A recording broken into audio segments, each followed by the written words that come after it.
Welcome back. What's this, our fifth year doing this? Is it fifth or fourth? Because I remember we did this during the pandemic. It was 21, I think, if I remember correctly. Okay, so One, 21, 2, 3, 4. 22, This is our 23. fifth year. It's our fifth year. Oh my gosh. I know. We're getting Crazy. old. We Why are do getting we old. do this? Because we're masochists. Pretenders. We're masochists. Yes. And, I mean, we're trying to steal the NFL shine. I don't think we're doing that too well. Why is my camera reversed? What is going on? Do you see that? It's always been like that. Really? Yeah. It's always been like that. But the 5 is backwards. I've never noticed that. No, the 5's normal on my screen, dude. Oh, it's backwards on this for some reason. Like I said, I'm seeing it perfectly fine on your screen. You are just as ugly in normal as you are in reverse. Oh, we're also switched. I don't know why this is backwards on my screen. Well, I think your screen's trying to derp. Maybe it's telling us a sign that we shouldn't be doing this. It should be. So yeah, Super Bowl LIX coming up. Super Bowl LIX. We're gonna be talking about it all day. We've got special guests today. It's gonna be 8 hours. It's gonna be 8 hours of streaming, screaming, and predictions. We're going to talk, man, we've got a loaded guest list this year. Some new faces, some old faces. I am excited. Who are you most excited to see today? Ooh, just, I mean, there are a lot of people our favorites already. Oh, dude, I mean, that's a lot of competition. There are a lot of people I've been excited to talk to just because I've been able to talk to them. I've been collabing with some of them over the past few years. Like a lot of young up and coming talent that I've noticed. I have a personal guys I've collabed with. Which one? I have a personal one, and you guys, whoever the other guests cannot get upset about this, but at 4:30 we have GFed on, and he's the dude that would sneak into stadiums and see how long he could stay in until he got kicked out.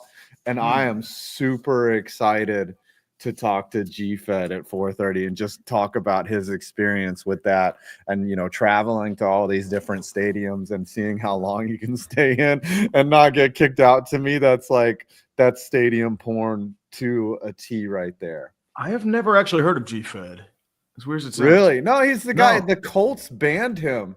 He tried to stay in. The Colts banned everyone, dude. They did, but they were like, dude, like they tried to get him banned from. They basically banned him from all their games, but then they were like trying to go. So I want to talk to him about that. It sounds super cool. And then everybody I'm excited for. I'm really excited for to talk to everyone. We got new faces, old faces, and then your dumb face here. Yeah, your dumb face is here too. Don't give me this shit. Hey, I'm just here for the ride. I like being carried. How's that sound? I'm like Mike McCarthy with the Packers. Go. Yes. All right. Let's talk about some NFL stuff before we get into this. Myles Garrett requests a trade, and I just generally believe that the Browns are gonna fuck this up because they fuck everything up. They're terrible. What are your thoughts? I haven't heard you really comment or say anything about this Myles Garrett trade request. The main thing, Factory of Sadness, is running to full production, baby. Rival fan. Welcome back to the old times. And who knew that a wild card win would be the highlight? I mean, they're the Pittsburgh Pirates of football. You have misery and garbage for 22 decades. You have a blip on the radar. You have that one wild card win, and then you just go back to being garbage. And the problem with the Browns is that Jimmy Haslam and his moves have pretty much destroyed the team. Once again, he meddled for Deshaun Watson, and now you're at the point where, okay, Deshaun Watson's probably never going to play again. Let's be real here. He tore his Achilles twice, and he was cooked before that. Plus, you have Nick Chubb. He's probably gone at the end of the year. Joel Bitonio has come out and said that he refuses to play through a rebuild. He's going to retire. And now Myles Garrett sees the writing on the wall. He's like, I want out. So what happens is if they don't trade him, and I know Andrew Berry saying they have no interest in trading him because they're going to demand a lot for him, like a little maxed out return. But do you want to do that for a 30-year-old? I know Myles Garrett's really good, but I feel like Garrett's probably going to hold out and not play. Yeah, even with 2 years left on his deal, Garrett has, like I said in my video about it, like the Browns have no leverage here. None whatsoever. It's like Baker Mayfield. Yeah, and if he wants to be shipped, he's going to be shipped. He's willing to give up 2 years on his contract. I mean, that'd be. He already has money, dude. Yeah, it'd be worth it to him to sit out, because the last thing you want on your book is a asset that is not, you're paying him, or I mean, you're not going to be paying him, but he just doesn't want to be there. And so you're taking, no matter what, with the way the rules work, you know, you're going to take the dead cap hit but not get a player. Or he can just show up and then mysteriously get injured. You know, like things like that are things that players can do. So if he wants out, he can get out. The players have a lot of leverage now. Now, the time when the Browns had the most leverage was when Andrew Berry said that they wouldn't trade 2 firsts for him. That's when the most leverage that a team has is when the player doesn't know he's going to be traded or doesn't. Of course, like Luka Doncic, but in that case, that was completely different. Right. You hear the stuff coming out about that. Which one? The stuff coming out. Luka Doncic. Apparently, no one else in the organization knew besides him and Pelinka. They had a better deal on the table. Like they were offering like Andrew Connect and couple first, and they lowered the deal. And then Pelinka's like trying to say like apparently like Luka is a massive drunk. And that's why they apparently traded him. Like they tried to like undermine him at every turn. And there's this rumor going around that Miriam Adelson wants to move the team to Las Vegas, and she's trying to strong arm Dallas for a casino. Like there's a lot of wild shit going on. You know, it's the signal was downhill when Cuban sold his shares, and then they let Jalen Brunson, they let him walk, which was insulting. So they had Brunson and Doncic on the same team, and Porzingis, and they couldn't make that work. And the unicorn. And Porzingis, Porzingis, they blamed him. Like he had a bad playoff. And it was bad to get rid of Doncic, who is a megastar. And yeah, he's not having the greatest year this year, but he's Luka fucking Doncic. Points per game. That's low for him, but still, it's like, I mean, AD, solid player, really good player. He can't stay healthy. He's in his early 30s. The problem is with centers, once your legs go, you're done.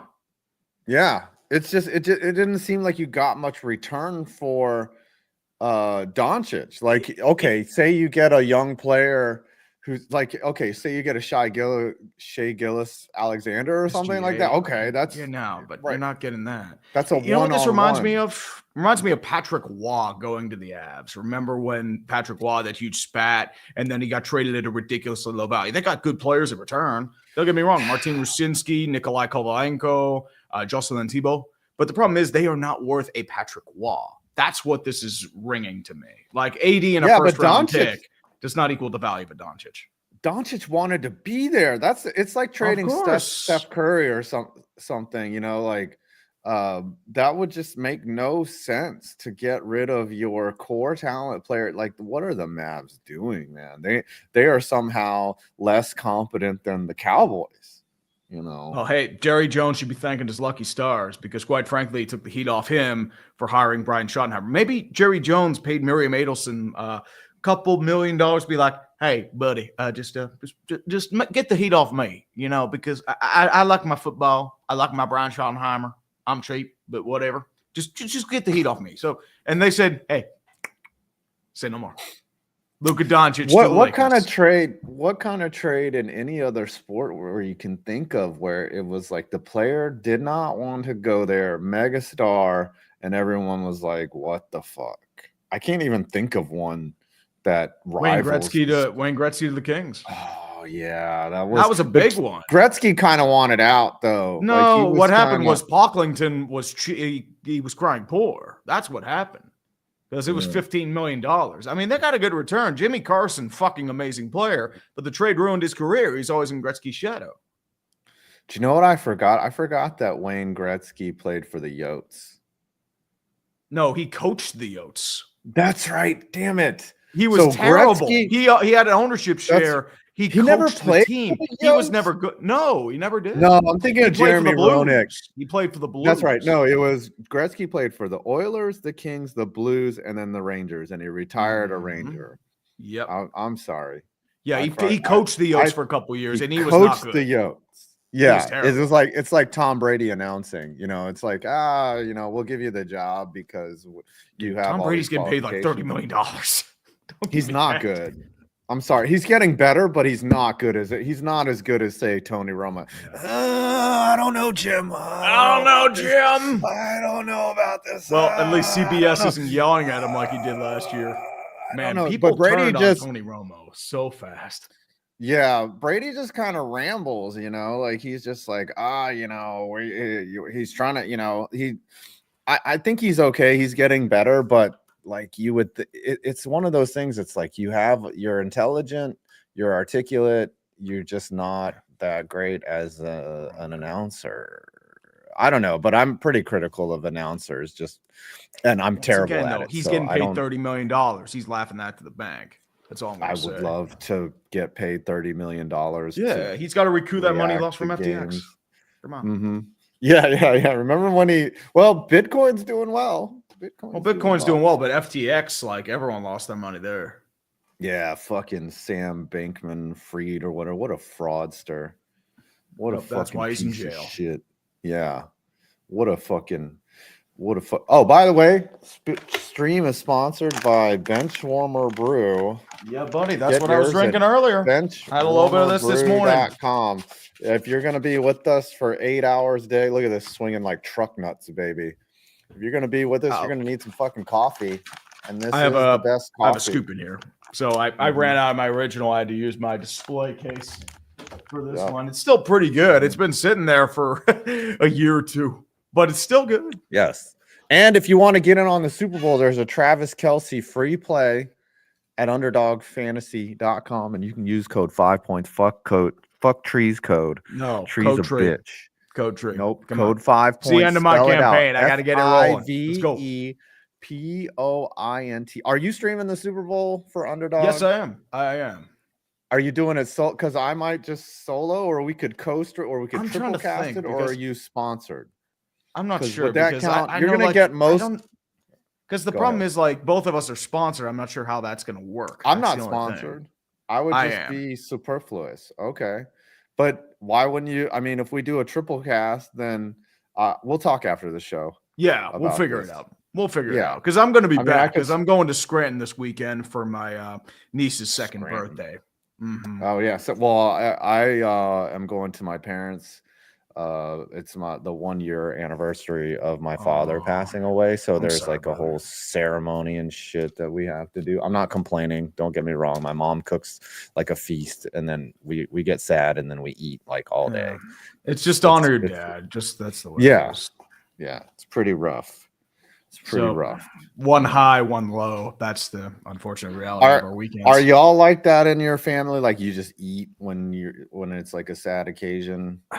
It varies. Sometimes it's because I'm trying to think like we do some eating, like we do celebrate. Like when my grandmother died, we our wake was fish sandwich and eating. Like she liked to go to a place called Kretzler's. It just shut down a few years ago. So we used to hold our family reunions there in honor of her until it shut down. Mm-hmm. But the thing too, it's one of those things where you just like you find ways to honor them, and sometimes it's in food. Yeah. So it's completely normal. Mm-hmm.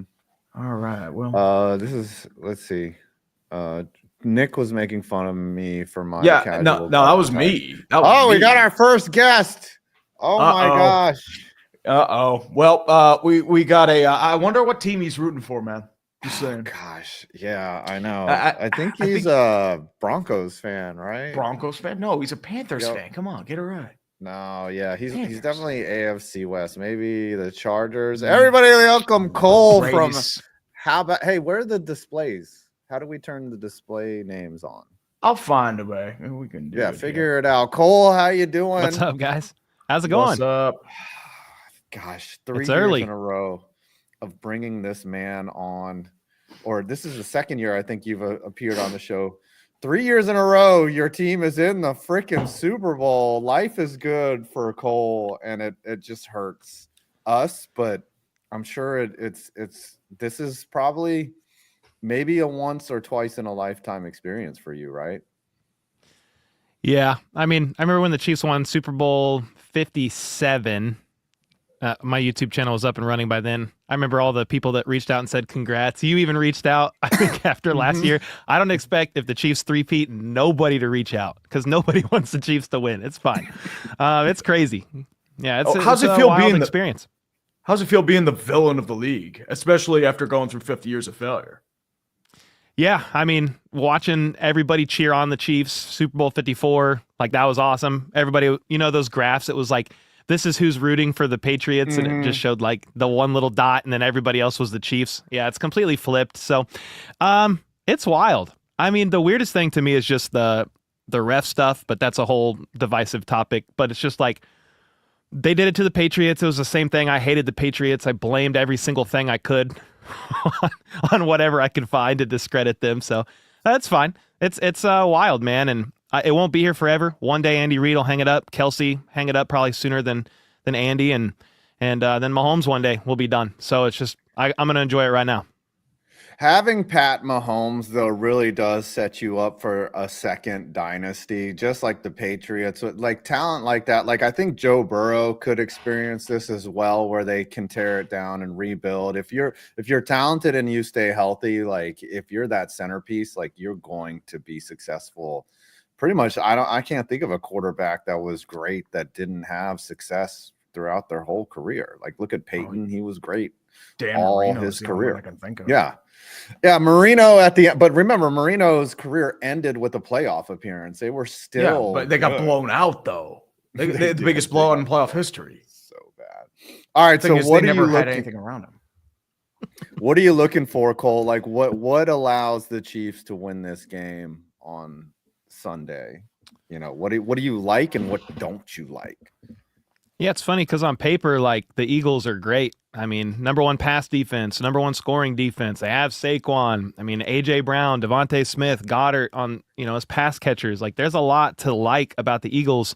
And every time I just look at it on paper, I just have to say, yeah, but, and then just think about what the Chiefs have been able to do against number one pass defenses, against defenses they probably shouldn't have even been close with, in other playoff games, other Super Bowls.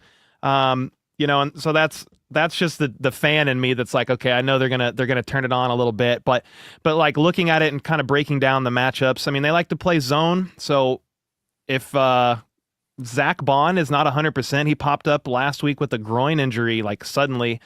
If he's not 100%, that probably bodes well for Kelsey to feast a little bit. Maybe Juju could even keep the magic going a little bit in the middle of the field. That was an unexpected guy to kind of have a game in the playoffs. So yeah, there's a couple things over on that side. But their secondary is so good, man. Their two rookie corners, like they got veterans back there too. CJ Gardner-Johnson, Slay. Yeah, it's going to be tough. It's not going to be easy. You obviously then have Joe Thuney playing left tackle. So Mike Caliendo, that's the left guard. He's going to be a weakness. And I would assume they put maybe Jalen Carter up against him. So if the interior O-line doesn't hold, like Chiefs are really going to struggle, but that's where coaching, scheme, game plan comes in, quick passes, and just trying to exploit various weaknesses that they can find of a great Eagles defense. How do you feel? Oh, go ahead. Sorry. Go ahead, man. You're Go ahead. I was going to say the real question too is like, how do you stop Saquon? Like how do you? That was going to be my question. Yeah, like what do you see there? Because if you can stop Saquon, then the blitzing comes. It's like a domino effect. Like, how do you feel about your interior line and the run-stopping defense? Yeah, I mean, they have the pieces to be able to limit. You're never going to stop Saquon. It's impossible. I mean, Spags said it himself. You're not going to be able to slow him down or completely, or you're not going to be able to stop him. You're going to be able to. The goal is to just try to slow him down. And I mean, one thing that would help with that is if the Chiefs could go up early. So kind of force them to be a little bit one-dimensional. They were trailing by the Eagles in Super Bowl 57 by 10, which is not ideal when you have somebody like Saquon now in that offense. Yeah, it's an interesting story because the Chiefs haven't allowed like 100-yard plus rusher in the playoffs in quite a while. Meanwhile, Saquon is averaging like 150 yards a game in the playoffs. So that's going to be something definitely that it's like, you could say what the Chiefs you think they're going to do to limit him, but I feel like every team that's ever gone against the Eagles this year, they've tried to limit Saquon and they haven't succeeded. So it's just a matter of, can you do enough to slow him down, and then probably have to rely a little bit on maybe forcing an error or mistake, meaning Spags dialing up some confusing blitzes and just trying to get into the head a little bit of Hurts. But yeah, if they go up and they're able to just drain clock and sustain drives with Saquon, like that's where it gets a little scary to me because they obviously did not have him in Super Bowl 57. My question, though, especially with your interior defensive line, how confident are you in stopping the tush push? Because I know with their interior D line or the interior O line, it's just pretty much automatic. Yeah, I'm not confident of stopping the tush push. They haven't been able to. Super Bowl 57, Week 11 last year. I mean, Hurts had like 5 rushing touchdowns or something stupid. It was not all tush pushes, but most of them were. The Bills, like you could stop them with the tush push, but that is a whole different animal. One thing I'll be watching with the Eagles, though, Cam Jurgens, Lane Johnson, both on the injury report. They didn't practice last week. They're going to play, but Jurgens with the back, and then Dickerson with the knee. That's your interior right there. And if they're not 100%, maybe you could find a little success against the tush push. I'm not going to count on it. Where I would maybe hope to find more successes later in the game, just like from the interior D-line against like in passing situations, Chris Jones or Turk Wharton, maybe Dana or a Minihue kick inside and try to take advantage of Dickerson or Jurgens if they are indeed starting to just flare up injury-wise with the back and the knee. How many ref calls favorably in the Chiefs? How many favorable ref calls do you think will happen for the Chiefs in this game? Let's just get that out there.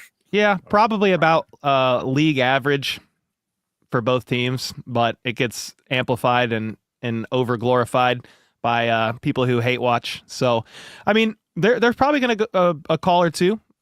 Honestly, I would prefer they're not, to be 100% with you. Like, I would rather just they're not. But it's like, it sometimes doesn't matter. If the Chiefs block a field goal week 8 and beat the Broncos, it's a call from the second quarter that allowed them to win the game. So it's just like, I hope there's not some, like even Super Bowl 57 last year with the hold, or 2 years ago with the hold, that moved the chains, allowed the Chiefs to drain clock. Like, I would have probably rather that not called. They just kick a field goal and the Eagles have 2 minutes to go in the game to try to do something with it. I would prefer that. Obviously, they're going to call what they're going to call. Nothing I could do about it. But I would prefer normally they let them play, so I would prefer them to let them play. Yeah, there's going to be a lot of non-calls. I've noticed with this playoffs, like as soon as a receiver gets 10 yards past the line of scrimmage, they're getting grabbed. Like they are if the defender is fast enough to stay with them, there's an arm around them. They're grabbing jerseys. They know when to do it. The other thing that I don't think people understand is the more playoff games you play, the more you're in it, the more successful you are, the greater expansion of chances that you're going to get a call your way. And you're also experienced in drawing those penalties when you need them, like that when Mahomes was going out of bounds and he did that move and he got a 15 yards for that. Like that's just veteran experience that I cannot blame. I would love it if my guy would do that. I'm sorry, you can't eliminate the human element of the game because like we all love getting breaks. We would want it on our team. I'm sorry. No, like if that was gone, then it would make it a very sterile product. All right. Well, the flop in the Texans game. Go ahead. The flop in the Texans game was hilarious. He was still in bounds. So I just laughed. I was like, yeah, that's not going to work. They're going to call that every time, especially that roughing the passer call. There's zero tolerance for helmet to helmet slide. hits. Yeah, because it's just like that's the NFL's orders. Like if they're anywhere close, throw the flag. We'll back you up. That's just one of those things. That's why I never complain about that RTP call. Sure. All right. Here it is. Cole's official Super Bowl prediction. We keep these every year. I think you predicted that the Chiefs would win last year. You were 100% correct. I don't know if you got the score. Let me look up if you got the score last year. But I don't know what I even said for score. while I'm trying to look this up. Yeah. What? Yeah, well, you find that. Was. I mean, I feel like on paper it should be a little bit lower scoring of a game. I never know what to expect anymore. So I'm going a little bit higher scoring. The last time these teams played each other, it was lower scoring in the regular season. You could maybe put some blame on the field in Super Bowl 57 for why it was just a little bit higher scoring. But I'm going 31-27 Chiefs. I kind of said this for the Buffalo Bills. If the Chiefs want to win, I do think they need to put up about 30. And the offense is going to have to carry at times. Obviously, Spags will do his thing too, but that offense is great. The defense is much better than Buffalo too, so it's not going to be easy. I'm just grateful to be here and watch the team attempt a three-peat, which no team's made it this far. So I'm going 31-27 Chiefs. It's obviously a one-score game, and we'll see how it goes once all is said and done. 31-27. Book it. Last year you said Chiefs 24-17, and you were close. It was 25-22. Okay. Well, thank you, Cole. I should have said what do you want to game. plug? Yes, you should have said a 3-point game. Cole, where can we find you? Do you have anything to plug? Because this is media day, like a virtual radio row. Yeah, heck yeah. I mean, just how about those Chiefs on socials? Most people don't care about the Chiefs, so if they look me up, it's probably to hate watch. But you can find content there. I have a second channel called Cole Breaks the Huddle. It's small and new, but it's got like 16,000 subs, and I just talk NFL news on there. So if you don't want to hear about the Chiefs, Cole Breaks the Huddle is my second channel, and I drop a few long-form videos a week on there and just cover like miscellaneous news around the league and stuff that I find interesting and intriguing. But no, much respect to you guys. I appreciate you having me on. Your name, Salty, is insane in the middle here. Yeah, I mean, I just do that just for shits and giggles. It was after the Steelers loss, 9-8 Super Bowl raises. Let's go. All right, Cole. I'm gonna look forward to Brandon going to the Chiefs victory parade for his 10,000. He messaged me and said if they win, he's coming. It's very possible. Good. Yep. All right. Love you, Cole. See ya. Heck yeah. Appreciate you guys. Thank you. All right. Absolutely. All right. Get that dirty Chiefs fan out of here. Love him, but ruining Chiefs, the show. Uh-huh. Well, we have to start out like that because that's just how we roll. Let's set the mood down with the Chiefs fan. I know he's been a lifelong fan, but it's one of those things. You're a Chiefs fan, you're considered like enemy number one now. It's just how. At least he's not like a bandwagon fan that just recently started posting. Like he's a lifer, so he's not pretending. All right, next up. I've been looking forward to this. This is Jordan from the Sickos Committee, by the way. A sicko is someone who watches every damn college football, basketball, we are branching out this summer. I'm super excited. In Toledo, Ohio, is the Italian Football League's national title. Ooh. So it is the team of the Parma Panthers, that group. They're Italians playing American football, but they have their national championship in Toledo, Ohio. And so yeah, it's crazy. I got to go do this, right? There's no reason. This is as close to pro football as I get, by the way. That is such a bold move too, because they're just like, you know what? No one in Italy is going to watch this. Let's go to America. It's like a most mid-American. Toledo is, oh man, that city is just like it's there. It's not even close to any major city. It's Cincinnati's about like 2 hours away.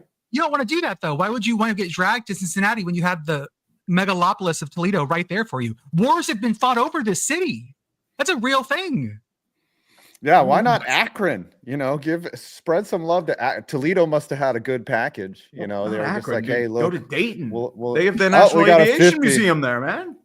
National Aviation Museum. Sorry, we do this like random thing. I bring out a Jeebus cross. This guy does the gritty, like he does the fitty gritty. It's a long story, Jordan. That's fine. It's for the gritty. Breakfast in a show. It's great. Definitely, man. Salty lardass implies the existence of an unsalted lardass. I guess it would be a sugary lardass, right? It would be like a ham. It'd be like a bitter lardass. I think that's the way. Bitter lardass. What's the opposite of salt? It'd be sweet, right? Not sweet. It'd probably be like bland. Yeah. Yeah.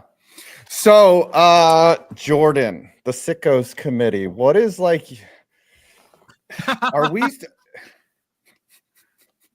yeah, no. Toledo is, no, when do you think Youngstown is the stereotype of everything Ohio? Youngstown's too depressing. It's like a post-Steel town. I wouldn't say that.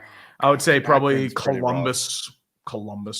C-Bus. Yeah, C-Bus. What are your thoughts? What were your thoughts on the national championship, if you don't mind me asking? My national championship involved a man and a golden gopher getting having mayo dumped on their heads. After that, it was all just ... Okay, cool. I guess people are playing. That's fine. Okay.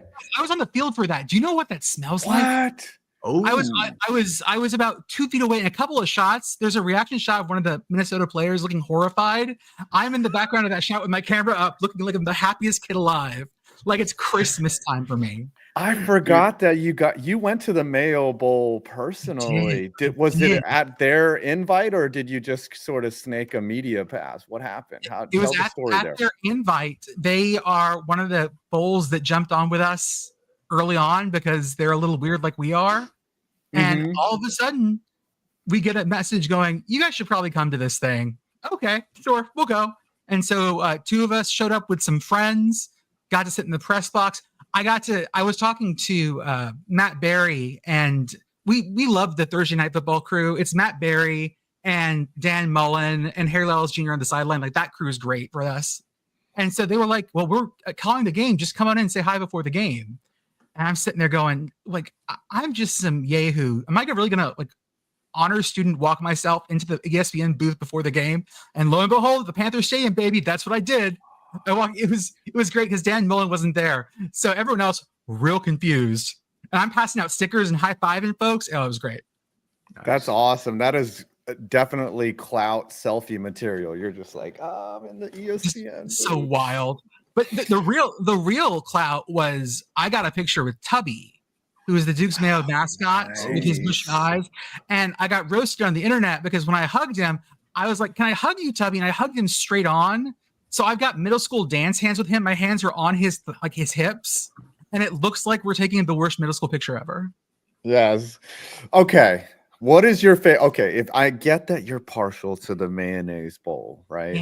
But what is, because they invited, but what is your favorite like bowl game? The Pop-Tart Bowl's got to be up there, right? Of course. That has narrative structure to it.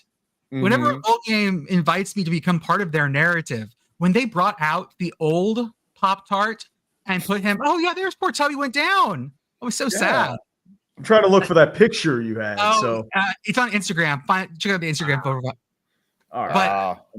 But we did the pop. We had someone at the Pop-Tarts thing too, and she's very good at like honor student walking her way into things. So we knew beforehand. She just knows how to do it. She's man, Katie. If you're listening, you are. When I grow up, I want to be Katie. She's so good at this, and so she was actually in the VIP booth at the Mayo Bowl too.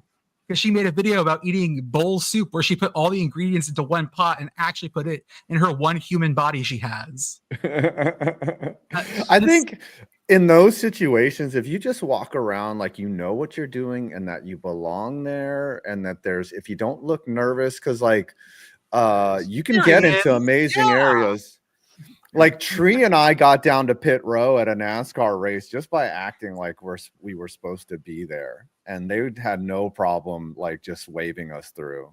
That is so awesome. I got dragged out by one guy, and then we had to move around him because they thought I was like yeah. They picked on you because I was a fat kid. Come on, because you were nervous. Tree, you gave away the cover. They smelled the fear in you. I was just walking around. See, I have permanent band director on me from back in my day, so I can look like I'm moderately out of place. Because again, look at me. I'm not here looking like a football player, but I've been around sports long enough to fake it. So like, oh yeah, no, with I have to get the sound system down there. Absolutely. Our friend of ours who does the podcast with us, Beth. Her dad is the whole family West Virginia fans from way, way, way back. And this past year, her father, we call him Puddles, went down to UCF and just honor student walked his way onto the field in Florida. I don't know if they thought he was just one of the other thousands of old folks there, but he was just like, smiling and nodding, big handshakes as he walks right onto the field. I don't understand this. There used to be this YouTube series of this guy named Mike Capes, and he would sneak into events. And all he did one time was he wore a black T-shirt and black jeans at this concert. And he was just like, yo, I'm with the sound crew. And they were like, yeah. And so he brought one of those big cases. You know how they, but 4 of his friends were inside of it. So he just rolled through security, and then they open it up, and all 4 of them go and watch the free concert. It's amazing. Oh, it's an amazing series. Jesus Christ. Okay. Yeah. That seems to be gone now. It's going to be harder to get into a big event, but I would think at a small bowl you could get in. So this was, I'll tell someone else's story, because Mike from at CFB Campus Tours, and his thing this year was he went to over 100 college football games. Okay. He hit every day of the week. He would hit one. He hit by one. He made it to the Bahamas Bowl for 12 hours. He was there with his suitcase. And he walked straight into the bowl next to the prime minister of the Bahamas. No one ever checked a ticket or a bag. Wow. That's scary and awesome at the same time. You know, it's just some very different cultural things. Yeah. They're like, hey, man, why would you do this? I'm going to get canceled for that imitation. It's just like, oh, hey, you're just here. You're just some dude here watching. We're not really checking tickets. I've heard that about the Bahamas Bowl, by the way. Bahamas Bowl is apparently one of the best places to go for a bowl game. Because you're a 6-6 MAC team, you thought your season was toast, and now you're going to the Bahamas. All of a sudden, so much better. Yeah, it's like a perk, you know. Speaking, well, all right. Before we get into the next question, what is your favorite alternative NCAA championship? I know you post that graphic every year of like meat judging, and what is your favorite? Like, and have you actually gone to one of those and watched what really goes down? I haven't gone yet. I have some plans. I will say that if we were talking about NCAA things, I went to the NCAA only sponsors women's bowling, not men's bowling as a sport. I went to the NCAA women's semifinals, which is held at the National Bowling Center in Arlington, Texas, just down the road from my house. Didn't know it was there. They have bowling robots there. They have those, you know, when you look at like, we're Nike, we're training our guys to be faster, and they're like running on treadmills with oxygen masks. They have those for bowlers. I'm not joking. What? Like they have, you know, all the tech there to get them that much better, but they have one of these regionals there.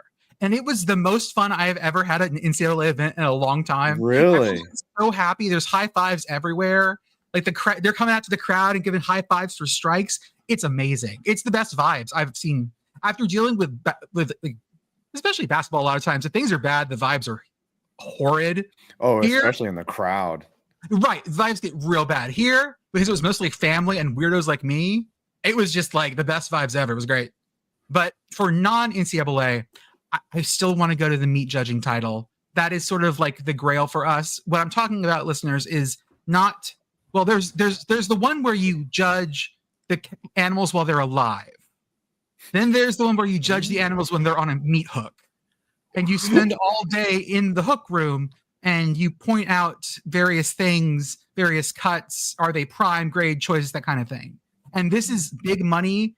The new money, if you want to hear the gossip here, the new money is West Texas A&M Mountain Canyon. They brought in some of the Texas Tech folks who had been like the Yankees of this thing to try to break it.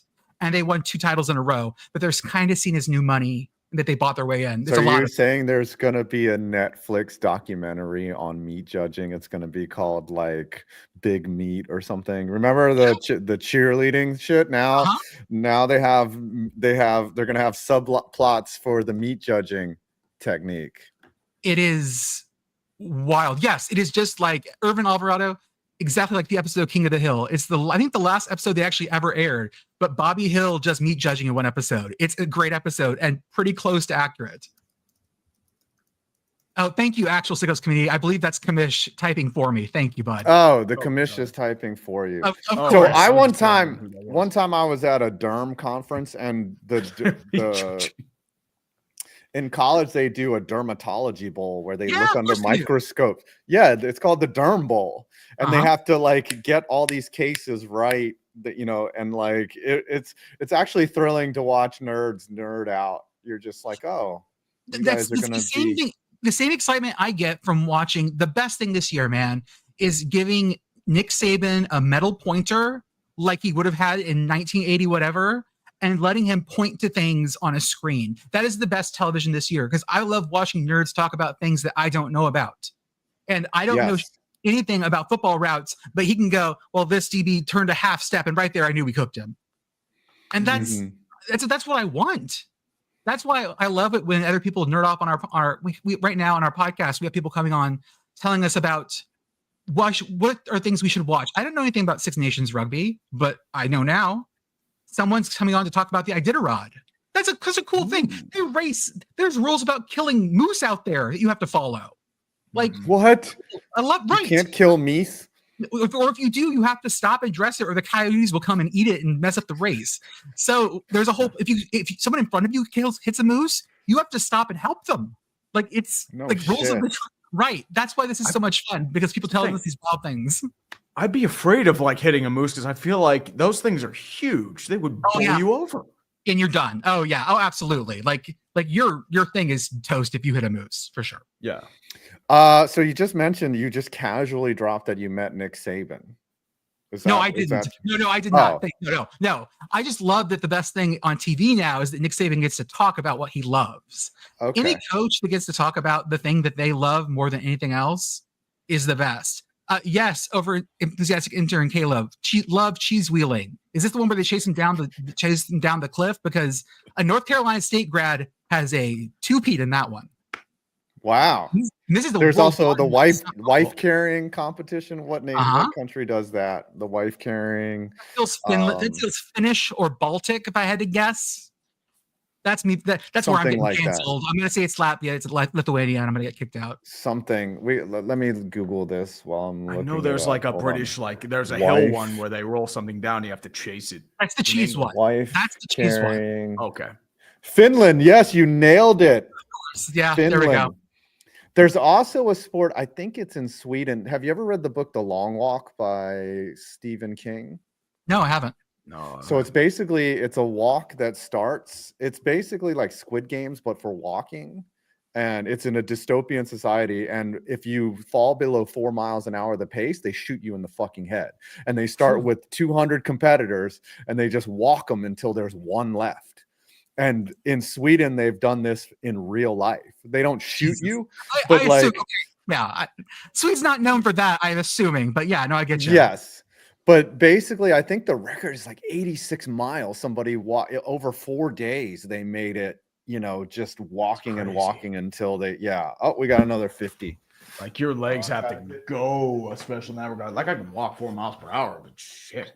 There's this race. There you go. There's this race that I love where basically it's in this dude's backyard in Tennessee, I want to say, and you have to do basically a lap an hour. A lap is like 3-point-something miles, and it's the last person standing. You have whatever time you made up in your lap, that's your rest time, and then at the start of the next hour, fire, everyone has to go. And you do this until no one can no longer do it. I feel like we need a whole podcast with you, Jordan. Like you need to come on the dumpster fire and we just need to talk about weird sports. Like there's got to be a billiards championship, right? Chess. The billiards, chess is big shit, man. I just went last year. I went to the college chess Final Four, which is held here in Dallas. I had no clue about chess. I know nothing about it, but I was sitting in the room with the commentators and they were enthralled. Oh, dude, chess is big money nowadays, man. They made a huge boom over the last 5 years. And I think there was some huge drama about like a champion being disqualified, if I remember correctly. Yeah, he was getting signals. That's what they thought. Exactly. That was huge drama in the chess world. Anyways, the theory was that he had a butt plug and that they were like Morse coding through his butt. Like vibrating. Yeah, I wasn't going to be the first person to say that. I'm glad you were. Thank you. Yes. All right. Last year, you predicted the Chiefs to win 22-0, Jordan. What is your prediction this year for the big game? I think Chiefs three-peat it. I think it's going to be close. I think it's going to be like 35. No, not that much. 28-24.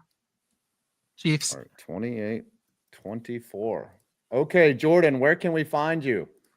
You can find Sickos me Committee. and all of the folks at the Sickos Committee, where all football is good football, y'all. We cover all sorts of things. This summer, we'll also be covering the World Games, which is where billiards are. It's like the Olympics for non-Olympic sports. They're great. So we'll be doing lots of that stuff. Off season's not really an off season for us. At Sickos Committee on Twitter, sickoscommittee.org on Blue Sky, Sickos Committee on Instagram. We're everywhere, man. Just find us. Love it. Love it. Thanks for popping in. We will catch you in a little bit. Yeah, we're going to have to do a show together at some point. Yeah, just, you know where to find me. We got this. Absolutely. We got it. All right. Bye, y'all. That was, I cut him off. That was Jordan from Sickos Committee. Let's read this 50 bomb before we bring on our next guest. Mavericks fans are having a brain aneurysm over a Luka Doncic, Anthony Davis trade. The Lakers seriously can't keep getting away from this. With this, at least the Blazers have won 8 of their last 9 games. Yeah, the Blazers will break your heart somehow. Yeah. All right. It's just the rebuilds. I mean, I feel like you and Jordan on a podcast, you two would just geek out, and my mind would just be like, that's how it would go. A lot of obscure topics going on in that podcast, man. That's what sports are all about, baby. Yep. Now coming to the stage, baseball player extraordinaire, Foolish Bailey Ball. Oh, dude. I mean, he was throwing that smoke a couple weeks ago, man. Man, we haven't talked since the game, have we? It's been a long time. I don't think I've talked to either of you guys. No, I don't think we have. It's just life gets in the way. That's the only thing. Yeah. When are we going to get together and play some ball again, fellas? I mean, yeah, that's his idea, dude. We were talking about this. What happened last year? This summer should happen. It should happen. Okay. But you're wearing the hat right now. There's gonna be I think we're gonna play the Portland Pickles, and there's gonna be 2 games, one in Carolina, but there's gonna be one in Portland, and that one is super fun. Like the Pickles sells out, and you play in front of 5,000 people. It's insane. So that one is probably I'm setting up 2 games, but Bailey, take me back. It's 2023. It's a hot summer in North Carolina. You are facing a pitcher who's throwing 90 plus. What happens? I make contact. He throws me a total of 4 pitches, and I make not just contact, but 2 strike contact, which is some of the best contact you can make out there. And as a result, I say from here on out, I have a 25% contact rate in Appalachian League play against the pitcher. And I mean, they went to like the final of the league that year. I think they lost it. That pitcher's like Elon or something like that. So that's D1. So yeah, I can take that to the grave for sure. Yeah, I mean, I was quite. I mean, dude, you're fighting, dude. That's the thing. Yes, 2-strike pitch back against the wall. Exactly. I was quite impressed. How long had it been since you played baseball? Did you do any preparation for that? I did prepare. I set up my own baseball lab in the backyard. I had a tee, I had a net, and I was just like basically hitting into the net and also throwing into the net. So I did that for like a couple weeks before just to get kind of loosened up. But in terms of actually playing, I mean, you're going back till when I'm like 13 or something like that. So probably had gone like half my life without playing baseball, at least like competitively, you know, I mean, backyard wiffle ball or something's totally different. When you were a child at 13, were you the scrappy guy that, would drop some baseball knowledge on the teammates and then they would just rub your hair and be like, thanks, Bailey, Yeah. I mean, here's the thing. So I existed in like a weird age cutoff situation I have all my life. I have an August birthday, so you got to decide whether you're going to be the youngest or the oldest in your class or stuff like that. So basically what would happen is they would change the cutoff like every year. So I'd either be like the oldest on the team and I would dominate, or I'd be the youngest and I'd be like a total scrub.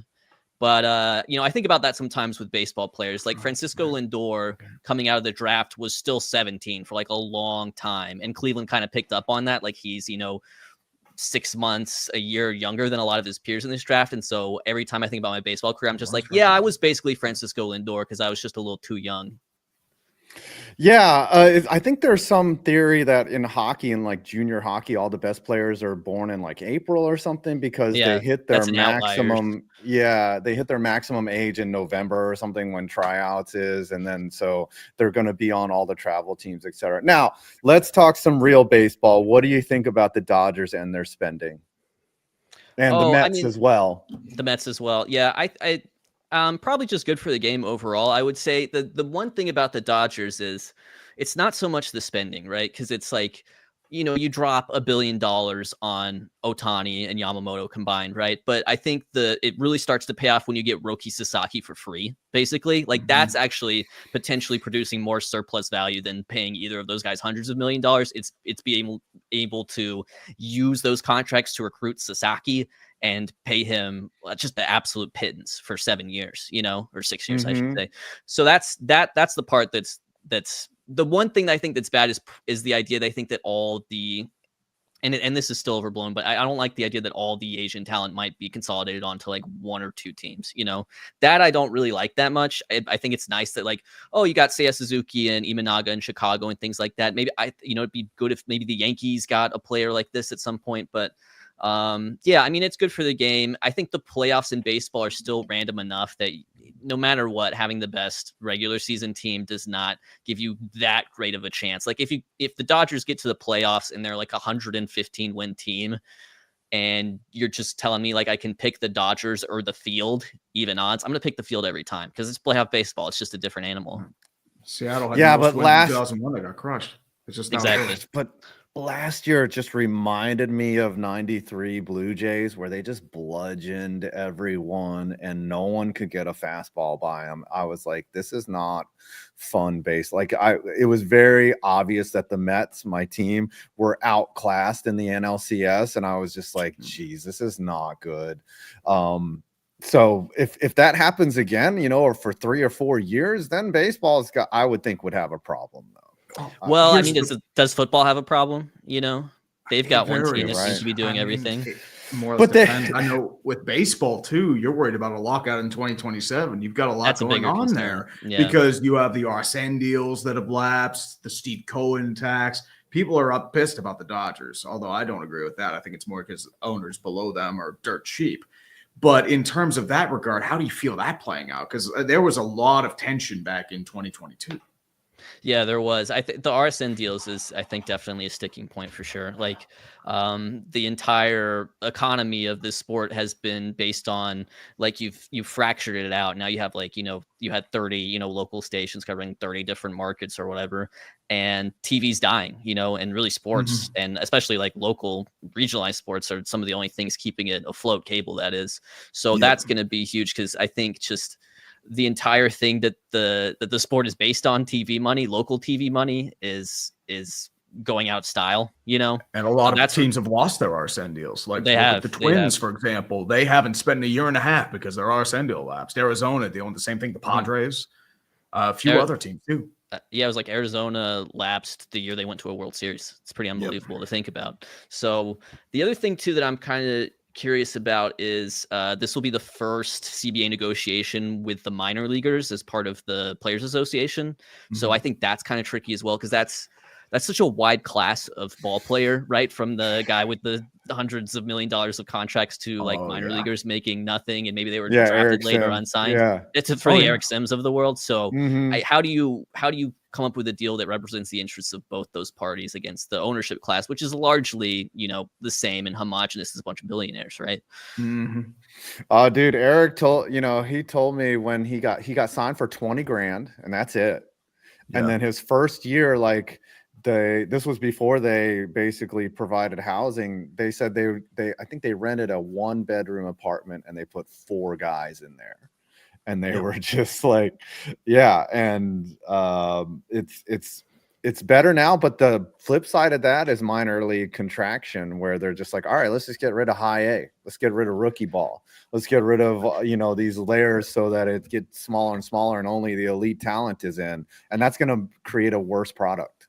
It is, and the thing is, I think there's a lot of owners out there that would gladly contract the minor leagues more. The league is really turning to the college game in particular to help with player development a lot. I think that's going to continue to be the case. Some of these like Power 5 schools in college have so many resources, so much access to things that can help you develop you as a player. But yeah, you lose that. There's some development lost when you have minor league contraction in the pros. The argument I always make is like, there's like, it's honorable to be basically cannon fodder in the minor leagues, right? Like if you're just the competition that the great eventual major league stars are going to have to face to like work their way up, even if you yourself don't make it to the big leagues, like you have contributed to the big league product in a major way. I think just letting people get their reps in, you know? Yeah, it's amazing because I never thought I saw somebody's Twitter post where he's like, when you're in the minors, your teammate is your competition, and even though he's your best friend, like you're vying for that one spot in so few. There's so few spots available even in the minors to be, starting left fielder on a Class A team. Like you're in a good spot. You're in the top 5% of ball players in the world, and just how good you have to be there. Did you went with us to the Greensboro Grasshoppers game, right? When we went to no, that was the day before. I was just getting okay, that's right. Because just watching minor leaguers play, they're such elite athletes, and you're thinking, man, that guy's not even good enough for the next level. And you know what? Or they're guys that prep for the next level. Yeah, and you know what's frustrating too is like I think this, especially with the pitching, man, like there are so many guys who are one adjustment away, it's so marginal, the difference between some of these guys that are good in the upper minors and versus guys who can figure out how to do it in the big leagues is you need to figure out how to throw this one pitch this one way. As a hitter, you need a swing change or something like that. And again, with contraction, right, there's less opportunities to do that, to be able to develop, because it's a more competitive atmosphere. I think there are guys who maybe they get hurt, maybe they get cut, who are probably only 1 year away from totally figuring it out. And then they have to go back, to the real world, essentially. Yeah. There's so many guys that got hurt that have big league stuff. And then, unfortunately, their teammate is upset for their friend, but they're like, thank God, I get to move up a slot. It's a cutthroat world. Of course. Who are you high on coming into this year, like prospect wise? Ooh, prospect wise. Well, the most exciting prospect in baseball is Chandler Simpson, without a doubt. Chandler Simpson, he's in the Rays organization. He is a absolute contact machine, and he is faster than fast. So in baseball, we have what's called the 20 to 80 scale.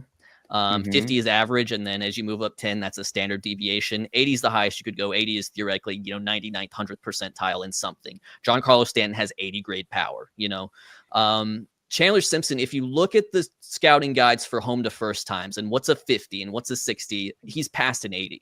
He's like a 90 speed guy, legitimately. And so I think in terms of like, just, in terms of like how people feel about the aesthetics of the game right now, like I think there's been some pushback on the 3 true outcome stuff that kind of peaked 3-4 years ago. But in terms of just a guy who can like make contact, be fast, steal a lot of bases, like be kind of like a classic throwback player, like Chandler Simpson on the Rays is that.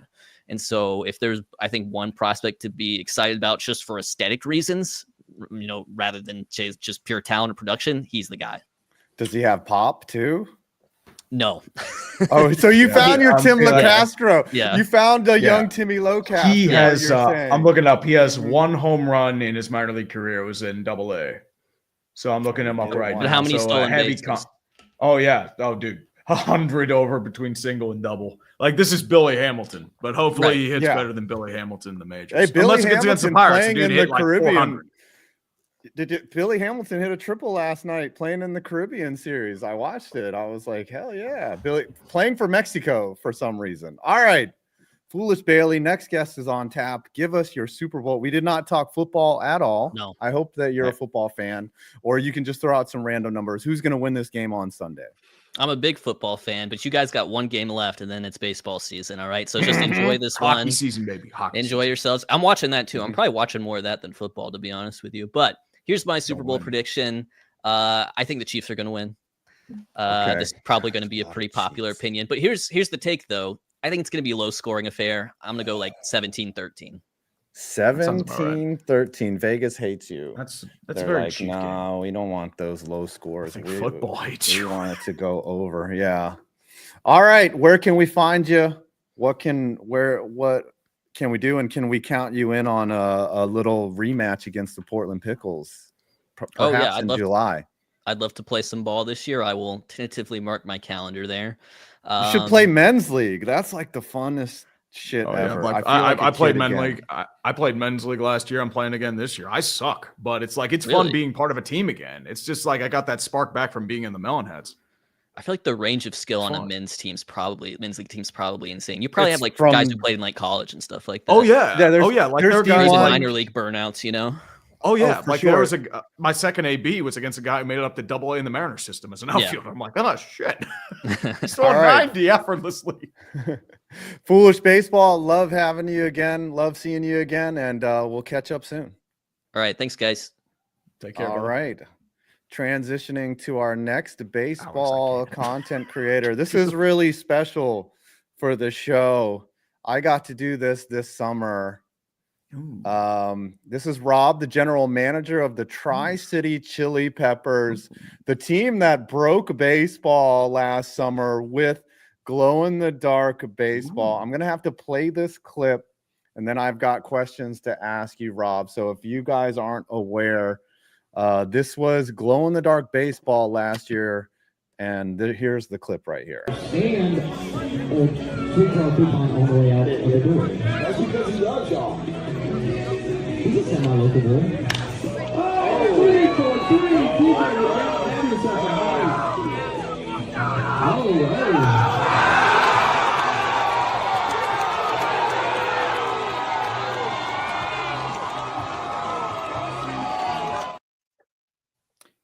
All right, you should just real that on there. You cut me off the whole time. Oh. So real quick before we get into the questions, Matt, the social guy for the Chili Peppers, was like, you can do anything. You have full media credentials, just don't go onto the field. And I was like, okay, I'll do that. And then it was like 9th inning, and I like snuck onto the field behind home plate. It was so dark you couldn't see me anyways. And so I took that clip and it went viral. It was on SportsCenter, MLB Network, Pat McAfee, CBS. Like, I was getting so many media requests all day to use that clip, and I was like, take it, have fun with it, as long as you tag the Chili Peppers. And Rob, the general manager, is here. How much fun was that event to put on? That was the very first one. It was an incredible experience. You know, we weren't for sure what it was actually going to be like, but once we actually revealed the uniforms in May, it took off virtually.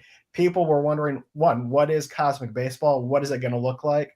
Our owner, Chris, started doing interviews. People were invested. Once they saw the game footage from June 1st, our first Cosmic game, and ESPN did their special segment on SportsCenter, then it took off. Tickets for all the other games sold out. Merchandise was flying out the windows, and people wanted to be a part of it and had to be a part of it. It was so cool. Like, the pictures, honestly, like, I did a video on it. I did a vlog. The pictures just don't do it justice. Like, you have to go in real life. I know this is a wild card question. When you first saw it, what were you thinking? Because I'm sure you saw the practices and things. Yeah, so we did practices with the players before we even launched the first game, because we wanted to make sure it was safe for them. Because if it wasn't going to be safe, we weren't going to do it. But once we got the feedback from the players on how well they could actually see the ball, because they could see it quite well as it reacted to all the black lights, we made the adjustments to the lights to make sure they were angled up so they could get those line drives, those pop flies, etc. But once we did it, it was an incredible experience, especially seeing all the fans lined up down the road just to get into the stadium to be a part of the experience for that first game. And that was incredible. And then once it actually happened, you had this high of, oh my gosh, we actually pulled it off. We did it. Because there are a lot of doubters at the beginning. When we posted everything on social media, people didn't think it was going to work. They were worried that so many people were going to get hurt or injured, whether it's the players or the fans out in the stadium. But I can say after all the games in 24, no player got hurt, no fans were hurt. So we did it safely, and everybody had a blast. So how do the players feel? How do the players feel about playing in the dark? Is there like an adjustment towards like playing in that scenario, or is it just like something they pick up intuitively? Yeah, there's an adjustment. So we do some practice with the players, and particularly for this coming season, we're actually going to have a spring training for the Cosmic team. which is going to be totally different from our Tri-Citi Chili Peppers team, which is made up of current college players. The Cosmic Chili Peppers are going to be guys who are former college players, indie ball, minor league players, and a few former Savannah Bananas as well. Oh, and wow. so they are going to be doing some practice. Just make sure that they get their eyes adjusted, make sure that we are ready to go to entertain the fans. But once they have those first few practices, they're good. They are ready to go and pumped to play in the game and excited to meet the fans, entertain them, and put on a great show. I'm gonna ask you if I can cover that because I live 20 minutes away. If I can come, I'll email you afterwards because anytime I can get an opportunity to cover this, I will. So we'll talk after the show. Yeah. So what's in store for 2025 for Glow in the Dark Baseball? What is happening? Yeah. So in addition to creating our Cosmic Chili Peppers team, we also have a brand new opponent that we have created. And so as we get more into the new year, we will launch the name of this new team as well as show you their uniforms. If people think what's behind me, the Cosmic uniforms were loud and crazy, the uniforms for our new team are even louder and more crazy. And so I think people are really gonna love them. So we have that going on. We're putting more into our pregame party, block party that's happening before each of the games, whether it's at home or as a part of our Cosmic Takeover Tour. And we're going to have more special effects as a part of the Cosmic experience, new entertainment activities, new Cosmic baseball rules, more music, more special appearances as well. And so the biggest thing in 25, our Cosmic Takeover Tour, in which we are taking Cosmic baseball on the road to 7 different minor league stadiums, AAA stadiums, so the larger stadium, starting off in Durham Bulls in April, and then going to the Lehigh Valley Pigs in May, Nashville Sounds in June, Sugarland Space Cowboys in July. In August, we'll be hitting the Worcester Red Sox and the Toledo Mud Hens, and then ending it with the Indianapolis Indians. Oh, so you're going a nice Midwestern tour, a little Northeastern. That's solid. Yeah. I'm also gonna ask if I can come to the Durham game. Sure. I'm gonna get greedy here. I'm gonna if you're gonna give me media passes, shoot your shot, dude. I'm going to shoot my shot. And somehow work my way into BP. We'll work on that. So, all right. So how does this work, right? Because when I left the game, I was like, y'all need to take this on the road. But how would that work? How do you get the lights there? Do you bring your own towers? Like, what are the logistics involved in taking the show on the road? Yeah. So the lights are actually not invasive to a host site stadium. So they will be on their own separate units that we would station around the host site stadium and then raise the lights up on telescopic poles. And that way we are getting a wide coverage within the stadium and can angle the lights as well to make sure everything is really washed in the UV reactive light. And we'll also have some smaller lights that we can put back in the concourses, particularly around concessions area, and also in the suites and the hospitality areas. So really everybody is a part of the experience. I thought that the coolest thing wasn't just the players, but the crowd that participated. Like, everybody's wearing glow in the dark. There's kids there just having fun. Like, it was such a totally immersive experience. Like, it's such a stroke of genius from Chris to think of this, and it's going really well. So the tour dates, are they all sold out? So with the tour dates, the first games at every location have sold out. We've launched second games at the locations. Toledo was the first location to sell out their second game. They've been doing phenomenal. So if you're in the Toledo area, kudos to you for the support that we've had. The other sites are selling quite well. Some are getting close to selling out their second games as well. So things are going well for us for the 25 tour. It's actually going to lead to something much larger for 26, which we're already working on. Okay, a little surprise. Can you give us any sneak peeks about what's happening there, or is that still?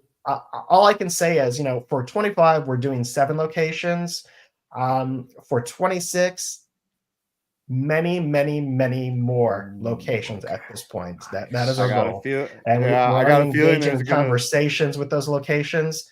Let's see. And I'll say, as we continue to build the experience, we're definitely looking at locations. And I'm going to leave that very generic just because that can be interpreted in many ways. But we're looking at locations and what is going to be the best setup for Cosmic. But we're definitely open to exploring ideas of those locations. I think there's going to be a big league takeover. If the Bananas are playing in big league parks, I think Cosmic Baseball can do it. I think so. So I would love to take it to Wrigley Field. Oh, Wrigley or I Fenway. think that's a little nice. Foreshadowing. Yes, if I'm going to ask to go to that game too. Okay. Hey, Wrigley and Cosmic, that'd be fantastic. Absolutely. Hell yeah. It would be amazing. You just have to like put up some barrier so that players don't run into the ivy. You know, it's just like, all right, stop. Like they'd have to paint the warning track or something. Or you could put like running into the bricks. I don't know if you could do it, but maybe find a way to put like maybe like a Cosmic like design with the ivy. Like I don't know if you could do that, but that might be a good idea. Make the ivy UV reactive as well. Exactly. Yes, that's what I'm spray thinking. It with you could just spray it with soap or something, right? It would glow. Yeah. So speaking of that, ivy, that's the only thing. What improvements have you made to the actual product? Because I saw, you know, when the first game, the ball was coated in glow in the dark powder. Do you have special balls now that are going to be less messy? Because I was talking to one of the kids, the catcher was just completely covered in dust. Like, so what's going on with that? Yeah, we're definitely finalizing that ball and what it's going to look like. We do have some prototypes that we've been playing around with and seeing which one is going to work best. So all I can say is we're definitely looking at that. We're looking at how we're going to entertain the fans, coming up with the new ways to be able to do that with our players, not only out on the field, but in the stands as well, giving fans a chance to be more involved and engaged as a part of the entertainment experience as well. Looking at who are some of the other influencers, celebrities, former players that we could bring in, especially for the Cosmic Home Run Derby that we're going to be doing as a part of the experience. So, so we're really looking forward to that. And then also the special effects that we're working on as well, to make sure that we're offering something that's more enhanced, different, and better than what any other team can offer at this point. That is so awesome. Now, what do the players think? Do they like, what's their opinion of Cosmic Baseball? They're like, oh, it's just extra, I don't get to just end the game. Like I got to play another 9 innings or what's the feedback you get from them? They are excited about it. They are hyped to be able to be a part of the experience. And the way Cosmic, works, and this is something we have to educate fans on, is that black lights don't work when the sun is out. And so the first part of the game is, playing a bit more of that traditional baseball, still quality baseball with lots of entertainment and building towards the hype of Cosmic Baseball. And then once the sun sets, waiting 30 minutes after that is when we get started and doing the dramatic transition from the regular lights to the black lights. And we've upped that transition. Because I know you saw that at the game and what that was like. Yeah. That more crazy, more wild as well. But the players are really excited about it. They've actually been helping us to build the experience. We've been working with a core group of players to really build out the script of what Cosmic Baseball is going to look like, from the point of entry to our pregame block party to when the game is over and fans are leaving the stadium as well. So they have really been a core part of building the experience, and they are looking forward to it. That's awesome. So as the GM, does it make recruiting players a lot easier now that you have that in your back pocket? I think it is. A lot of people are intrigued by the idea and curious as to what it actually is. And for those guys who, they know that after college, they may not necessarily be going on to the minors, but they still have a passion for baseball. This is a great opportunity for them to continue playing, but also letting out more of that personality. Because with Cosmic Baseball, it's not just go up there, hit a ball, or throw a ball. You need to be a showman out there and really be able to entertain the crowd, as well as do a great job of interacting and engaging with the fans. We want players who are very personable and love working with the fans and making them smile and have a great time. Okay. Are you a football fan? Do you pay attention to football at all? I'm going to need a score prediction for Sunday. I do. So I think the score will actually be 35-21, and the winning team will be the Bears. Yes, known pro football expert Rob from the Tri-Citi Yes. Chili Peppers has officially picked the Bears to win Super Bowl. It was a tough year for the Bears, and as a Bears fan, you know what? We deserve something. But I'm gonna say, obviously the answer is the Chiefs will win. Okay, but Same this score? is where the NFL may flip the script and say, no, it's not scripted. We swear. Look, here's an Eagles victory. Okay, fair enough. Same score, 35-21 is what you're calling it. Yep. And I'm gonna go with the Eagles. Okay. Oh, the Eagles. Okay. Yep. Rob, where can we find you? And do you have any parting words for the audience? So chilipeppersbaseball.com is where you can sign up for our Cosmic Ticket Lottery, whether it's home or for the tour, as well as all to get the great merchandise and also the new merchandise that we're going to be bringing on. And we love the support of the fans have been giving us here at home or across the country. 25 is the next step in Cosmic Baseball, so we can build up to something much larger after that. So continue to be on the lookout for what is coming, whether you're following our social media or coming out to the games as well. All right, thanks for coming on. Absolutely. Let's have a Thanks, season. I'll be in touch. Either you Okay. or Matt. I'm gonna sink my hooks in. I'm gonna be around. You're gonna get sick of me. That's what's gonna happen. No problem. man. We Hey, appreciate the support and the help and spreading the word about Cosmic Baseball. No problem. Such a great thing. All right, next guest coming in. Thanks, Rob, for coming on. I What- did want what to is mention this? one thing. Mason Crosby has just announced his retirement. It was just going Oh, over through the okay. things while during the interview. I didn't want to interrupt Rob during his about Cosmic Baseball, but I just The figured lightning I'd just rod. let people know. Yep, Mhm. former New York Giant, Mason Crosby didn't do Yeah, well, but minute. No, yeah, he was like Graham Gano. All right, next guest, another former melon head or up and current he's rocking melon the jersey. head, rocking the jersey. I You got already mine know. back there. I might have to take it off the wall for 2025. We got SRS Mike from Stark Raving Sports. How you doing, Mike? Haven't talked in a while. I am well. Thank you for asking. It's always a treat of my year to be on Media Day. So, what we got this year, fellas? I know. Go ahead. Oh, go on. I know you had an issue with apparently you have a dairy allergy now. I mean, I was seeing that on Twitter. Oh, we're going right into it, huh? Yeah, I just figured I'd just ask. I'm curious. This is the So- hard-hitting journalism right here, folks. Yes, Okay, we gotta I didn't know hammer we it were down doing into this the for screen. Media Day, but over the summer I went to the hospital for choking on chicken, and they found out later that it wasn't just because I was stupid. I also have like a very inflamed throat, so now I have to cut back on like all of the major allergens till I heal, and then we'll Mhm. see what the problem child is. Yeah, So you had to medical go to the advice hospital. on the Super Bowl show. Yes, she had to go to the hospital for choking your chicken. That's what Yeah. She's fine. This You had to go is to the level of maturity that we display here at the dumpster fire. Now, you played for the Melonheads.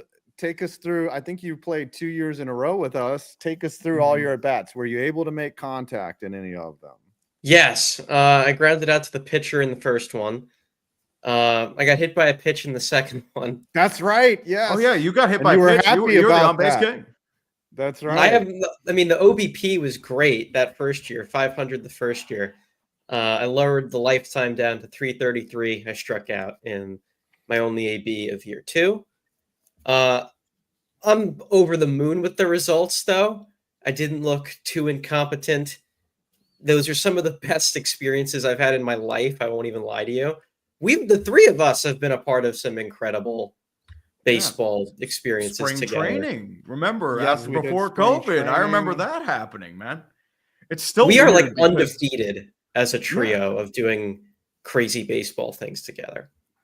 Yeah, what's crazy was I never really released a video after spring training because the pandemic hit, and like I still use that B-roll, but like that was crazy because I remember the day before they were like, "Hey, you can come, we're hearing about this thing, there's COVID out there, They were but joking just about don't shake any of the players' hands. Don't get too close to them. Feet. By the next day, I think we were the last independent media to even come to spring training, because the next day they banned everyone, shut it down. and then they shut it all down. And then like the week later was Rudy Gobert. Yep. I remember you were there like the last second that you could do that. Yeah, we could. Yeah, he touched the mic. So we got extremely lucky, and that was one of the best experiences, just going down to, because I'd always, as a young kid, I'd always hear about spring training and stuff, and my dad would be like, hey, let's go to spring training, or he would talk about it, but we never had the money or the resources to go. So getting to go was just, especially as someone with that level of access, was so much fun. I know, right? And go ahead. Oh, I was just gonna say, and it really was the best kept secret. But now the cat's out of the bag a little bit. Everybody tries to do it, but we were like the last of that golden age, because there's no way that we pull that off in a post-COVID world either. No. That's what I think back to the most. I think maybe if we just ask nicely enough. I feel like. Yeah, it's starting to switch again. Like, we're getting fierce competition from major media, and they're like, we're not as sexy as independent creators as we were 5 years ago. It's an end of the day. We'll get jobs at McDonald's. We're good. Yeah. It's funny because when you upload a 10 out of 10, it comes with a Wendy's application. You're just like, oh, okay. Always. Happens to the best of us. So what's going on at Stark Raving Sports? How's it been, in this YouTube journey? What kind of content are you guys doing? And, give us an update there. Still doing well. This year is all about, I want to reaffirm that this is something we all love and have fun doing. So we're going to put more emphasis on, we're going to make what we want to make, and we don't really care what the performance is, just because I think that not enough people think like that. Everybody here is guilty of what you just said, that 10 out of 10 struggle. So I think audiences are seeing through that. I think audiences are seeing through that a little bit. So we want to start doing at least more emphasis on, let's put things that we're confident in and not waste our time there. But at the same time, this is supposed to be fun. Our channel especially is all about keeping things light and fun. We're going to add other things to the business variety that we're proud of. Like yesterday was a nice new clothing drop for us. So I guess that's really the state of the union. Is blessed to continue to do this, blessed that I can still make this be my full-time gig and have a wonderful team of other creators around me. If you think I'm disgusting or something, and let's keep it rolling. I mean, I should be better at my, Kurt Russell speeches with these kind of things, but at this point, I'm getting old. Even I met you guys when I was 17. Oh, come on. Yeah, dude, you were a 17-year-old creator. Yeah. Tell me about your merch. I know you just launched that yesterday. Take us through that. So I want, it is my official real life job to make Stark Raving Sports as successful of a business and as a brand as possible. So there is that boring, I got to put on a tie and do business things kind of mindset at times. And I wanted to come up with something that we were all passionate about, and something that isn't necessarily just regular old YouTube content. So the idea, thank you for the drop there, was, hey, let's make something that's really good on the clothing side that has nothing really to do with our logo or anything like that. It's let's make cool pieces. You can get them on our website for 1 week only, starkravingsports.com, because it was, how do we make something that you say, oh, that's hard, and oh, that's cute at the same time? No. And I think we've done that. That's what my girlfriend tells me. Jeez. I just gotta go. You'll be here all week. Huh? Yes, I'll be. I'm getting very chill guy vibes from this cute little bear with a very strong bat right there. I love it. So I hope everyone can cop that merch. I might have to ask for that in exchange for the Melonheads jersey, that that I provided to you. By the way, With my name on it though. You want one yes, SRS Mike on the back. Yes. StartBravingSports.com. So my plan for this year, and I should have mentioned it when I was talking to Bailey, is that we're going to do 2 games against summer league teams, one in Portland, Oregon, and one in North Carolina. The way I want to do it is the 2 years ago when we did it, Table Rock, our management company, who has the logo right there, they bought the jerseys, they sponsored it. I'm very grateful for them. They forked out a lot of money to produce both games. But this year, I don't know if I can count on them to do that. What I'm thinking is that we fan fund it. We try to raise money through either a GoFundMe or some type of donation where the viewers can get perks for contributing. I would think that the top contributor would get their name on the back of the jersey and they'd get to pick who would sponsor it. So that's what I want to do. But the 2 games are going to be wildly different. So the Portland game, Jesus Christ, the Portland game is going to be for content creators, like guys of average or above average ability. But the North Carolina game is going to be, I'm putting minimum ability standard. I might not even play in the North Carolina game. I want ex-pros. I'm going to get like Austin Schultz. I'll see if Eric wants to come. I want to actually beat the sock puppets. And that is my goal. I'm going to put together a super team of both content creators and guys that can throw heat. But the Portland game is actually more fun. That'll be for us, the guys that aren't as good. But I'm going to beat the fucking sock puppets. You say that, but you wear their hat and everything you do. You wear their jerseys. Come on, man. I might actually play for them at some point. I might actually work that out where I sneak in an actual at bat in a scrimmage game where I might do a flip the script where I spend a little time with them. But we are going I'm going to Crystal with the Yankees, huh? Yes. My goal is to get, I have to put some minimum ability standards on the North Carolina team, but for all of us out in Portland, it's so much fun. It's a longer trip, but it's so I'm in South Florida. That's as far as I could go. It is, but I'm telling you, it's worth it. It's a 5-hour flight. You get out there, the pickles treat you so well, and then they just it's a better game. James, I know you're saying get Trevor May, but we'd have to raise a lot of money to get Trevor. Trust me, he's not going out there to play baseball for free. Let's go get Trevor Bauer. Why not? Let's see if Bauer wants to play. Bauer with a little mustache. Yeah, he's playing in Japan. So I thought he's in Mexico. No, he just announced that he's not coming back to the Diablos. He's going to play in Mexico. So, Mike, what's going to happen Sunday? Chiefs Devil Magic. Is this really a question?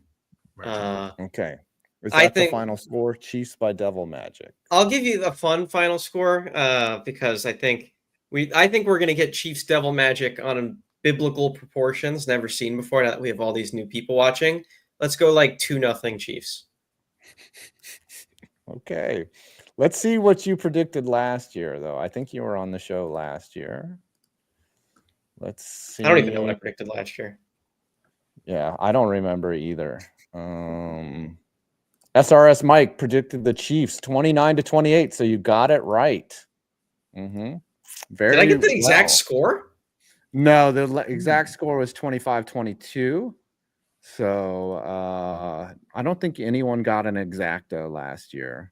That was a weird game. I don't know if that was scoregami, but yeah, weird outcome. No one got it right. Tubfrog came really close at 24-20, and so did Brandon. Brandon came at 24-20. Did anybody predict 6-1?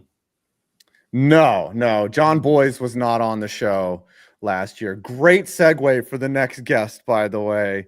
Excellent. So where can we find you? And plug whatever you want. It's media day. Sure. Well, I wanted on the record that tree plugs are closed, not me. So thank you for that. You can find me and other people like me at Stark Raving Sports on YouTube. I have to thank these guys. We wouldn't really be here without them. I was a weenie recent high school post-grad when I first met these guys. And I'm proud to consider myself on your guys' coaching tree a little bit.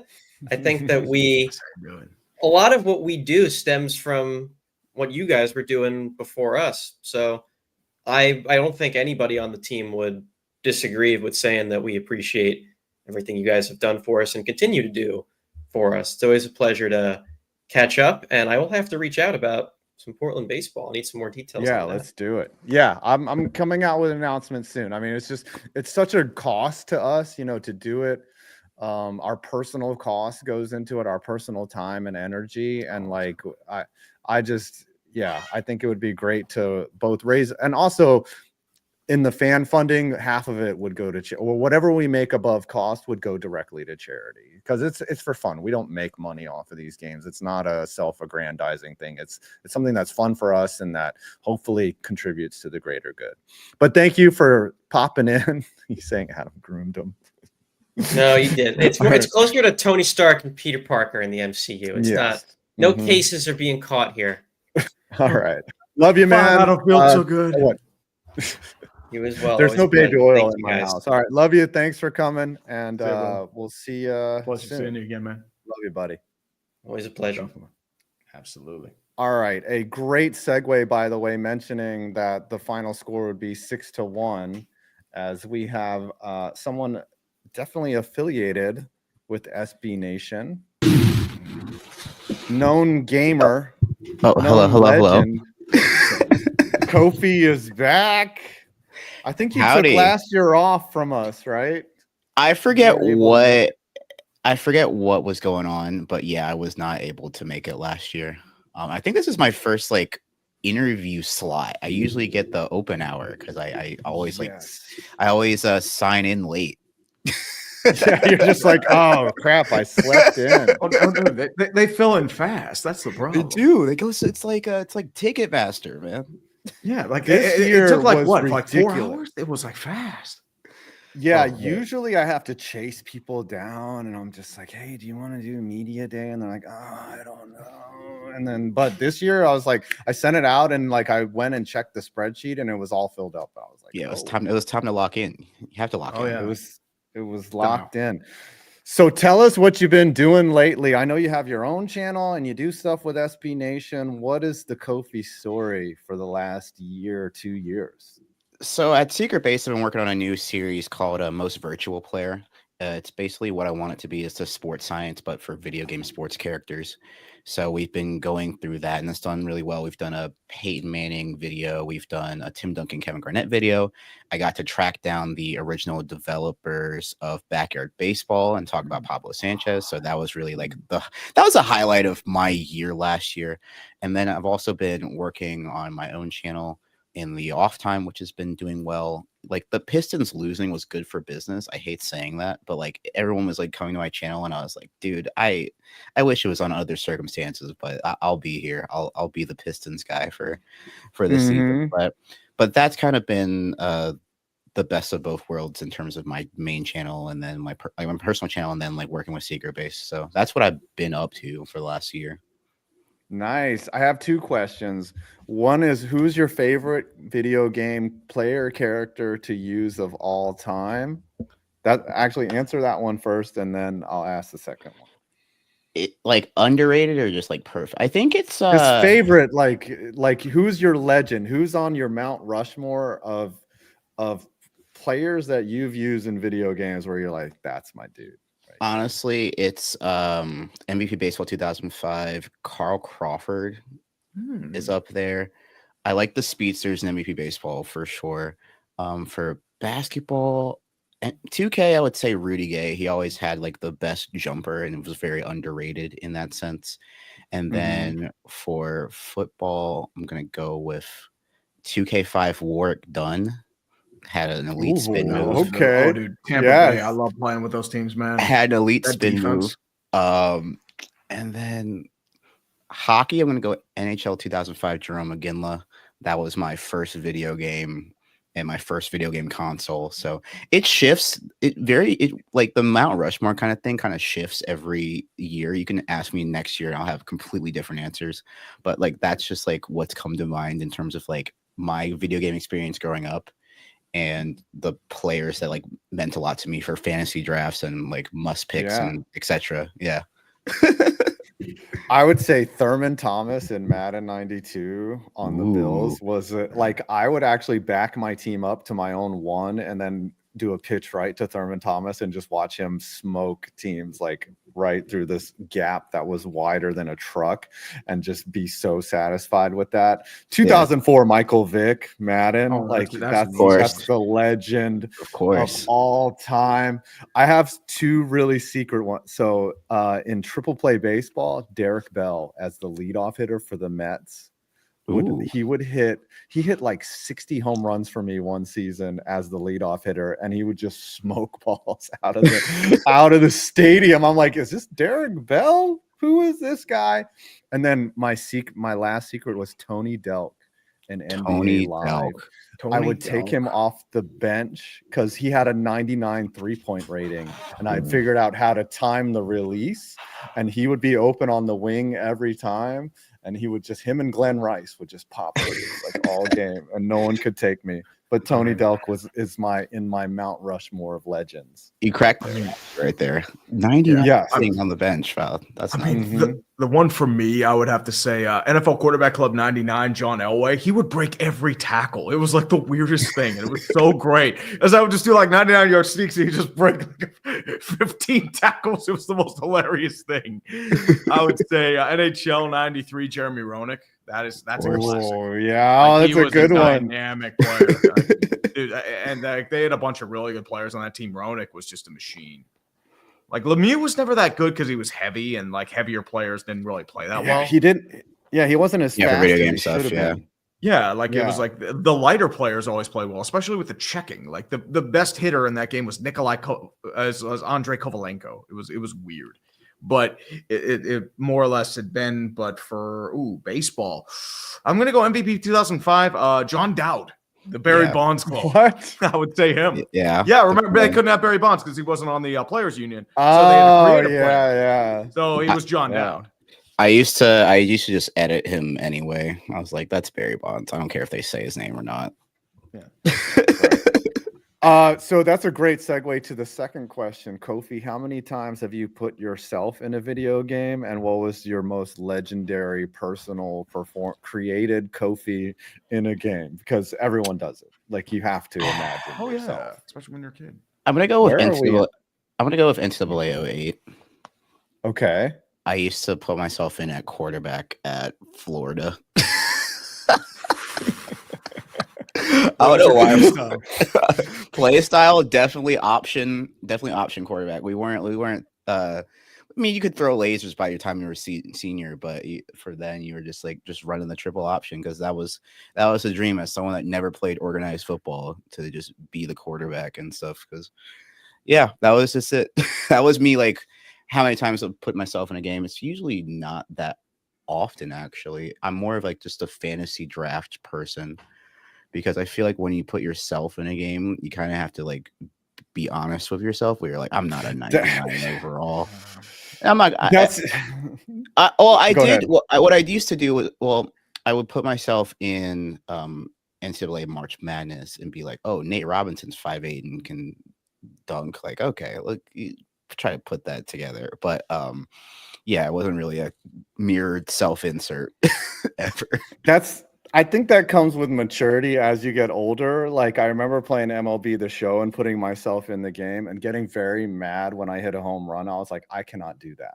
Like why? I tried to set my power ranking as low as possible. And then I took one deep in a game and I was like, that's not realistic. Like I would bat 0-36 and maybe occasionally foul one off against a major leaguer or take a walk. And I was upset, but then I was like, that felt good. Makes you pause.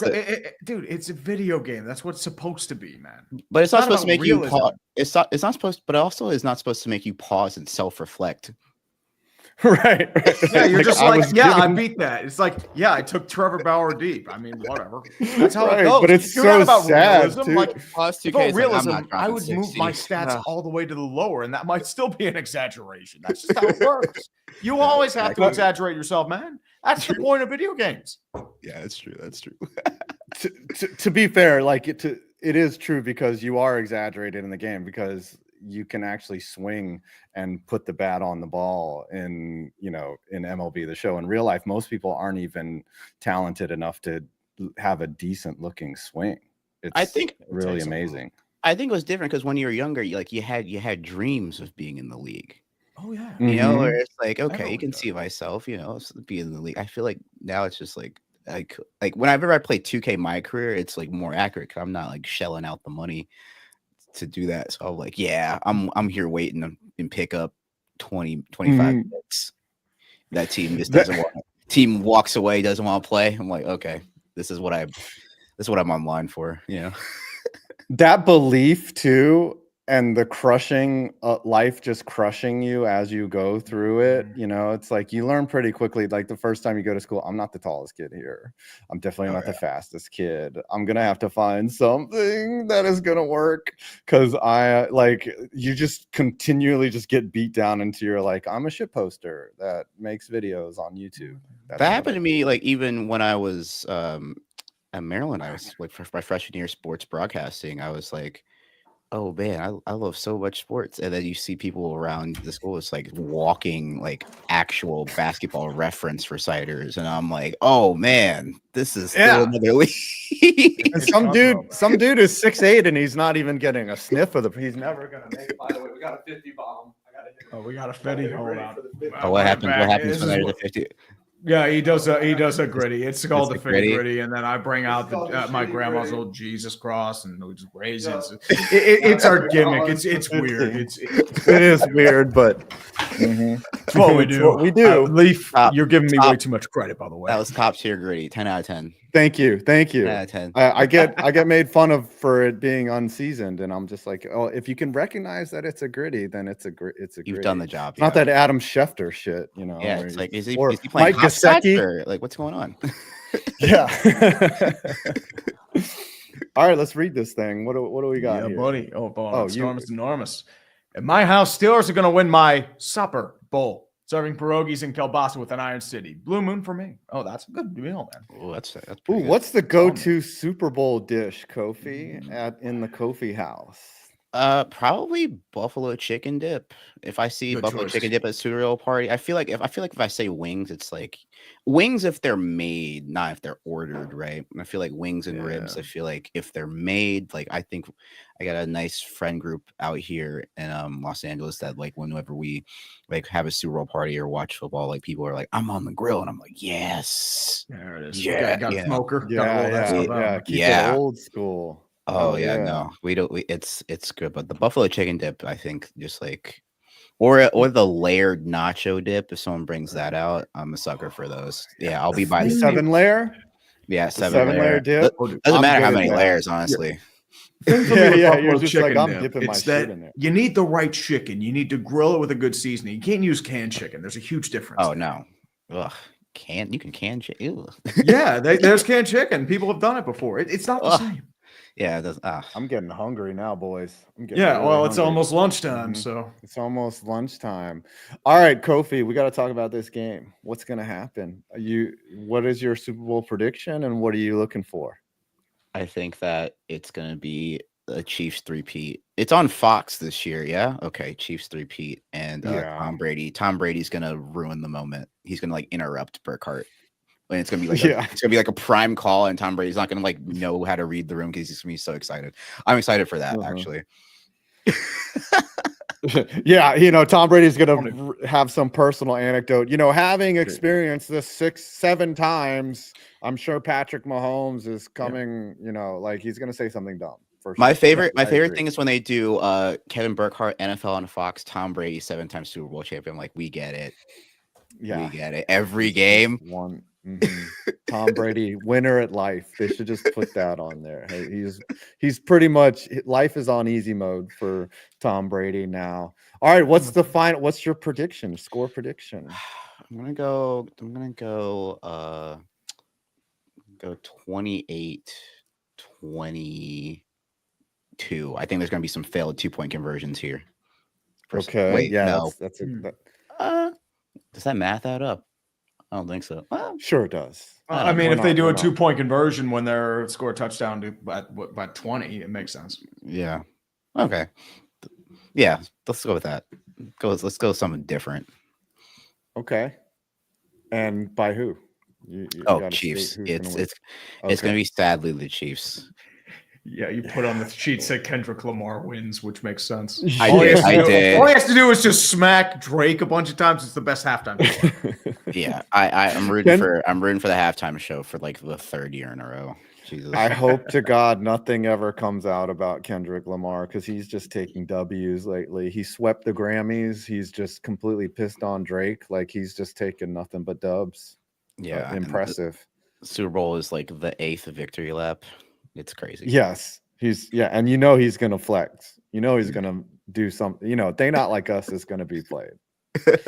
All right, where can we find you, Kofie? We have our next guest lined up. So, awesome! You can find me on socials. My YouTube channel, Kofie, and then Secret Base YouTube channel, and then everywhere it's either Kofie WHY or Kofie Yaboa. I'm just gonna keep it short. Don't want to overstep. All right.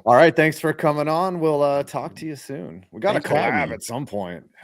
We do. I got to get better. We do 1,000%. None of us are good at it. We're just like we're all busy with our own shit. That's the problem. That's right. All right. Love you, man. See you soon. You Bye. Coming next to the stage, we got a guy who has been growing like gangbusters. We had him on last year. I believe he was fledgling at the time. Now he is here. He is established. We got former D3 punter. D2 punter. Correct. D2. Division All right. 2. He's like, hey, Division don't 2. you dare insult my me division. by Give me dropping my me D2. down one. Former D2 punter, Isaac Punts. What's up? What's going on, buddy? Shoot, man. I don't know. It's been a long season, huh? Like watching the Chiefs just kind of like squeak by wins, and every week going, okay, eventually the other shoe's gonna fall. It's not gonna go their way. And it went their way all the way. And now we're sitting here as they're entering their 3rd Super Bowl in a row. They remind me of Duke basketball. When Duke basketball would just always get to the Final Four. These guys, man, they know how to play. Now, were you a dad last time we had you on, or did that happen in the interim of 1 year ago? Last time I was a dad, but I was like a fresh green. That's right. Bright, bushy tail, cheery dad. Now I'm a more seasoned. You're vet. Tired. You're vet. Tired. I'm tired, guys. You're a 2-year player now. Bags. Right? That rookie grind. Now you know what to expect. Right. I got a great 5 hours of sleep last night. Perfect. Like I was sleeping in. Got up at 5. That's a record. Yeah. Hell yeah. Wow, that's impressive. You're doing it. Right. So we are living. We are trying at least. Since you are a football guy and you actually know a lot about football, I actually got 2 questions, completely unrelated. Tell us about the punting in this game. I need to know about the punters. You need to know about the punters. Well, I'm glad you asked. We have the ever controversy-free Matt Ariza on one side for the Kansas City Chiefs. Exonerated. And that comes with its own set of asterisks, which we're not going to dive into. But yeah, I mean, it's that whole situation looming in the background, which is funny because you'll hear him walk up and they'll be like, Matt Ariza out to punt. Crickets, for a couple seconds, I didn't punt, then just let him walk off. It's like no one's really saying anything. He's been good this year. He's been a lot better in the NFL than I thought he was going to be. He hits a good ball. He's still liable to, kind of hit a miss at one. He's going to give somebody an opportunity to return one. The Chiefs have been really good at covering, so they've been kind of bailing him out. But he's been hitting the ball really clean. I wouldn't expect anything wild. And on the flip side, you've got somebody who you want to talk about hot and cold punters, man. Braden Mann. he has had some great games. I feel like every time I cover Braden Mann, I'm either talking about this guy's having one of the best games I've seen, or holy cow, how is he still in the NFL? There's not a lot of in between. I mean, I don't know if you guys remember, I think it was against the Patriots a couple years back. It's like they're up by some small amount with like a minute left, hits it right to a returner, low line drive, comes right back, ends the game. So, and that's when he was on the Jets, I believe. So now he's with the Eagles. He's had a pretty under the radar season, which is about what you'd want from him. So you just kind of hope, remember the last time the Chiefs and the Eagles played, it came down to a pretty important punt, that kind of turned the tide. Yeah. Yeah. So Kadarius Toney. Yeah. Mm-hmm. And made me salty. Favorite moment. The Bills Chiefs game, you could argue, big punt return there, pretty important in their victory. So it could come down to it. It has for the past couple of years. I mean, even last year, right? Tommy Townsend hits one, not a great punt, bounces off somebody's foot. Guess what? Different ball game after that punt, right? So special teams always makes a difference. They're people too. You're right. They are people too. But I think the bigger story, and maybe you guys can back me up on this or disagree, I think the kickers, right? Jake Elliott, not exactly having a Jake Elliott-like season.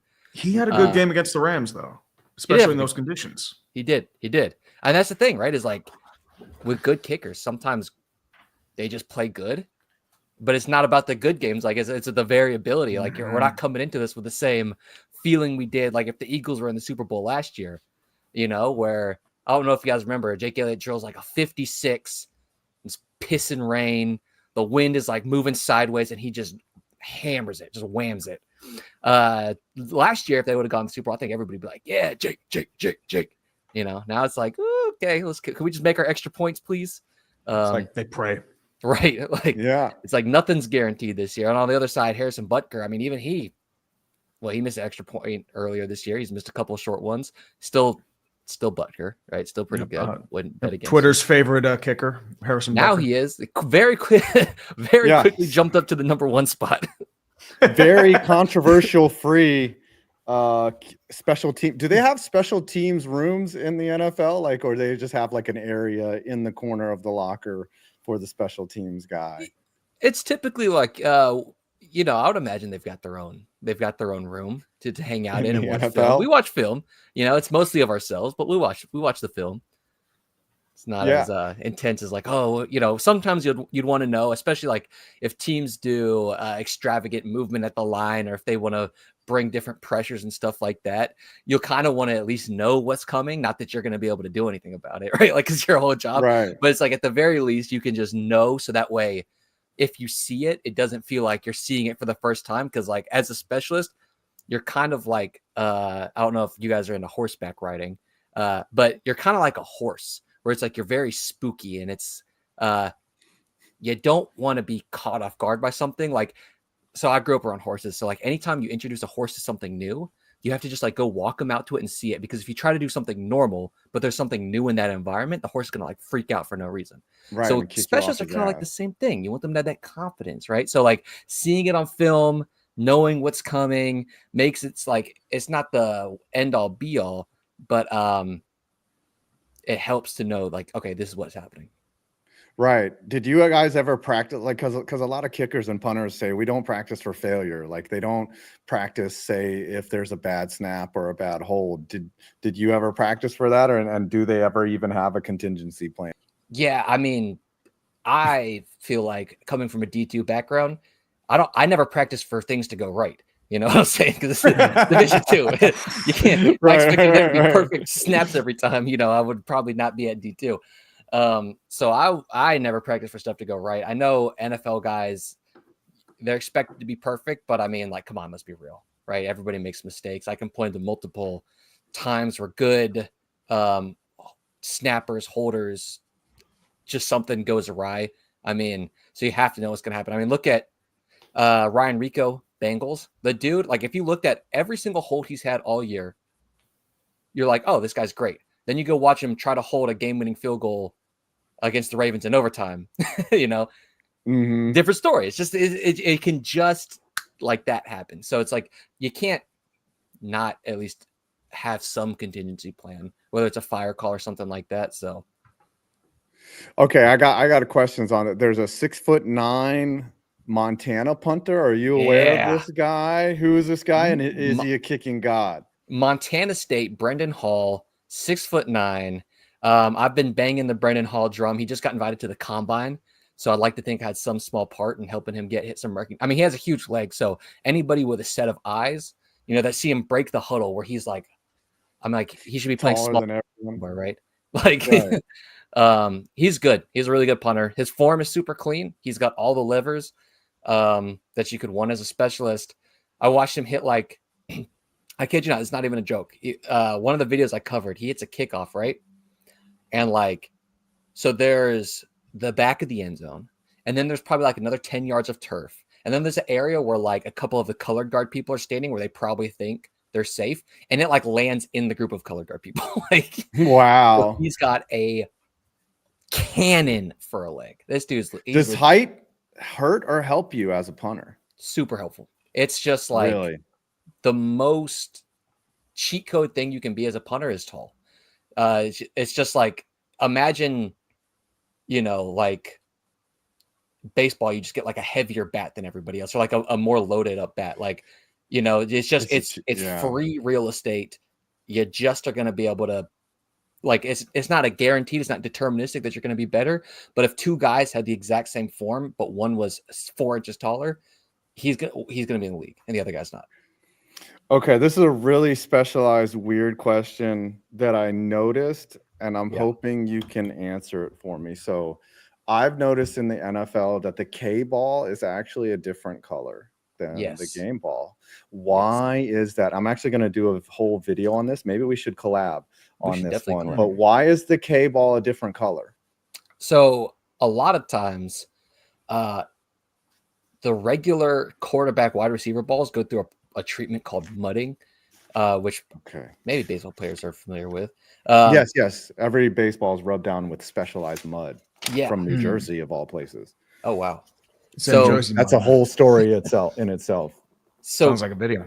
A lot of football guys is pretty much, or a lot of quarterbacks like their footballs mudded. It adds a little bit of extra grip, does some cool stuff like that.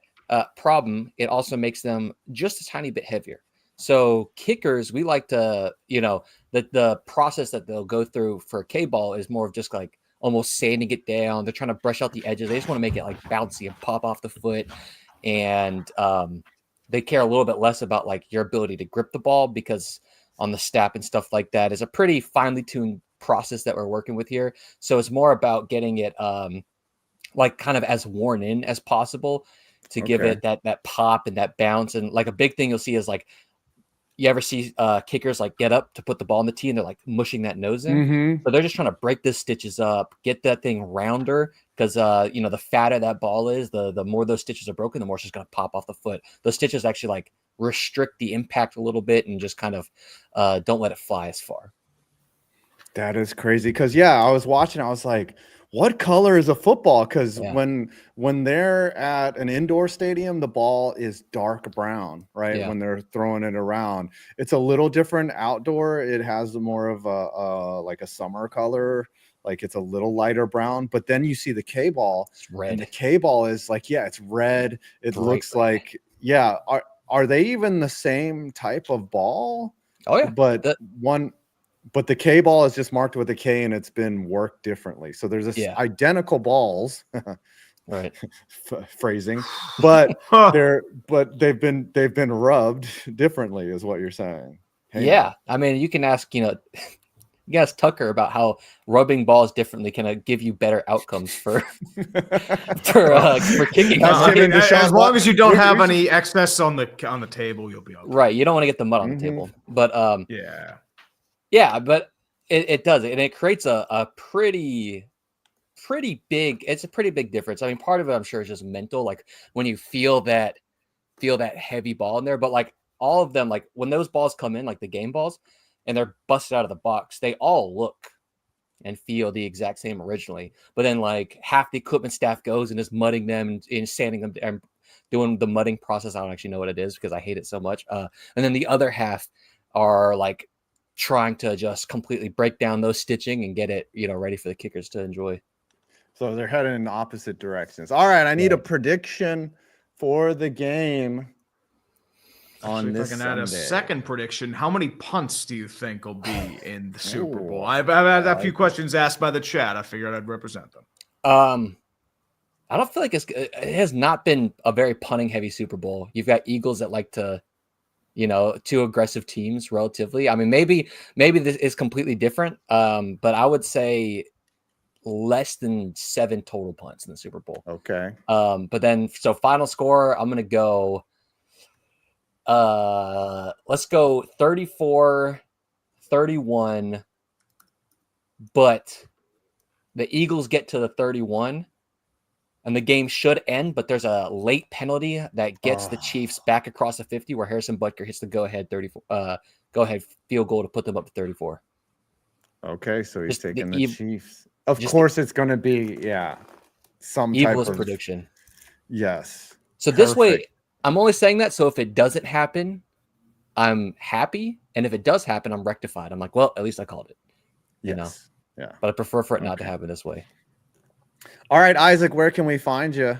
You guys can find me Isaac Punts on YouTube. You can find me Isaac Punts on Twitter. And those who are so moved can find me on Isaac Punts on Instagram as well. All platforms. Isaac Punts. Yeah. I'm really happy for your success, by the way. You're crushing it. You're growing. And we definitely have to collab on this K-ball video for sure. Because let's talk balls, man. Yeah, let's talk balls. That's phrasing. All right. Love you, man. Thanks for stopping guys. Love by. you too, man. Yep. Peace out, brother. Right. Peace. And now for our next guest, and I'm going to have to piss, by the way. Also, one more update as well. Micah Hyde has also has announced his retirement, all-pro safety. The Bills are losing parts, not gaining. They might have to go out and Hyde got cut last year, so I mean, he was on a couple practice squads, but still, so he wasn't even in the league. Okay, no. Well, he was like, I think he had bounced in the practice squad, but like it was one of those things. I thought he was on the Bills, but he wasn't. But he just it was like a Mason Crosby situation where. Gotcha. He was at the end. He was getting older. Mm-hmm. All right, bringing our next guest. Have you done his show as well, Tree? Yes, I have. I absolutely have. I'm very familiar with this guest. We've got Jin Won Kim, aka the Cerebral Palsy Gamer. Hey, welcome to the show. I'm so glad to reverse roles right now. You interviewing us, we're interviewing you. I do have to go to the bathroom real quick. So go right ahead. Absolutely. So, buddy, how you doing? How you been, man? Oh, pretty good, pretty good. How about you guys? I'm doing all right, man. I'm just sitting here trying to enjoy the media day. Take me through what your channel's been going through. I know we've interviewed both of you times before. I was just wondering how things have been going on that end for the past year. It's been great. It's been growing slowly, but it is growing. Hey, that's a good thing, man. I mean, as long as it's going up, that's all you can do. Yeah. Definitely. How'd you get that Reggie White jersey in the back? I know you're a Packers fan. I was just wondering if it's like any special like thing with that. Actually, one of my subscribers sent it to me for a Christmas gift. Oh, nice. Yeah. Like, I mean, definitely. I mean, I'm just curious. Like, is it autographed or is it just like a general Reggie White jersey? It's a 75th anniversary jersey. So, nice. Definitely, man.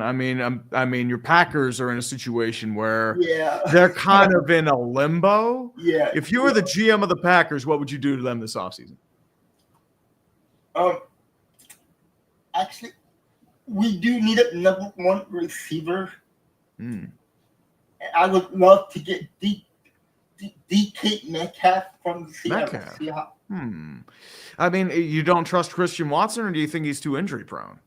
Right now, he's out until week 12. All right, he had the torn ACL. Yeah. I'm trying to think what else. I know like Dobbs is kind of like more of a fringe option. Yeah, you do have a couple other options, but I know you're looking at DK Metcalf. Like, well, what entices you about him?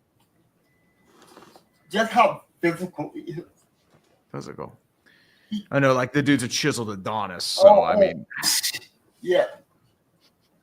I mean, I'm thinking what else? I mean, like, what's your feelings on Jordan Love? I know he's had a bit of like an up and down year. Yeah, Jordan Love. I do still believe in Jordan Love, but he has to protect the ball a little bit more. Yeah, Yeah, he has a lot. Throw it up. Yeah, he has a lot of that Brett Favre in him. He has that sort of gunslinging mentality. It's like it works out, but there are other times where it's like, dude, what are you doing? Yeah, sometimes you're like, no. And sometimes, okay. And as Hammerhead says, like, what about Tyreek Hill? What do you think about him? I do like Tyreek Hill, but I think Tyreek Hill can be a cancer in that locker room.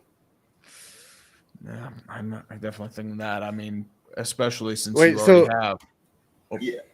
Is DK a free agent? No. He's going into it last year of his deal with the Seahawks. Oh. There was some like hit or miss. Like there was always like he wasn't really playing up to potential this year, and he might be like overshadowed by JSN. I think that's what he's trying to imply. But like, if you were to make a trade package for DK Metcalf, what would you offer? Probably a second rounder and maybe Dante Wicks in a second. I mean, that's not a bad. I definitely think. Well, right. Remember, Amari Cooper went for a fifth. Right. So so DK Metcalf is probably DK's got more value than Amari Cooper. I mean, That's Dallas just trade him because they tried to get under the cap. So, but to me, the thing about Metcalf is he's not a great route runner. He's got great front line speed. Like he's going to go great in a straight line. But yeah, he got kind of exposed by JSN. Be like, all right, this is how a receiver gets open. And DK, he's a great option. Don't get me wrong, but he's not always open. No. But the Packers do need like a deep threat. And I know in the case of Christian Watson, he's been hit or miss and very injury prone. Injury. Maybe. Yeah, injured all the time. So. Maybe they should add Tom Grossi, wide receiver. Ain't not bad, My question, too, is about your cornerback situation. I know Jair Alexander with the injuries. He might not be back this year. What do you do there? In this free agent, there's a lot of good corners out there. You got DJ Reader.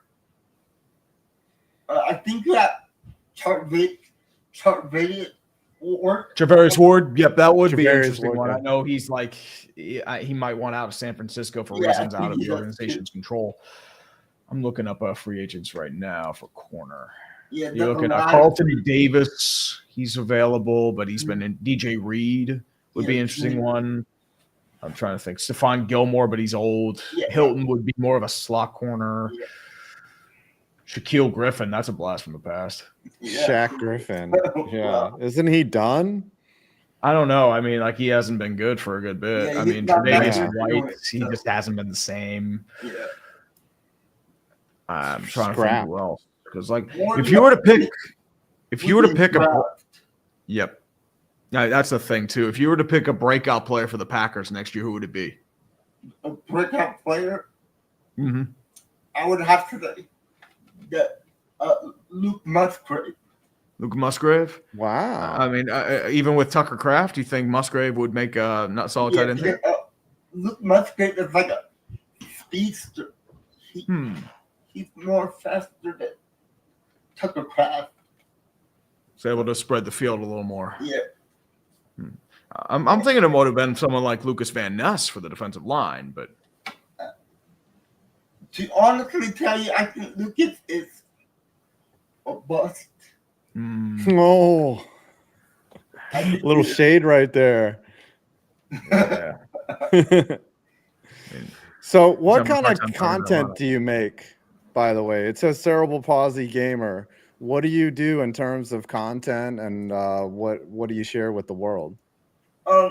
when I first started this, I used to be only playing Madden every single year, make Madden videos, stuff like that, opening packs, that kind of stuff. I know you stream. Oh, sorry. I know you stream games as well. Like, take us. I know, like, you've been rated a couple times. You've been rated by Grossi, which one was your biggest raid? I would just say, like, what do you do in terms of that regard? Because I know you've been pretty busy on that front. Right now, I'm making like remake Packer videos. Like, what if this player came to the Packers, or that player came to the Packers, that kind of stuff. Oh, what was your favorite one to make in that regard? Like, in terms of your what if videos? My favorite was, what if Devontae Adams came back to the Green Bay Packers? Oh yeah. I mean, as I said, it's possible. Who knows? Yeah, it's possible. It is very. I mean, he's a free agent, I think. Yeah. You got to wonder that he's not going to stay in New York. Yeah, I mean, like, he's not a free agent, but he could be getting cut. He could be getting cut. It's one of those things. Well, he said he wants to be released if Aaron Rodgers doesn't come back. Well, Aaron Rodgers to the Vikings is happening. Yes, complete the cycle. You have to complete the cycle. Don't say that, please. And in 15 years, Jordan Love will be a Jet. I know this goes. Mm-hmm. No, that's my worst nightmare. Aaron Rodgers. Were you upset? Yeah, were you upset when that ended, Jin? When Aaron Rodgers left? Yeah. What were your feelings? I didn't feel nothing because I knew we had something in Jordan Love. And it was too much of a headache with Aaron Rodgers. Every year he acted like Brett Favre. Mm-hmm. Am I going to retire? Am I going to come back? Am I going to retire? And I just had enough with it. So that's the one thing that people say. You know, they talk about how the Packers have had 3 generational quarterbacks. No one really mentions how ugly it got at the end of both Favre and Rodgers' tenures. Yeah, it got really ugly. I mean, when Brett Favre left, we offered him $20 million just to stay retired. Yep. And he didn't take that. Yeah. And he was this close. He was a Brett Favre gunslinger pass from getting back to the Super Bowl as a Viking. Oh, I love that game. I love it. It was a 3rd and 15. Like, he could just run for it. And it's like, dude, why are you throwing it to double coverage like that, dude? Come on. Yeah, and they were in position to win, too. Oh, yeah, they were going to get field goal. Mm-hmm. Yeah, I love that game. I think all of Green Bay loved that game. Oh, yeah. So, in your opinion, what's your favorite Green Bay Packers moment of all time? Of all time, I gotta go with Bart Starr. Bart Really? Starr. Oh, yeah. I mean, hopefully he's a player, not the coach. Yeah, he did not do well as a coach. That's a great answer because you weren't even alive to see him, but you still did. Did you watch tapes of him or old NFL films? I still watch YouTube videos of the guy, and he was. I mean, if he can play in the ice bowl, I have respect for you. Yeah, it was so cool. All right, let's talk about Sunday. What do you think's going to happen in this game? Chiefs, Eagles, and what do you feel about the game as well? If I have to pick with my heart, I'll pick the Eagles. But if I have to pick with my brain, I have to go with the Chiefs. Yeah, I think that's everyone, man. It's just, it's like, who do I wait for, the meteor or the nuke? I don't know. That's what it comes down to. What would the final score be? I would say 34-28 Chiefs. 34-28. I got that right? Yeah. Chiefs? Nice. And who are you rooting for? in the I'm game? rooting for the Eagles. Okay, your heart's in it for the Eagles because you don't want to see a three-peat. And I do not want to see Taylor Swift. They're going to show Taylor Swift. He's the thing. sick of Taylor Swift. They've been restraining the Taylor Swift this year. Yeah, in fairness, yeah, true, but they're still showing her. they're going to show her regardless. It's the biggest pop star in America right now, Yeah. probably the world. Yeah, you're right. Of course, they're going to show. I mean, they're trying to get the Swifties, baby. Irvin, do we have a link? Do we have a link for Cerebral Palsy Gamer? Can we put Palsy Gamer? I'm sorry. Absolutely. Can we put that in their Let me chat? see Where that. can we find you, Jim? Just like right there, it says Cerebral Palsy Gamer, Mhm. and that's where you can find me. Trying to find it right here. Give me a second.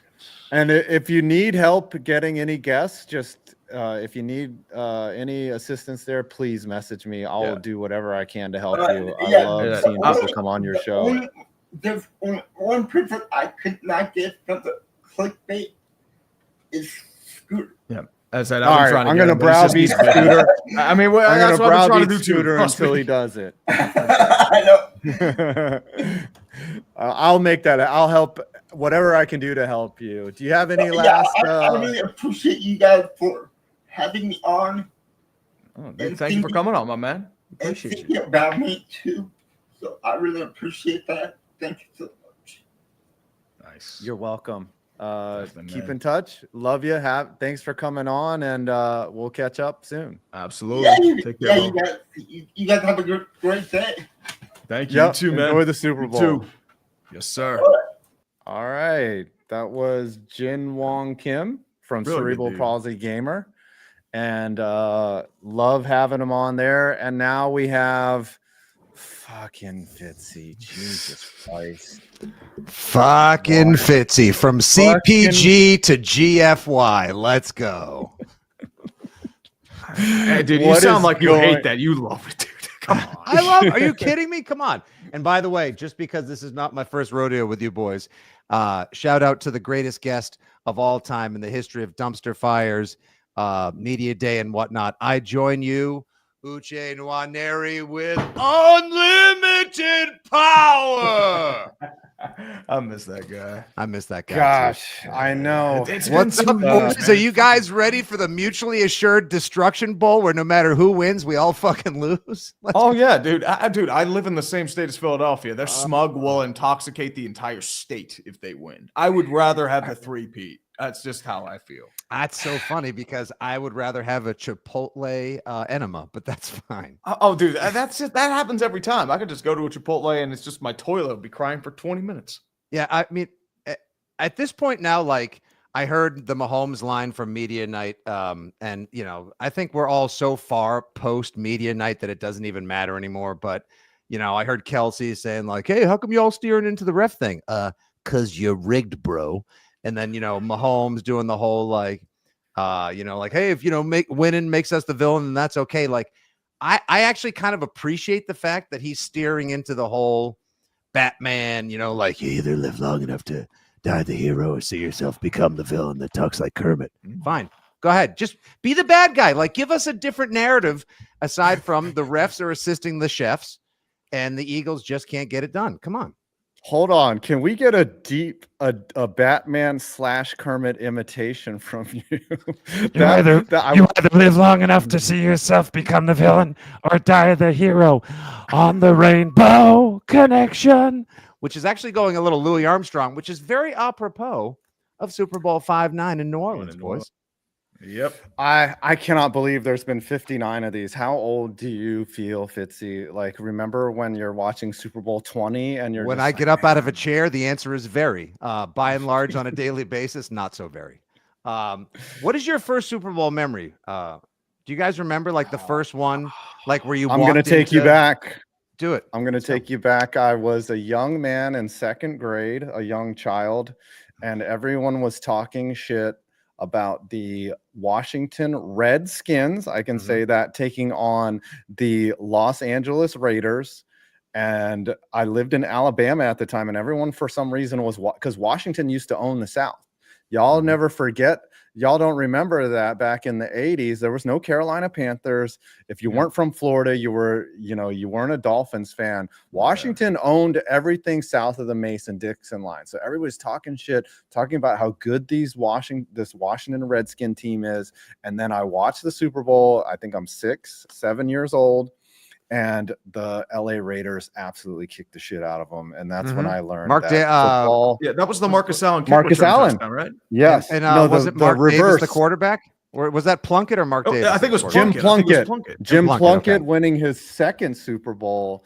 Joe Theismann. Remember, John Riggins got the flu before the game, so he was sick and he was hampered. But that was my first memory. Is 1983. I believe was that Super Bowl. And I was introduced to that. And then a couple years later, the Giants won their first Super Bowl. And I was like, this is going to happen every year. This is our dynasty. And it did not happen that way. Yeah. Like Tree, you were, or Mr. Ladars, you're a little too young to remember. I was nonstop Stallworth, Swan, Lambert, Harris. No. I grew up in the mid 90s, like when they were close to the Super Bowl, but they couldn't really get over that hump. My first memory was back in 94, 95. Like the Steelers had just lost, choked a heartbreaker to the Chargers, and then they magically made the Super Bowl. And I'm watching, I think it was like one of my mom's friends' houses. We had watched a Super Bowl at 49ers versus not Padres, Chargers, and they just got mollywopped. It was just ugly. It's how I fell in love with Steve Young as a player, because he had just a phenomenal performance in that game. So that's do you still own your toddler-sized Mark Malone jersey? I do not know, unfortunately. I had a Dan Woodley, but unfortunately it got burned, so I couldn't help you. Yeah, man. I remember watching my senior year in college. I had an apartment in the East Village of New York, and I remember watching that game, just rooting against the Cowboys, because it's only natural just until you actually become a dynasty yourself, or you root for a team that becomes dynastic, or in the Patriots case, annoyingly, double dynastic. You're welcome.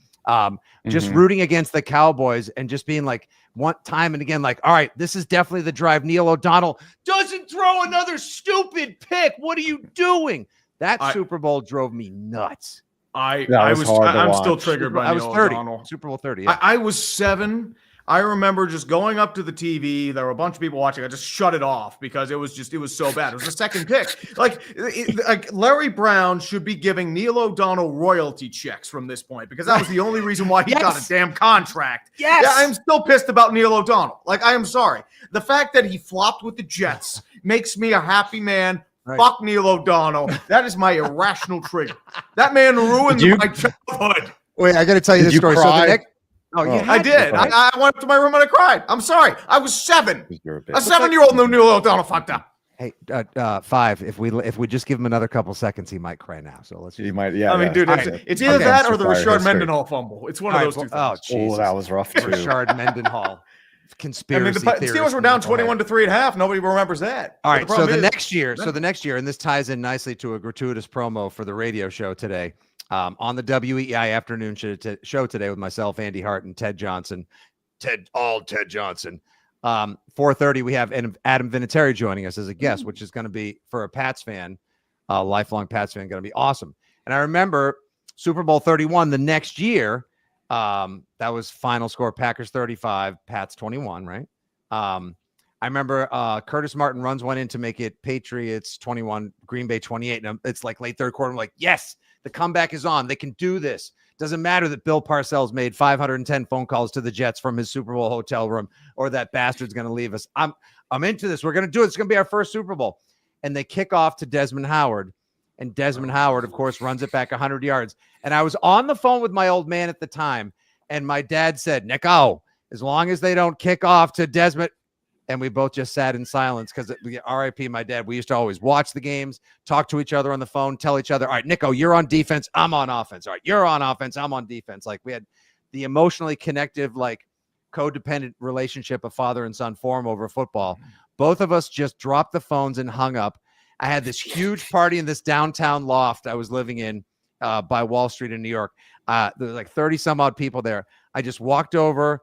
I grabbed a football off a table and like a rug, like Doug Flutie drop kick the last extra point in NFL history. I did a drop kick. I kicked it as hard as I could. It whistled through the living room, went down the hall, went into my roommate's bedroom, broke his banker lamp. It shattered everywhere and made the most jarring sound. Everybody left the party.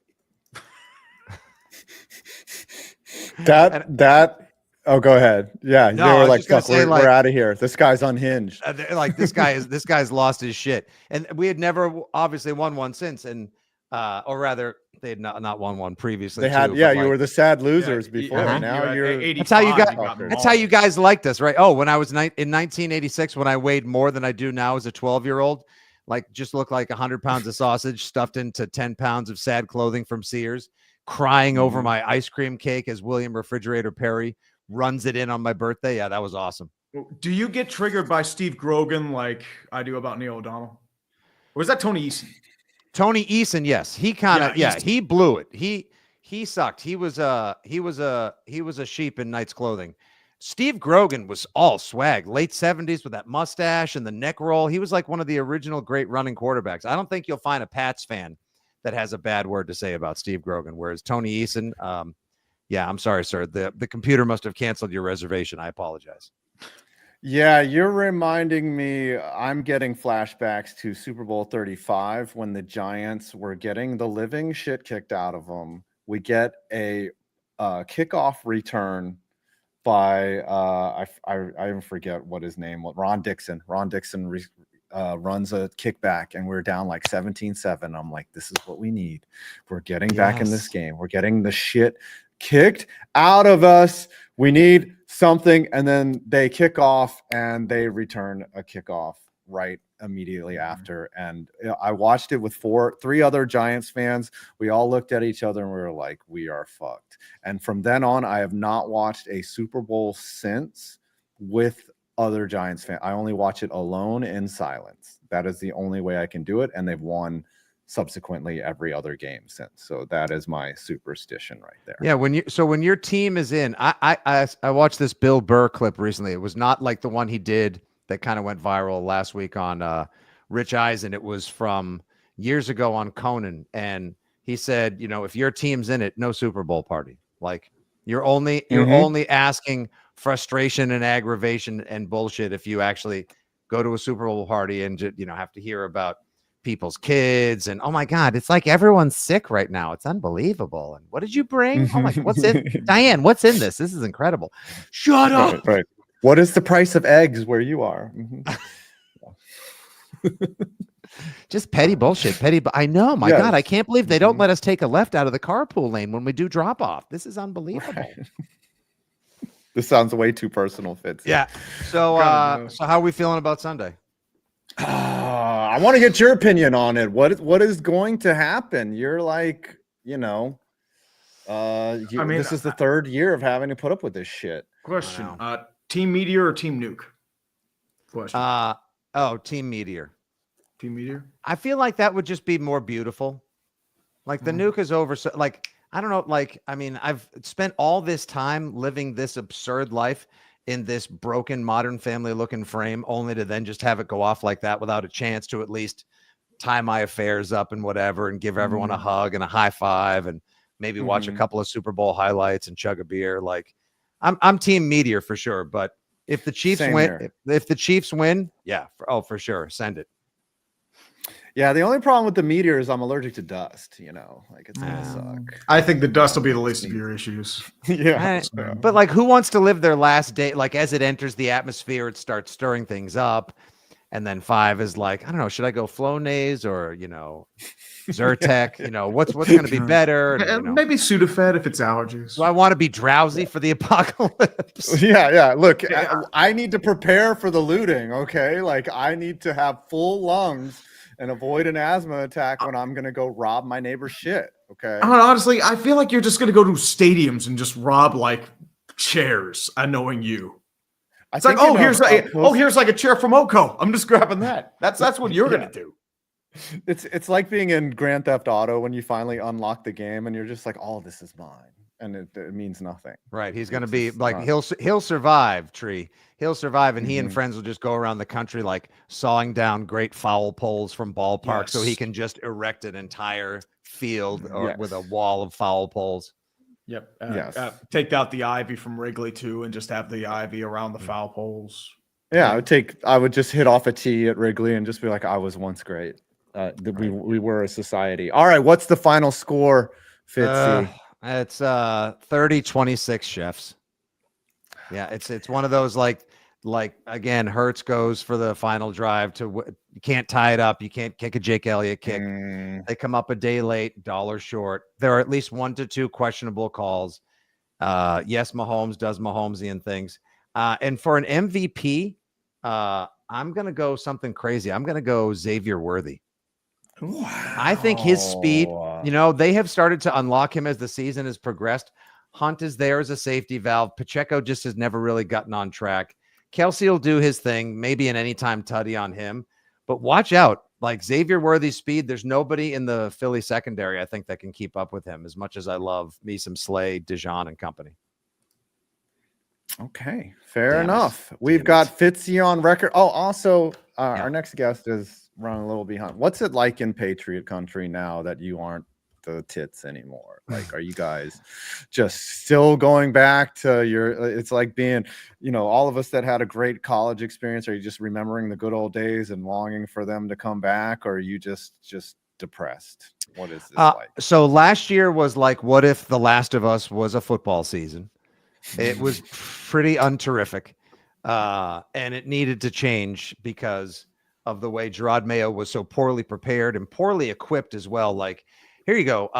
You're not even close to ready to be an NFL head coach. You haven't even been a coordinator on your own. And your mentor thought you kind of stabbed him in the back. So he took off and gave you no tools, no instruction books, and didn't tell you, where the breakers were in the basement or anything. Now, what we're going to do is give you a first-year offensive coordinator, a rookie defensive coordinator, and everyone else who's doing their job for the first time, including the wide receivers coach, who was a high school coach 2 years prior. What do you expect but absolute chaos and utter embarrassment? So Robert Kraft writes several humongous checks, comes in, and finally fills the stadium once again with adults, grown-ups, people with proper experience, from Todd Downing, Thomas Brown, Terrell Williams, Josh McDaniels. There's so much head coaching experience on the Pats again. There's actually nice vibes. That there's positivity.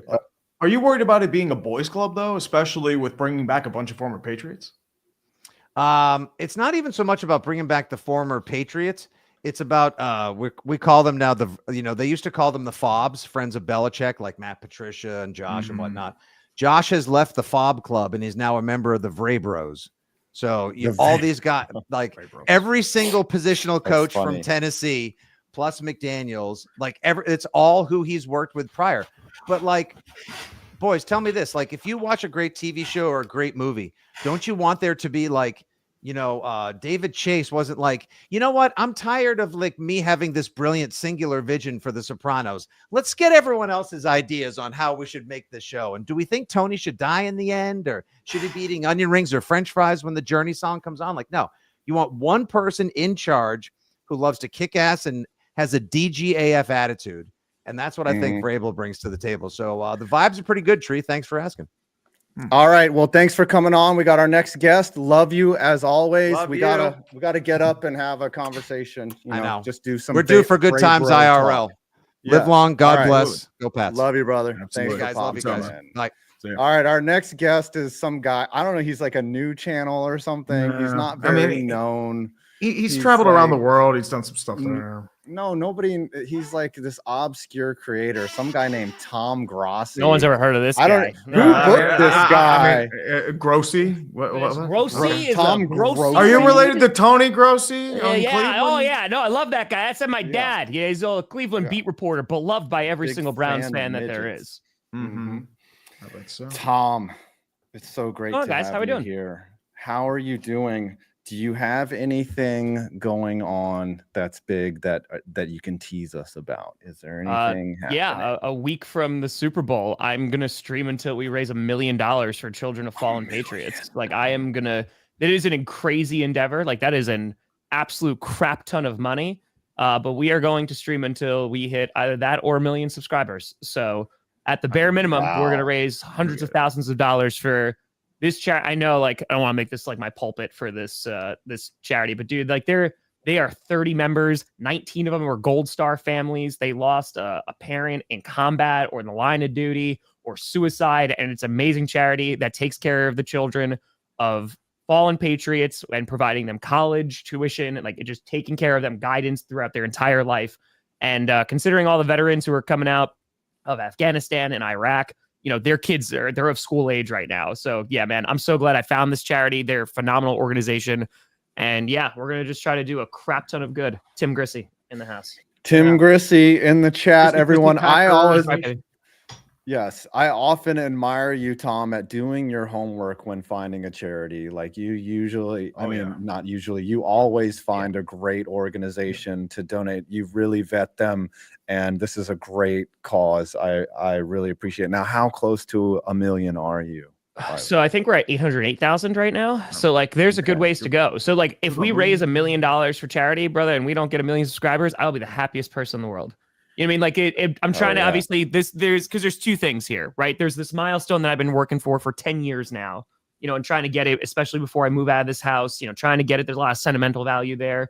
And you and I have talked about this even off screen, right? About, you know, it's a vanity thing in terms of like, oh, I want to get, for me, it's just like, damn, like this is a goal I've had for 10 years and I want to try to get it. And if I'm going to try to get it, I'm going to try to do literally the only other goal I have left on YouTube, which is to raise $1 million in a single campaign. So I know you're looking to move to like around Milwaukee area. Yeah. I know, like, how's that treating you, especially with prepping for the move, everything closing up, and still trying to. It is, yeah, it's been insane. I was worried I was going to be late to this because I had to do the most adult crap ever because they transferred my mortgage loan again. Like this is the third time now that they've transferred it.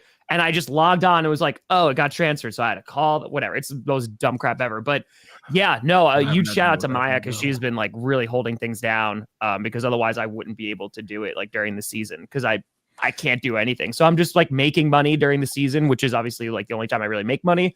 And I'm just like trying to pay down the house while we're also trying to get it ready. So yeah, I don't know when that's actually going to happen. It's going to happen sometime in this summer, but trying to juggle. So when you move into the house.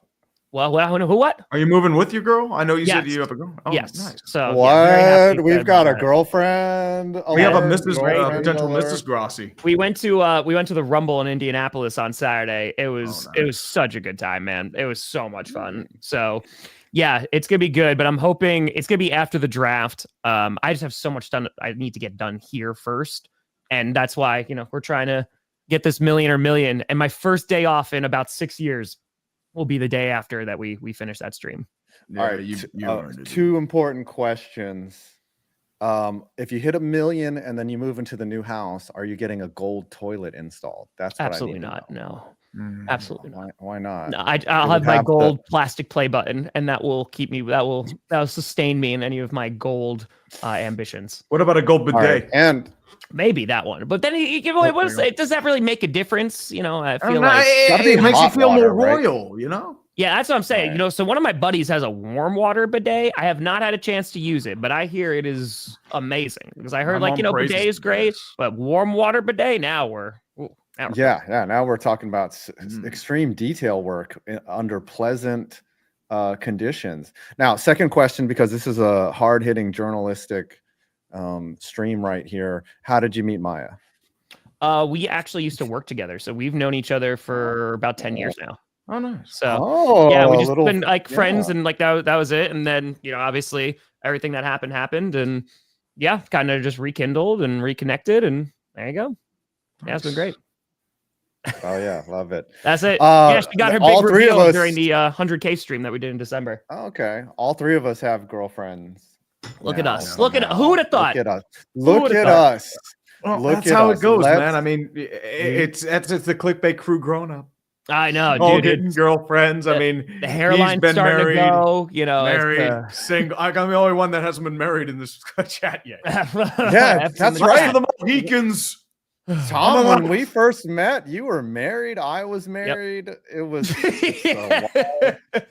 wild adventure. I had a girl, and then it's Tree had a girl, and now he does. And then we all did great, boys. We all did great. We all did great. We all ended out where we're supposed to be. Tom, let's talk football. What is going to happen? Football. Yeah, it's Dude, I ain't Russian. Trust me. yeah, no, there's no Russian. No, it's Italian, Irish, no Russian. In terms of this game, man, like on paper, I think it's the Eagles. On paper, I just think like that defense, that run game, I don't think Saquon's gonna be able to do what he usually does, like what he did against the Rams or what he did against the Commanders. I don't think he'll have that level of success against the Chiefs, but he's going to be a factor, obviously. But it's the Chiefs. And like, I hate that fallback because it feels very lazy, but the Chiefs having the experience of being here, I think is a major factor here, right? So you have Andy, they just won back-to-back Super Bowls. They've been there the last 2 years, 5 out of 6 years they've been in the Super Bowl. So yeah, I think that my only concern is pass protection for basically both teams. And I really think that this could be like a slugfest for 3 quarters, in which it's going to be whoever can stop the run and get after the quarterback. And again, I still favor the Eagles in terms of the run game, but I mean, the Chiefs have gotten 10 sacks in 2 games. The Eagles have gotten 10 sacks in 3 games. Now, one was against the Texans offensive line, which is not very good, right? But they were able to get, I think it was like high 40% pressure rate against Josh Allen and the Bills. So they were kind of, obviously the last play, they were right in Josh Allen's lap. So I think ultimately, I'm going to go with the Chiefs in like a very, very close game. And I hope I'm wrong just because I'd like to see something different. And I know Saquon, but I'd like Saquon to get a ring. Dude has been a baller, and if he can do it there, like that'd be cool. But yeah, I'm for a good game. Yeah, the thing is, like Cole was like, how do you just slow down Saquon? The thing about Saquon is it doesn't matter what your personnel is, what you do. He's he can do more with less, and he's proven it more and more times. So I think Saquon is going to get his, whether the Eagles win or not, because he can turn 3 guys in his face into a gain of 15 yards. And that's what, as a Giants fan, we had. And we were just like, oh, that's not good enough for us. We'll just give this tall dolt $40 million a year instead of Saquon. But kind of rough. I feel like I think it's going to be a good game on paper, right? Like, while I don't think it's the most interesting matchup in terms of team names, right? Because you're just like, okay, we've seen this before. We just had a repeat Super Bowl last year. I think on paper, it is going to be a good football game, right? Like on the field, the on the field product should be good. I'm hoping, because I think it is, I think it's 2 good defenses. We'll see who's able to kind of just, it might just come down to turnovers, right? The Chiefs didn't have a turnover in 8 games leading up to the AFC Championship game. The Eagles haven't turned the ball over a single time, and they've forced 10 turnovers in the postseason, which is pretty damn crazy. So if they're able to get after Mahomes, force him to make some mistakes, we got a shot here. But I don't see it being a blowout or an ugly game. It's not going to be Rams Patriots 13-3. This is going to be a fun, entertaining product for sure. And like Tree says, the game is not rigged, but it's manipulated, and you're going to see scoring. That's what I feel like. Yeah. Watch us get like a 3-0 Super Bowl. Oh yeah, it's the Super Bowl we deserve. It is. Just don't see that happening. Walk-off game-winning field goal by Harrison Butker to piss off Twitter. I do think it's really funny that the Eagles are the team that can save us from the Chiefs three-peat. I find that is incredibly amusing, that they're like, oh, okay, you hate us every single day, but now NFC East fans are still like, no, I still hate the Eagles. Yeah, we still hate you, but trust me, I'd rather have the Chiefs win. I'm going to be completely honest here. I'd rather have the 3-peat too. I was rooting for the Patriots against the Giants. No, again, I was too bitter and heartbroken. I get it. Tom, you had an amazing year. It's still kind of going, from football season to this football season. This is like asking you to pick your favorite child. What was your favorite moment from the last 12 months? This is like a tough question. So we're going the whole all of 24. Yes. All right. Right off the bat, 100K has to be up there. I mean, I cried, man. Like that was a big one. Like when we raised 51,000 back in 2021 for that Christmas stream, the first thing I was like, okay, we could raise $1 million, and 100 was like, okay, I wonder if I could do that in a single stream, and we did it.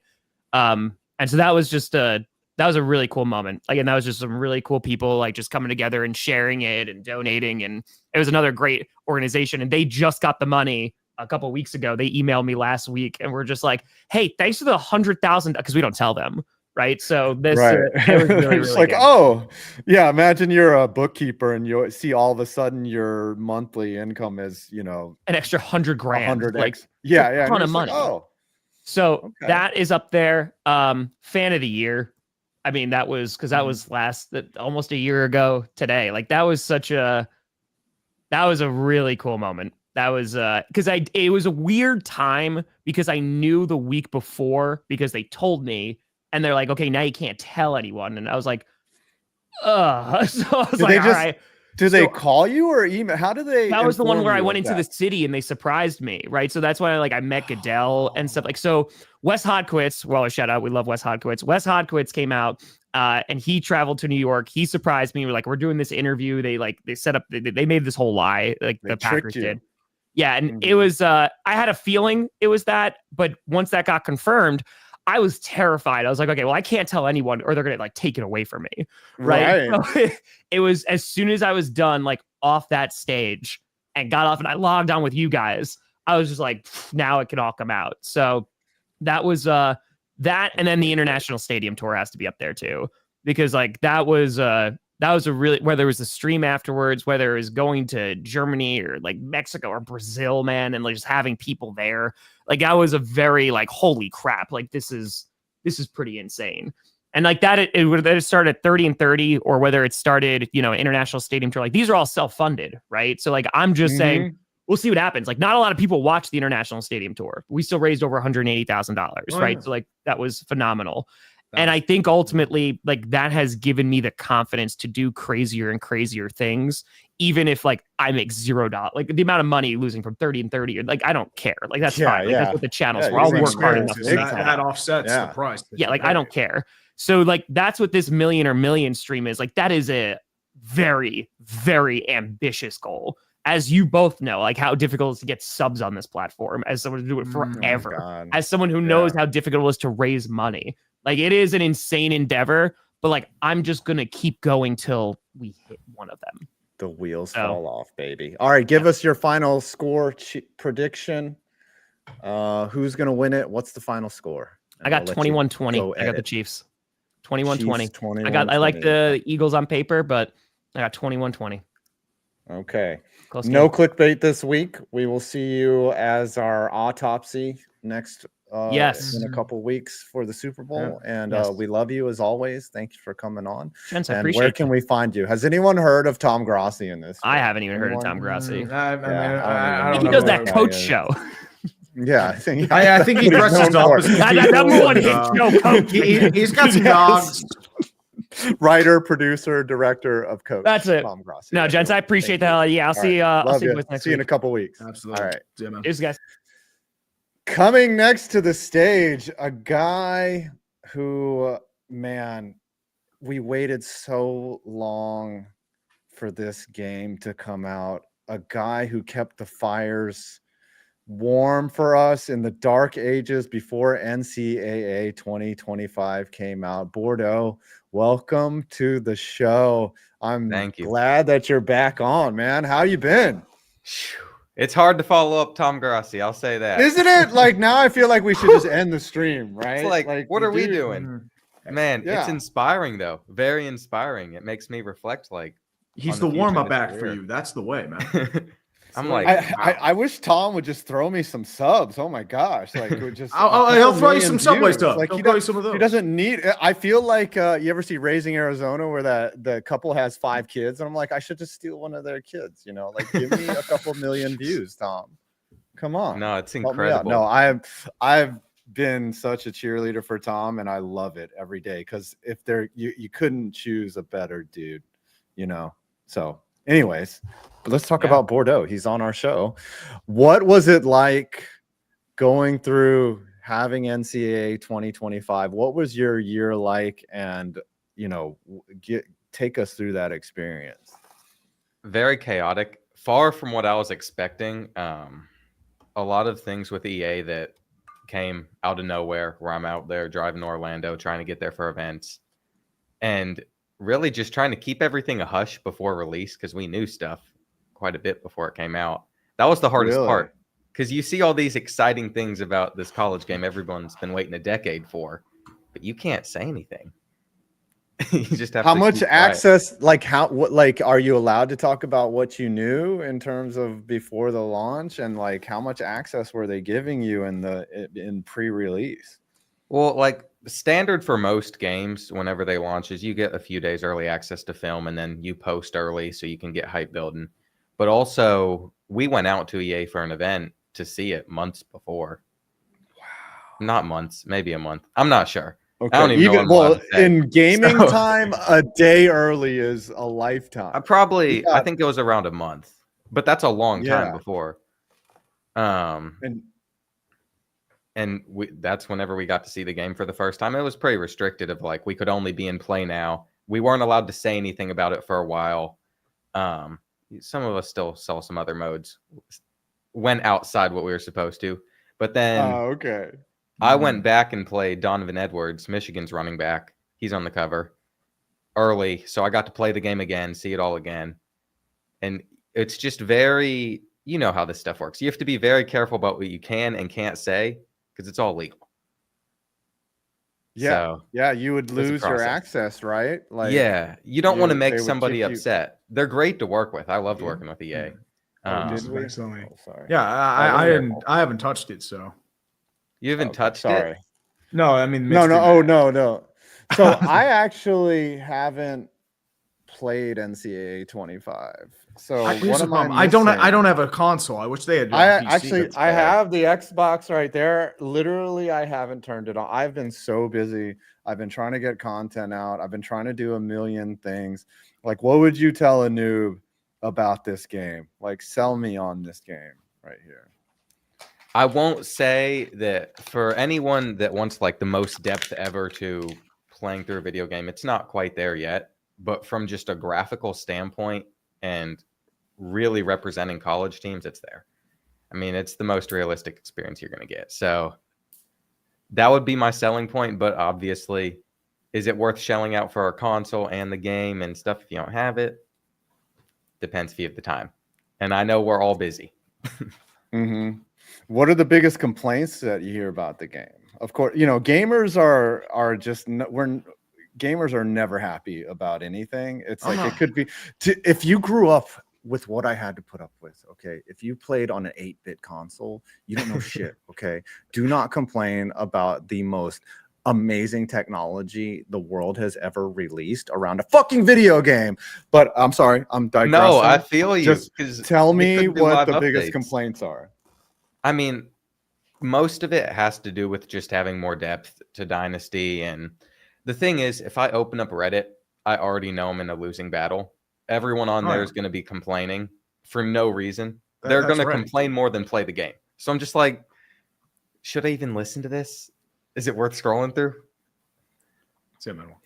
Every once in a while, a comment will actually be valuable. They'll tell you something, and they'll do it in a nice way that doesn't make you defensive. And they'll just say, "Hey, you know, clean your camera lens" or something like that. And they'll be like, "Hey, I hate to be that guy, but that actually didn't happen this year." You know, like, and those are the comments I appreciate. It's just when someone, with an insult, it's like you're just set the tone for getting blocked. Like, I don't block people. It's just they just insult you no matter what. That's what happens. People call me a lard ass all the fucking time. It's not a big deal. I mean, I laugh it off. I play with them. You got to. You have to treat it that way, or else you'll take it to heart. And also, I will say, like, for the 99% of amazing comments you get, that 1% sticks out that's negative. Oh yeah, the negative ones always stick out. Trust me. Stupid brain and your negative brain. It's like you don't remember the girls, all the great dates that you went on. You remember the girls that rejected you, right? And you're just like, fuck that bitch, you know. I would not refer to women as bitches. I'm sorry, but you like remember the stinging rejection, not the acceptance, and it's so bad about your brain. Like, you need to appreciate more and really the positive comments that I get, I really like. Now, what's your favorite mode to play in the game? Like, what do you enjoy about it personally? I like taking over teams, rebuilding them, making them go from bad to good. That's probably my favorite thing to do. But I'm actually curious about you all now, because from my perspective, this will probably happen more and more the longer y'all are in this YouTube space, because you've been around for a while. Like, I grew up watching both of you. And so it's crazy. so just wild to me. Like, everyone I've Surreal. met in the last couple of years, I grew up watching. And I'm assuming that'll just keep on happening the longer YouTube's around.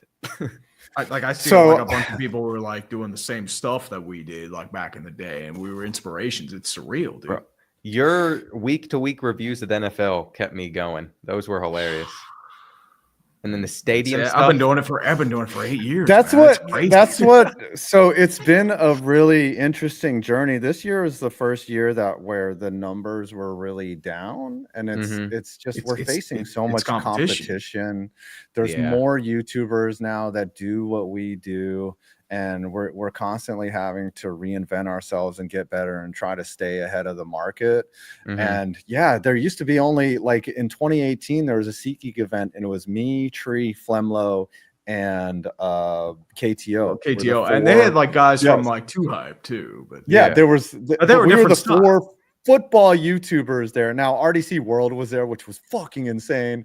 Like I got to meet Mark Phillips and all those guys. Like, they're awesome.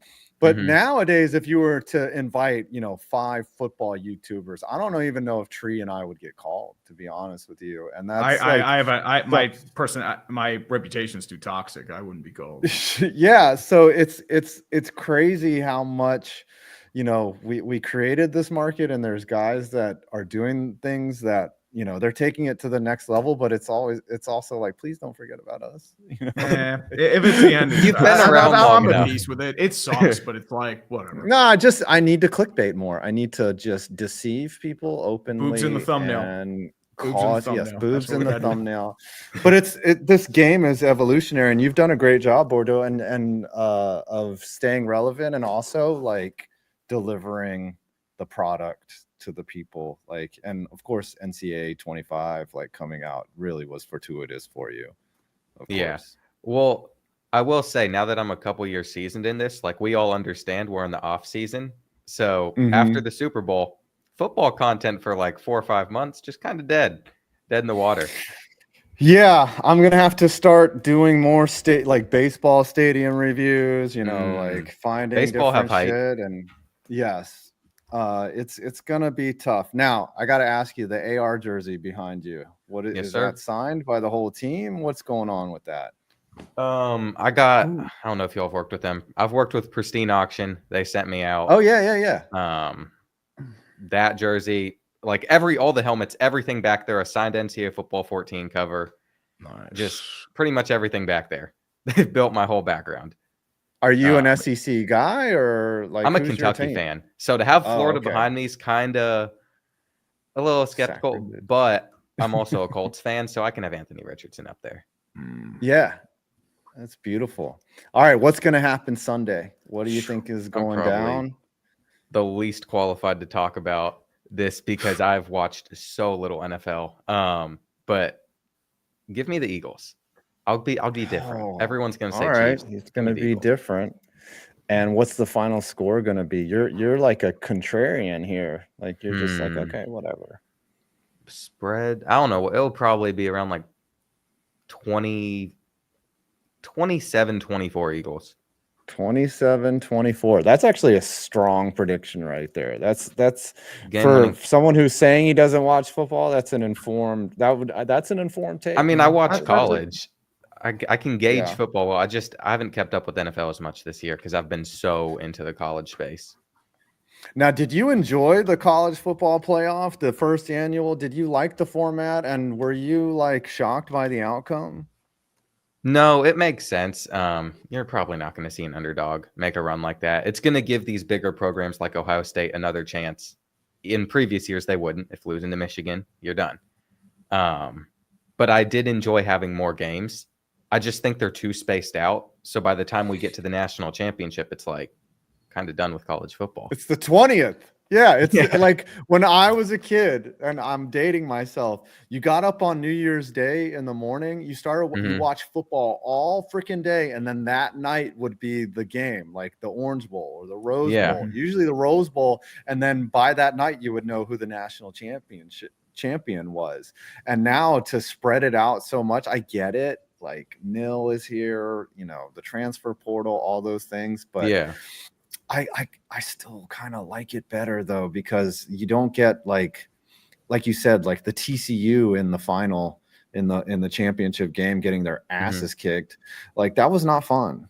I mean, but still but they made it there. So that's where it's like they gave us a great game the round before. I just don't like the idea of trying to manufacture the best game possible off of what you think Vegas lines are going to be and who the best teams are. You kind of have to let the regular season mean something. Yeah. And the SEC bias, done. Like there's no better league in football now, in college football. I just don't buy it. With NIL and the transfer portal, some team, like these teams there's parity, ironically, among the top schools, but not among if you're mid to low, like you're fucked. Yeah. You get one shiny moment in the sun, then you get crushed. Like SMU, Indiana, Boise State. It'll be interesting to see how many of their guys they can actually continue to retain. Yeah, it's crazy. Part. Like there's got to be some type of rule set now. It's a little insane that these kids are making more money than they might make in their NFL career, and good for them. I'm all for capitalism, but some kids are getting 2-3 million, and their kids getting 8 to 10. Yeah, it's insane. But hey, where can we find you on socials, and where can we subscribe? Probably just Bordeaux across everything. There's probably like a YT on there or something. I just expect if Bordeaux gets looked up, hopefully I pop up. If it doesn't, oh well. Yeah, that's EAUX, everyone. Bordeaux checking in. Yeah, hard to spell too. Yes. Thanks for popping in. We'll talk soon. Yeah, absolutely. Love having you. Thank you. All right. I'm going to go to the bathroom real quick. I'll be right back. He's going to go pee for the D. All right. Yep. Just the disrespect shown to the next guest. You can't hold your bladder, you little bitch. All right. I've been waiting to talk to this guy. What's up, brother? What is going on? We got El Jefe in the house. Another sad Giants fan. Another offseason of complete and utter down. I feel like this is all we know. Yeah, it's Groundhog Day, and but the day just keeps getting worse somehow. What do we do this offseason, El Jefe? What do we do? I don't know. Somehow we're running it back while also desperately needing to go for a quarterback. Like what could go wrong? We managed to win against the Colts, pushing us out of the top 2 for quarterbacks. It's like, how does this happen again? This is deja vu. And it's so funny seeing the fans' reactions last year as we miss out on the big top 3, because the run Tommy DeVito goes on. And then it's like, we're set up, like fans should know, don't win in the last 5 weeks. Like the season's over. There's nothing to gain here. There's no culture that's going to help you at this point. You can't carry it over. It's a terrible season. And then we did it again. And it's like, damn, we really rung up 45 points on the Colts, like after averaging like 13 points a game all season. That's just unbelievable to do it in that moment against a team who was fighting for a playoff spot, no less. What is that? I am so angry at the Colts. Like they just laid down like a. How are you going to give up 45 to the Giants, dude? Like, come on. They made Drew Lock look like he was freaking Brett Favre. And I'm like, how does this happen? Drew Lock has an otherworldly performance, like a perfect game. Yeah, it's just sad. So we have the number 3 pick, right? We're not going to get Ward. We're not going to get Sanders unless somehow we trade. Which the last thing we need to be doing is giving up assets or capital right now. What do we do at 3?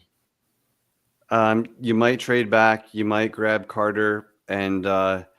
I mean, I don't know how this season goes well.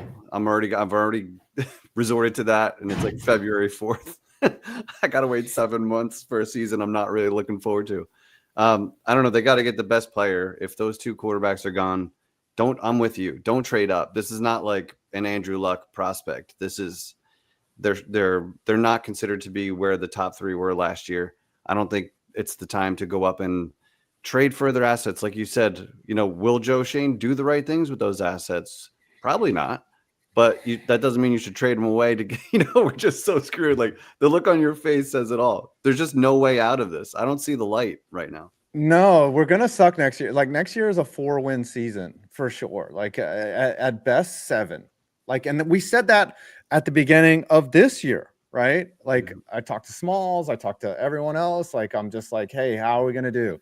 And she was like, yeah, 6 wins at best. And I'm just like, you're feeling the same thing I'm feeling.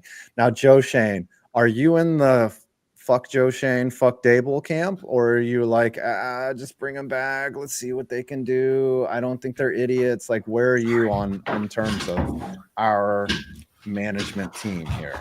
Welcome back, Salty Lardess. Yeah, sorry about that, brother. I just had to. One of my first questions is gonna be like, have you guys gone to the bathroom yet? Because I've been watching In and Out all morning. You guys have been going I went once already. Yeah, that's the thing. Like I just had to like find a way. I'm sorry.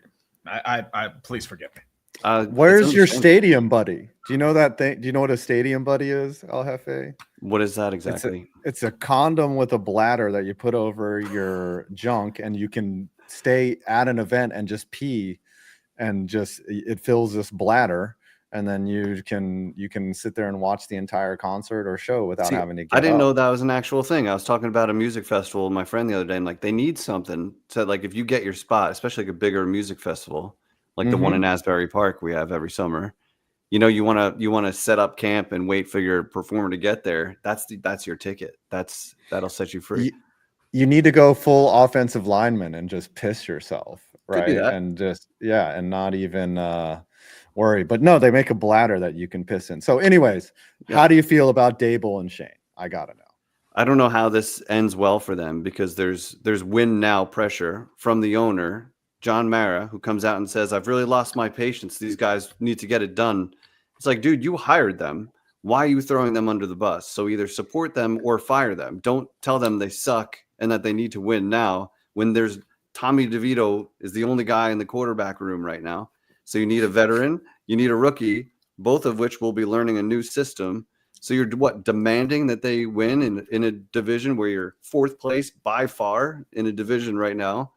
And you have holes to fill everywhere. This isn't just like, oh, you need a few pieces. Like, there's so many question marks that how could anything's possible in the NFL, right? Like, nobody saw the 2022 season coming for the Giants. So anything's possible. I am totally out on Joe Shane. I think Hard Knocks came at the worst possible time, and it completely exposed him for being in way over his head. He obviously mishandled Saquon so bad, and Daniel Jones. And I think everything has kind of been a ripple effect since then. He's had to double down on Daniel Jones over and over because it was a bad choice. And I don't know how he finds any of that magic this year, because the Giants just have work to do everywhere. The irony is, go ahead. Sorry, my concern is more like with Nick McCloud. What happened there? Because if you're a free agent and you're going to get treated like that, why would you go to the Giants? Exactly right. I think he's got a bad reputation now. It's not a destination place to play or work. Like, even if a lot of fans wanted them both fired after the season, understandable. But this wasn't like a coaching cycle where you're going to get a major upgrade and feel great about it. I know his son wanted Jaden Daniels. I think we all did, but he wasn't for sale like that. They weren't moving off that pick. The Patriots weren't moving. They both needed quarterbacks. There was nowhere to go. We won those games. That's how we fumbled the bag. It wasn't that we didn't trade up or get those guys. We couldn't. No, the irony is when you mentioned Daniel Jones and him fumbling, like, Shane wouldn't even get this reset if it wasn't for Gettleman's idiocracy in drafting Jones. Like, the argument for keeping Shane is like, well, let him get his guy and we'll see how bad. If he fucks that up, then he's gone. And now picking at 3, like, that's the kind of thing where you're just like, what the fuck? Like, you should have gone down to Dable and said, hey, we need to have Tommy DeVito have a couple games, and then we want to give a couple extra offensive linemen a look, like a couple practice squad guys. Maybe we can see what they have to offer in the like. There's ways to manipulate like Uche, bless his soul. He said that when he was in Jacksonville, they put Blaine Gabbert in to start because they were obviously tanking, and he didn't even know the fucking plays. Jesus. Like they should have done something to manipulate the outcome of that game. You can tank without tanking. Yeah. Mm-hmm. Like, and they go out players and don't tank. Management tanks. Right. Management can say we want to get a look at these guys the last 5 weeks. We already know what Drew Lock is. I mean, skipping Drew Lock and going right to Tommy DeVito was like the ultimate tank move. And then you spend the rest of the year trying to say you're not tanking. It's like you guys are talking out of your ass. Or it backfires like the Patriots did. They tried to tank. Oh, here's Joe Milton. And then he suddenly starts balling. It's like, throwing. Yeah. Well, you had to look at tape on Joe Milton. That guy's got a freaking cannon right there. Yeah. I was just curious about the guitars you had in the background. Yeah. You have an LT jersey, it looks like. LT jersey, and those are 2 Fender jazz basses. I played in bands for a long time, but these basses never get played. They're cool decoration at this point. But I'm a big music guy. I got an acoustic hanging right here. Nice. But they make for some cool decoration. So now they stay up there instead of in a closet. Nice. That's awesome. Did you hear about the bass player that was so bad the lead singer actually noticed? Nice. That's an old joke right there. Oh, what do you call a good-looking woman on a drummer's arm? What? A tattoo. Nice. You never heard these? I never heard that one. Oh yeah. What's the best part about being a drummer? Go on. You get to hang around musicians all day. What do you have all these band jokes just at the ready at all? One of my best friends was in a band, and I remember what do you call a drummer without a girlfriend? Homeless. Oh man. All right. Okay. So what is going to happen Sunday? Obviously, as Giants fans, we are have-nots in this world. We have been watching for I don't even remember what the postseason. Even 2022, yeah, we won a playoff game, and then we got smoked by these very same Eagles. Like that wasn't even fun to watch. Like we got so dog-walked by them. But as a Giants fan, are you as equally torn as me? And not only what is going to happen, but what do you want to have happen? Yeah, I'm not torn. I feel very strongly that I want the Chiefs to beat them in the most heartbreaking fashion imaginable. Like, I put a post out the other day kind of saying something along those lines, and people were like, no, I want the Chiefs to crush them and 42-3. And I'm like, no, that wouldn't hurt as bad. I want like a questionable ref decision in the 4th quarter that puts the game in the Chiefs' hands. And I want them to cry and suffer like as much as possible. If I'm being honest, that's what I'm hoping for. I agree. Wow, you were cruel and unusual. I think losing in a blowout though is the most heartbreaking thing because it lets you know how far away you are, and then it causes you to question whether you're fraudulent or not. It's like, oh, did we get through a weak conference? Like when we lost to the Ravens in Super Bowl 35, that was crushing because we're like, oh man. But you go into the offseason like, okay, they whooped our ass. This wasn't a game we were meant to win or we should have won. Like when we lost to Philly in 2022, like you were talking about, that playoff game, we're like, okay, we're not close. We're just not there yet. But to get this close to a Super Bowl and have it yanked away, that would really hurt them. And I don't know how Giants fans are pulling for Saquon to get a ring and all of that. I think that's so short-sighted. It's the Eagles. If you're a Giants fan, you can't possibly root for Saquon and the Eagles. I like Saquon, the guy. He's like the nicest dude. But no, it's the Eagles. Screw them. No. Today, fuck never them. did.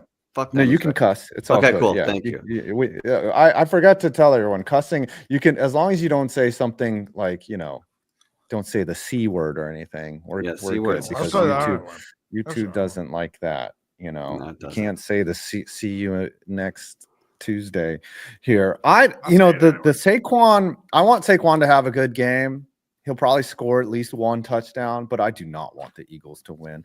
I don't want him to get a ring. He can maybe get, his contract is going to be up in 2 years and maybe he goes out to LA or something, and he wins a ring there. But like the fact that he chose the Eagles, like it was a double, like I get it. He was spurned and he was mad at Joe Shane and he was mad at John Mara. Yeah, he grew up in the area. It made a lot of sense, but he is the definition of you dumped a girl, she got super hot, and now she's dating a billionaire, and you're hoping the billionaire dumps her. That's exactly right. It's just pure pain. No, you're just hoping the billionaire dies in a plane crash. That would be That's fine. what you're hoping. That would be fun. Yeah, sure. Great. Yeah. See? Okay. There you go. All right. What's the score, El Jefe? I'm going to go 28-27 Chiefs. I think it's a super close game. I think it's going to go down to the wire. I think the Eagles are so stacked. Their roster is obnoxious. Saquon is a lot faster than he was on the Giants, tell you that much. He's got that spring back. He's got the best O-line in football. But the Chiefs are the Chiefs. I think they're the most creative offense, the smartest offense. And, we love Spagnuolo on the defensive side. So they're not going to let this one get out of hand. I think it's going to be a close game, but I like the Chiefs, man. They just find a way, and I hope they get it done in a close one. So I'll say 28-27 Chiefs. All right. And also it hurts when you bring up Spag's name. Like, come on, dude. Like, that guy was so good for us. If Spag stays with us from 2008 do we have one more ring at least? I think we'd be there. We'd be in the conversation. Yeah. Because I just loved knowing what your defense was. Like the Giants have no identity on defense now. Like when third down passing situations, I'm like, here comes the heat. Like Spag going to send people. And that's ultimately figure it out. Yeah. That's basically what got them past Josh Allen was like an exotic blitz on the biggest play of the game. And he didn't see it coming. Third down. I knew they were going to blitz, but it's like the first time they sent a corner all game or something. It was on it was a fourth down play actually. And that was a game-winning play.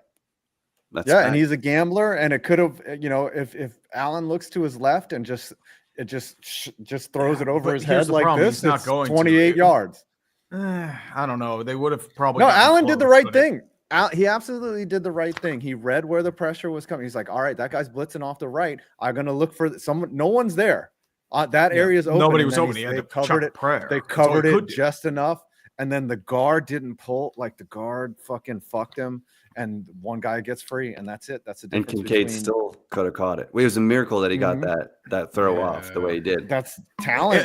That's a tough throw. That's a tough catch to make, though, because you're like kind of across your body. It's just, it's not. I don't blame Kincaid. Yeah. No, it would have been a phenomenal catch that he'll just be haunted the rest of his life. Pretty much. All right. So where can we find you, El Jefe / at Jefe Phil? Pill. You spelled your own name wrong? It's Pill. It's Pill. It's Jefe Pill. That's funny. That's correct. That would have been funny if I messed that up. But you can find me Jefe Pill. YouTube, it might be El Jefe videos, but if you search like Jefe Giants, I'll pop up. I'm also part of New York Revival with two of my guys. We do a weekly show. We're going live tonight at 8:30, and it's all sports and entertainment, New York sports focused. And we have a ton of fun. Eli and Spiro, my guys that I do that with. Are you in the area in New York? I'm in like Central Jersey, Jersey Shore area. Oh, gotcha. So you're on the border of Philly territory. So you probably hear a lot of shit and see a lot of Eagles gear. Yeah, like not in my family, but there are like people have family members who are Eagles fans. I got like a friend. Friend is a strong word. People, they root for the Eagles. So there has to be some separation there. But one of the guys on my podcast is married into an Eagles family. Oh, so he doesn't know how to pick them. Right. So he's got a lot to manage there, but she's cool, so it helps. Yeah. All right. Yeah. All right. Thanks, brother, for coming on. We'll have to collab or something. Our misery is everyone's enjoyment. So, and that's my thing is I managed to have fun despite the misery. I feel like that's maybe the lane that I have found myself in is I'll make it funny, I'll make it fun regardless of the situation, and there's endless content with the Giants, but. Thank you guys so much for inviting me on, and I'll talk to you soon. Thanks, guys. Problem. Absolutely. Thanks for joining us, brother. You got it. All right, coming to the stage now. It's a new guest. Time. Yes, long time coming. Long time fan. Oh, look at that professional setup, God. Oh yeah. Y'all look like you're legit here. What's going on? Yeah, this is out of the. So we are a sports talk radio show airing out of Brookville, New York. The main man, Joe Frescott, right here. The co-host, Joe Simley, as well. We have our boy, Nick Viravanti, working the computer as well. The 8th-year senior. You guys are a little choppy. I'm not sure what's going on there. It might be a tech issue. Aspiring broadcasters coming out of Long Island University on the post campus to part of our LIU Sports Radio Club. We do a live sports talk show that Donovan was alluding to, the Sports Shark Tank. Having some technical difficulties here today. We actually have you're talking professional. We have an even better setup that we have in a normal studio, but just trying to make it work here today. Appreciate you guys having us on. But yeah, just a couple of aspiring sport media professionals, all of us, and undergraduates, looking to make a wave here. So getting our startup. Appreciate you guys giving us the audience, and time here today. The internet connection is doing us dirty right now. Do we have an alternative? It seems to be getting a little better, but like we're having a little. But this is a dumpster fire. We're not in a position to. We're not. We've had so many bad streams. It's not even funny. Like, dude, when we talk about production quality, we barely do anything for this. Trust me, you're already better than us just by showing up. I mean, well, we appreciate it. Can you guys hear us now? We can hear it. It's just we're getting some choppy audio. It seems like the internet is actually fine. The problem is like the audio is. Seems like it's an audio. Like your picture quality is definitely improved. It could very well be on our end. Again, we're having a lot of technical. It is the worst timing in terms of, obviously very thankful, but the worst timing in terms of us today. We've never had this many problems. We've got 2 different studios here. We're a whole public radio station, and we're on our last leg of like, all right, this is probably going to work. And so sorry for the technical difficulties. I hope it's all right, man. As I said, you showed me some of your stuff, like in DM, like your audio was fine. That's the issue. It's just like it's probably like an online thing. It happens. Maybe we should just learn how to do sign language, and then we can do the interview that way. Remember when we interviewed the Portland Pickle? We remember when we interviewed Dylan, he just had a sign and he would just write everything. That was because mascots don't talk. All right, I see the Mets hat right there. Yeah. Are you looking forward to this, to Juan Soto and Queens? How's that feeling? Definitely. I mean, I didn't believe it when I first saw it, obviously, coming from the Bronx to the Queens. It's something that's never happened before. It's a changing of the power and dynamic here in New York. And I know that all of us, I think we're all Mets fans here at the studio, are elated right now. Yeah, don't let the Mariners tap fool you. We are huge LGM wave riders from here on out. It's amazing that Juan Soto's in Queens, and also we were able to re-sign some of our bullpen depth with Ryan Stanton getting another year as well. So it's nothing but vibes in Queens, New York right now. Although the LA Dodgers love to take 2 steps ahead while the Mets try to work one thing after the other. Yeah, I was, I think someone said that they're out on Dylan Cease, or those negotiations have broken down. So the Mets, my big concern with them is, they go out and get Soto, but the starting pitching just isn't there. I think Sean Manaea was great in the postseason, but going Manaea as your ace and then trying to get 6 innings out of him and then handing it off, like it would have been nice to get Sasaki, but he wasn't coming. You knew that all the moves that the Dodgers have been making for the last 2 years were to get Sasaki, but it still hurts, and there's not very much starting pitching out there is the problem. So the Mets will have to do more with less.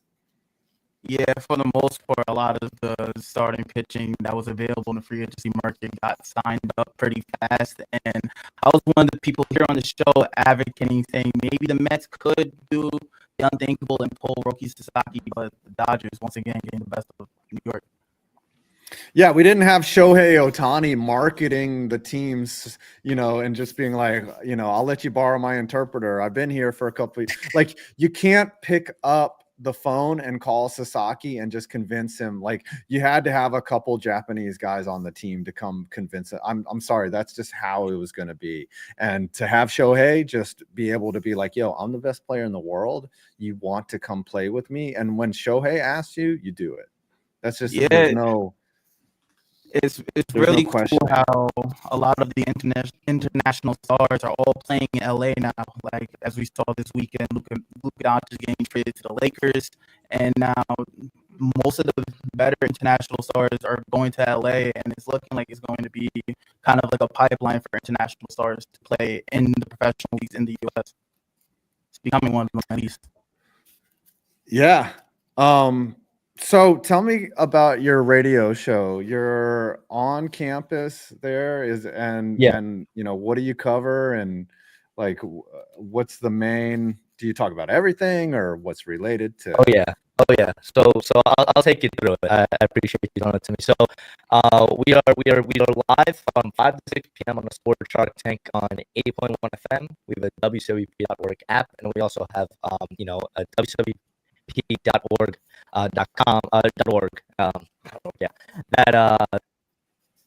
that you can find us in terms of when we're Apple Music, wherever you get your podcast, you can find us as well for our shows. And we talk professional sports from Monday through Thursday. Did they die? I think they might have. Oh, they're back. All right. We're back. Okay. Yeah, so we have Monday through Thursday. We have our sports talk show, and it is it's called the Sports Shark Tank. You can find it on all the platforms. It's 5 to 6 o'clock live on East Coast time, PM. And then so Monday through Thursday, it's all professional sports. We have guests coming into the industry. We've had Alan Hahn on in the past. I don't know if you guys know him, works at ESPN. We've had Jets insiders, and we get people inside the industry as well. We take calls, and we give our insights as aspiring sports media journalists and broadcasters. And then on Fridays, we have our special LIU sports show where we just talk to athletes across all sports. And we also do live LIU sports coverage. But that's more of a niche audience, more for the stuff that we do here at LIU on the post campus. But yeah, that's our sports talk show, Sports Shark Tank. I find it on all the platforms. That's a bit about what we do.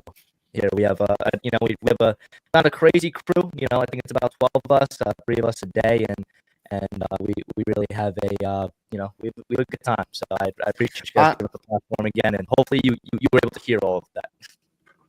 I'm seeing the meme, the meme of everybody at the party, and it's poorly drawn, and they're like, they don't know I'm on the air from Monday through Thursday. I have my own sports talk radio show. They don't know. I know that feeling from college radio, man. Classic. Yep. All right, give us a prediction for Sunday. What do you think is going to happen, guys? I'm going to start off first, since I'm blessed to have my boy Joe Fresca and Joe Simley. They're going to give up their take later on. But before I give my official prediction, we have to talk about what the Eagles have to do to win Super Bowl 59, because it's more on what can the Eagles do to win more than what does Patrick Mahomes have to do to win, because we've seen Patrick Mahomes in these situations time in and time out again, and always coming through with the victory. The Eagles need to win the turnover battle by at least 2. So far, they are leading the league in the postseason with a plus 10 turnover differential, and they've averaged 3 takeaways so far this playoffs. And in playoff losses, Patrick Mahomes has given up the ball at least once, and he's averaged 1 interception. They have I hate No, he was getting into it too. I was ready. He was dropping nuggets. No. F's in the chat. F's in the chat. Let's screenshot it, Nick. Screenshot it. This was the moment. He was about to drop some serious knowledge. Gamblers are crying everywhere.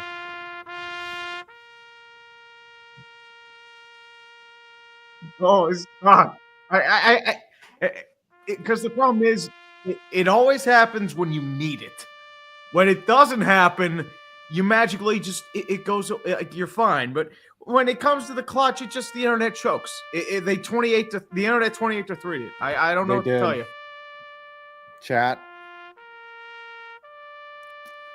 All right, so we actually had a cancellation. Barry wasn't able to make it for the 1:30 hour, so that gives us 15 minutes. 15 minutes for the next one for us to eat lunch.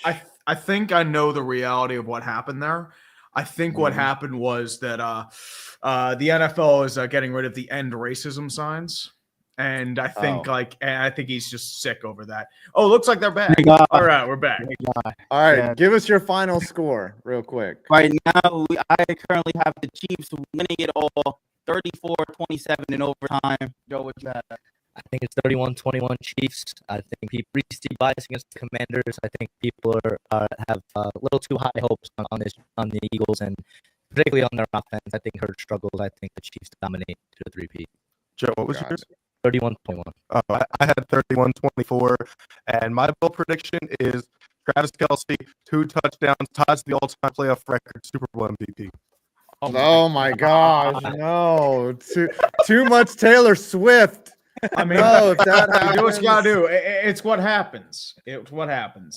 This is what the NFL wants. They're gonna want that Taylor Swift, man. They're gonna want that. I think it's less about Taylor Swift, more about whatever baddies she brings to the booth.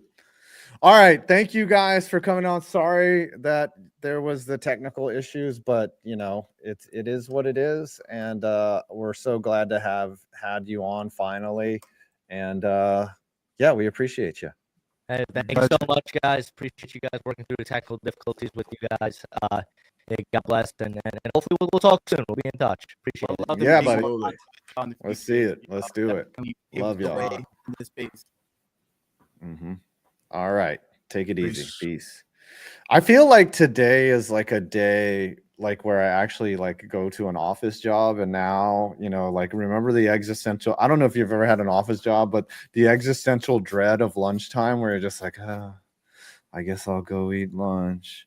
And then you go eat lunch, and then you come back to your desk, and you're like, I guess I'll work until 5 o'clock.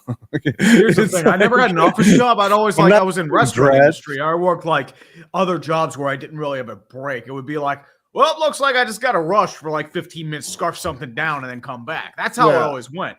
Yeah, like you're eating the bread rolls. I'd be like, I wouldn't eat the bread rolls. I'd have like maybe like a broiled fish sandwich, or I'd have the breakfast of champions when I was working at radio, which was a Diet Coke and a Three Musketeers bar. Like that's how it was. It's like, it's like I just gotta crush, go. Because that's coffee, because coffee was unlimited in the restaurant. You just fill your fucking big cup of coffee, and then throughout your shift you keep stuffing bread rolls into your apron until they're like, hey, go get something from downstairs, and in the hallway you're just like, oh my God. Actually, what happened was like if there was like a full bread thing on someone's plate or extra, it'd be like, nobody's eating this. Let's do that. And it's then either my mouth or the trash. That's gross. It's like, no, it's not gross, man. It's gonna get thrown in the trash. I'd rather my fat ass eat it. What happens? Giants are going to draft McCord. All right, let me get some lunch Jalen here. You do what you got to do, kids. Tell you what, you get your lunch, and then I'll follow up after. Okay. That's how it always goes, kids. So what y'all got going on for lunch? I know it's about 1:30 Eastern. If you're Central or Mountain Time, you're thinking of that. Oh, Silvala, my man. I got fat boy stories. Don't get me wrong, man. Don't get between the man and the Swiss cake rolls. Just saying. My fat ass, dude, all over the place. Oh, dude, spare breadsticks. I feel like if you're Olive Garden, if you had spare breadsticks, I feel like you get sick of those after a while. Because don't get between a customer. The worst thing you can hear in Olive Garden, you are out of bread. Yeah, people flip the fuck out when that happens. Just saying. Like, I worked at like a chain restaurant as well. Back in the day, when you were out of bread, it was the apocalypse. The people flipped out. People hated it. When you changed the bread, people hated it because they tried to get cheaper. And it's like, what are we doing here? What are we doing? Come on. Give us the real bread, not this stupid shit. Yeah, you have the pre-shift meeting, and they're like, so what's the feedback on the new bread? They're like, they hate it. It's terrible. It looks like we're at fucking Monticello's. It's like a little pizza place. It's like, really, what are we doing here? Come on. No. They're doing. I know you're not doing it. You're doing it to be cheap. You have no bread, people get pissed. I'm sorry. That's just how it rolls. Bread is the most important part. It's not even about the food. It's like, do you have bread? That's the reality. Welcome to the dumpster fire, everyone. Oh, We're talking about. Oh yeah. Speaking of which, brought to you by Bench Warmer Brew. Had some of this morning. It was I mean, it's been sitting here for 2 years, still pretty good. I ran out. I didn't have a chance to order anymore. Wait till you see this high dollar lunch I'm preparing right now. I do feel like I'm back in the office. Oh, dude, I crushed a protein bar a moment ago. You should yeah. have told me Barry canceled. Otherwise, I wouldn't have been eating in front of the guest. It feel rude. Oh, I didn't. It was last second. I'm sorry. So it's all good. It's just, yeah. I wanted to talk to Barry again, but. Yeah, well, Barry's just doing Barry things, and he's doing as I things. said, He already ended racism, so I don't think he needs to appear on the show. Look at this right here. This is high dollar. I got some Chex snack mix, and two bologna ham sandwiches. No ham, but no toppings, no lettuce, no tomato. I didn't have time to go get tomato at the store. This is what a YouTuber who's down on views eats for lunch, guys. No, actually, what I do, I do a bunch of meal brulee. prep. That's what I do. Yeah, here's why Barry's not probably eating not in caviar. this. He's throwing up. They have ended racism. The NFL has officially ended racism. His toddler is crying. Right. Yeah. now. Oh no, his Like, 3-year-old Daddy. son is throwing flip out. It's because dude. Hey, Trump's making things happen. He's beefing up the border. He's ended racism. That's how we do it. Taking his business to an entity that knows how to treat him right. Exactly. As I said, we've ended racism. Yep. I love ending racism. Remember when in the pandemic when all those NBA players had stuff on the back of their jersey and then the one was education reform on the back? I was like, that's the one you the chose. NFL did that too. Yeah, that's the one you chose was education reform. Mm-hmm. That's the one. But Quality Sports DeQwan is coming at 145. If y'all want to take a break, Maqwell's coming. Real quick. I'll be right back. You take care of it. We got Squidtard Sports. Smalls is coming at 245. I'm gonna eat while we fucking look at this. This is ham. This is a sandwich. This is a ham sandwich, bitches. I'm fucking having a time of my life. Also, before Smalls comes, I might have to change. I gotta get pretty for Smalls. I'm kidding. I have a girlfriend now. Anyways, Maqwell, I want my gym back. I love how y'all love Maqwell.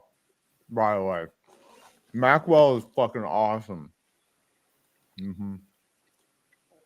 Anyways, I'm just gonna eat. How do I feel about the Mets season coming out? I think the Mets are gonna win about 95 games. We're gonna be good. The thing is with Alonso, that's the problem. Smalls is not married. Smalls is married to shower beers. That's what she's married to. She's married to gambling and fucking trying to hit fucking wild parlays and fucking drinking at the Waste Management Open.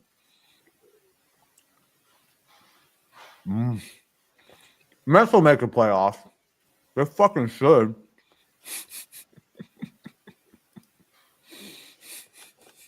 So where are you from? You have a career or something? What do you do for work? You're eating here. Oh, you trying to hit on somebody? There you go. Ooh, No, I'm just saying. Kinky. I said POV. You're on a lunch date with the bald man. I feel like you're All right, either I'll the let guy you who'd be talk. overly stiffy or have like a couple beers at the same time. Maybe a martini.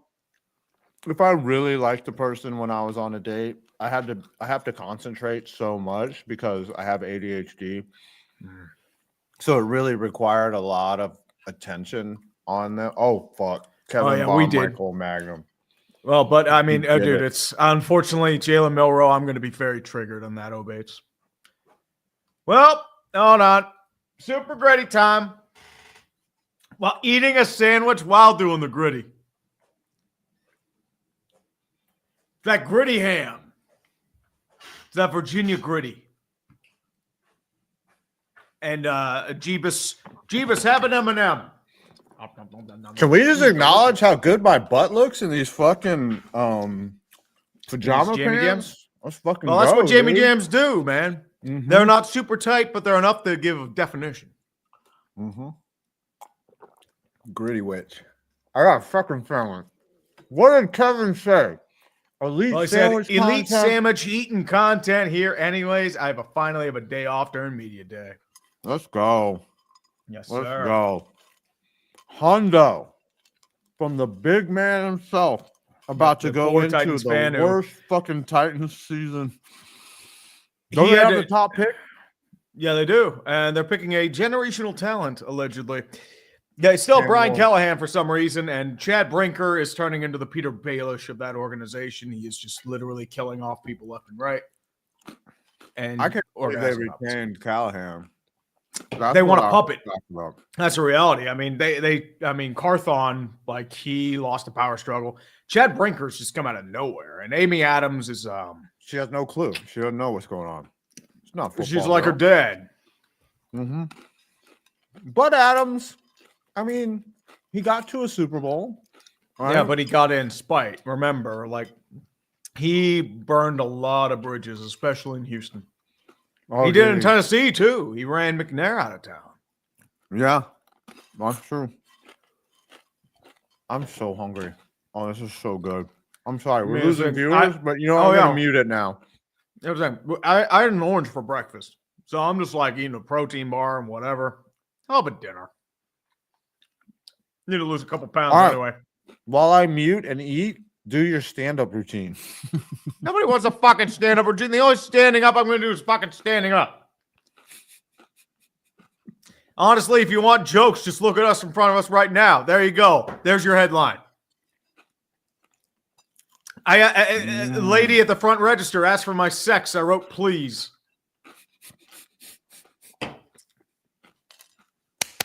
When they talk about pitching a 10, unfortunately, it's when I'm looking up at the boxer shorts. Whoops. Sorry. Yeah, you're talking about Mia Khalifa? No. You talk about Khalifa? No, you're not talking about the baseball player. You're talking about the porn star.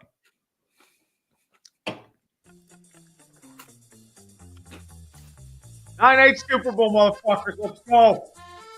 9-8 Super Bowl. It's like me in the dating world, but not 9-8. Unfortunately, it's probably 0-16 like Cleveland Browns. Trust me. Oh, dude, you want stories about me being awkward? Trust me, bitch. I will be fucking awkward. I just have to be it right now. Just saying. I'm an autistic sack of shit. That's all I gotta say. I am so fucking canceled. Jesus, the nut is Honey Nut Cheerios. No. I nut in my Honey Bunches of Oats. It's clumpy.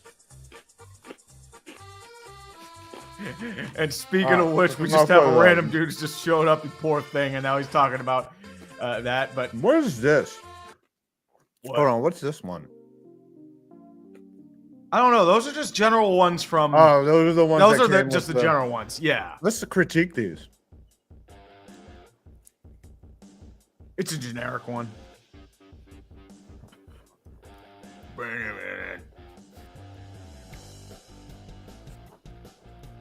It sounds like a creator wrestler theme from WrestleMania.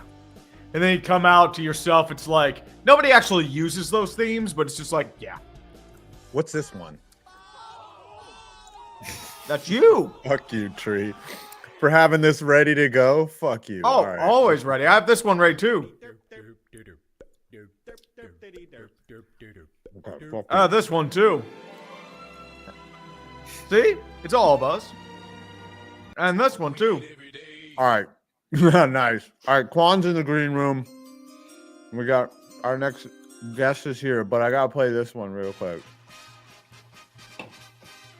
That's just everyone's favorite glories of Meet the Mets baseball, courtesy of some bald guy eating a fucking sandwich. The only thing they're going to be slamming today is food down their fucking gullet. It's like Boston's version of Pablo Sandoval Sanchez, whatever his name is. Now he's going to be pitching for the Staten Island Fairy Hawks in the Independent League, striking out 8 guys. Which is more guys than Five's taken in his entire life. He's only gone to 6. And as we see in the background, there's a cute little pupper standing in the background. More attractive than that son of a bitch on the screen right now. By the way, tell Yeti to give the framing rights to the Utah hockey team. Fuck's sake. Oh, there was that incident, right? They want the Yeti Cups is blocking the Utah patent. They couldn't come to an agreement. Fuck That's Yeti. why they can't do Utah Yeti. It's been around the world for years. Well, remember, Ohio State tried to claim the word "the." Remember that. Yeah. But speaking of which, Tuesday. All right, we got to unmute. Yep. He says he chose to mute themselves. Oh, he muted himself. We can't hear you. You're on. There it is. I muted myself. It's all good, man. Welcome. I've been excited to catch up with you, filmmaker, documentarian, sportscaster, baseball player extraordinaire, DeQwan. If you would have told me 10 years ago, 11 years ago that going off and doing this on my own and trying to be an entrepreneur and a content creator was this much work, I would have told you, you're right. Fuck that shit. I'm not doing it. That's where I'm at with this right now. It's thank you guys for having me on first and foremost. I appreciate it always. Thank you for joining us, man. Yeah, man. I know you. I came in when Tree said he was getting canceled, so I know the show's going swimmingly. Everything's up to par. Oh yeah, always, man. Always. Yeah. So yeah, man, it's been a long year and a half or so since we last spoke. But now, listen, I know you guys know what's going on with the Butler Beast, but I get to tackle my passion project when we went out to Portland and got our ass kicked. Hell yeah. Oh yeah. Let's do it. So tell me about this movie, right? This is your right now your piece de resistance. This is let everyone know what's going on and like how this came about. Like, because I've wanted to hear this story for a while. Like, how did you choose this? Like, where did we end up here? It was actually I mean I'm not really a religious person. I don't do faith like that, but I've become way more, devout and leaning in that light, working with Brian. We met through happenstance. I was training out in Pittsburgh. I was playing arena, and he started talking about his fighting career, and he had just come back from New Zealand. He had just beaten Shane Cameron, and I was like immediately like the first 5 words like, oh, this guy's Rocky. He's like a real life Rocky. So that's kind of what I've been holding on to. And then I tried to shoot like a 24/7 docu-series when he was going to fight Joe Parker, and then it wasn't really good. I put it up on YouTube, but it was kind of ass. So just working through that, like I filmed his retirement fight in Butler, and then like the last few years I've just been like sitting on the footage because I've been trying to be a YouTuber. I've been doing all the betting stuff and producing and everything. So it's just been something that I've been sitting on. And last year, or what was it, 2023, I got bit in the ass, quite literally. And I was laying around and I put it together and I posted it around December of 2020, 2020, whatever it was. And it just became this like, oh, well, let's get this in theaters. Let's see if we can get people watching it. And so it's just been upgrade after upgrade and step by step. And we showed it in August. We had a sold out showing for his acceptance into the Hometown Heroes. He went into the Pennsylvania Boxing Hall of Fame in October. So I covered that. I flew out there and we added it to the documentary. And we showed it again 2 weeks ago to a sold out crowd in his hometown and standing ovation in the paper. I think we did doing everything right. We met with producer out in Pittsburgh, and supposedly he sent it off to somebody out here. So we're kind of waiting back to hear here from that, and I'm penning the script, man. I don't know how the hell I got to this point, but my one of my homies, he said you just Forrest Gumping your way through life, and life is like a box of chocolates, I guess. Yeah, that you could describe me Forrest Gumping my way through life, but without the elite speed. I wonder what the he didn't have scouting agility report- though. He always had top speed. He's like a DK. Yeah, he only had straight line speed. Straight you know, line but speed. I his mean- end-to-end speed for Forrest Listen. was legendary. Listen, he turned the afterburners on when he hit the sideline. That's all I remember. Yeah, that's right. Yeah, and they just when they pointed him the right way. That's all you gotta do. Point me in the right direction. I'm gonna get there. That's right. So how does that process, like, do you have to fundraise to get this film work? Like, what is that like? Like, is this the hidden part of being a filmmaker that people just don't see? The independent filmmaker is a life of me. I've been learning how to ask for help and taking any amount of dollar I can in the moment, fundraising. It's now on sale. While we're waiting to hear back, we're selling it now. They just told us to get out there and try to make some money, let it be seen. But we've had a couple of sponsors, and it's just me doing work here and there, and trying to find ways to just improve upon the movie. I had to get back and forth to Pennsylvania a few times, so everything's kind of locked now. So now we're just looking into the aspect of marketing it and trying to make the money back, and then trying to make a profit. That is just crazy that you would get to this point. Now, did you have any experience with this before, or you just learned on the fly? Brother, I am making this shit up as I go in every way imaginable. I love it. I just ask questions.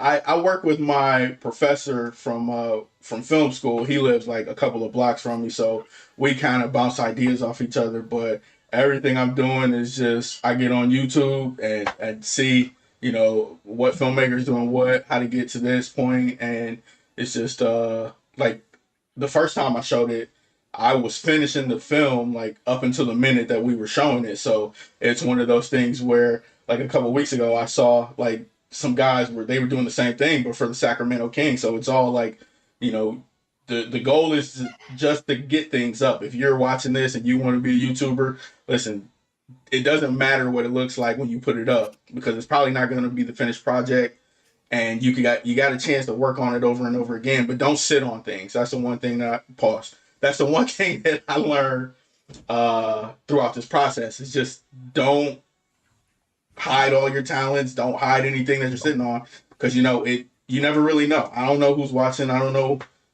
what's gonna happen, but I like I said, I gumped my way here, and we're gonna try to see what happens. You gumped it. Matt, That's what I.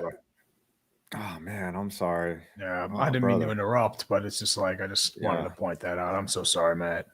Yeah, sorry to hear that. I'm sorry, brother. Rest in peace. Gosh, what was I about to say? Oh yeah, like a lot of people, they ask me for my advice as a content creator, and I'm like, man, asking me for advice is the dumbest thing. That just go out and do. Just do it, man. Like everything I tell you, you won't really pay attention to, and you won't, like ask me when you get 100,000 subs what I think you should do, and you'll probably know by then already. Like, don't ask me what I think of this idea. Just go out and do it, and you'll figure it out. Because it's like you said, Quan. Like, if you love it, if you have that there, then it's just you're gonna figure it out. You need to go there, Yeah. because the people that are here are the people that didn't quit. That's it. That's it. It's not simple that as we're that, any man. more. None of us are any more talented than any. But there's some Mhm. talented YouTubers. I remember being a gaming YouTuber. I was like, that guy's fucking funny. Like, he's gonna be big, and then he quit like after 6 months or whatever because he didn't get the validation or whatever. And I was just like, dude, this is a long game. It's a long game for sure. And I think that's the funny thing that I'm figuring out now. It's like I'm at this point where I had 2 sold out shows, and we've done all these things. We got write-ups in the paper, and it's like, well, where the hell is all the money? Where the hell are all the people? And I'm sitting around waiting for it. And instead of sitting around waiting for it, I just decided to keep pressing on, and we got to see what's like. I think the external validation is the kind of thing that we all yearn for. But I just realized over the past few years that I don't want people to know what I'm doing, because everybody is like they're going like I'm a resource. I feel like you guys are all resources. Like people when they try to start something up, they go check out 5 Points videos, or they'll go out and check Your Name Tree to see what they're doing to kind of copy it. But like I don't want that level of responsibility anymore. I just want to make some videos and bullshit around. Right. Yeah, It's tough to do though, yeah. man. Especially when If you can for the make a joke. living off of it, great. But like, yeah, it's just wow. Like the game is what it is, Completely different, man. Like, listen, the you know who videos, like that's kind of been the model for everybody now. It's just a bunch of compilation videos and doing the same thing over and over again, and we just got an ecosystem of people reposting and posting the same vids, and like that's it. I don't know. It just doesn't feel like what it was, when you guys all started, when we first started, and AI is gonna ruin our fucking dude. There's such slop and shit content out there. Like it's just oversaturating everything. Gotta fight. Right. Gotta fight and they for can it. produce it faster than we like. I just figured it out, right? Like YouTube wants to be the go-to place for up-to-date news content. They don't want you rushing towards your TV. They want you getting on YouTube and getting their news from YouTube. They want you to get your current events from YouTube. Like they figured out that is where they're going to get a lot of views, is by being the most up-to-date current platform. YouTube wants to replace TV, and that's why new content, new topical content is what they want. And I'm just like, man, you want me to produce like a fucking studio turn around from my fucking pretty much apartment? And I'm just It's like, impossible for us. That's the reality. yeah. I'm like, you're trying to price me out of this market. Now it's still a great source for evergreen content. But that market seems to be like, my old videos aren't getting watched at the same baseline that they used to. Like it used to be last year, because I always make my content to be evergreen.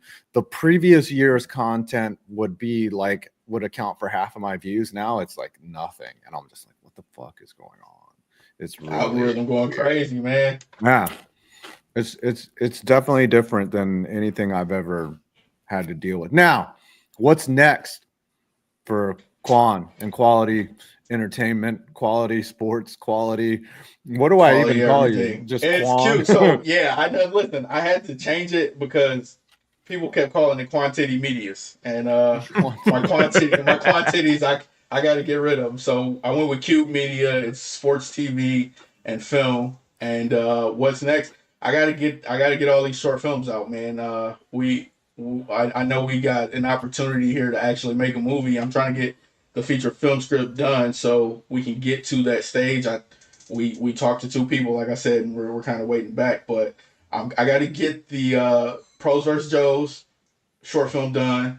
I got a couple of things done with my nephew, and I think I'm gonna get back to making sports content, because I'm kind of forced to at this point. Like I know that it's not going to be a job that gets me to the point that I want to get to. So just kind of, get online and say F some people and see how things go. It's worked for me in the past.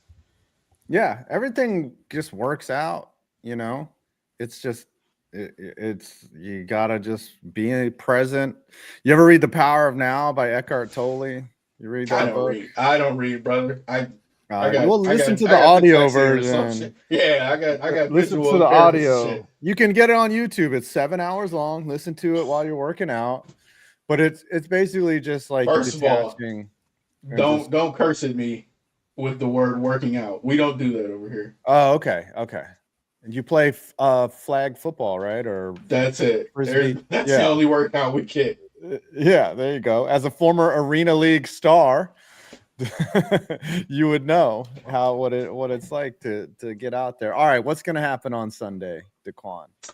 Man, I think we're getting the dynasty. It's the best story. I'm all in on the every time I come on the Super Bowl show, I got to give you guys a conspiracy theory or something. I got 2 of them.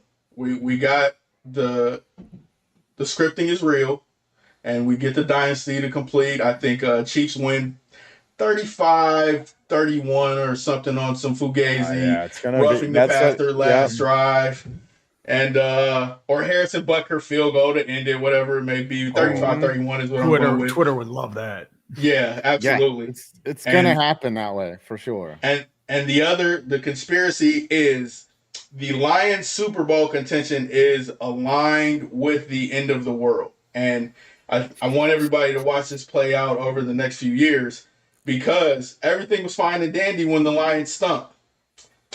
2 seasons in a row, we get NFC Championship divisional round. Everything's going to shit, man. So the alignment with the Detroit Lions winning the Super Bowl coincides with the end of the world, and I know this because that's it. I'm finally getting my shit together, and everything's about to go to shit. So that's it. I need the Lions to be bad so that my YouTube channel can recover. Like all the years Absolutely. that they sucked, my YouTube was eating. Now that they're good, I'm fucking shit. I'm sorry, Jared Goff. Everything you see, you're gonna see it now. Mm-hmm. All the good Lions news is just gonna be a reflection of all the shitty times we're in for. Before you go, how much did that hurt, or did you just know it was going to happen?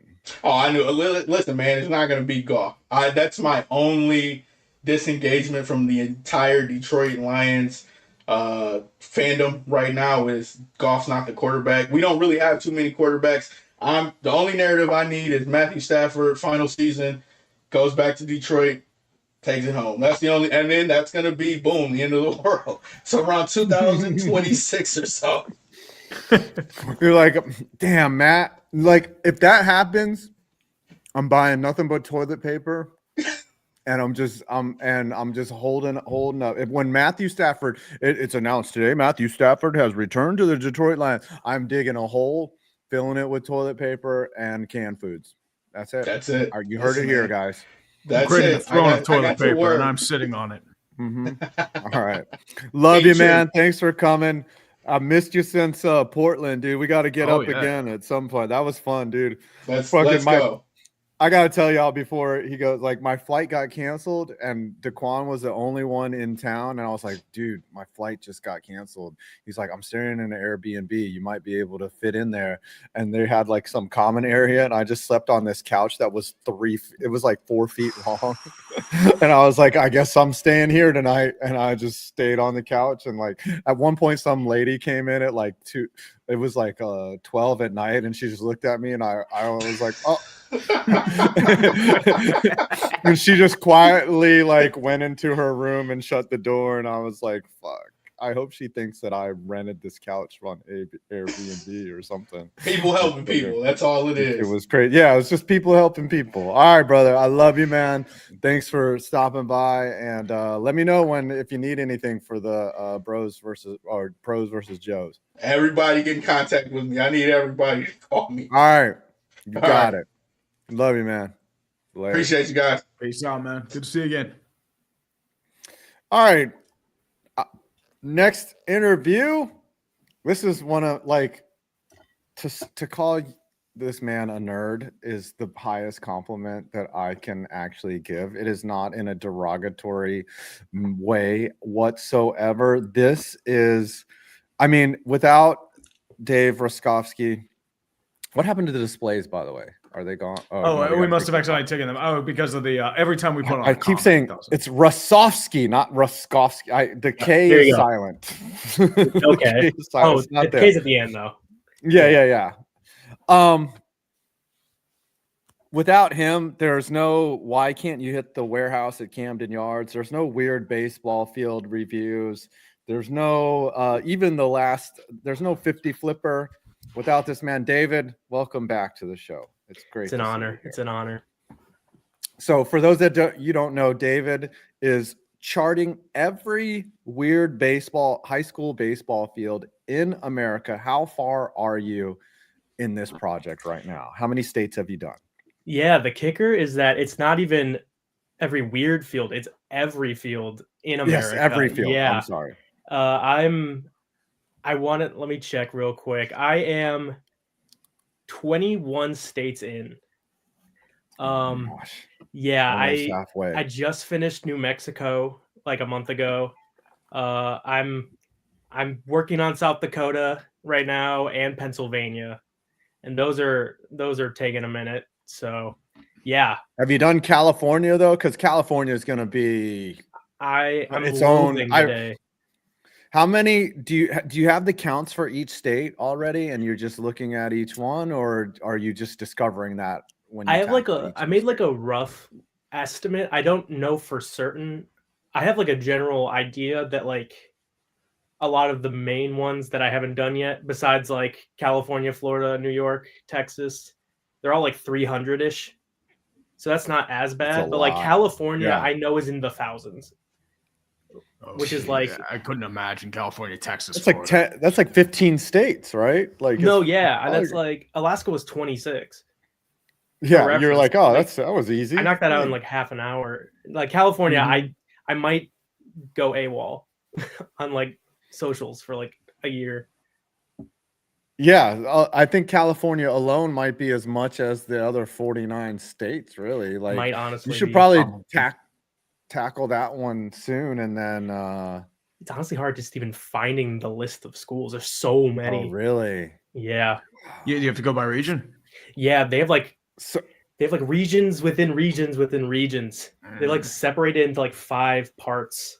I feel like Los Angeles alone would be 10 different subdivisions. Yeah, that one's gonna be a nightmare.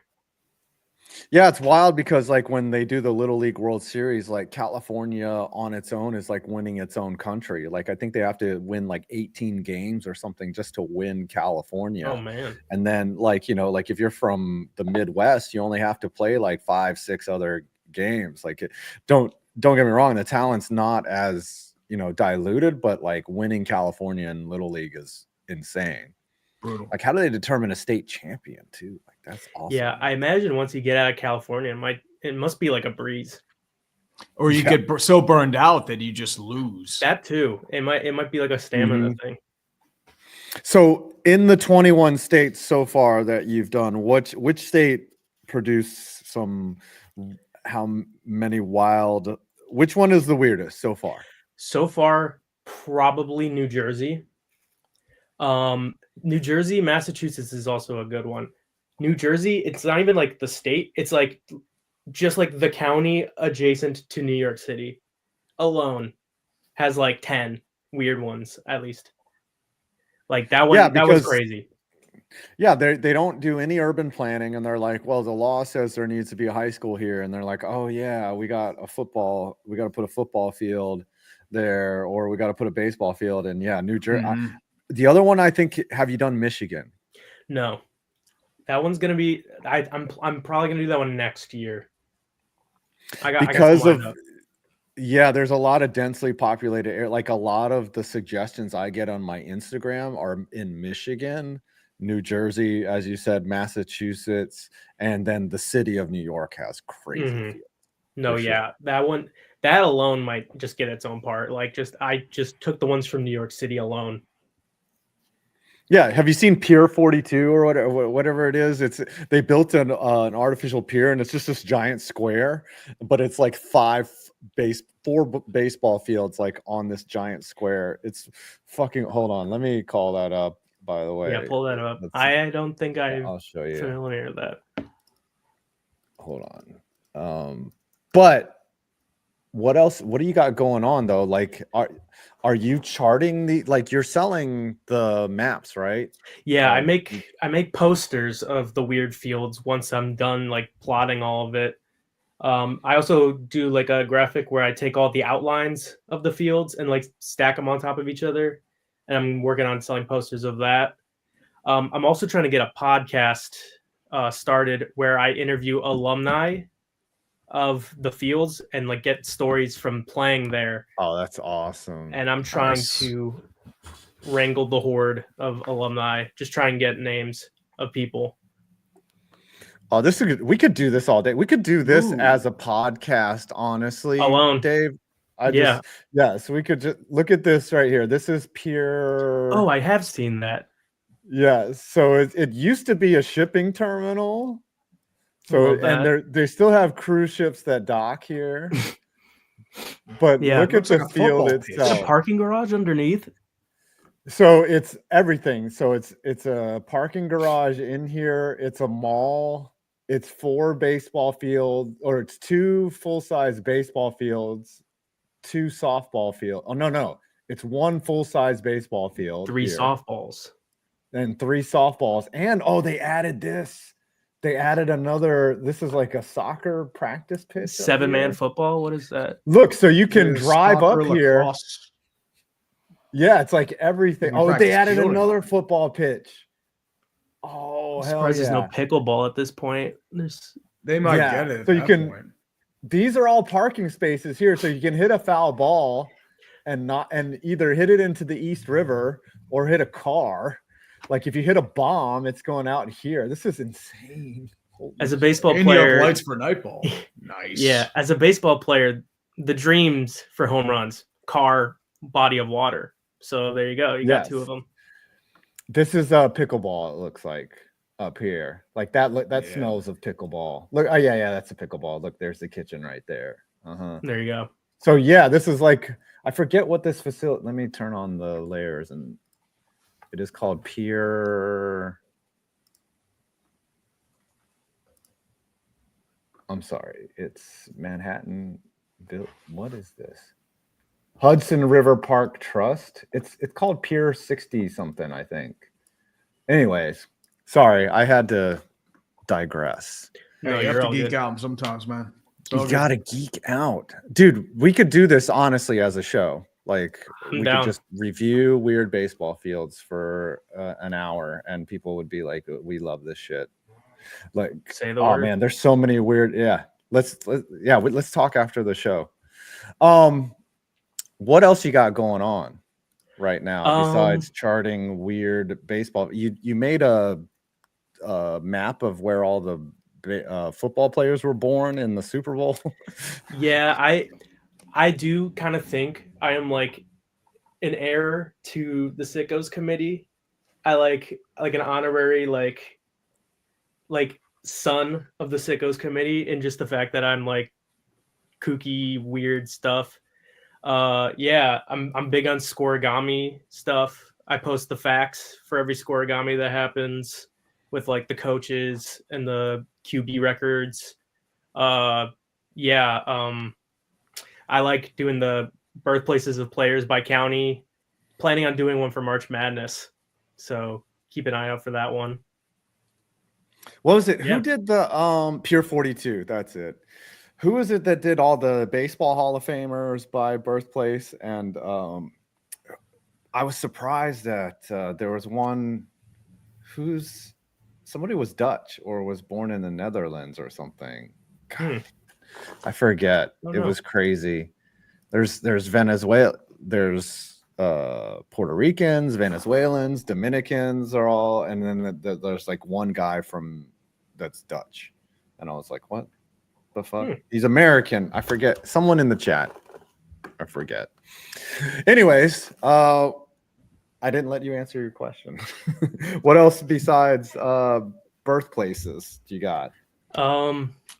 That's kind of it right now. I'm workshopping the podcast thing right now. I'm like trying to find like baseball players who like have at least gone to the minor leagues right now. Like I'm just trying to like wrangle names in general. That and trying to find a full-time job.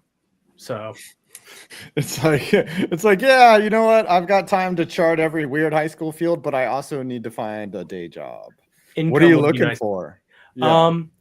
Well, I have a part-time gig with a independent team, and I do like the scoreboard and like scoring and stuff like that. But yeah, I just part-time stuff here and there. But yeah, income full-time would be nice. Now, didn't you? Are we allowed to speak about this with a certain major league team that you had an experience with? Are we allowed to talk about it? I believe we can. The Cubs guy, yes, a guy from the Chicago Cubs reached out, and we've chatted a couple times. And I actually went to Wrigley Field to meet him. That was really cool. So it is really validating to know that someone in the major league capacity is like aware of this stuff. He actually bought a poster, and it's in the Chicago Cubs front office. No way. That's dope. Yeah. That's awesome. So What'd you think of Wrigley? I thought it was really awesome. I unknowingly went on the day where Anthony Rizzo was making his return to Wrigley Field, and there was like a standing ovation for him. And I was actually on the field for batting practice, and I got to see him like meet up with everyone, and like I saw like Aaron Judge hit batting practice, stuff like that. As much as I don't like, the Yankees. No, go ahead. It's really cool. Isn't it surreal? You're like on a major league field, you're watching them take BP, and you're trying to soak in the moment, and you know it's going to come to an end, but like you're just like, oh, this is heaven. Like, yeah, it's so awesome. Just like being able to like hear just even like minor stuff, like hearing like the crack of the bat from like 20 feet away is insane. It's like a different film. Yeah, seeing like the launch of the ball from that close too, you're like, oh my gosh.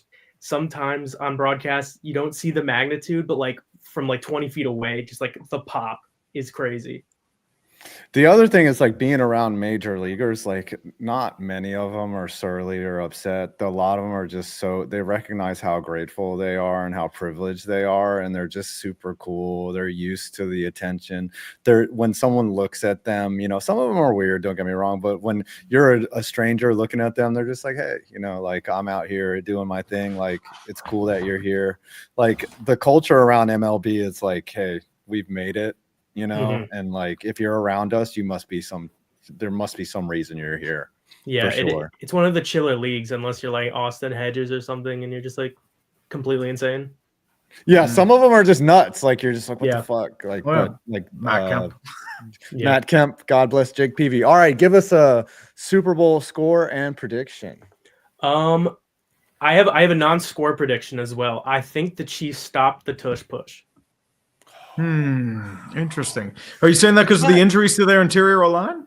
No, I think just voodoo magic. I think that they just once randomly. I know that the Commanders like goofily tried like 80 times that one time in the NFC Championship. Yeah. They almost got awarded a score. Yeah, I do think they somehow like pull it off. I don't know how. Maybe he trips, and we just credit it to them. But I think they stop it somehow. Hell yeah. But I think the Chiefs are going to win. I'll say 31-28, and I do think it will be a Butker lame game winner. Okay. And how did the Indians do, or the Guardians? Sorry, how did I just got canceled? How did the Guards do? I think they will regress a little bit. I still think they make the playoffs. Probably a divisional loss. I think they low 90s.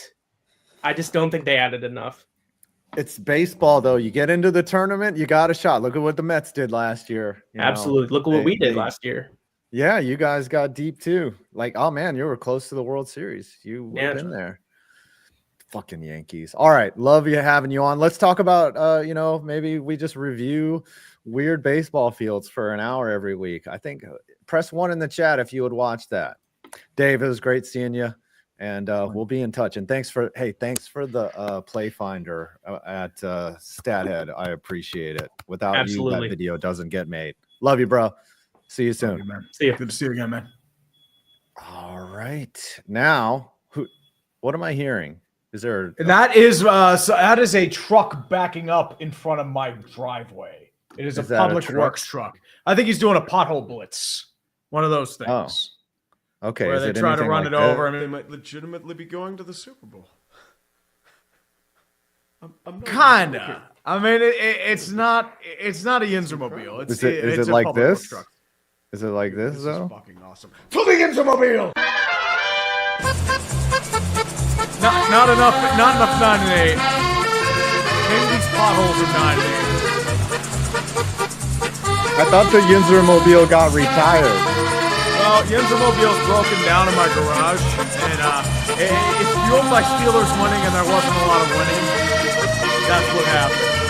And then it drives up into sunset, and what you don't know, the wheel fell off, and 3 children died in the process.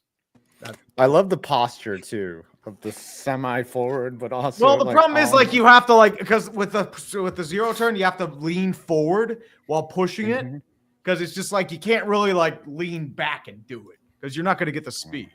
It's different. But I wanted to introduce you. This is Squidtard Sports. He does This Week in Sports Ball but with college style. I actually found out about this guy from a Twitter comment. Oddly enough, I got hooked on his shit. He does good stuff. Long-suffering Tennessee Volunteers fan. How you doing, brother? Well, I'm alive, so that's got to count for something. You know what I mean? When you're a Tennessee fan, you take what you can get and you live with it.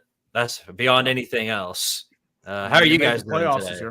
I'm Yeah, doing that's good, true. man. I'm doing We're an hour. What now? We've been hour 6 of this. No, how much? No, or hour 5. It's 4 hours. They have the time up. We're past the halfway point. It all blurs in after a while. It does after a while. We get by the end, we just get delirious. We start yelling at each other. We have a fight, and then we call it a stream. And then, yeah. Come on, beast. What is that? What is that? A weld? Just weld the damn wheel back on the fucking hub. It's like, brother, do I look like I know how to weld? Come on. You don't even know. Well, beyond FICO is actually a welder. So tell us about your content. What do you do? You do a This Week in Sports Ball review, but for college? That's right. Well, this is the first year. This is the first year I'm actually doing it. Before this year, pretty much all I did was get on YouTube and scream about Tennessee, and I still do that. There's no safety away from that. There's nothing wrong with screaming about football. Yeah, of That's course. what I do. But I was a huge fan of Tree's content and the way he edits his videos and everything like that. And a lot of what I do and what I go to school for is post-production. And so a lot of the work that I do is like video editing and stuff like that. So I just thought it would be a great idea to, you know what?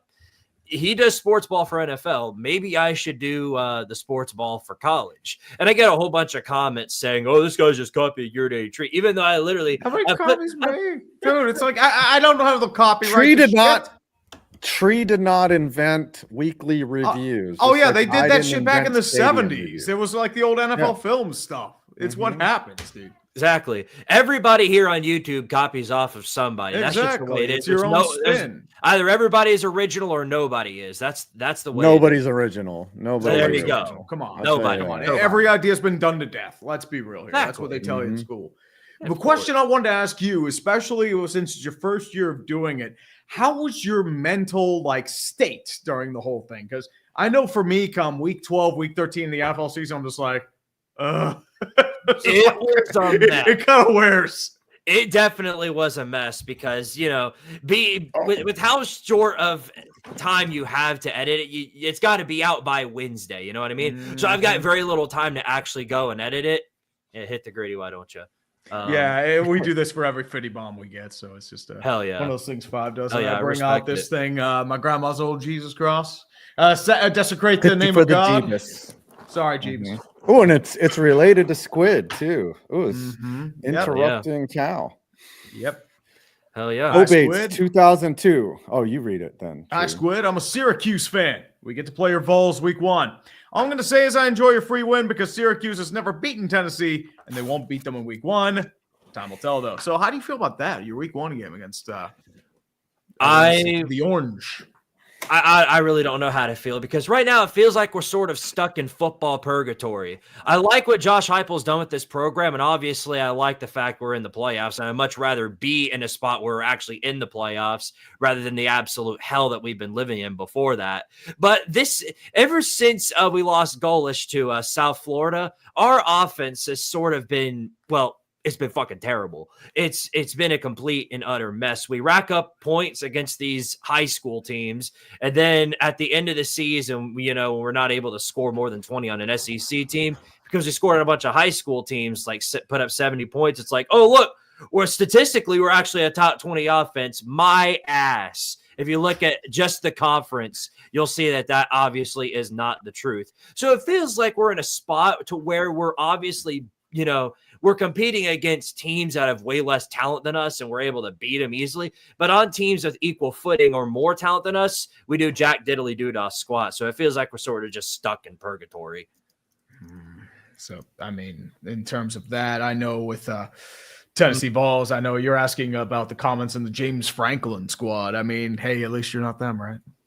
Yeah, right. No, I hear. I mean, you had a decent year, 10-3. Yeah, that's what I like mean. you're, I mean, you had a been strong year. rebuilding for a while. Like the Fulmer days are long gone, but like you got to be happy with 10-3. A couple years ago, they wanted Jarek Garantano like sent out to the river and Heupel fired, I think, if I remember correctly.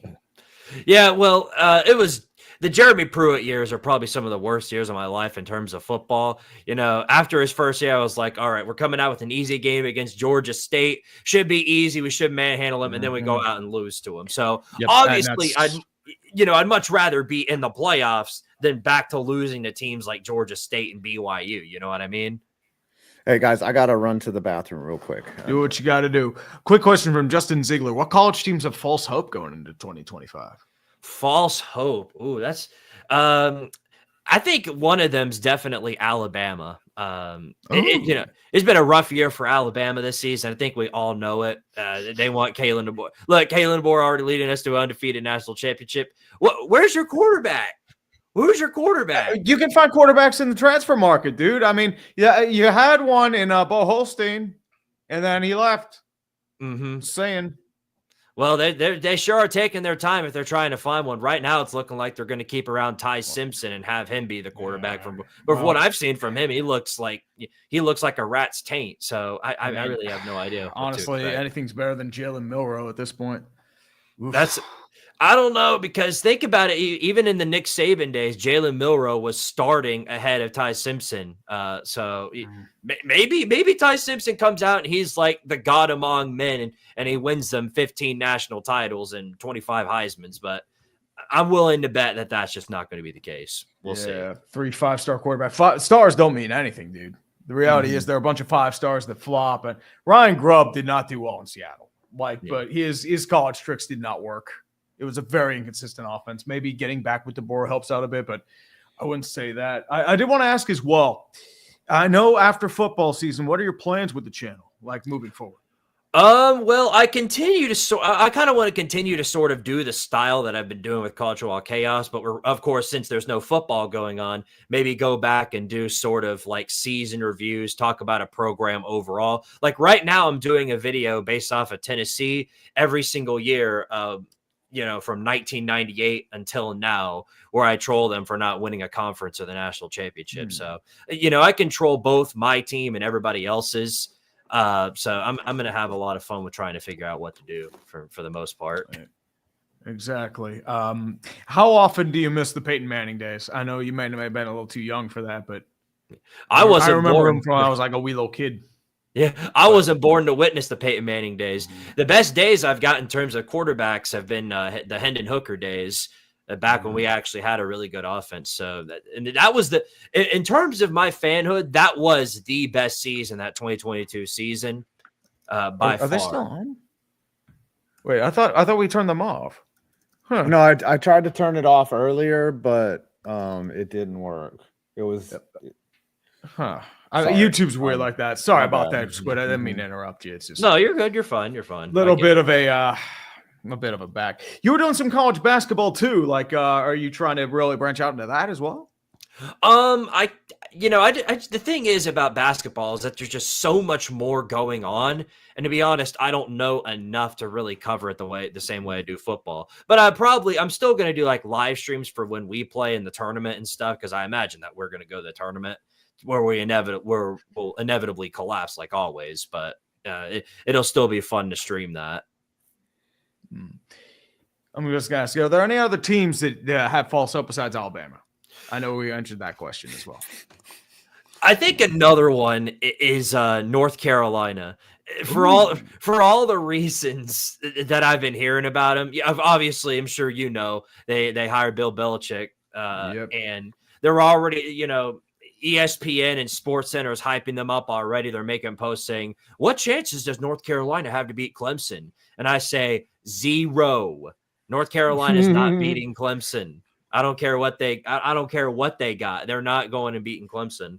And, I think because of just his name that they're going to recruit fine with North Carolina and Bill Belichick. But like, how good's the talent development going to be? They're still keeping around that bum Jeff Collins, who had one of the statistically worst defenses I've ever seen in my life.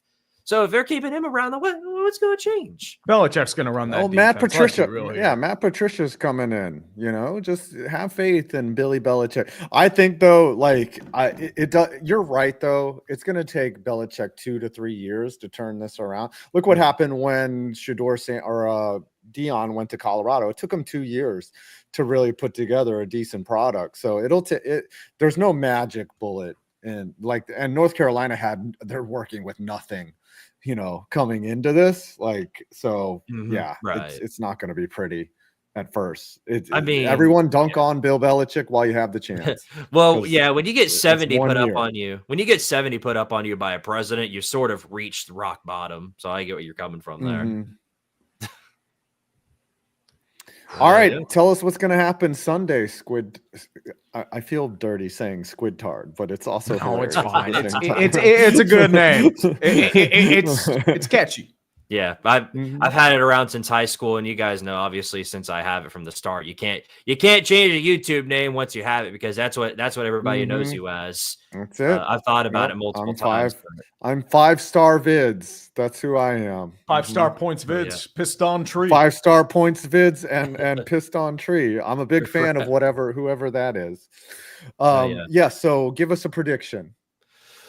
Okay, well, if the Eagles have any sense, they're gonna abuse the hell out of Saquon Barkley. I feel like he's going to have a pretty good day. It's just a question of whether or not the Chiefs are going to be able to produce on the same level offensively. And I think they do, just because it's the Chiefs and the bullshit's real. So they're going to find a way to win it. And it's going to be something like, I feel like it's going to go the exact same way every other Chiefs game has gone, to where here's how I think it's going to go. It's going to be 30 seconds left in the game. The Chiefs are going to be stuck at their own 30, and then they're just going to get like a pass interference call or something that'll push them all the way into field goal range, and then they're going to kick the game winner and win the Super Bowl. That's how I feel it's going to go. Okay, so you're taking the Chiefs. Mm-hmm. And what is the final scores? I'm gonna give it a 31-28. 31-28, popular opinion. All right. Thank you for coming on. Nice to meet you, Squidtard Sports. Thank you. And I hope you enjoy the game Sunday and keep doing the good work of the content creation. This is a tough game. You know it, brother. Thanks for having me on, you guys. I appreciate it. Thank you, brother. Look forward to seeing what you do next, my man. You know it. All right. See you, brother. Yes, sir. See ya. Y'all have been waiting for this man all day. Okay. This is the chat about to go crazy up in here. Oh, yeah. We got the Vietnamese celebrity Maqwell is in the building. Let's go. Happy New Year, everyone. How are y'all doing? Doing all right, man. Just getting through the grind. That's the life. That's good. That's the life. Also, shout out That's Good Sports. Ooh, yes. Oh, Broncos. You got a Broncos country. Yeah, Broncos country. Broncos. I am a believer. Coffee. That's right. Oh, you're a believer? I am a believer. I'm done. Everyone, this is the shortage. Yep. I don't never believe. Yep, that's it. Maqwell had to come on, and we just. Now listen, right? I've gone through so much in the past 6 years that it's like now we have a competent quarterback. I know like most of the teams we played this year under 500, but you know what? You got to start somewhere, and we'll see. Explain yourself. How do you become a Broncos fan? This needs to be explained. Yeah, so I was born in Denver. Oh, yeah. Okay. Well, then thanks for taking all the suspense out of this. I was like. I was born in Denver. All right. I was like, is there some origin story? Did someone come visit him? You know, like what is this? And he's like, nah, I'm from Denver. No, like most of my sports teams are kind of just like the stories are kind of stale. Like my favorite soccer team is literally just because like my favorite color was red. Well, it still is red. And like on the TV that day was just like Arsenal, which was the red team. So I'm just like, that's my team for the rest of my life, I guess. Isn't Arsenal like the Mets of the Premier League? Like they just never have they like Aren't they like the lovable? Like they fuck up. No, Like, I wouldn't say they're no, lovable. No. they hate Stan Kroenke up there. Dude. Who is the heartbreak? Like the Mets or the Detroit Lions of the Premier League. Like they'll never get it right. They'll always fuck up. And Oh, I they'll mean, like lose in the most painful fashion. in that sense, it's been us the past like 2-3 years where we've come like this close to winning the league, and then we just fumble it pretty much like the last like 10 games of the season. Someone said Tottenham, but like I don't know. Like I guess maybe Tottenham too. Like a lot of people. Yeah, like Tottenham, later on, Tottenham, Spurs. or like actually, I mean, like before us, there was Tottenham because they had like a really good core of like young players. They had a really good coach as well, and I think they finished like runners up like maybe once actually in the Premier League, but there was also a couple other times where they were contenders. But it's just like every single time there's expectations for that team, they just plummet. And like it wasn't even just like typical like young stars. These were like players like Harry Kane. Like Harry Kane is like their all-time top scorer, I'm pretty sure. I think. And it's just all that. And then also they made it to the Champions League final, which they also lost. For me, that was a great day. So that's all that matters. Because I mean, like Tottenham and Arsenal are rivals. So I prey on this club's downfall. So I'm thankful that they managed to somehow not win literally anything. Like I don't think they've won a trophy since like 2008, which is kind of crazy. For as much resources and spend, like it isn't the Premier League is kind of like college football, right? There's a couple there's like 10 teams at the top. And then there's all the other shit underneath that. Well, there's also they have gonna be good. relegation too, so there's the threat of them moving down, and the revenues change dramatically, which is what happened with Fulham because like they were relegated for a bit. They're back up, but that was a huge issue because if you finish, I believe, bottom 3 in Prem, you get dropped down. Yeah, and the thing They is, should like, have that in the NFL. Yeah, the thing is with like kind of like comparing it to college football, I'd say it's more like we have like the quote unquote like big 6. So it's basically just like the clubs that have the most reputation. Because in terms of performances as of late, it's not been the case. Because like included in that list would be like Manchester United, who I think right now are like 13th or 14th in the league, and they despise constantly. the Glazers. Like the Glazers, like they hate the Glazers too. Like they hate the American owners because they don't really spend much. Mm-hmm. But yeah, you have them, you know, Tottenham, who are currently like I think 15th. Like they're closer to a relegation battle than they are top 6. Yeah. But like that's what's made like this season so much more fun, because you have teams like Bournemouth, who like I think their stadium is like only like 11,000. Like it's very cookie cutter. They just got like a really good manager from Spain, and they're up in like I don't even know, like I think the top 8. And then also like the really big story is Nottingham Forest, who I think promoted about like 2 or 3 years ago.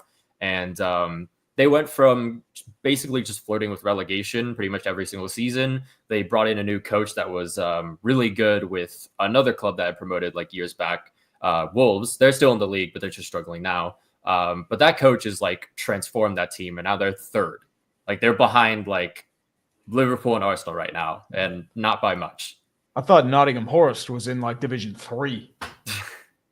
As I know, like they were down there for a bit. Haven't been really been paying close attention. I'm looking at the standings. Leicester City's in a relegation spot. Yeah, Leicester. They haven't been the same since their owner died in a helicopter. Yeah, it's been tough. There was like the time also during like lockdown when they were doing pretty well, but then after that, it just kind of fell off. Yep. So I don't see AFC Richmond here.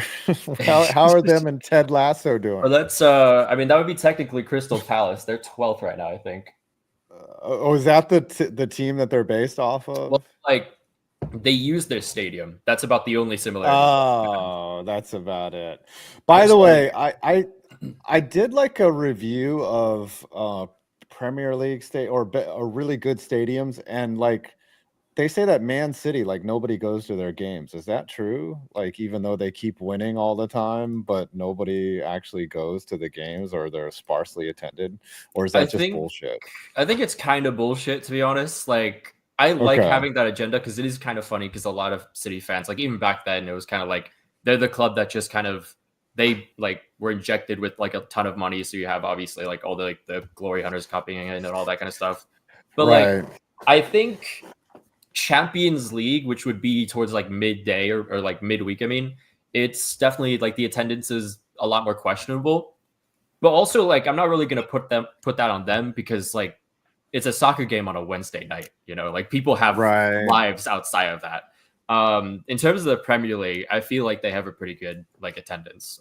In terms So of, they're like the Dodgers. You're saying would they're say like the Dodgers or the Padres, you know, like they're successful, but they not, you know, like during the week, you're not going to get as many attendance. By the way, Man City sounds like the name of a gay bar.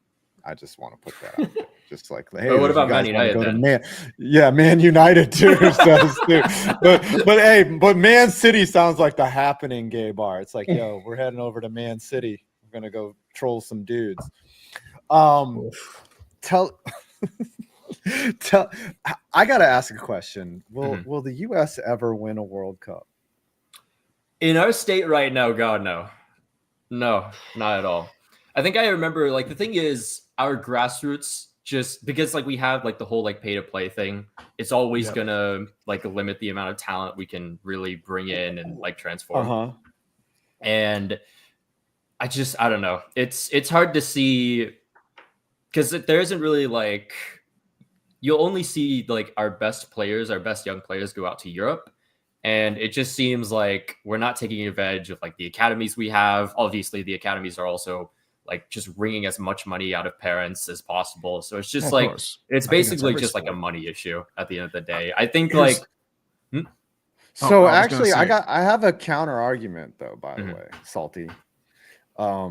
So I went to a DC United game. They were taking on Celtic, and I sat in the employee section because that's how we got the tickets. And the guy next to me was a Scottish guy, and I was like, "Oh, you're not from?" I was like, "Are you from around here?" You know, he's got a thick Scottish accent. He was the goalie coach for DC United, and he's like, "I was like, dude, we'll never win a World Cup because it's pay to play." And he's like, "Oh, that's horseshit," you know. He's like, because the MLS has a bunch of academies where they develop like starting at 14.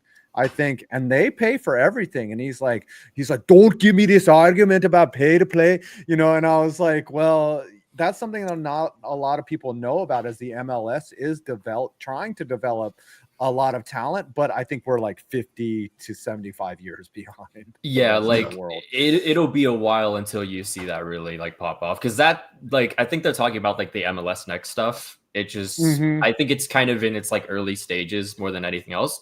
But I think still at the end of the day, because I've done videos on like the youth development in like Germany and Belgium, where you don't even have to like, it's not even just like academy wise or anything. You still have to pay to like play the sport at like the age of like 5, 6, 7 here. Whereas in like Germany and Belgium, they have their federations cover those costs.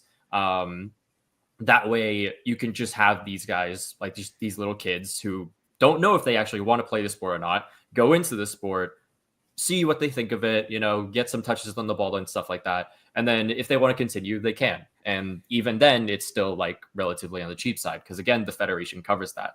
I think the problem here is like the way for us to tackle the whole pay to play thing is if the federation actually uses its resources to just like create like hubs, kind of like what Germany did, where they just put hubs in different areas with qualified coaches. And this would be in areas where it's not just like main cities, it's other like just towns everywhere, just so it widens the network that you can have of all the talent that you can possibly have. I think that's really the best way to do it. Obviously, the US is far, far bigger. But I still think just starting out small would help a ton. Like even just going from like the main cities and kind of going on the outskirts a little bit, like LA, New York, all that kind of stuff. I feel like that's a good start. Yeah, I mean, it's amazing that we can even make it to the round of 16 with giving as little effort as we put in as a country. Like to us, that's a Super Bowl, right? It's like, oh, we made it past group stage. Yay. Let's enjoy our first round exit. And like, that's it. You know, honestly, it doesn't matter. I am literally just going to play this the whole time.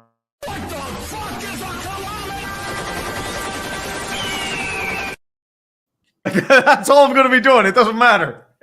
America. It's also, yeah, we only want it like, for me, like I only want it because we need to be able to check it off the list. Like USA, we're the best at everything. You can't fucking talk shit. You're gonna say, oh yeah, you're not good at soccer and you're not good. You don't produce any champion Formula One drivers. Like the rest of the world is like, we're better at these two things, but every year we win the Super Bowl. So fuck y'all. But here's the thing, though. Like, just wait till Stuart Haas is able to get into Formula, then we'll see what happens. Wait, but didn't the Stuart part of the team like? Well, the problem is like they got denied. They got denied by Ford. So it's one of those things. Just wait. They're afraid of American ingenuity. I think Ford or Cadillac's trying to start a team. Someone just mentioned the AFF Cup. Yeah, Vietnam just won like the big like Southeast Asian like soccer tournament that happened in January. Big deal for us. Anytime we win anything like significant in like Hanoi and Saigon, everyone would just go on their bikes and just literally just drive around with all these Vietnamese flags and everything. It's a great time. I'm sure will Vietnam ever qualify for a World Cup? Not in our state, no. Again, it's just like grassroots. Like it's even worse than the US, where it's like there's no investment in the domestic leagues and there's no investment in the grassroots at all. There's one academy that we have that's I think like 3-star rated in like the Asian Confederation, so that's like at least good. So at least there's something there. But again, it's just kind of hard to have like a pathway into like the national team or any kind of professional like team like that. What is Vietnam good at? Because like my mom's Thai, and like Thai, we're good at sepak takraw, and we're good at like what else are we good at? Badminton. Like that, like we'll take on the world in badminton, and then our own sport. What is Vietnam good at? Dude, we literally didn't win a single gold medal last year. So I genuinely couldn't tell you. Like that was the one thing. It's like that one SpongeBob meme where it's like Squidward's like in his house, like watching like SpongeBob and Patrick just enjoy life, right? That was me seeing literally every other Southeast Asian win some kind of medal. Like the Philippines won one. I think Thailand. Yeah, she got a power lifter. Yeah. We have nothing. We have genuinely nothing. We have like I've seen more. Like I just recently went to Vietnam, and there's more like pickleball courts than ever before. So I don't know. Oh, maybe pickleball will be our sport. But yeah. Have you played pickleball, by the way? I'm actually in on pickleball. I've never actually. Where I used to live, it was like right by a brewery, and they would always set up like the courts there. But I just never bothered to like play it. A lot of girls play. So, and it's a good little social that's what they got me. They're like, "Hey, chicks play." I was like, I mean, okay. I just moved to New York, so okay. It seems like the move. I'm just saying. I hear it has a good scene socially. Cricket. Hey, US cricket beat the Pakistan the Indian cricket team, although it was full of Indian dudes. Yeah. So just saying. It's America pride. Yeah, America. Yeah, we'll take we were happy when Klinsmann was the coach, and we're like, look at all these Germans out here winning for us. Yeah, that reminds me though, because I'll just like add this last part. Look up here. Can I just put this in the chat? Because this was our top scorer in the Southeast Asian tournament. Even better, Pakistan beaten by the U.S. Just look that name up and then just go to Google Images. Where is it? It's in the private chat. Private chat. All right. Yeah, I didn't know where. By the way, speaking of the Wen Xuan. By the way, what is going to happen? Speaking of the superior football. What is going to happen on Sunday? This is not what I expected. Okay. Hold on. Let me back it up. Gotta put it on the screen. Gotta put it on the screen. Okay. Come on. Hold on. I gotta go to Google. Here we go. Share screen. All right. This was I had Vietnam up, and then we're gonna put in this man's name, and here's your top score. That is a naturalized Brazilian player that looks like a typical Vietnamese guy. No, exactly. That is a Vietnamese man. And at 5'4", he's the tallest member of the team, right? I would assume that he is. Yes. All right. What's going to happen Sunday? Yeah. Okay. I'm definitely saying the Chiefs. I can't see. I mean, God hates us all. that defense is really, really good. So I'm just gonna straight up say this one goes like 25 to or 20. Wait, no. 26-20 to the Chiefs. 26-20 to the Chiefs. Okay, let's do it. And then who's gonna win the Premier League? Who's good? I'm with Hopium right now because it's so far been a good year for me. Like Vietnam's just won a trophy. Arsenal just beat Man City 5-1. So I'm still on the Hopium. Arsenal's winning the Premier League. You've heard it from me. Well, they're in second. They're in the 2 spot right now, and they're trailing Liverpool by 6 points. So we'll see. How many matches do they play in a whole season? 38. So how many have they played? So 14 games left. So they played 24. There's 14. Do they call them games? It's like I call them matches. Games. Matches. I think it's like fixtures over there. I don't know. Fixture. Yeah. Like lawn. Like a light fixture. Like a yeah, light yes, fixture. Yes. Yeah. It's like I'm replacing the vanity fixture in the bathroom. Mm-hmm. And what do you want to see this game? Because our next guest is running a little late. You have until she arrives. I won't kick you out. We'll see what happens. Okay. She said her computer had to be rebooting. So who's gonna win Super Bowl MVP? Super Bowl MVP. Who's that? Who's 95 on the Chiefs? Because that's the one guy Chris that Jones. I keep saying. Yeah, Chris Jones. Jones. I give that to Chris Jones because I don't know. Like that defense has been really impressive. They've shut down pretty much everyone I've seen so far. Yeah, I'm going Chris Jones. Okay. Let's start. What other side? Should we just replace the time with dead air as we're waiting for our next guest? Who's your favorite football player of all time? Like, we're talking NFL, right? Either or. Either or. Yeah, either NFL or we'll do both. Football. Yeah, we'll do both. So Peyton Manning has given me the most happiness ever in the NFL. It was a joy to watch him from 2012 to 2015, even when he was kind of struggling. We put in Brock Osweiler. So I would say Peyton Manning, special place in my heart. He always goes to Denver Nuggets games as well. I think I went to a Nuggets game against the Boston Celtics in 2019, and he was there, which was super, super cool. In terms of favorite soccer player, I have to say honestly Messi. I grew up watching that guy on YouTube compilations and everything. I know it's the normal answer, but I don't know. When you're a kid, you just watch him just dazzle around people. It's mesmerizing. He was the greatest. Is he the GOAT?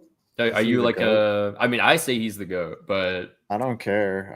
I don't have I thought that he ended when he won the World Cup. That was all right, that's it. That definitely ended the combo. Right? But yeah. Are you more Messi or Ronaldo? I don't. Ronaldo, he's just too good looking. It's just come on, dude. You can't have it all, can you? At least Messi's an every man, he's short. Yeah. You're all right. I got something on him. You don't have anything on Ronaldo. It's the guy just looks good when he wakes up. I'm fuck that dude. All right. Well, next guest is in the green room. Thank you for coming back. Thank you guys for inviting me once again. I want my Din Bach. I do.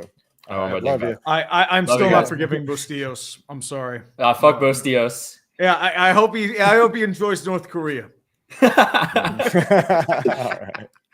So the story about this was I was on a stream with Maqwell over Christmas. We were doing this college football thing, and Pitt was playing, I believe, Tulane, which was the school he was. There was a guy named Bustillos. He was kicking a penalty shot. He had a chance to win. He had a wide open net. He completely missed it. He just missed it high. And I'm like, you piece of shit. Fuck you, Bustillos. Go to North Korea. You're done. What's up, Smalls? How you doing? How's it going? I couldn't figure out my camera, so I look fucking insane right now, but that's all right. You look insane. You look crazy. Yeah. I think I should move you two over here because I feel like you two are the the closest thing. Come on, just ship yourselves together. We're both That's all I'm just gonna say. Giants fans. Would you relax? Oh my god, dude, it's that aura. It's like, dude, it's like Shams with Kay Adams. Come on. All right, you're gonna get my you're gonna get my flirty mode here. All right, hey girl, what's up? You looking good? It's been 2 years, Smalls, of nothing but pain since we last talked. I think the Giants are rough. What do we do? I talked to Jefe Phil earlier. Jefe Pill, excuse me. We have the number 3 overall pick. What do we do in this draft? What do you want to do in this draft? I'm so broken. Like, literally, it's so crazy because I genuinely don't think I've ever been this numb. Like, I thought it was bad. Like, Jake Fromm, Mike Glennon, that era, like, that was pretty dark. I'm in a pretty dark spot when it comes to my Giants fandom. I think it's just gonna, like, it's gonna depend on what happens ahead of us. I'm under the impression, as it stands right now, that I think that they will have their choice of Sanders or Ward. I lean Ward in that case. I don't love either of them. So I don't know. I think that I think no matter what, you can't get a worse quarterback room than last year. So I don't know. I'd rather have Abdul, but I don't think they're going to take Abdul. And I think that if Travis Hunter is there, if I'm John Mara, the big idiot string bean himself, he's like, I'll draft Travis Hunter because that's a household name. That's what's going to happen. Like, realistically, I could see that happening. We could use Travis Hunter, so I'm not going to complain. We can use a lot. So I'd rather them not take a quarterback, but I feel pretty confident that they're taking a quarterback. But okay, so Ward and Sanders are off the board. It's 3. Like, let's just assume that's what's going to happen, right? The Browns they're obviously going to draft a quarterback. Tennessee's obviously going to draft a quarterback. Now they might miss or do something insane like draft Milroe or something too, which I'd be like, yeah. They're not going to. Please draft Milroe. They're not that dumb. Draft Jackson Dart. They're going to take Milroe at some point, I feel like. Milroe is such a Brown. Please take Milroe. I do not want him on the Steelers. Please take him. But he's got no allegations against him. He can't be a Brown unless he's got some cases. Well, not a Brown. Okay. I mean, be a Giants. Come on. Or take Russell Wilson. Come on. Ward and Sanders are gone. This is my hypothetical scenario. Ward and Sanders are gone. What do we do at 3? They're gone. Because that's what's going to happen. You already have Brian Burns and Kayvon Thibodeau, though. I know, I don't think Kayvon's fate is to be a Giant for a long time. Like, I don't think he fits on the Giants very well. I could totally see him. Like, I wish we tried to move him, to be honest with you. Wow. Coming in hot with a hot take there, Steffi.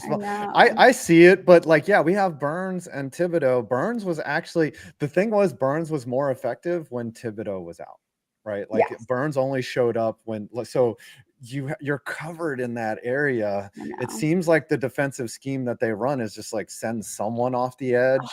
I mean, John Mara is going to take Travis Hunter in that case. Like, that's just how it's going to go. I literally, we've been fans long enough. He's going to just take the household name. It's not even going to come down to the fact that he probably should take Travis Hunter. It's just that he wants to give Giants fans something to be excited about when there is literally nothing to be excited about. Yeah. He wants to sell season tickets. So, but then which side of the ball do you put Hunter on when he becomes a New York Giant? Because it's pretty obvious that that's what's going to happen. Like, what do you use him as, a receiver or a corner? What's it going to be? I guess it depends if they go out and try to sign some type of vet wide receiver in the offseason. But I don't think they're going to make a big splash either. So who's throwing them the ball, though? Russell Wilson. No, we're gonna put Tommy DeVito back there. We're gonna tank. We're gonna instead of a 3-win season, we're gonna have a 2-win season. If Tommy DeVito's on the roster, I'm gonna blow my brains out. I think I can't do it again. I'm sorry.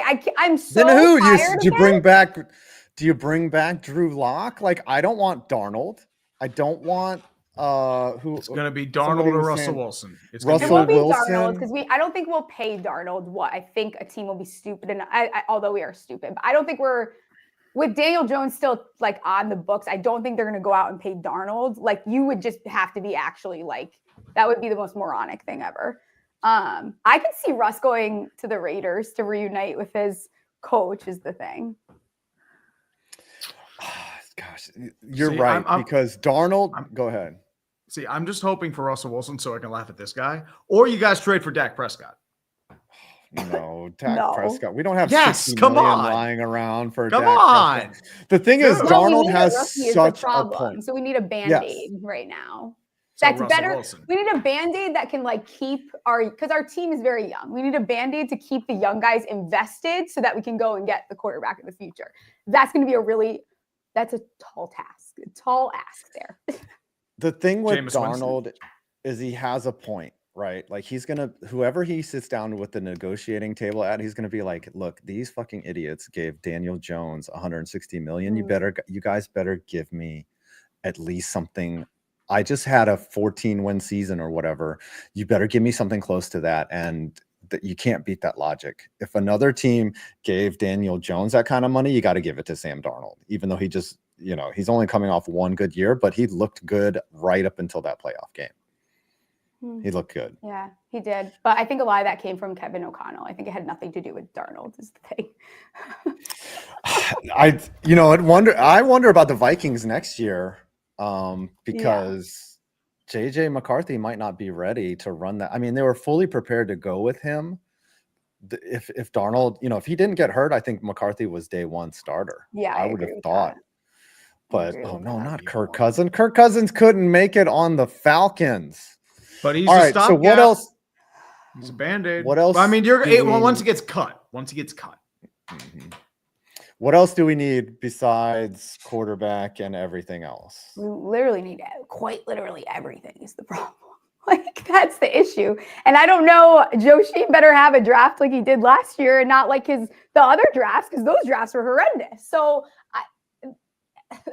this is bad. It's really bad. Yeah, I know. It's been this way for 3 years. Like we just get up every morning, we put our clown makeup on. We're just like, all right, I'm going to go be a Giants fan today. And then I just cry. I can't believe people like pay money for season tickets still. Like that, you're a sicko. If you go to those games, I think you're genuinely like deranged. Like I'm not kidding. Yeah, you've got to be disillusioned. Okay, so there's actual football on Sunday that I miss the days when our team actually participated in these Sundays, That cool. which was those were good meaningful times. football. And they're getting kind of far away from us now. Like it's fun to be like, yeah, well, I saw Super Bowls in my lifetime. Well, they're kind of getting pretty far away from us that's like no longer that cool of a thing to say. Other than 2022, we haven't had hope. Like during the seasons before that one anomaly, and then the seasons after that, we weren't in it. So like our hope level has been like zero. But speaking about real teams, what's going to happen on Sunday, Smalls? I refuse to bet against the Chiefs. I did it too many times. It doesn't go over well. I think the Chiefs win this game. I think the way to bet it, if you are on the Chiefs, is you just take Mahomes for MVP. I don't think there's a route that he does not get MVP if they win the game. So that's a good I tweeted before the season that the Eagles were going to win the Super Bowl with Saquon because that's just the way it goes as a Giants fan, which is going to be really painful to watch. But I love Saquon. Penn State jersey still behind me. Like I'm happy for him, but that one will sting, obviously. What's the final score going to be? Chiefs by what? Devil magic? Yeah, I think it's to be like a 2-point game, like 26-24. 26-24. That's an unusual score right there. Something weird. They win on a safety when they send the edge blitz off and Jalen Hurts doesn't react in time. And yeah, they win 26-24 overtime. Are you taking overtime for that? No. All right. You as a gambling addict, because that's the only way to endearingly call you that. What are the props? What's like what are your can't misses? And do you have any special props that you want to see? I really like Patty Hopkins Mahomes. this game. I think there's a lot to like. His longest reception, obviously. I love those bets. It's sitting at 8.5. His anytime touchdowns plus 600. I love the 8.5 though, because I could see even if he gets one catch, I think he's getting over that. I think, you'll probably have Kelsey blanketed a lot and he'll be alone in single coverage. We know that the Eagles defense here, I'll pay them a compliment. Their defense is fantastic. So I think that going after these guys, which I don't know why it's becoming a public thing that everyone wants to see Juju do really well. Like, I think that's great. But I think Hopkins, and if you've watched any of the press, like his emotions behind this and like being a vet and finally getting here, Mahomes is going to eat that up. He trusts him. Like I could see Hopkins at least being involved in some way. Goddard longest too. Chiefs have been pretty bad against the tight end. That's sitting at 18.5.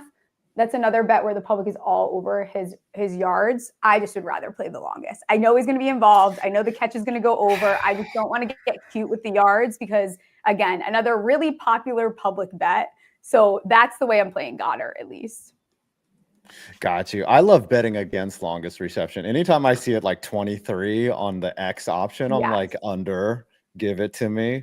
Give me minus 115 on, under 23 yards. I'm all over 23 and a half is like the easiest way to get burnt. So taking the under when it's there, true. like I'd rather go and take like the 30 plus on a guy than I'd rather take him to go over like 21 and a half, 22 and a half, 23 and a half. Hell yeah. All right. Well, thank you for stopping by. Our next guest is here. It's always good to talk to you. Yeah. Whenever you want me on your fucking show, it's, I haven't been on this whole time. You've had the show for a couple of years now. I know. Somehow haven't showed up. I'll have to get you on. I must have missed that DM. Yeah, somewhere. Just gotta slide back in there first. Slide back in. Yeah. All right. I'll be seeing you soon. Good seeing you. Thanks, guys. Bye. Good to see you, Smalls. All right. Bye. Dude, you totally want to date her. Come on. I know that energy you have with her. Let's be real. She lives in Michigan, okay? I know. I'm just saying, okay. dude. I'm saying. That chemistry's there. It's like Shams and Kay Adams.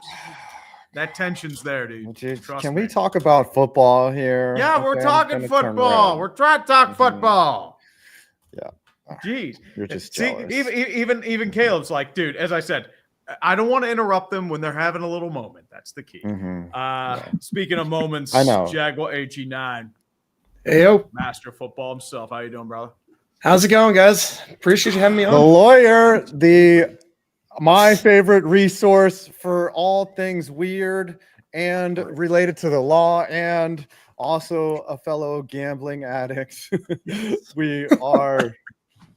So, Jack, let me ask you before we get into football talk. Do you do positive EV betting, or mainly the arbitrage? Mainly the arbitrage. Mainly arbitrage. Okay, Yeah, for anybody out there. Yeah, it's tough now because I've been banned from all the books because same here. They quickly pick up that you're a shark. Yeah. And I've been banned from, let's see, Bet Rivers has limited me. Bet 365 got pissed at me. They were the first two for me. DraftKings is mad at me. FanDuel's not. FanDuel is okay. FanDuel is lit. FanDuel I love. Everyone you can go to Underdog Fantasy, use code 5 points. But seriously, fuck who really pissed me off? Because they ended up costing me money. BetMGM. Yeah, BetMGM. Because I wagered the other side of a bet and then they changed the odds and then dropped the minimum. I was like, fuck. So I ended up losing like $100 or something because they changed the odds. And then Bet 365 was doing really well. And then one day I got an email. It's like, oh, your fucking account is limited. And I've tried everything to not be labeled. Like I do bet on games traditionally, but like they're like, nah, dude, we can figure out what's going on. I was doing a bit too much Chinese basketball betting, like live betting. And it's like, oh, but they got me. They caught me. Yeah, they're like, no, there's no way this guy would bet on Chinese basketball. So for those of you that don't know what arbitrage betting is, it's basically a way of getting favorable odds on both sides of a bet, and there's nothing illegal about it. There's nothing now. Sports books can ban you for whatever reason they want. They don't need a reason. Like just winning a lot in your bets is a reason to ban you. There's no. They don't need to tell you why, and actually it's going to be part of legislation at some point. And so basically we were doing it, but like after a while they kind of figure out that's why would you bet $500 on the Guangzhou Tigers or whatever, ni hao, like they figure it out. So this season JG9, what was the dumbest thing that you saw all football season? The dumbest moment of the 2024-2025 season? I mean, usually I have to think about this, but it's got to be Eberflus, right? There's nothing dumber than what Matt Eberflus did on Thanksgiving. I was streaming that game as I stream all the games, and I was like yelling, why are they not taking a timeout? And my jaw was on the floor when he didn't take a timeout. Was he saving it for like next season? I don't know. I was listening in on the radio. I'm sitting there like, why didn't you call your timeout? He's sitting there. He's on the sideline. He's yelling. He's like, "Go, go!" I'm like, "You're the coach. You're the coach. Call the timeout." Yeah, call the timeout and then throw a quick pass and then rush your special teams unit out there at that point. And the best part too was especially because he's got Cairo Sanders as his kicker, who can't hit anything from beyond like 52 yards. He's got the weakest leg in football. And then he had the press conference the next day. It was kind of like his last chance to defend himself. He got another chance to defend himself, and he was like, "Yeah, no, I wouldn't really do anything differently." And then I got fired like an hour after. That was amazing. I handled that right. Like I get it. Like never apologize. Like there's sometimes where like not apologizing is like kind of a hard move, but like not apologizing when you're so obviously wrong is equally dumb. Like even dumber. And him to say, I think we handled that right. I was like, it's like Rome and like Nero's like, oh, we did exactly what we wanted to do there. The city just burned down. It's not a big deal. If you think you handled it right, look at the scoreboard. Look at the scoreboard. You did not handle it right. No, you didn't. Like that. He set Caleb Williams back like 3 years. Like he was as bad for Caleb Williams' development as Urban Meyer was for Trevor Lawrence. Speaking of that, what do you think of the Jaguars coming up this season? We finally have an erection. I've never been more optimistic about after a crap season in my life. Like Bulky's gone, thank God. It took a weird way to get there, but he's gone. Yeah, I mean, eventually did. He's right. We got. Yep. Peterson's gone. You got Tony Basilli now as the EVP, who has the best interest of the team at heart, and he's been involved in the city since day one. And we know what he's about because he's been very transparent. And he did a radio show with the Jaguars like every single day for like years.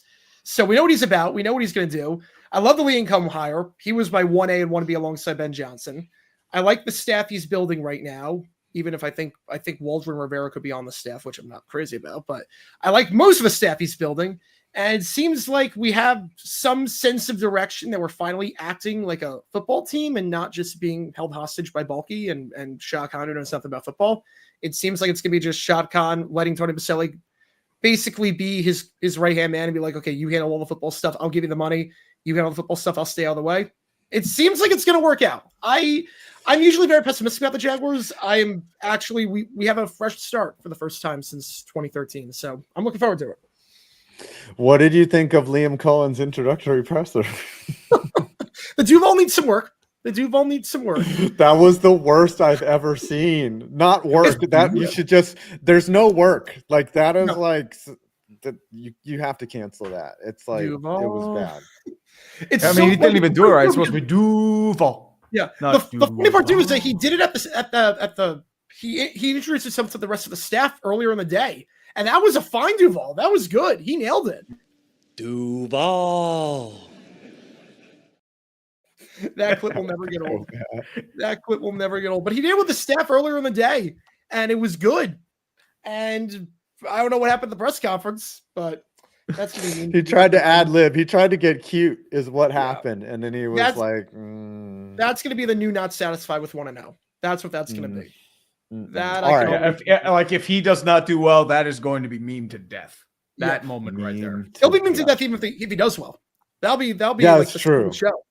If I'm an opposing fan, I'm printing that out and I'm just bringing it. I'm making Duval out of his face and just giving him shit like the whole time, like making the letters out of Duval, but with his face. So it's just says Duval, but like in his dumb face. Because look at this face right here. Here's the next meme template. Hey, guess what? Who lost today, Mr. Liam Cohen? Who lost? Duval. All right. Now, does it not concern you that you got a guy that pulled a Josh McDaniels? Are you not a little really worried about that? Yeah, not really, because I think it's a very different situation. The thing with Liam Cohen, first off, he never had a contract with Tampa. It's not like he had a contract. He didn't sign it. He never signed it. Right. No, I thought thought it was on the books, and no, he then never signed it. I mean, it was like a verbal agreement, but he never signed it.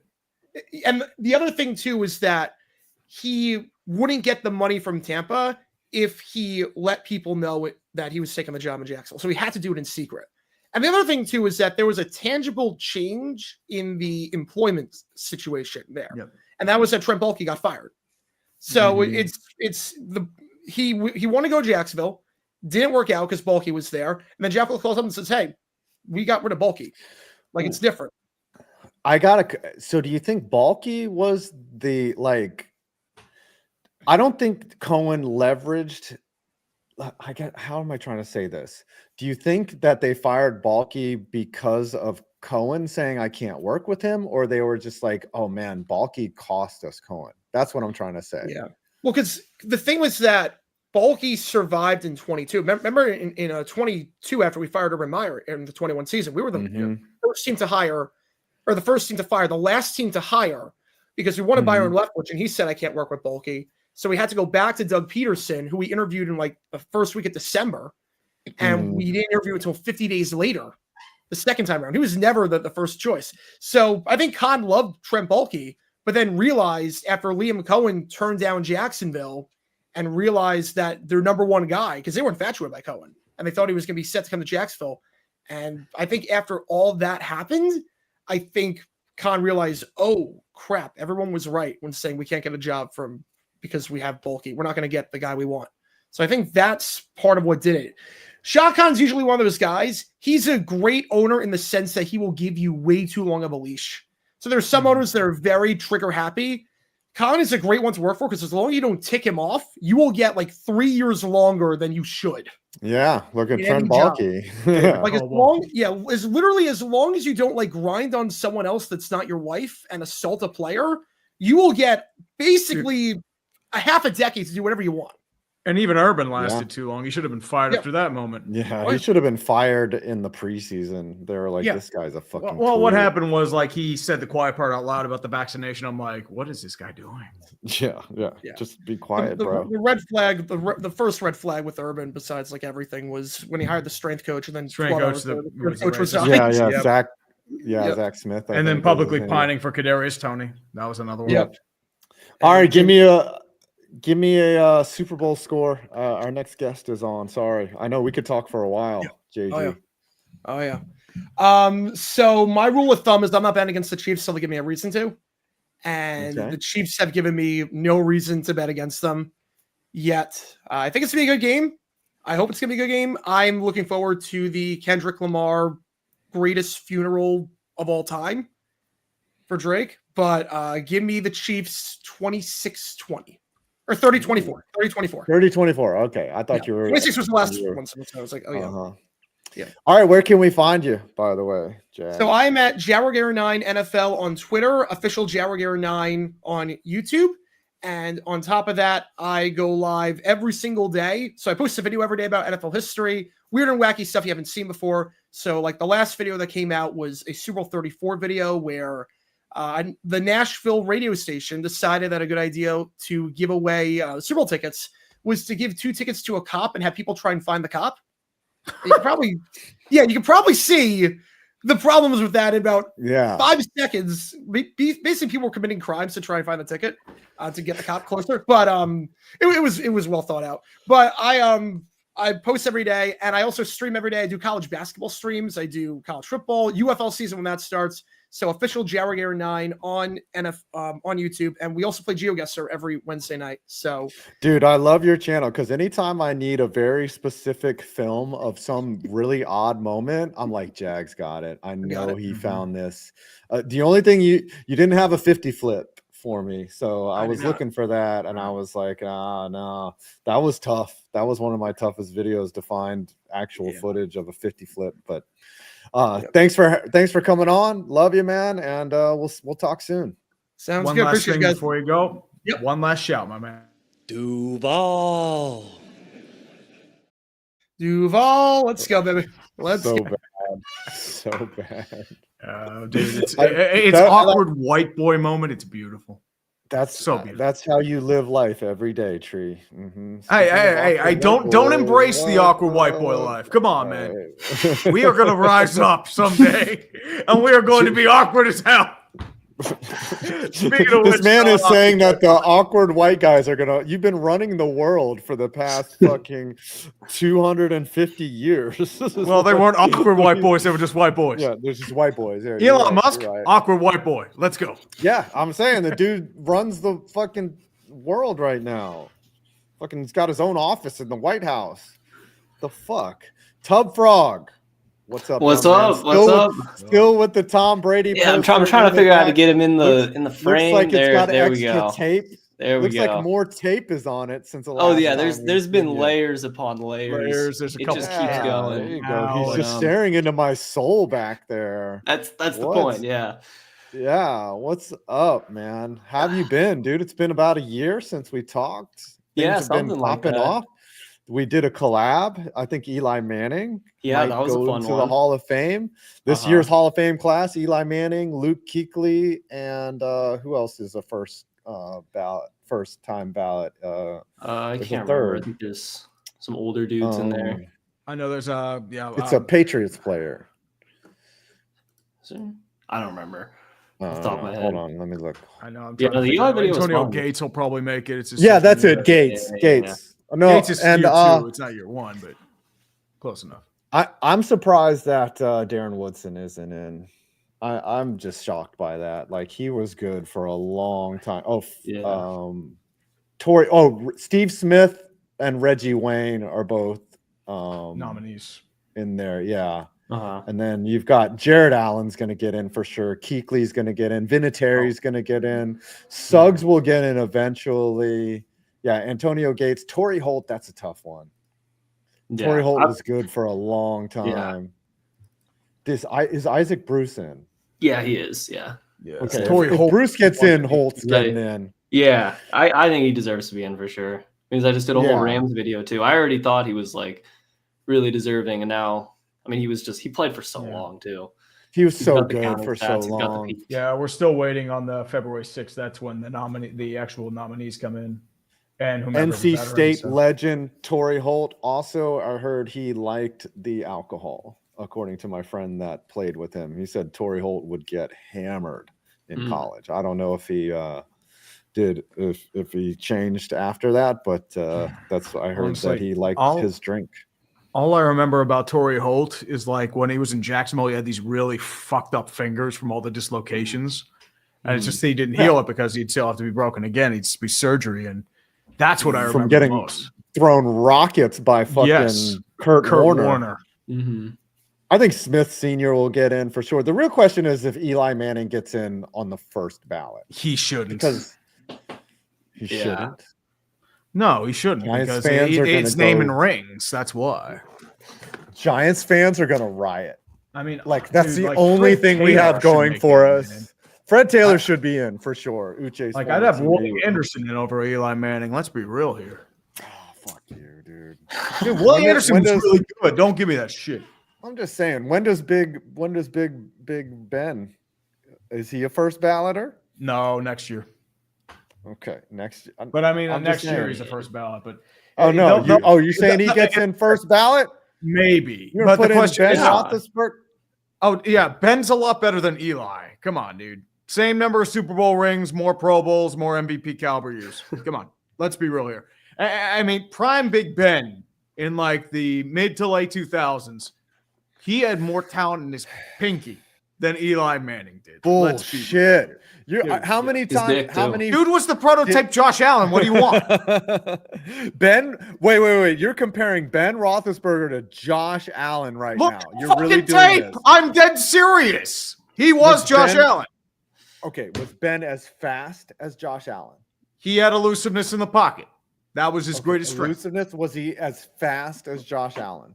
He wasn't In the as open field? fast, but he Was was he still as pretty good fast. a runner? Was he as good a He runner was, in the he open was a field burly as runner. He Josh was Allen? physical. He was good. Okay. Like, he was a Does good he runner. have as strong an arm as Josh Allen? He had a cannon. Okay, I didn't ask that fucking question. Did he have a strong an arm? He had a as Josh strong Allen? arm. Well, the problem is Okay, you're gauging that's from not different asking- times. This is a yes or no question. You're Was his gauging 20 arm years in the stronger past. There were different than standards Josh for a Allen? quarterback back then. Well, dude. shit. Fucking John Elway's arm is as strong as Josh Allen's. Stronger. John Elway has a stronger arm than Josh Allen. Does Ben Roethlisberger have a stronger arm than Josh Allen? I'd say he's close in terms of his strength. Shut the fuck up. The answer is no. Tubfrog, back me up. Is he saying yes?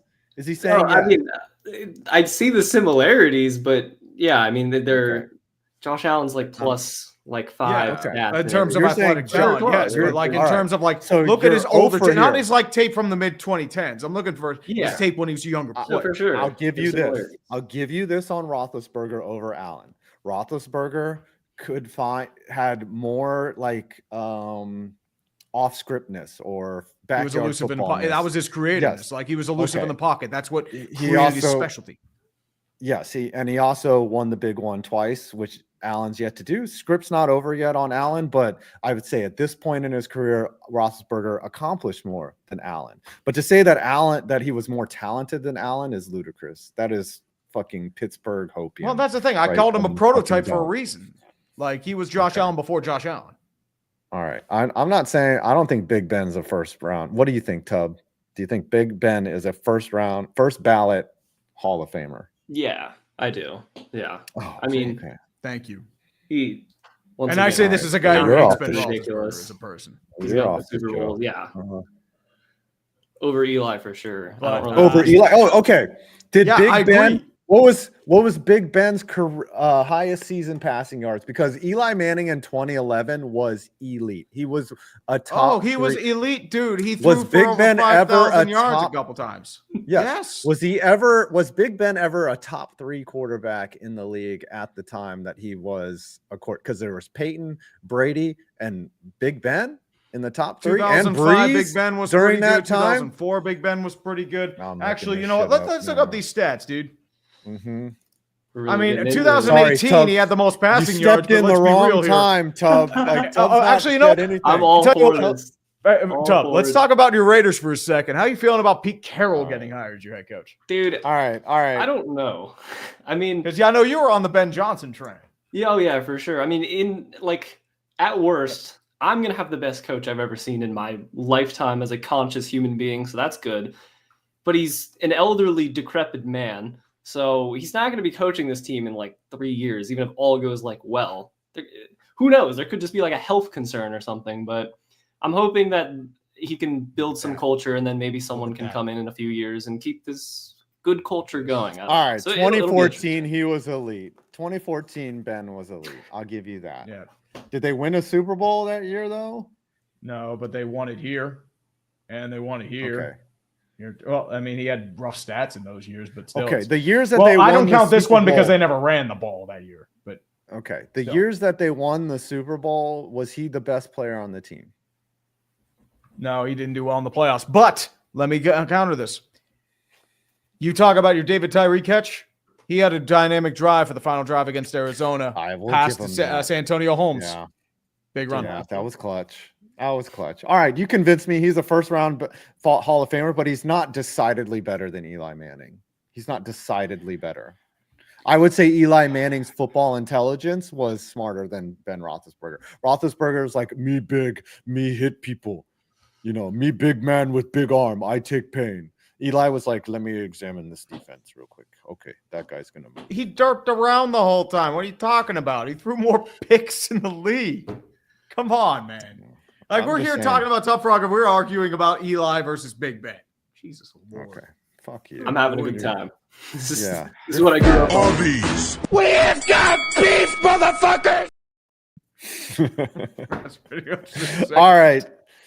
So you're not feeling Pete Carroll? Like, you guys need a quarterback, don't you? No, I Who mean, are you gonna sort take? of. Like, it's been worse in the last 10 years for sure. Like, I don't know. This is like, I wasn't like super excited. I was just like, okay, well, Ben Johnson's gone, so I guess we do what we got to do. I don't know. Pete Carroll definitely was not our first choice as an organization, I would assume. So sometimes you just got to pivot. Nothing you can do. You got to move on from there.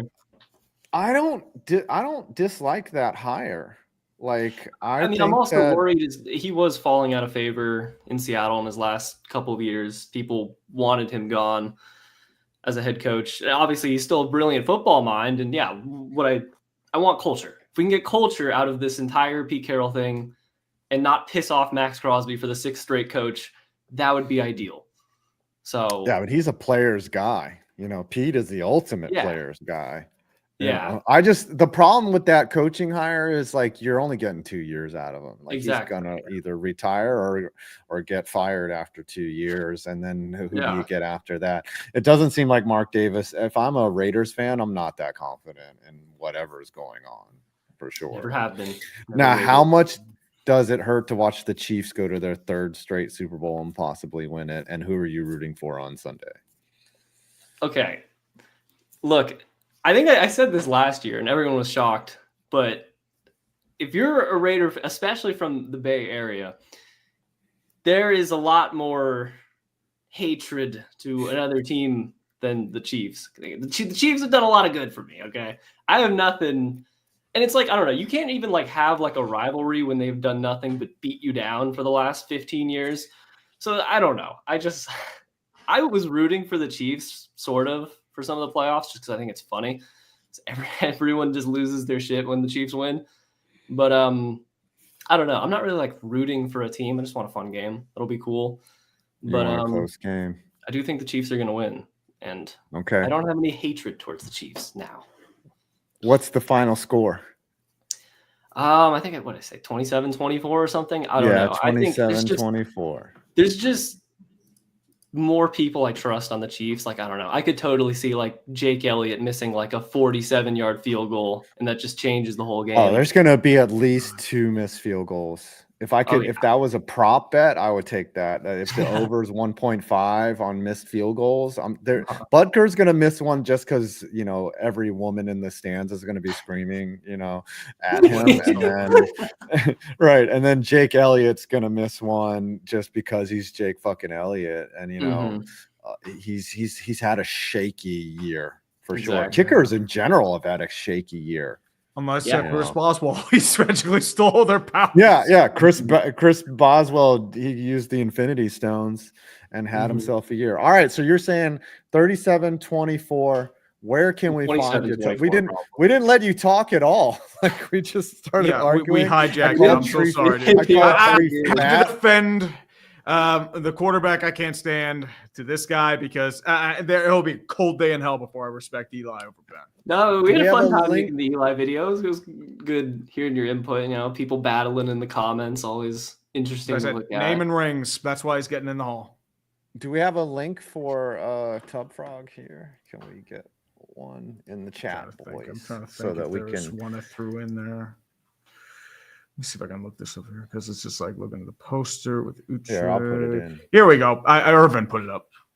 Oh, okay. Thank you. I had to scroll up because we were all arguing. Our next guest is in the green room. Tubby, thanks for joining us. We'll be in touch and love you. Thanks for coming on. And can we get one more shot of Tom Brady back there? That stuff's legendary. There we go. My guardian angel. Is that what the ladies see right before you get down to business? Every You're time. like, yep. You wouldn't believe how well it works. Shocked. Yeah. They're like, 100%. oh, okay. Great. I might not have Tom Brady staring into my soul. All right. Take it easy, bro. Love you, man. Take care, man. Good to see you again. All right. Speaking of guys who I think have weird shit in their apartment, I'm willing to bet that this man, Jacob, has weird shit in it. Oh, we've got a green screen now, new setup. Yeah, I'm Look a at pro that. these days. Yeah, man. Dane was telling me a few months ago, he said you got to convert better on your brand deals. So I was like, all right, I got to get my face in these videos now. I got to get a good camera set up, some good lighting. So now I finally built this setup a little bit. After all these years. That's great. Sending in for approval now. Exclamation point. Oh, that's an inside joke, everyone. Anyways, I probably have the same thing. I know exactly what you're talking all right. about. Yes, I haven't seen you in a while, Jacob, since maybe 2023 in North Carolina. I think that's the last time I saw you. You made a great catch in that game. What were you thinking when that ball was in the air? That was crazy. I was thinking, oh, that's right to me. I stepped in like 2 steps. I said, oh shit, that thing's like 40 feet behind me. I think that was the fastest I ever moved like backwards before. I felt like I was stuck in quicksand when I was running, and I just reached up like a snow cone catch, very end of the glove, brought it in, felt like the hero. That was amazing. You're obviously an infielder because outfielders were trained to take 2 steps back on contact, and you jumped in. That's something that you got to learn instinctually. But I was like, dude, I got nobody to play center field. Literally nobody. I know second base is your jam, but I was like, fuck, everyone wants to play second. And literally the guy who's next, GiraffeNeckMarc, like he doesn't have an arm that you have. So I was like, all right, we got a resource management problem here. We're going to have to fucking put that in. Now, when we put everyone out on the field, where did you actually went into second, I think, after that? Remember that shit? I was actually up in the booth during that, I'm pretty sure. Oh, really? You weren't on the field? Yeah, I was up in the last like inning. I was up there with who was up there with Jim. Well, hold on. I'm hearing something weird in my headphone. Sorry. Sounds like a heater going on or something. Oh, it's no. That's probably my PC. Yeah.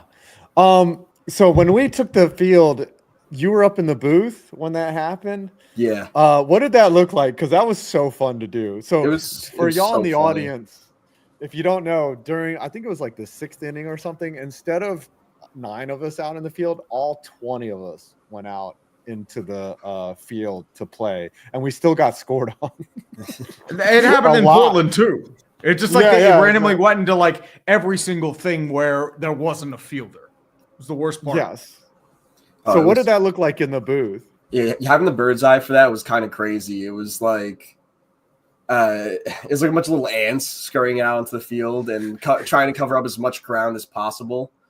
And it clearly didn't work because they still were hitting ropes. They hit a off bomb. Of you guys. Yeah. Yeah. It's like you hit it over everyone. That's nobody can defend that. So yeah. Yeah, and we had Aaron Roark on the mound who throws mid-90s. Like, it wasn't like he was a scrub, but they were like, fuck this shit. All I remember was like being at third base and me just doing like, goodbye.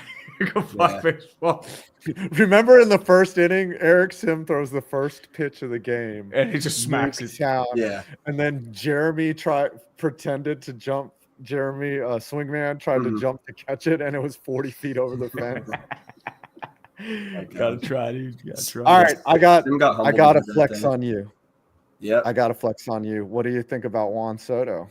I mean, I knew this was coming. I mean, it's an absurd contract when you really think about it. Like $50 million a year for 15 years.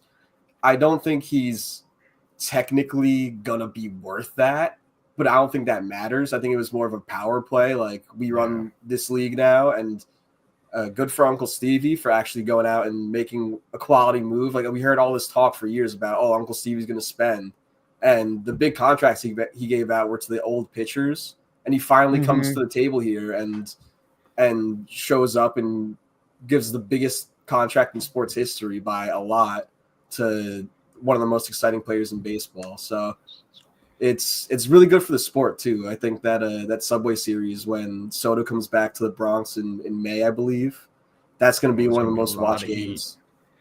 Oh yeah, that's going to break the internet. His first at bat, the booing and the derision is going to be serious. Yeah, Soto against Cole or Max Fried. And you know the first pitch is going up and in, right? It's got Oh, he muted the cough. Look at the class right there. Look at the manners. He was raised right. I'm coming off of a terrible flu right now, so I'm like, I was prepared for this. So much sickness going around. Like, there's been stomach flu, sick flu, all that stuff. So what about the Yankees prospects this year? I mean, are they still going to be a pretty good team? I mean, they're coming off a World Series bid. I mean, I was actually we have a very active group chat with my buddies who are Yankees friends, and we're cautiously optimistic right now. It's hard to say we'll be as good as we were this past season because obviously you win a pennant, that's hard to repeat. But I still think we're the team to beat in the American League. Maybe the lineup's not as strong, but the pitching staff is probably the strongest in baseball, maybe other than LA. But everything looks really good top down. Maybe the lineup's not top 3 anymore. It's still probably top 10. But yeah, the only team I'm really scared of right now in the AL is the Rangers. I really like what they've done, but I think and if everything goes right, the Yankees could win the American League again this year and hopefully make another World Series run. It's not far-fetched. I mean, all you lost was Soto, a guy that you didn't even have before. You know what I mean? Like, he was obviously a rental, and you got everything out of him you possibly could. I mean, he hit that huge fucking bomb. He sent your team to the World Series. Like, you can't really hate on Soto. Yeah, he went cross town, but like, he got paid. He did everything you asked him to do. He did everything you asked him to do. My thing is like, just like the Mets, like we don't have enough pitching to take on the Dodgers. So like, I agree right now. Yeah. It's sad. Like we spent all that money on Soto. It's like, where are the other checks? You know, what other money do you have to spend over there? Because like, I'm not happy necessarily with the starting rotation. So you're just going to have to bludgeon teams with this lineup. And still Pete Alonso hasn't re-signed. Yeah. Well, everything that everyone's saying kind of makes me think that Alonso is going to be back. But as of right now, I think the Mets are still good enough. Like they made it to the NLCS Game 6 last year against the Dodgers, and it's like that's a really, really good team. You played really well for the most part in that series. So yeah, but the problem with that was like we were so outclassed in the L's that we took against them. Like it depended on which Dodgers showed up, and you saw it too. You felt it. You felt it in the World Series. That Dodger team was good. Yeah, that's the thing. It's tough to come with the best team on paper when that's your competition. But since it's baseball, like there's going to be years where the Dodgers just don't advance past the first round. That's just the nature of the sport. So as long as you're giving yourself the opportunity to compete, and that's all you can really ask for. And I think the Mets right now are in a good position to compete. Honestly, my main concern for you guys is the division. I think that's going to be a bloodbath. I still like Philly, and I think the Braves are going to come back with a vengeance this year once they get healthy. Yeah, they're getting a lot of parts back. You know, they're getting pitching back. They're getting Acuna back. They're gonna have a good team. Now, who's your surprising player for the Yankees? Surprising from both last player? year and this year. Who do you think is going to impress you this year? Well, I've always been a big Ben Rice fan, and whether it's at first base, like we brought in Paul Goldschmidt to play first, but whether it's platooning with Goldschmidt or DHing whenever Stanton gets hurt, because he will, I think Ben Rice is going to step into some at-bats this year. And I like his swing a lot, especially for the ballpark. He's going to pull a lot of homers, the short porch. So I'm excited to see what he can do. And other than him, maybe like Clayton Beeter. I think he's going to be pretty good out of the bullpen. Someone that not many non-Yankees fans probably have heard of. But yeah, I like the roster again. But it is kind of getting old. So who knows? This window might be coming to an end soon. Let's see. Yeah, Goldie's getting old. At one point, Goldie was elite. He was the tits. I mean, he's still productive. Don't get me wrong, and it's not a bad pickup at all. But he's not 7 years he's ago. Not. Goldie. He's not 2021 Goldie. Like that's why they're trying to get rid of Arenado too. Because I mean, he's still solid, but he's not. Dude, 2022 Goldie was sick. Look at this. 317. Yeah. Oh, they were MVP. Bombs. Yeah. And then 2023 and 2024, he just fell off a cliff, man. Baseball is a cruel ass game. Like when you start to lose the ability, like something just it's trust me, as a 48-year-old who tries to hang on, still play men's league. It's a rough go. Are you playing any ball in advance of this summer? No, I have not picked up a bat in a minute. It's obviously I'm in New Jersey, so it's ice cold up here right now. But when it is warm, I've been spending more of my free time on golf than baseball recently. I've kind of transitioned into the post high school baseball player lifestyle of golfing on the weekends. Right. Pickleball, you know, like a little pickleball is pickleball fun. golf. Pickleball is fun. You see that report You today know. that JD Martinez is gonna convert to pickleball when he retires? I did see that. Yeah, that's a I'm telling crazy you- thing to report on.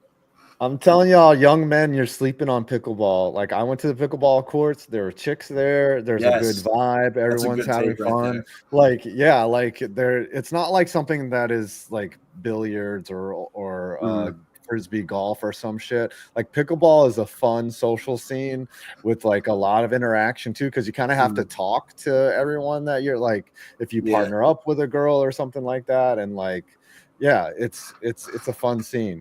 So it's like biology lab where you're just forced to, you know, it's like, oh, finally the cheerleader chick is going to work with me and copy my homework.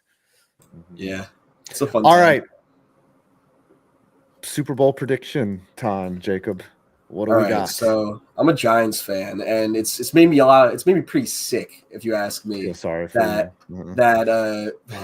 that I've seen so many NFC East fans that are not Eagles fans, obviously, that are going out there and they're saying, I'm rooting for the Meteor or I'm rooting for whoever.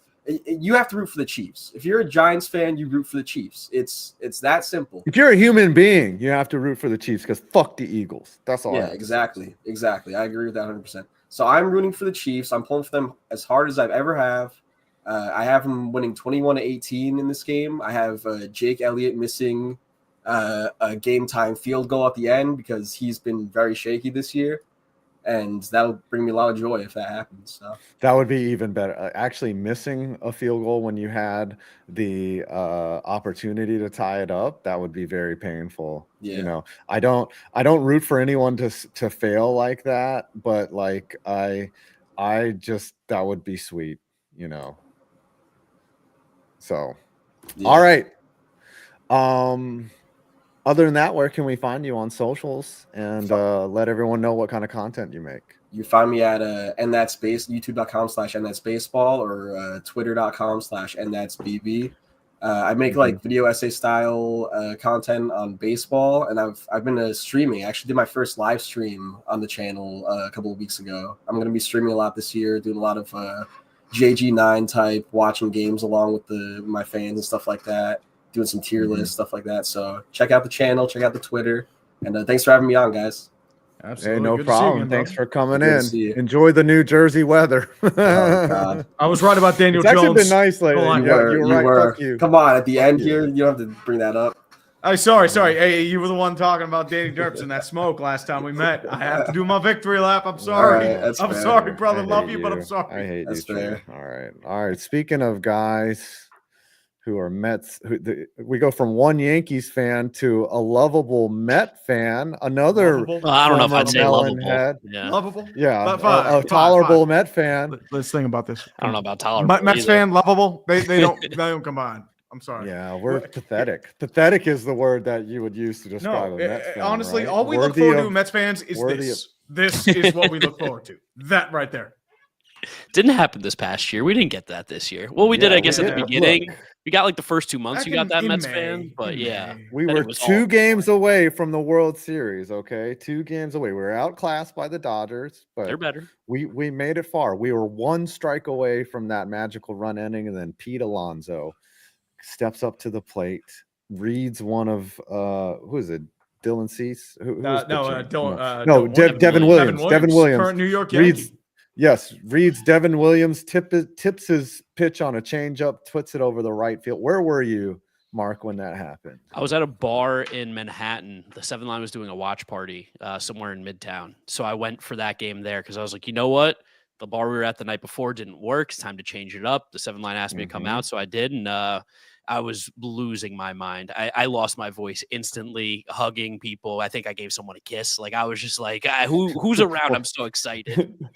Yeah. You didn't care. You were like, oh, hey, bro, my bad. Yeah. You know? I was like, Yeah, shit. that's how it always was. I remember It's like, felt when good, you know? when Santonio Holmes got that touchdown, like in the Super Bowl. You were just hugging like random people at that bar. It was just it was Pandemonium. magical. Yeah. Yeah. Like, I mean, I saw this guy go hog wild because we were doing a stream together. We streamed every Mets game, playoff game, or most of them. Yeah, we were streaming. I came in the moment they started hitting. Brewers started hitting home runs too, and it's like, go fucking away, goddammit!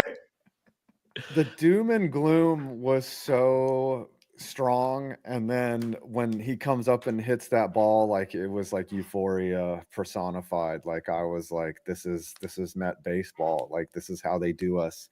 They will always find a way to both crush us and make us somehow happy in that moment. And that was one of the rare moments where they're like, here you go, dude. I got Here's the a text gift. from you on that day. You're like, what just happened? I'm like, I can't breathe. I was like, I don't know. Yeah. It was like, it was amazing. And then we go on, we beat the Phillies. Yeah. And then we get to the NLC. Yeah, we basically swept the Phillies. I mean, the only game they even won was, they was that extra innings game with Castellanos. Yeah. Yep. And then we go to the NLCS and we just get crushed. Now, what's the story with Alonso? What's happening there? I mean, where can he sign besides the Mets? It doesn't feel like there's a real actual suitor. I know there's like some rumors going around that the Blue Jays were like 3 for $75. It's like, dude, you're going to pay the Canadian tax for an extra $5 million for your contract length to go to the Blue Jays instead of just coming to the Mets. Like none of this feels real. Where there's smoke, there's fire. And there's been a lot of smoke right now, just in general with the Mets and Pete as the only thing that makes sense for both sides. I think by the end of February, maybe beginning of March, he'll be a New York Met. They'll be happy. And it's going to be on one of those Boris deals where you see the 3 years with opt-outs after every single year. Yeah, I thought it would be Houston, but they already signed Christian Walker. So. Yeah, like he would be great there. You know where he'd be amazing? He'd be amazing with your Pittsburgh Pirates. They're not going to sign him, though. We are relying on Spencer Horwitz. Yes, the mighty Spencer Horwitz. Kill me. If the Mariners decide to ever spend any money, he'd be amazing there too. But those teams aren't going to spend, so he really has no market. Yeah, that's the thing. That's giving the Mets a lot of leverage. Is these lower end teams are just not spending money. Like Tree, what did you say? Like how many teams haven't even signed a free agent contract? There are 5, and then I looked it up for a video a couple of weeks ago. If you were to combine 1 year the Michael Conforto deal, $17 million, and 1 year of Teoscar Hernandez's deal, that would put you at the mid-tier pack of MLB teams that have signed a free agent. I think there are 9 or 10 teams that haven't signed like $10 million worth of players. Pirates are one of them. And one of them was a re-signing of Kutch. Like that's your problem. It's not the Dodgers. It's everyone else being cheap asses. 100%. And that's what's going to cause your lockout in a couple of years. Yeah, it reeks of collusion. It reeks of all the owners. It's not collusion. It's everyone's crying poor because of the RSN deals. Twins haven't done anything in a year and a half. I'm telling you, they're looking at each other. It's like, you don't move if I won't move. And they're just like, all right, I don't want to move. The other thing with Alonso, it just makes sense because the Mets aren't going to find anybody better. And Alonso's not going to find a better deal. Just fucking come back, dude. And Bregman's not moving win some games. Fucking bat behind Juan Soto and clean up, and bat with guys on second and third for the majority of the season, Pete. I mean, it can change the way that you view Pete Alonso as a player moving forward. I don't know if the Royals would work because I feel like they have Pasquantino as a first base DH option. I feel like they would probably they put all their eggs in the Bobby Witt basket. I don't know how much money they have left. I mean, they went after Santander, which I was glad to see because he was someone who I thought fit so well in that team, and I really thought he was going to end up going there. But yeah, with another first base bat, that's, let's be honest, really more of a DH. I can't see Alonso to KC. Yeah. I mean, he might be able to use that as leverage, but If they could spend, Cleveland would be a good one too, but they're not going to spend. Nah.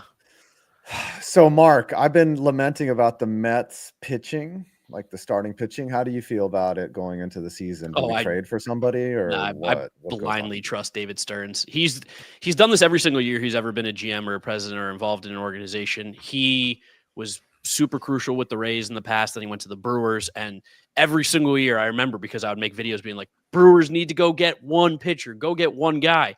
And yet you looked every year and they made the playoffs. And it was with like Chris Capuano and Wade Miley and guys like that pitching 150 innings. So I like the guys they went out and got. Like Frankie Montas throws 98 miles an hour. You don't find pitchers that can do that, especially on the starting market very often. I love taking a shot on him. Clay Holmes as a starter is going to be really interesting. He's got like 3 fastballs. So that's something that the Mets prioritize a ton. I love bringing back Mania. Kodai is back. Like, it's by no means one of the best rotations in baseball, but I think it is very serviceable. And if you look at even what the Dodgers had in the playoff run, their rotation was nothing. It was Yoshinobu Yamamoto and Jack Flaherty, who's throwing Jack Flaherty and 91. Walker Buehler and his last they were little- winning his last, bullpen games in the World Series. but, Like, it's fucking ridiculous. It's something that's incredibly important. And I think what's more important is to have depth rather than having an absolutely loaded top of the rotation, because if those guys get hurt, then you're absolutely screwed. I want more guys. That's what the Dodgers are trying to do. Yep. I think the thing too with someone like I want to mention something about Clay Holmes as well. He started out as a starter in the Pirates minor league system, so he does have that experience. So that's why I wasn't laughing about Clay Holmes, because I'm like, oh, I was used to him in the minor league system. He built up as a starter, became a reliever, and then he got good once he went to the Yankees. Because I remember when he was traded, he was okay. I didn't think he was going to be like that. And I'm like, whoa, we got some actually. He's following the Paul Skeens. He's following the Garrett Cole. The Garrett Cole. Yeah, the Garrett Cole. Like, how long glass until now. Paul Skeens? Just wait until Skeens. He's going to be traded for Magic Beans. We already know this. Him and Jared Jones. They were looking at his potentially trading contract- Mitch Keller before, like in the winter. I'm like, If his elbow holds up and he continues to pitch the way that he started his He's career, gonna price himself out of he might be a $700 million deal. All right, Mark, who do you think was more of a pleasant surprise, Iglesias or Vientos?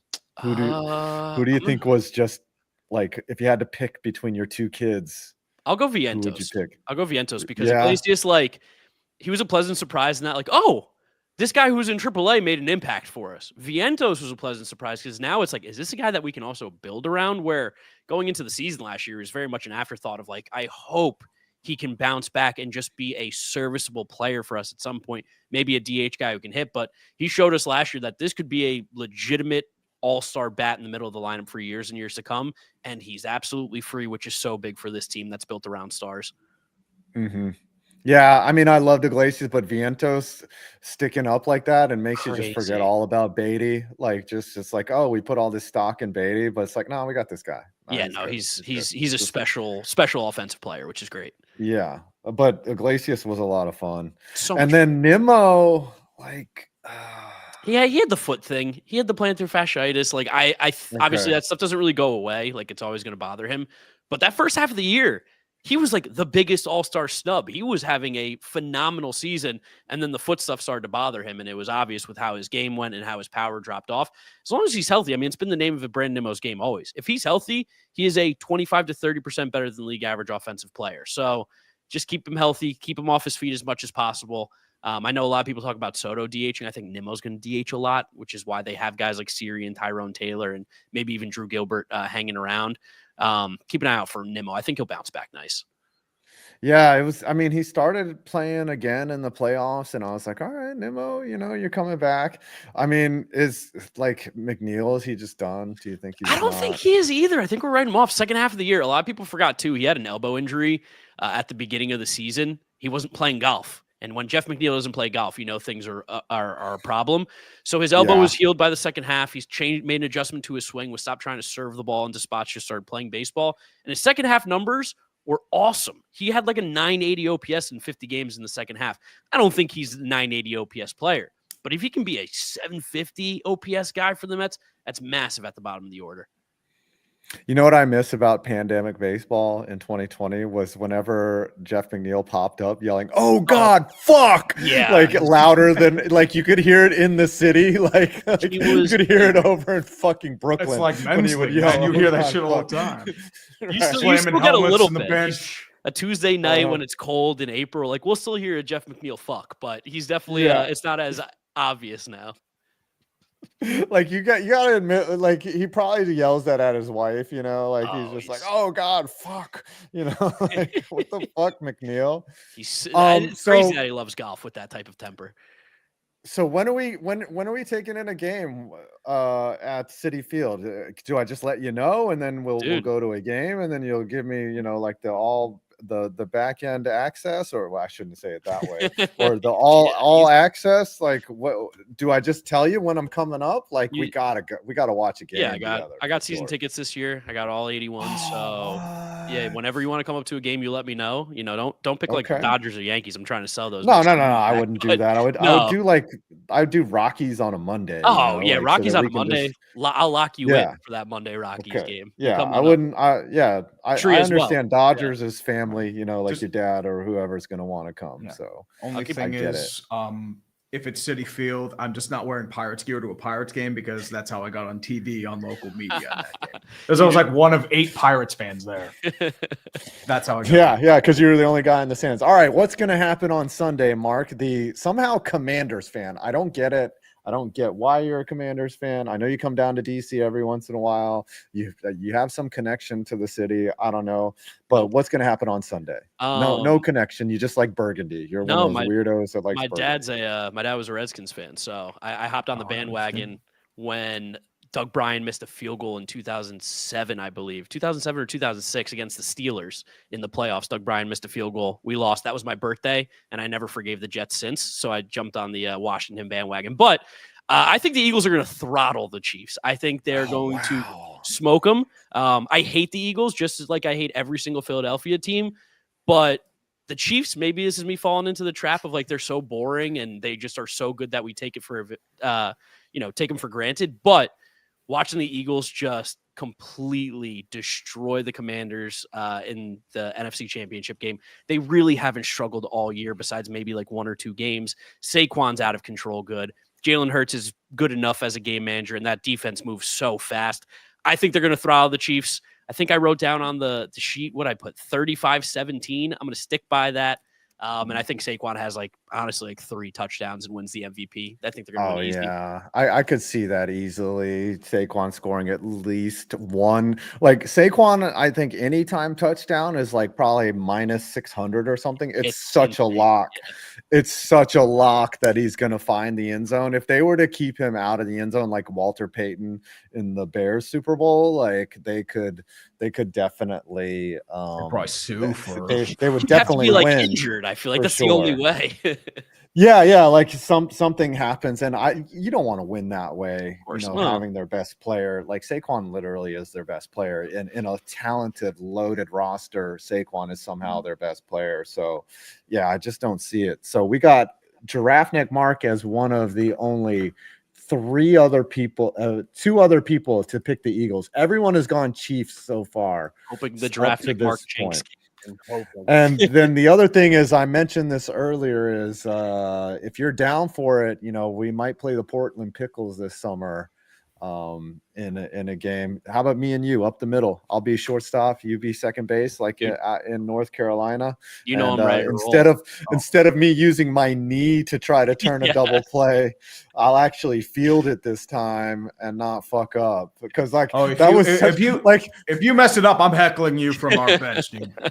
Like I was like, oh fuck, I just flubbed it, but it kicked off my knee and made an audible pop, but it went right to you. Yeah. And I was like, oh, make that. And then you were so shocked that it went off of me. You were like, oh shit. And then everyone's like, Adam, get up. I literally could not get up. I was like, oh my God.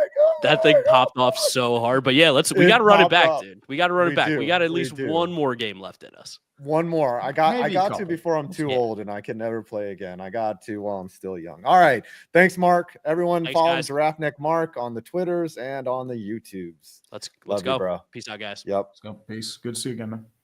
I'm gonna take him up on. I'm gonna go up there. I'm gonna fucking go up there. All right, we got TK12. Is this the first time you've ever appeared on camera? I've never seen your face before this moment. I've put it in a few videos, but honestly not a lot, because like with the whole posting daily, I do not want to like have the whole face thing and the audio every day. Like it adds so much more editing, so I only do it for like big occasions. Nice. Well, welcome to the show, TK12, one of the most irreverent content creators on the planet. My thing is like whenever I need like lowlights of somebody, I just type in like I'm like, all right, I need Anthony Richardson throwing 8 picks in a row, and I Google that and TK12 first entry. I'm like, yes, my man's Just already mastered the art of it. Like I've found better ways to like look out for all the lowlights. It's just become like a different way of watching it, but it's honestly fun. Like that's my favorite thing to make, just the lowlights. They're so fun to me. Like I almost don't want to make positive videos. It's not as fun. No, positivity gets you nowhere in this world. Exactly. And I would tell you, I wouldn't know who you are if you didn't. So how do you track it? Like, are you watching a game and you're like, oh, I need to capture that? Or do you just like run through each highlight individually and be like, I'll just book that in folder? Like, what's your process there? So there could be definitely better ways of doing it, but watching wise, I literally just make a Discord channel in a personal server and I just take notes.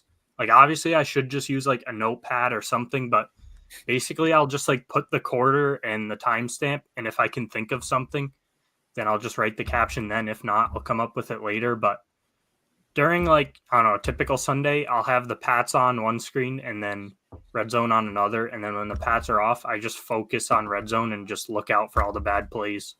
And a big thing I do is I like to check the team's Twitters a lot, especially the bad teams, or their opponents, because they usually post all the fumbles they have. So I've found like a lot of tactics over the years, but yeah, that's a good one. Yeah, it's like, all right, I'm not gonna. Obviously, the Giants are not gonna post Daniel Jones throwing an interception, but the Eagles are gonna post that shit. Oh yeah, exactly. They're like Darius Slay with another pick. That's fucking brilliant, dude. Yeah, I would check the Panthers' opponents so much last year. This year it was like Titans, all those teams. Yeah, Pats not as much. But last year it was a gold mine. It's what I noticed for a lot of the old NFL films. They never showed the negative lowlights from teams, but if you went to other teams' NFL films, they showed their lowlights. That's how you got them. It's funny. Yeah, they're like, "Fuck you, you fucking sorry." Was that your chair or a rooster? Yeah, it's my chair. It was a chair. Oh, okay, I was like, I need some WD-40 in it. There are chickens next door, but they're not. That's one thing. Like, you need to carry the flame, TK12, because missing highlight heaven from the content creator sphere has been such a blow to my heart, because he shows all the stuff. Boy. Yeah, Alex showed all the stuff that the NFL tries to sweep under the rug. Yeah. That's in the chat for Highlight Heaven, everyone. One of the greatest YouTube channels. The NFL screwed him. It was an inside job. They said they were going to give him a job, and they screwed him. Yeah, crazy. I remember that comment. Yeah, they were ready to offer him a job, and then the thing is like, in that era, technically what he was doing was so highly illegal. Like, yeah, I mean, they got claimed all the time. Yeah, he got claimed. Their own people.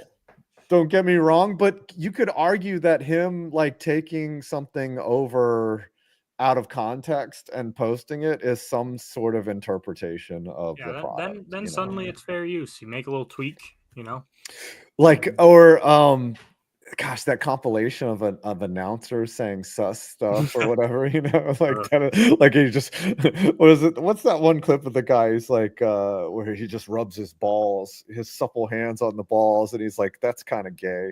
Who was that? Who was that? Was that Ross Tucker or somebody that said that? Who was it? He's like, that's kind of gay. We'll highlight on X videos. I know what clip you're talking. It was it might have just been like some random announcers, because I remember some random college game. Yeah, he was like, he grabs his balls, or whenever they say he penetrates the backfield, I'm just like, yes. Yeah, no one else is raising an eyebrow. I'm trying to carry that legacy on. I've saved like all the no context clips I can find this year. This wasn't a crazy year. They were like on top of it, but my favorites definitely got to be Week 18. When Milton was playing for the Pats, he threw a touchdown to Kayshon Boutte, and dude doesn't think about it, just goes, booty wide open. Be the intro. That was my favorite of the year. That's like you once we get 100 different subscribers on here. Booty wide open. Yeah. Dude, he was gaping and dripping wide open with all types of excrement, just walks right into the end zone. Then here's a celebration, the Hershey stain. He made it famous in 1922. The frequency was down this year for sure, but there were definitely some good ones, and not even like, I know this one a lot of people saw, but there was one that was like Cook got absolutely blasted from his backside, and there's just I got a lot of good ones in the vault, and there's a handful I don't think people have seen, but I'm gonna wait till the Super Bowl. I mean, they know how much people's watching, but there could be a slip or an innuendo. So here's one. It says, "Remember when RG3 says there's an orgy in the end zone?" Yeah, exactly. You should do to all of Tom Brady's dumb shit that he said. I would love to see that as well. That's a good one. No Classic one. Jason Witten as a throwback. He's 1 year. Oh yeah. It's a lot of good stuff to work with. Witten was, dude. Announcing is hard though. Yeah. Like, because they don't have a script. Reading off a teleprompter is easy. It's like, all right. I mean, even that can be hard, but like, Brady's just spitballing it, and it's kind of like freestyle rapping. Unless you do it a lot, you're not going to be good at it. Yeah, those first few weeks were rough. My boy Set the Edge. He made like a video on it, and he was like, he had a neutral outlook. It was like the highs, the lows, the neutral, and that was made probably like early October. But yeah, he was showing the lows. I was like, oof. But I think he caught fire at the end of the season. He was getting better. Oh, Logan too? Yeah. Yeah, that's my dog too. That guy's awesome. So who are you a fan of? What's your team, and what level of misery are you at with them? Or unless you're a Chiefs fan, then we'll have to kick you off the stream. No, I'm the furthest thing from that.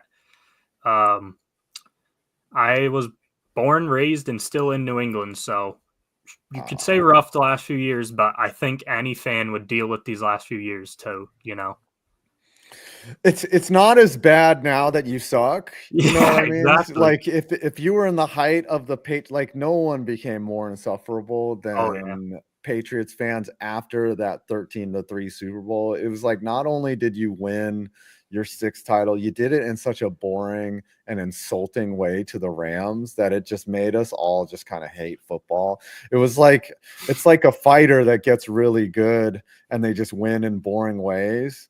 Like, that's how you guys were doing it, and it was just like, oh fuck. But now I can't even defute that, because all the Pats Super Bowls, obviously I'd be nervous, but like by the third don't get me wrong, it was a great defensive game, but I think Jared Goff being Jared Goff played a big part in that. So like, I was always nervous for the Pats playoffs games, but like by the third quarter, I'm like, Jared Goff has not scored by now. He's not going to score. Like, I was just like, we're going to win this. It's going to continue to be boring, but my confidence is pretty high. He just never got it together. It was like when Tampa beat Kansas City. Like, they were just all over Patrick Mahomes. That was a great game. I love that. Waxing not poetic.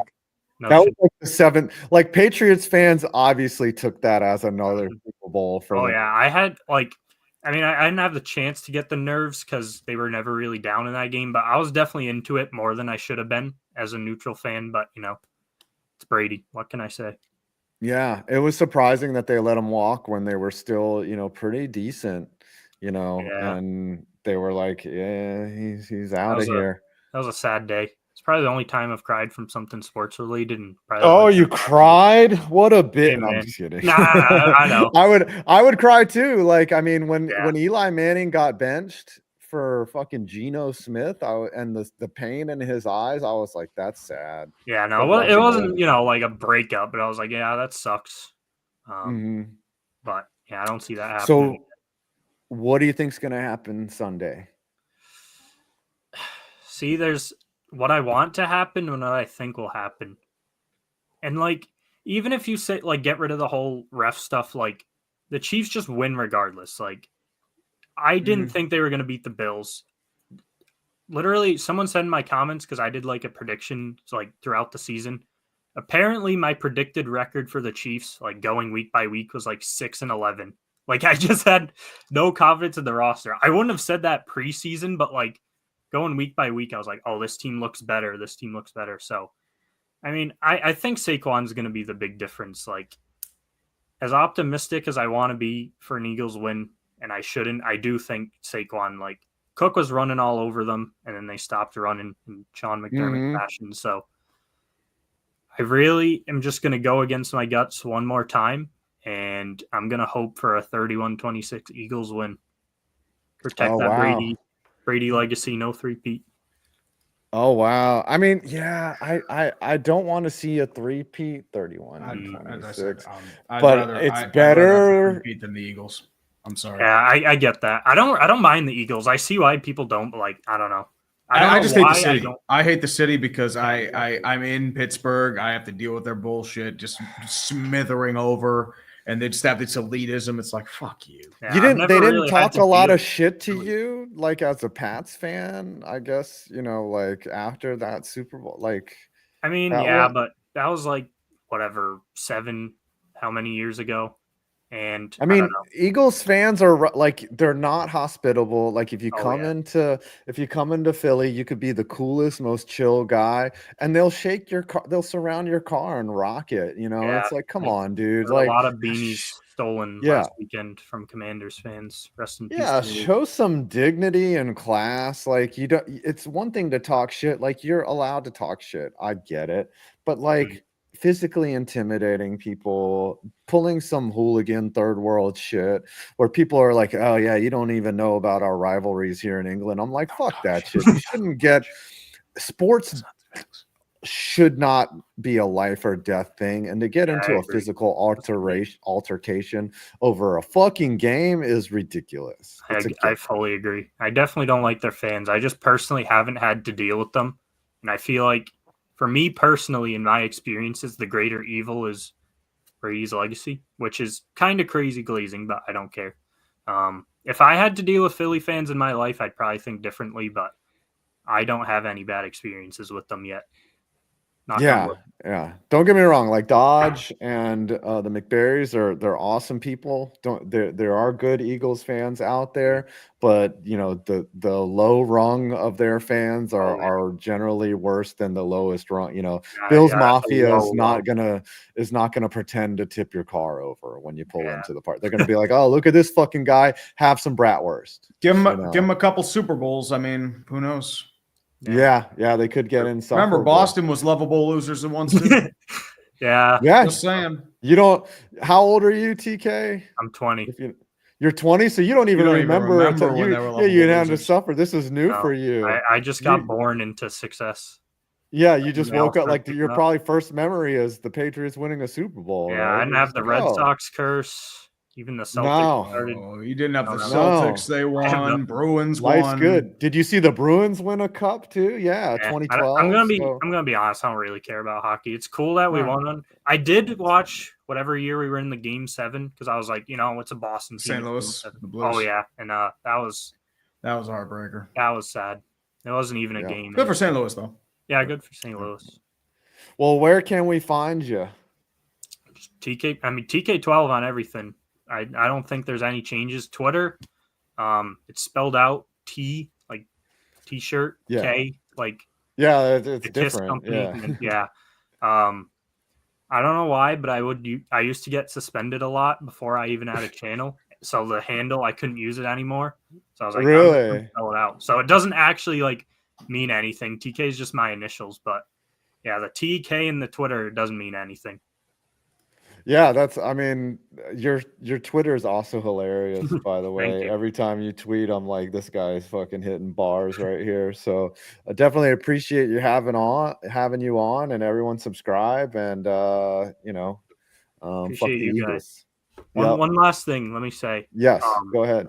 You guys were talking about the old 20 thing, so I'm gonna make you guys feel old. I've been watching you guys since I was a kid, and I'm just grateful for you to have me on. You guys have been killing it for years. Just keep doing what you do. Thank you. Appreciate it.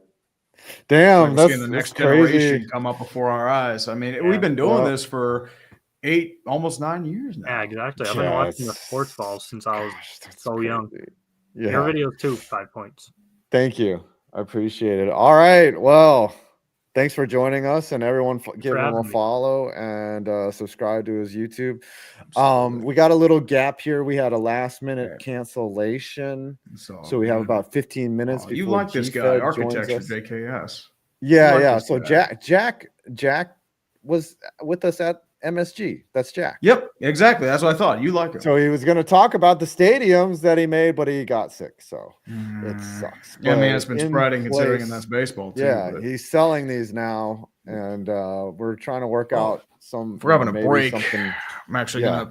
gonna add You another gonna go take a bathroom for piss? Russell Wilson. I'll be back. All right, he's gonna go pee for Russell's D. Okay, let's read this. Chiseled's not coming, by the way. He had to cancel, or he wasn't able to make it. Chiseled's been busy. The dude is a successful man. He with the 20 bomb here said, maybe I should have sent you some of that Met soda water from Hawaii. In terms of the game, I'm in favor of the power outage in New Orleans. Fives really needs the back end access. Thank you. Barry's not making it either. We had multiple last minute cancellations, and it happens every year. This is it doesn't always go as smooth as we like it, but that's how things go. It is a Perna opted out as well.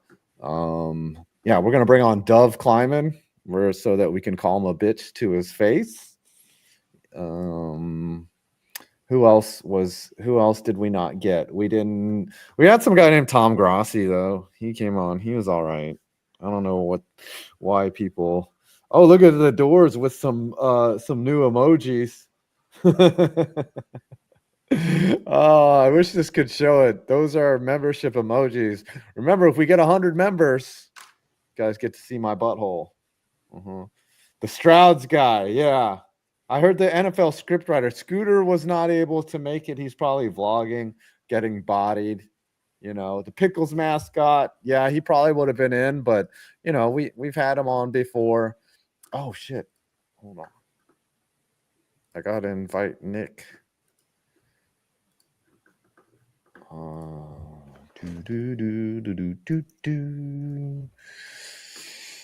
Gosh, you guys that have been watching us since high school, what is wrong with you? You guys are weird. I love you. Thanks for coming on. You guys are the shit. But yeah, oh shit.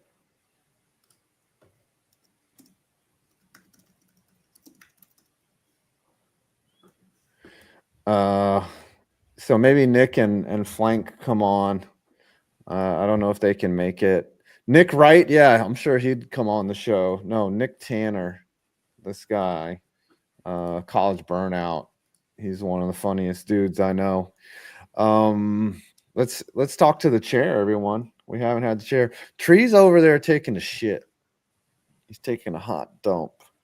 It's the disrespect of not taking a dump before the show starts. We had Adam Rank on one year.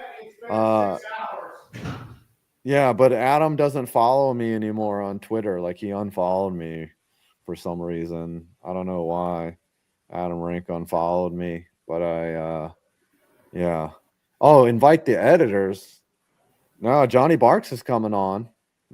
I invited Bad Dog. Bad Dog's been on the show before. I invited Bad Dog and the Entertainer, but they have normal jobs, so they can't really get away. Invite Kay Adams. All right. Smalls would get jealous if I invited Kay Adams, you know. It's been 6 hours. No, she wouldn't. And if it makes you feel any better, Adam Rank never followed me. So you know what? You did better than me. He used to follow me, and then you know, we even did a collab, but then maybe the NFL Network was like, hey, that guy's a shit talker. You know, like, don't be doing shit with him. Oh, we don't want you working with Grossi came on around 11 o'clock. So or yeah. 12:30. So he was here. So huge announcement. We are trading you Tree for Luka Doncic. The Mavericks agreed to it. They were like, a couple first-round picks. We're selling Luka Doncic for literally anyone. We'll take Steve and a bag of chips, and you can have. It's my weight problem. It's my weight problem. I know. I get it. Yeah, I get it. That's right. You're too heavy to play for the Dallas drinking, Mavericks. too heavy. I'm gonna cry because I just bought a new house, and looks like I'm moving to Dallas. Yep. Sorry. You're moving to Dallas, Tubby. All right, we got about 10 minutes. What do you want to talk about, Tree? I mean, Luca's got the edge, but he's like 8 inches taller than me, so that's why. Y'all are fucking savages. Who's tall? Oh, you know what would be good? I can recharge my earbuds. You do what you right now. gotta They've do, been- brother. I mean, they've we got a really couple making minutes it. here. I'm just trying to relax a little bit. We're nearing the home stretch, but it's like Five- these tend to go faster, but it's just like it's just a bit. You just have to focus on trades YouTube. Fives is going to trade. Yep, that Speaking might of which, happen. I think we have a VTuber actually coming on in a few minutes. We do. Scarlet's coming, and We'll bring in the girl who was doing the LA Dodgers. Take me out to the ball game. yes, we should bring on the guy that's saying that this is our Colts, this is our team. Oh, dude, that's Colts fans are fucking. Well, the That Colts, is the so organization's cringe, but I delusional. I think love the it. fans are just. This is our Colts. This is our team. This is our me. I forget who that guy is, but he forget. sings It's it like like, some and Tik- then I think a he got to TikToker. sing it. He was named like their fan of the year or something like that.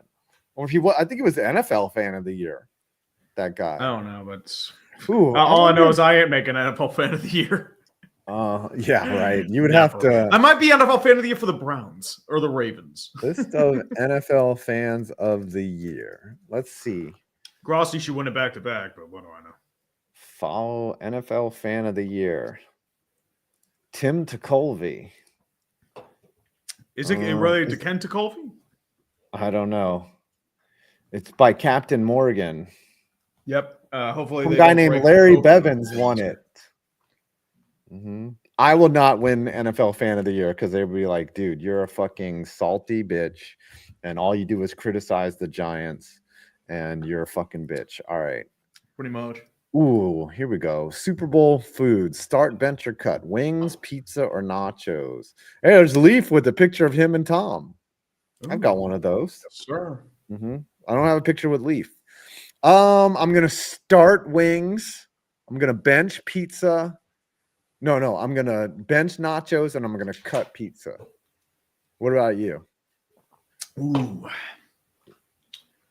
Depends on the pizza. I'm going to be honest here. I would.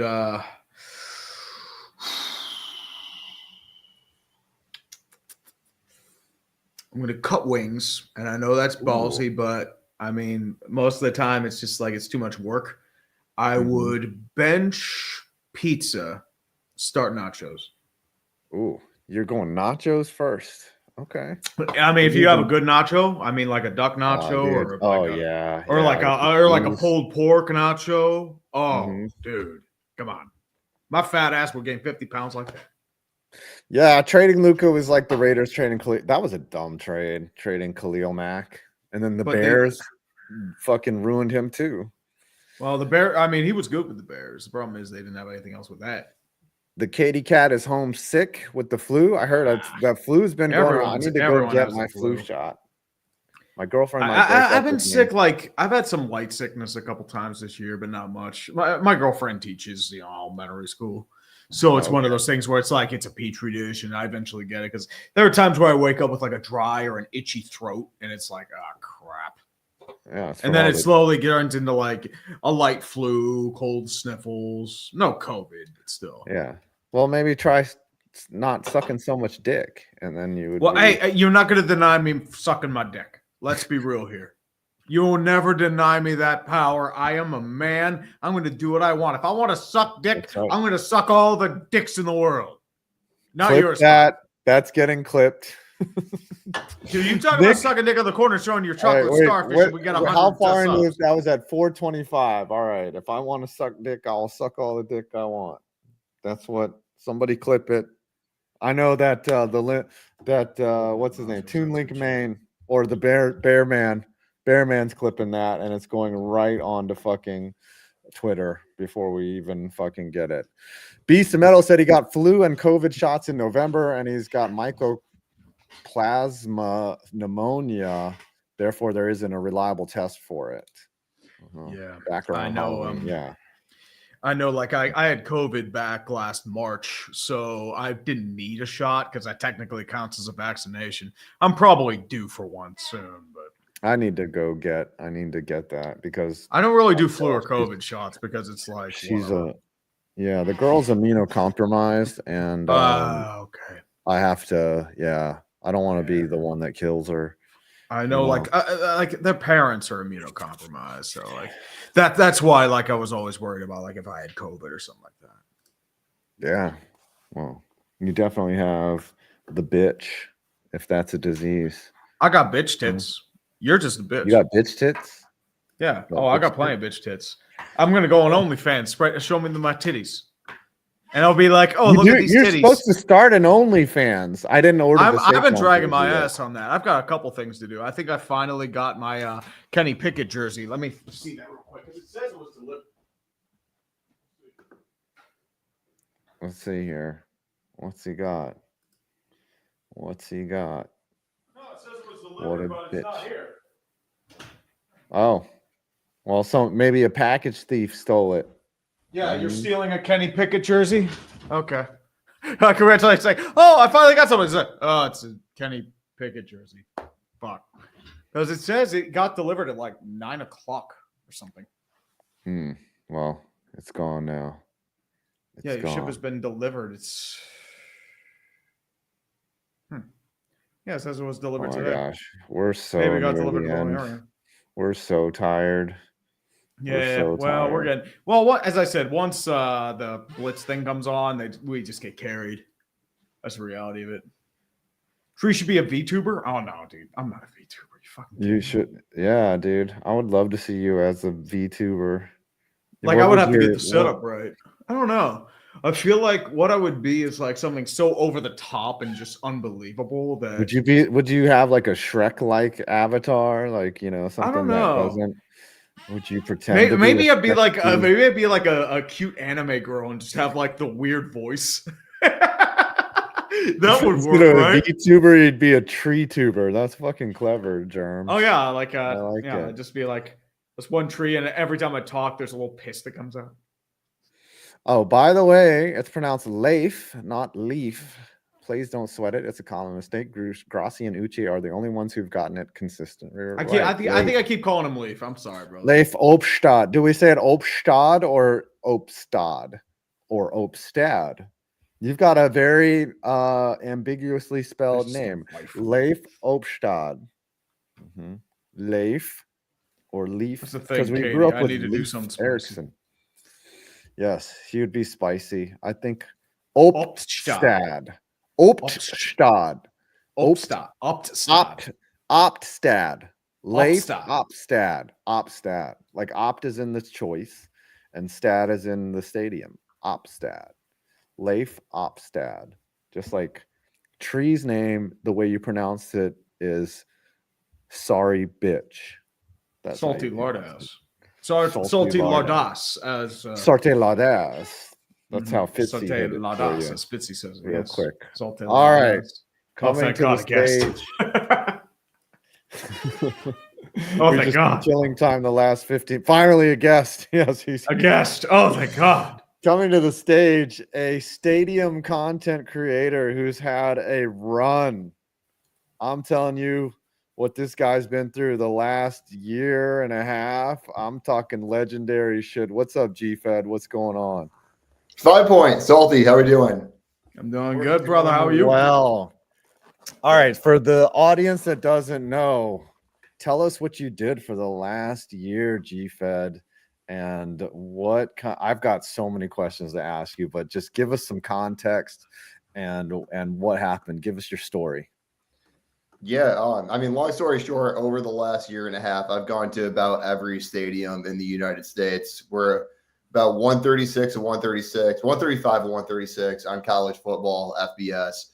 We just hit our 30th NBA stadium last night. Actually, I just woke up and rolled out of bed, coming off a red eye to do this. And then 29 to 30 MLB, hockey and NFL are not too far off at this point too. And yeah, I get independent tours of these different stadiums where either I'm walking onto the field, wherever I find access through unlocked gates, open doors, whatever it may be, mostly on the college side of things. And then on the professional side of things, doing more so buying some tickets, staying after the game, trying to get into your club section, your suite sections, stuff that a lot of fans wouldn't typically get to experience.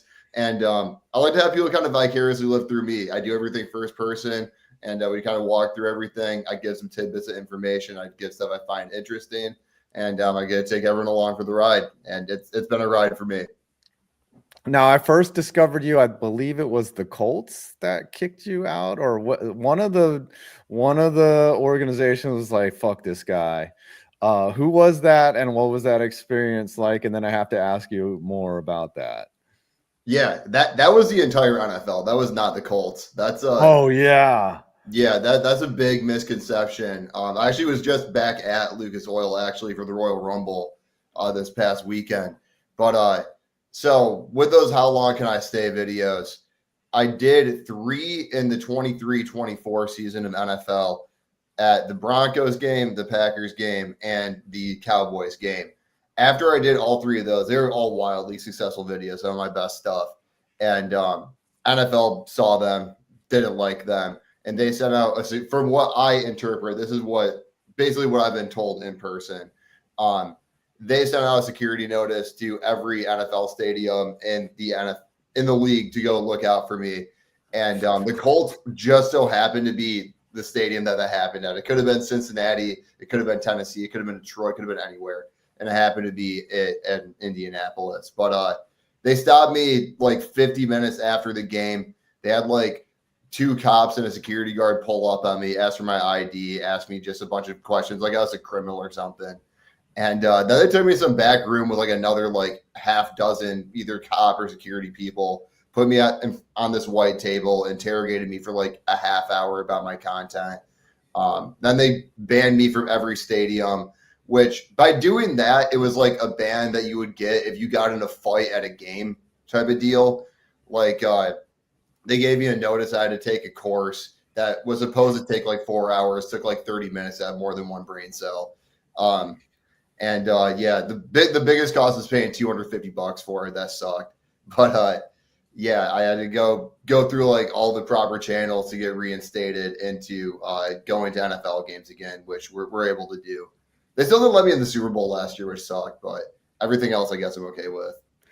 So, I mean, in the end, it kind of worked out, right? It gave you the notoriety. Like, I wouldn't have discovered you if it wasn't for that. And then ultimately you got to go back in, right? So it kind of sucked. It cost you a little bit of money, but like, I don't know, like, would you say it was a positive or a negative? 100%, 100% positive. Yeah. I mean, like, I very much understand, like, there is risk involved with the content that I do. Thankfully, I've gotten enough notoriety. I have been able to work with some pretty high profile teams and like actually do stuff alongside them. But like, unless I'm saying that in the video, like I don't fake any of my videos. So yeah, with doing like real stuff that some of these teams might not be appreciative of, there is real risks that come with it and possible real consequences. That's one of them. I've had a couple other issues with colleges, but the pros have outweighed the cons so much. I mean, I've been doing this content job for over a year and a half now, and like we're doing all right. Yeah, so. I love it. I always feel like getting to the luxury suites is probably one of the easiest things that you can do. It doesn't seem like there's much security, and if you just kind of look confident, like it just seems like you can just go back there. During the game, right or really wrong? Hard, but after, really? During the game, it's hard, but like after the game, if you give it like 20-30, it's usually pretty easy. In my experience, I've gotten a few times, but more times than not, that's if you give it 20-30 minutes, it's all right. What's the like? Okay, so they take you into this back room, and they're obviously trying to intimidate you. Like, have there been any similar incidents to that where you were intimidated, or where people were like, "Hey, you can't be here. We're going to arrest you." Have you been like officially arrested or anything like that? The only other situation that was even comparable to that was at Clemson, and that happened like 4 months ago now. That was towards the back end of the football season. And that right there was actually, instead of security guard, because there wasn't a game going on. You're familiar with Howard's Rock, right? At like the very top. Yeah. Run down. So everything was going, and they didn't tell me this is how they found me, but based on what my commenters have told me, I believe this. So a handful of years prior to me going there, some fan took a slab off of like Howard's Rock or manipulated with it somehow. And ever since that happened, they put monitors on the case around Howard's Rock. And when you get in contact or get close to that, it notifies their campus police that like someone is somewhere that they don't belong. Right. This was the last FBS college football stadium I'd never been to. Like Clemson was 136 of 136, except Hawaii. So I was like, what better way to end this than going to Howard's Rock and running down the hill, right? So that's what I was going to do in the video. And shortly after that, I try leaving the stadium, and there's just cops out there waiting for me. So damn. Yeah, I had to take care of that. Good thing with that, they didn't actually like arrest me. They just gave me a trespass notice, which is basically like, hey, like don't come back. Like you can't do this. But yeah, there's not like any like legal ramifications for that. They just don't support my. Are you starting to get recognized at the games? Like people are like, "Oh shit, GFed!" Like, is that making it harder? A little bit, yeah. The hardest part is like more people recognize me for my voice than my face. I would say because I'm only facing the camera for like less than half the video, but I have a very distinct voice. I'm a little sick right now; it's a little bit different, but good. Yeah. The second that like I get out of my seat, pull my phone out and start talking, I'll have a lot of people heads turn and be like, oh. And that becomes an issue though, because that's when people want to like go see me, go get pictures. I'm like, I'm making the content that makes you want to see me in the first place. So like that becomes an issue. But with working with more teams now and doing stuff like that, I do want to get more people involved. And I do like seeing like my community out and about. That's always been like one of my favorite parts of doing what I do. So I have enjoyed that. Yeah, you're like too. Like, which stadiums are you fascinated about on your visits? Which specific stadiums? Yeah. What are your favorites, basically? I mean, I am doing some ranking content on my page right now, so I haven't keeping some of that classified. But as far as like my favorites, I should have a better answer on the spot with this. I will say some of my favorite experiences I look back on, like last summer, I was able to go to Tropicana Field and the Coliseum for the A's for likely the last time both of those were open. Going to the Coliseum was really, really cool. I liked that experience a lot. As far as NFL goes, I think that, man, the professional stadiums are always harder because they're a lot more similar than the college ones. I mean, you know that. My favorite experience at NFL Stadium is I actually have worked with two NFL teams now, the Dolphins being one and the Lions being the other. I am a Lions fan. I'm from Michigan. Oh, I feel sorry for you. Yeah. Yeah. I mean, Michigan. You can feel sorry, but it's been my second best NFL season in my life this past year. Yeah. It couldn't be worse. But they did have me come down for the wild card weekend against the Rams. So like that was the first playoff game at Ford Field I got to be in attendance for. That was a fantastic memory. That's my favorite thing I've done in content. And then as far as like college football stadiums, I don't know if this is like my favorite stadium to go to per se, but my favorite stadium I've been able to explore, both the videos I did there, was Ohio State. Ohio Stadium is so freaking old, and they have so much random stuff and just random nooks and crannies around the place. Both times I was there, like the first time I got into the stadium through like some old classrooms that look like they haven't been used in like 30, 40 years. No one would ever expect to be at Ohio Stadium.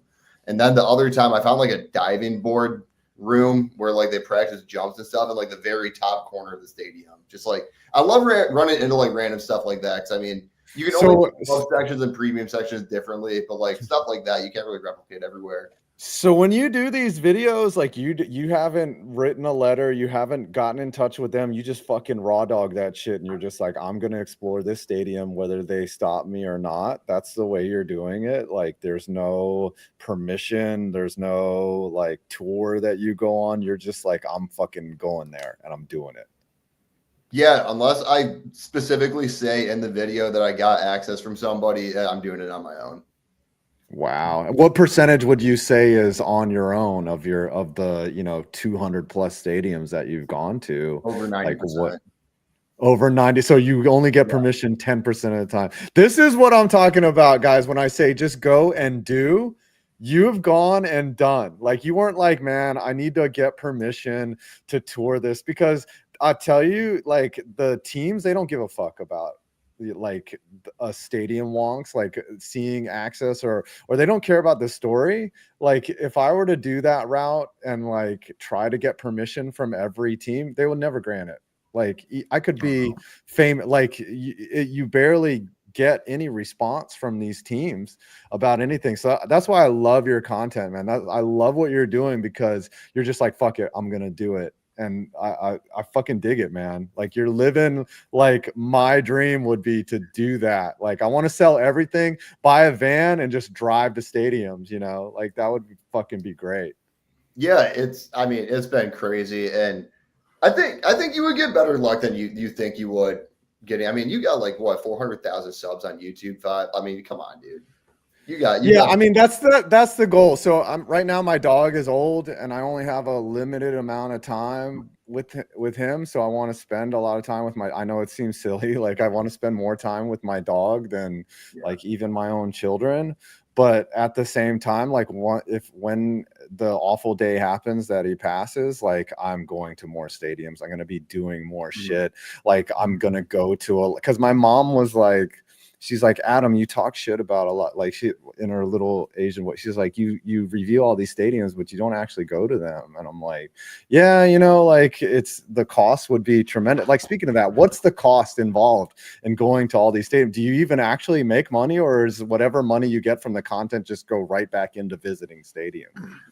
I mean, yeah, it's not cheap. That's for sure. I mean, I've gotten good at like cutting corners on costs for sure. Definitely, there's an art to saving money traveling. With that being said, though, yeah, it's not cheap. I mean, luckily, you know as well as anyone, having about $500,000 on TikTok, 50K on YouTube, that's worth something. The brand deals that come with that's worth something, and like it's been enough to keep things moving for sure. I mean, I'm not like rich off my content or anything, but like we're not really worried about money at the same time either. So that's kind of I mean. Yeah, it's your buying experience that you can't, you know, a Tesla or whatever, or a Ferrari is worth nothing than to say that you went to all these stadiums. Yeah, right. And things are just things. Experiences are invaluable. I agree, and especially in like a creator space too, where it's like, because like the rate that I'm traveling, like I'm well aware this is not sustainable. I'm even like feeling some of the effects of that even a year and a half into it. Like it's a lot.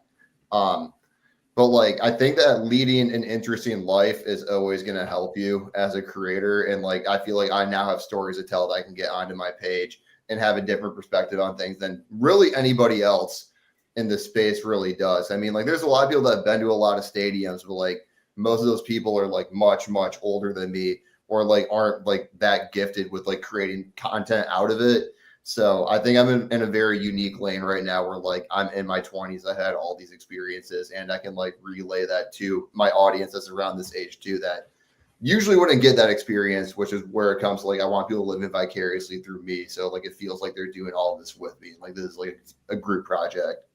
Hell yeah, I love it. All right, so Sunday we got a game, football. Oh yeah, you're a Lions fan, so you're not used to seeing your team play 2 weeks after the championship Sunday. Who's gonna win, and what's the final score gonna be?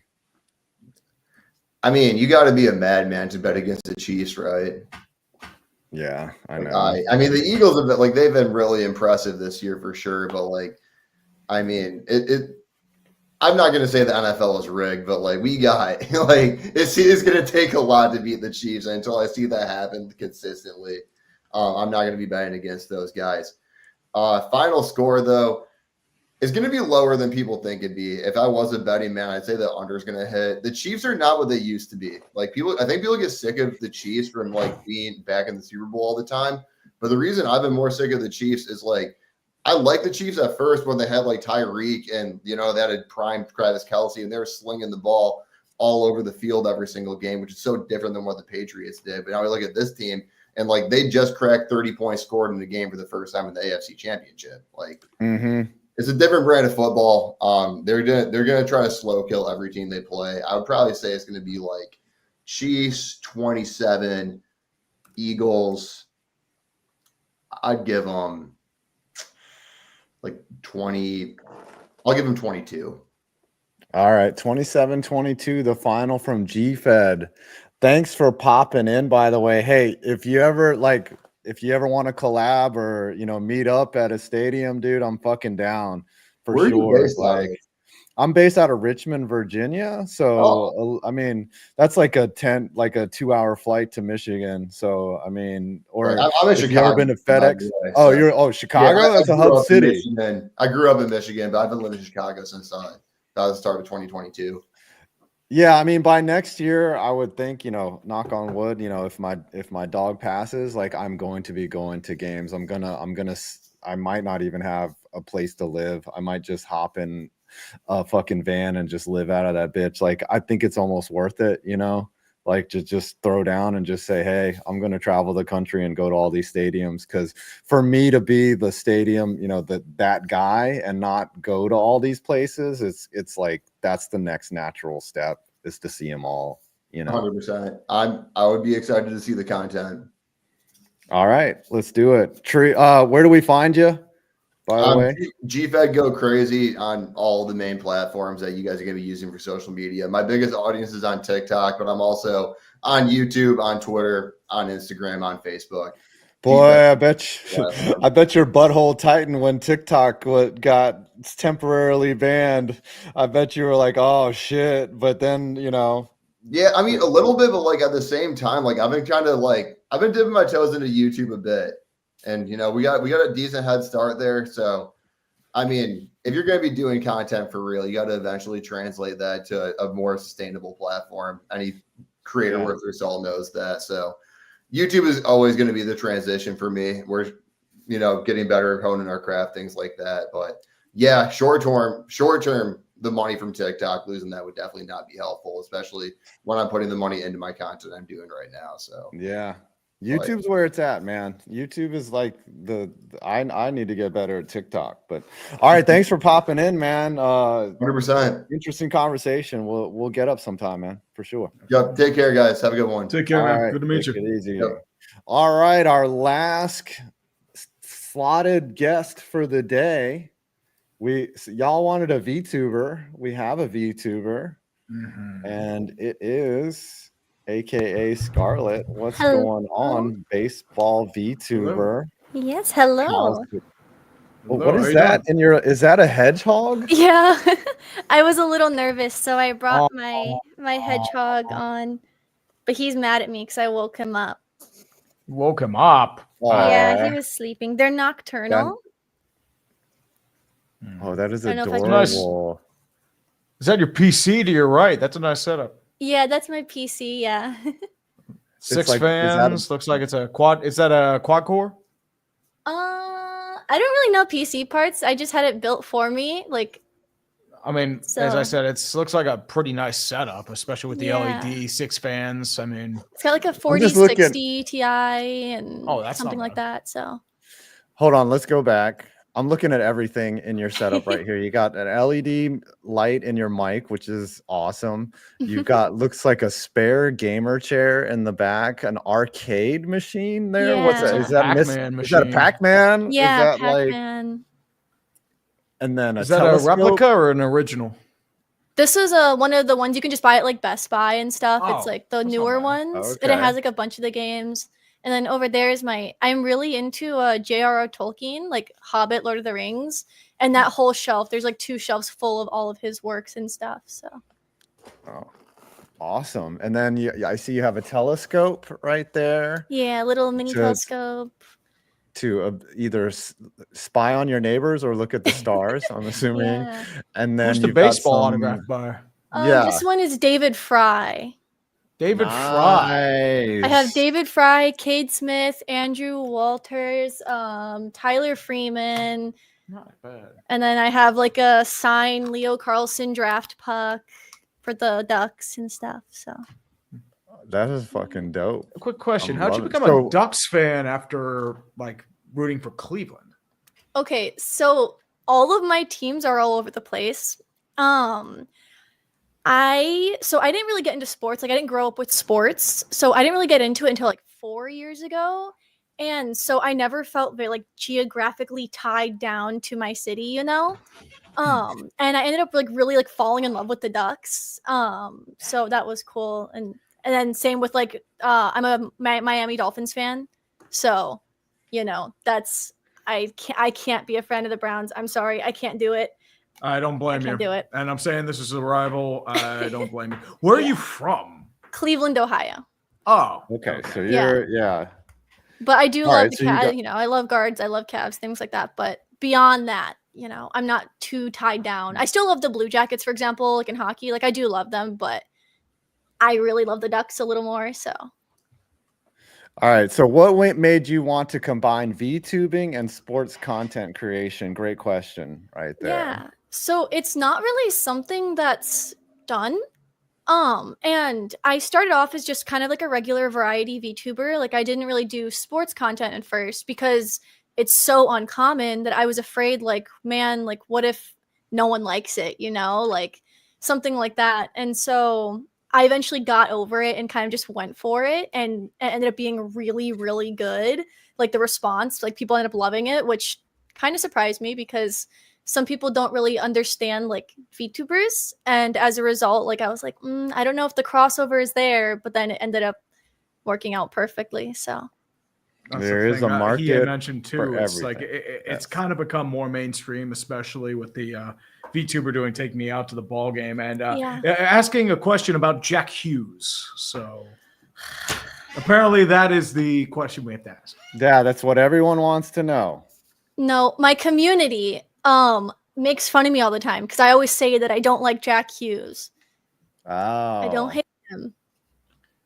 I But don't like Jack Hughes. I'm a Rangers fan, and every time Jack Hughes takes the ice against the Rangers, he's gonna at least get a point and possibly score a goal against us in the most heartbreaking. And he is bad news if you're a Rangers fan. Like he has some type of personal vendetta against the Rangers, who wanted to take him. Had they gotten the #1 overall pick that year, they would have taken Jack Hughes. So I don't know why he has to be so mean to us, but it's heartbreaking. So Satan is talking about grabbing Tyler Freeman's ass. no. Okay, so let me give you. Okay, so Tyler Freeman is my favorite baseball player of like all time, you know. And I've met him a few times, and the first time I met him, there's a picture that I took with him, and you can't see my hands, and you can only see one of his hands. And somebody, I don't know who it was, came up with the concept that I grabbed him. And I did not do that. Okay. I don't just They're assault people. Like I didn't do that. Yes. Just say That good game if maybe it your happens. I'll hands- understand. That maybe your hands went. So you like Freeman over Stephen Kwan? Oh my gosh, my man crush on Stevie Kwan cannot be greater. Yeah, no, that's me, but with Tyler Freeman. No, I do adore Quan. Like I love the whole Guardians team, which was why it was heartbreaking to see like Naylor and Jimenez go. But you know. Yeah, that hurts. Well, Jimenez shocked me because I was at Mets training camp in 2020 and somebody was hitting in the cage and it just sounded different. And I was like, who's that guy? And my boy was like, oh, that's Andres Jimenez. He's like the next big thing. And I was like, okay. And then I paid attention to him. And then when they traded him to Lindor, I told Fuzzy, I was like, dude, you're getting the guy. Like this guy is going to be amazing. And he was. And then for him to go after this year, I was just shocked by that. Like, I don't get what they're doing. It took me by surprise because I expected us to trade Naylor. Like I knew he was going to go, but like Jimenez came out of nowhere. And so I was like, what? Like I love him. Like what? Why? Like, okay, that was surprising. Yeah, I was shocked by that as well. Now, in terms of like the VTuber stuff, right? I think we talked about like how does that I am not experienced with how VTube with how that works. So if you could educate me on, we've talked about it on the show before, but like show me, like I don't know if you can get into that or do it or like Oh, there we go. Whoa. How do you do that? Is that a program you use? Yeah, so how it works is basically I hired an artist and we created a concept together, and the artist created my model, and then I had someone who rigged it, which actually was the same person as my artist. Usually it's not the same, but I got lucky. And basically rigging allows it to like face track me. And so once it's done, I downloaded software called VTube Studio, and I just hook up my phone, and that's all it is. It's just face track software. Like, it's nothing too, crazy. But yeah. That is insane. We need to do this treat. We need to and do it came a out like stream. randomly, like it's so seamless too. We need to teach me the way. We need to do a VTuber stream treat this off season during the summer. We need to do a I actually oh, sorry. Go ahead.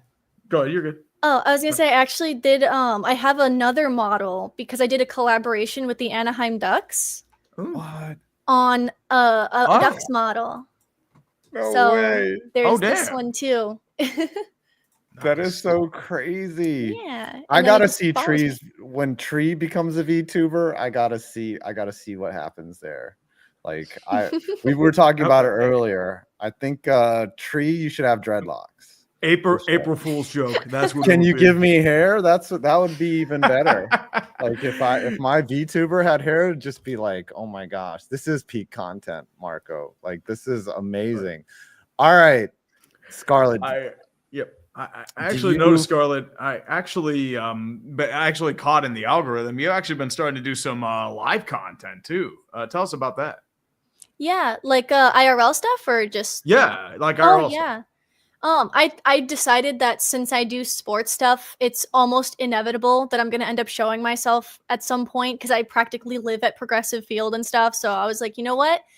I really want to do that kind of stuff. And it also opens up the door for more like partnerships with brands and stuff because they, with sports being so physical, it's hard to partner with a sports brand if, I can't leave my bedroom, so I ended up starting doing that. And yeah, I think it's amazing because you're not hiding behind some avatar. You're being who you are. You're being real, but you're also showing us this character as well, which enhances who you are instead of being a mask for who you are. And I love it. Like, this is amazing. Like, I'm getting educated quickly and I love it.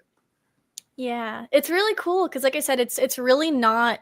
It doesn't really sports VTubing specifically. Really is hard to find in the VTubing community.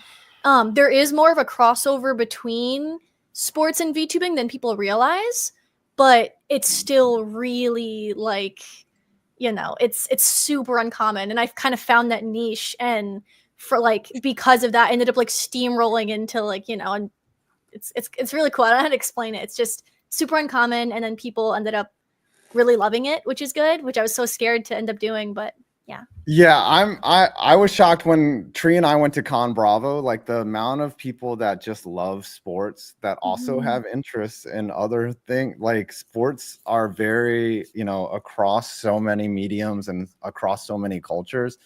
Sometimes I'm just shocked at how universal it is and how many diehard fans there are that are also hey, you know what? I like comic books. I like these other things, but I also like the Cleveland Guardians. It's super cool.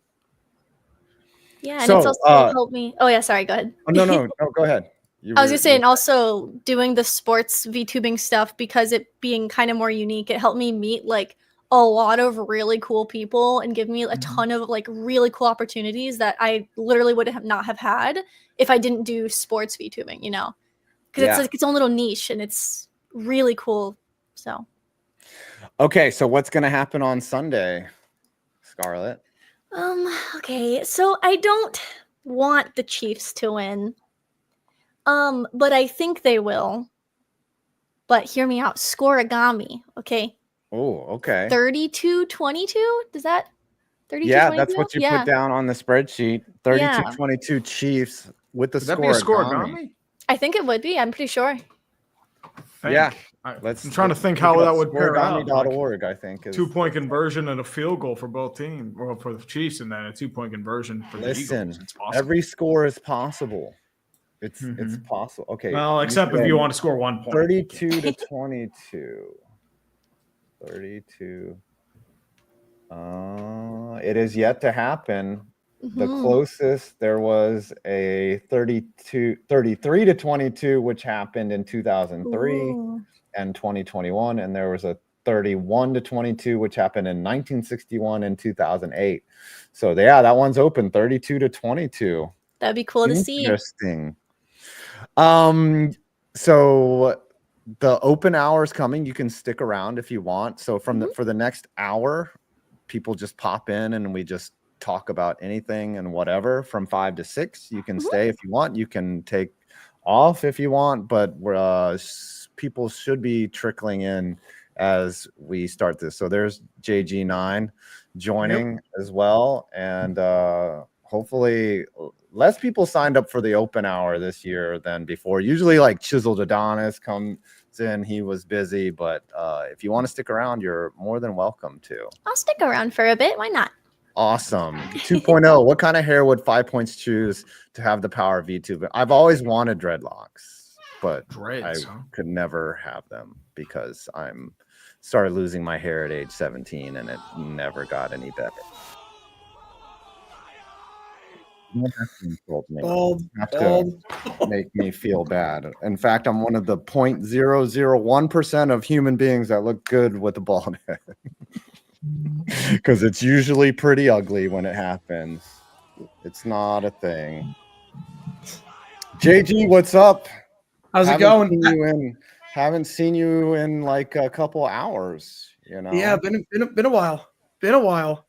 I know because Scarlet's a Guards fan. I'm a D-backs fan, so I'm happy we got Naylor. Have fun with Sicconi. He's good the first time through the order, and then just cross your fingers and hope for the best. Take care of Naylor, please, because I lost my mind when we got rid of. Even though I knew it was going to happen, I lost my mind.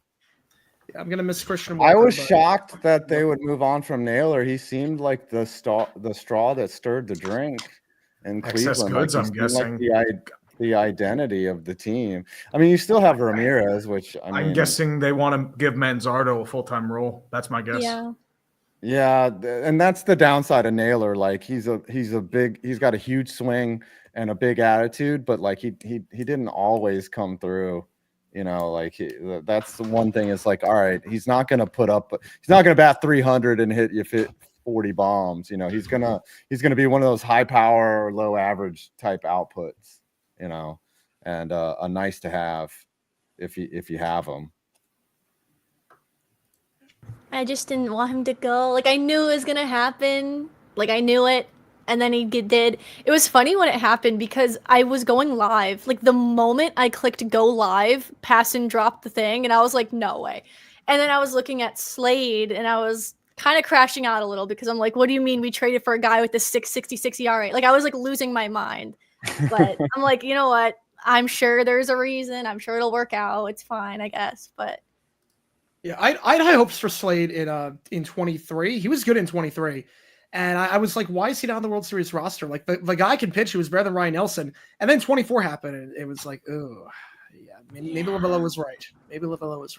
I'm rooting for Slade. He seems like a nice guy, but I'm not sure he's starter material. He's good out of the pen, I think, if you get him for like 2 innings. He can go a long way. You go 2 innings, it's fine. But the second time through the order, I think the first time through the order, the average was like 200, and the second time it was something ridiculous against him.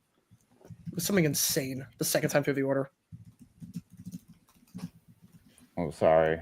It's all good. Not a bad idea. I'm trying to think what else like that Cleveland's really done more or less this offseason. It's more or less trying to shed payroll and reload because I know they did get Bieber back, but the question is he going to be the same after Tommy John? Yeah. It was 177 batting average the first time through the order and 382 the second time. Yeah. So he probably has a good feel of that pitcher. That's my best guess. Speaking of which, we got our next guest, Mr. Tank Commander Kevin Michael Von Magnum. Wow, he got a whole outfit on. With the blue beret. Ooh. Yes, I am dressed like the UN Peacekeeping Corps, and just like the Titans, they played like the UN Peacekeeping Corps last season. Terrible. But all the memes, my dude. The memes. What do you think they're gonna do with the top pick, Kevin? It's been a while since you've been on, by the way. Thanks for coming Look back. at these But what do you memes. think Come on, you can't deny. Do it for him. Exactly. They were so bad that we swept them. We swept them. That's how bad they were. But fans were saying we were sleeping on them before the year. Don't you remember? Oh yeah. And apparently we woke up so we can have a good laugh. Yeah, that was wonderful. No, we're staying asleep, dude. I am always a fan of horrifyingly bad teams, and it seems like it's followed me for my life. I mean, my mom found these pictures back then. You look at me with the A's, and then you have this one with the Bears. And Tree, you're gonna love this one. The two baseball teams happen to be the White Sox and the Pirates.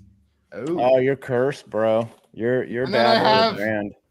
Then I have an old school Is that like Broncos. Broncos helmet. Like that's from like the 60s. Oh, that one worked out. That one worked out for you. You know, if you're going to be a Broncos fan. I love the beret, by the way.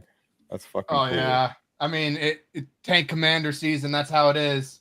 Speaking of which, I got this shotgun. Let's find out. As I can have helmets behind me. Let's see who will win. This one. Oh. Come on. This is dumpster fire history right here. We got a guy shooting a airsoft like an air rifle in gun. his own house. No, that's a dart gun. A what? A dart gun? Foam dart gun. Oh, okay. I have a friend who has an actual glow dart gun, and he shoots. I love the it in fact his that own it house. ejects like little plastic toy shells. What the fuck is happening right now? I don't know. That sounds like a gimmick Crazy. for next This year. is- It's like, oh, there's a picture of Rand Carthon. Sorry, shooting time. Oh, Chad Scarlet. Brinker, Oh, it's she shooting time. switched back. Oh man, we all think it's Chad Brinker is the reason why this is happening too. He's your Peter Baelish. That's what he is. Chaos is. He's alive, our baby. Jack. Well, he's our Jack Easterby, but he's not the religious guy. Yeah. Without the So, evangelical side. So JG's gonna have an exquisitely like very fun time whenever the Jags play the Titans because that's basically gonna be an easy win now. I mean, it was the past years. I wasn't rooting for us to win those games. I was like, I don't want you guys to get the number one pick. I was like, give me Travis Hunter at number one. Now we got number 5. I'm like really, Would Mac you- Jones sweeps you guys? Like, come on. Don't worry, he will probably fall anyway to where are you picking 5? We're picking 5, yeah. Ah shit.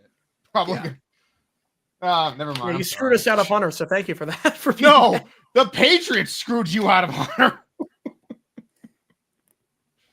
Oh, I think the Patriots are going to take Hunter at 1, and then thank God they finally beat the Bills. Thank God for that. thank God for Tennessee legend Joe Milton.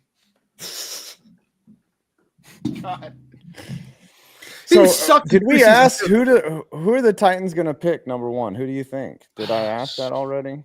Yeah, you did, but I didn't answer. I'm gonna think that, like everybody's saying Cam Ward right now, but the Titans brass hasn't even talked to him yet. They've talked a lot to Shadur, and I'm like, oh boy, this ought to be fun. So, who do you like? 5. Who do you think the Giants should pick if they were to either trade up to 1 or stay at 3? Oh gosh, they're not going to trade up to 1. They don't have the capital. They don't have the draft capital. I mean, they have so many holes and they're not going to spend in free agency. Like, I mean, they might pick up 1 or 2, free agents just to fill in holes to get some starters to at least be serviceable, but they're not going to be a good team. So they're not going to waste resources for a guy like Ward or Sanders that, if they fall to them, it'll be fine. So I think Ward or Sanders will be gone, and then they're going to end up taking Travis Hunter, which is, just BPA. Carter being available, maybe not. That would that is the actual best player available, but they don't need him. They already have Kayvon Thibodeau. They already have Brian Burns or what's his name? So what are you going to do with your quarterback situation then? Sam Darnold? Just wait it out. Yeah, there's no need to sign a free agent. You know, you could Gardner Minshew it. Yeah, you could Russell He's Wilson not going it. to. He's not going to New Yeah, York. I think Wilson comes back in Pittsburgh. You have a team for Either Wilson comes back or Pittsburgh, or he goes to the Raiders, back to Pete Carroll in Las Vegas. See, I always feel like Pete Carroll and Russell Wilson, their ending was pretty jilted. So that's why I'm guessing. I don't know if that works out. Mm-hmm. But bring Now, back Scarlett, you're a Dolphins fan. Yes. It must be rough to be a Dolphins fan. They haven't won in anything in a long time. How do you? Is this recent? Were you a Browns fan before and obviously jumped out for reasons? But okay, so you've always been a Dolphins fan. Fortunately, I've never been a Browns fan. I just can't do that. I can't do that to myself. Not that I went too much better, but you know. Yeah, you jumped off of one sinking ship onto another, and Barks, what's up, buddy? How's it going? Y'all? How we doing tonight? So I haven't. So Barks was the cameraman / editor for Tom Grossi's 30 and 30. And then you did the international tour, did you not? With Tom? I did. We did go overseas. I didn't get sick. I didn't get food poisoning, thankfully. Otherwise, we probably wouldn't have made it back. What gave Tom food poisoning? What did he eat? What do you suspect that he ate? I wasn't there when he had his lunch that day. I was like back at the hotel editing stuff. We think it was the mezcal from the night before. Were you in Mexico when it happened? Yeah, we had the fan of it in Mexico. At a nice little bar, and a lot of them wanted to. A lot of fans wanted us to drink with them, and it was like a very good cautious thing. It's like it's probably not a great idea since we're trying to do all this like on such little leg room. But like, yeah, we just kind of said screw it and had a little bit of fun that night. I think Tom had 2 shots of mezcal. I had a couple shots of tequila, and I think I had the mezcal too. I don't know. I guess I didn't because. That's what the memory's shaky, right? Yeah, that's what happens when you have tequila. Everything gets blurry. Makes my clothes fall off as well. So it's not Kenny Chesney. Let's not be real here. No. So I went to Mexico in November, and if you just drink the tap water, like you're in trouble. And I'm not saying, like it's not a trope. It's a real thing. If you drink the tap water and you're from America, it's going to jack you up. And it might not have been food poisoning. It could have just been, he might have been drinking and he just picked up a glass of water, and he like, once it's in your system, like you're in trouble. And we were very careful about that because we had Pastor with us who's from Mexico. I think he lived there till he was like 6, but yeah. I think he brushed his teeth. That might have been also the issue. But also people say like brushing your teeth isn't a big deal. Like that's not enough water to like do that. They do, but like any type of bacteria you'd introduce is going to cause I thought they weren't going to let me back in the country for what I did to their bathrooms in Mexico. I was like, man, I'm going to be locked down here. I'm going to be stuck in Mexico for crimes against. Yeah, I think we left a few extra bills for the cleaning staff after that. You're just like, yeah, here you go. All right, but so you went to all these countries. Like, what was your favorite? Like, what was that experience? I think my favorite. I mean, everything was so beautiful. Like, it was such a unique experience, man. And like, we traveled, like 15,000 miles in less than 2 weeks, which was insane. That kind of messed with your head a little bit on the way, but like. There was a quiet night in Spain, in Madrid, that I kind of just got to, kind of walk away and just kind of enjoyed like the downtown area. And it was so damn pretty. Madrid might have been my favorite, but I loved all the places we went to. London was super cool because I didn't realize like how much of a kind of a multicultural like hub it was. You could walk down one road and have like any kind of food you wanted, basically. There's a lot of like hate on London food, I guess, but like in the Brits on how they eat. But there's any kind of food you can think of, any kind of cuisine, it's right there. Really? They love curry too, because they're just like, we like, because their normal food is so bland. They're like, give me something with spice. And then they just love curry to death. They're like, they love mustard too. Because I went to Subway and Really? got like just a typical sandwich, and it had like some sauce that was like 90% mustard, and it ruined the freaking sandwich for me. I mean, I have had a thing for mustard like recently since I lost weight last year. Like a little honey mustard, hot sauce. See, I can do honey mustard. Yeah. Yeah, I know. My fat ass lost weight. I get it. I understand. It's shocking. You I want to know. come in? You're an EA. inspiration to us all, Tree. You're an inspiration to us all. I don't know about that, dude. Twitter. I don't know You about delete your that. Twitter, EA? Yeah, he is asking, do you find your Cinnabon? Oh, I'm sorry. I didn't. I'm not looking at the chat. It's all I good. didn't in Europe. There was not one in Europe. No Cinnabon in Europe. There was like a bunch of croissants at the airport, like any kind of bread. Well, where do I send it? EA, text me where to send it. I'll tell you, I'll send it to your Discord here. Oh, send it to his Discord. We need a Barraca. Yep, I can on. do that. Oh, I will. I'll Mhm. send it to a Barraca.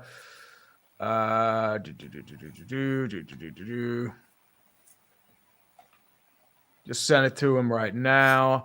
Okay. I'm trying to think what else Maqwell, what's going on? What's We haven't up? talked I'm to you in Like 2 whole hours have gone by. I've been thinking about you this whole time. I was just means like, a that lot. Maqwell I've been thinking guy about is you so too, man. awesome. I know. I knew it already. As soon as we locked eyes, when you logged off, I was like, he's gonna be thinking about me. this No, whole yeah, time. yeah. Mhm. Let's make it awkward, everyone. How's everybody doing? Are you? It's Tuesday, February 4th. I hope everyone's having a good time.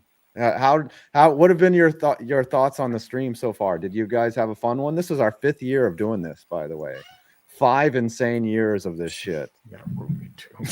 Satan is literally in our DM. Yeah, Satan's being a devious man. So Satan, can I ask you a favor? Can you work against the fucking Eagles this weekend? Can you just help us Just make out? everybody Help out miserable. Humanity. Yes. That's not the Saints. That's not Satan. That's just God. God's a Chiefs Barks, fan. as a He Packers fan, loves who are you rooting for this weekend? See, I think I'm split, man. I might just like make a decent bet and just root for my wallet. Honestly, I think the Chiefs are going to win. I don't want to root for the Eagles, but I don't know. I do like Saquon. I don't know. It's very tough. I think it makes the Packers look better because I think they, besides the Rams, I think the Packers are closer than the Commanders, obviously, to the Eagles. So In terms I of don't Super know. Bowl titles? Yeah. Well, I mean the score wise. Oh, score-wise. It didn't feel like a very close game, but we were only like 12 points away, technically. So. Sometimes, like the first, because the Commanders played the Bucks really tight, and then they just the Commanders actually, kind of blew the Lions out. Yeah. And then you just don't know sometimes. Like, yeah, you can take solace in that, but like some games are different. Some games are officiated different. Some games It's an don't interesting have matchup. fluke. So I was editing for Perna, his prediction video, and he mentioned that I think the Chiefs are the best at throwing like short distance behind the line of scrimmage, and the Eagles are like the best defending that. So it's going to be interesting to see like where that breaks. So I mean, eventually they're going to have to hold it, fling it down the field. We already know. Satan is responsible for Taylor Swift, guys. That is breaking news. It's all Satan's fault. It's because God hates us and Satan thinks it's fucking hilarious. Mm-hmm. America is here, everyone. The president of the Chicago Bears contingency. I see a cat. Which one is There's this? absolutely a cat. This is Montana. Montana. Say hello, Monty. Aw. Your big marshmallow belly. Hey, Montana. Oh, so cute. Aw. Like a kitty. It's a kitty. All right. Who is America rooting for on Sunday? The nuke. Meteor, baby. Let's go.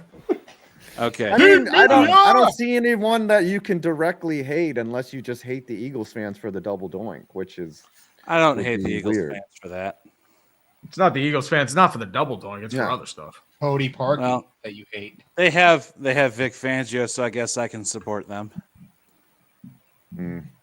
Okay. So Satan says you should have fired your role. I just have the bad feeling that the Chiefs are just going to win anyway because they just keep doing it. Mm-hmm. Yeah. It's not gonna. No one's gonna be surprised when the Chiefs win again. Like they've already done it twice. There's never been a three-peat.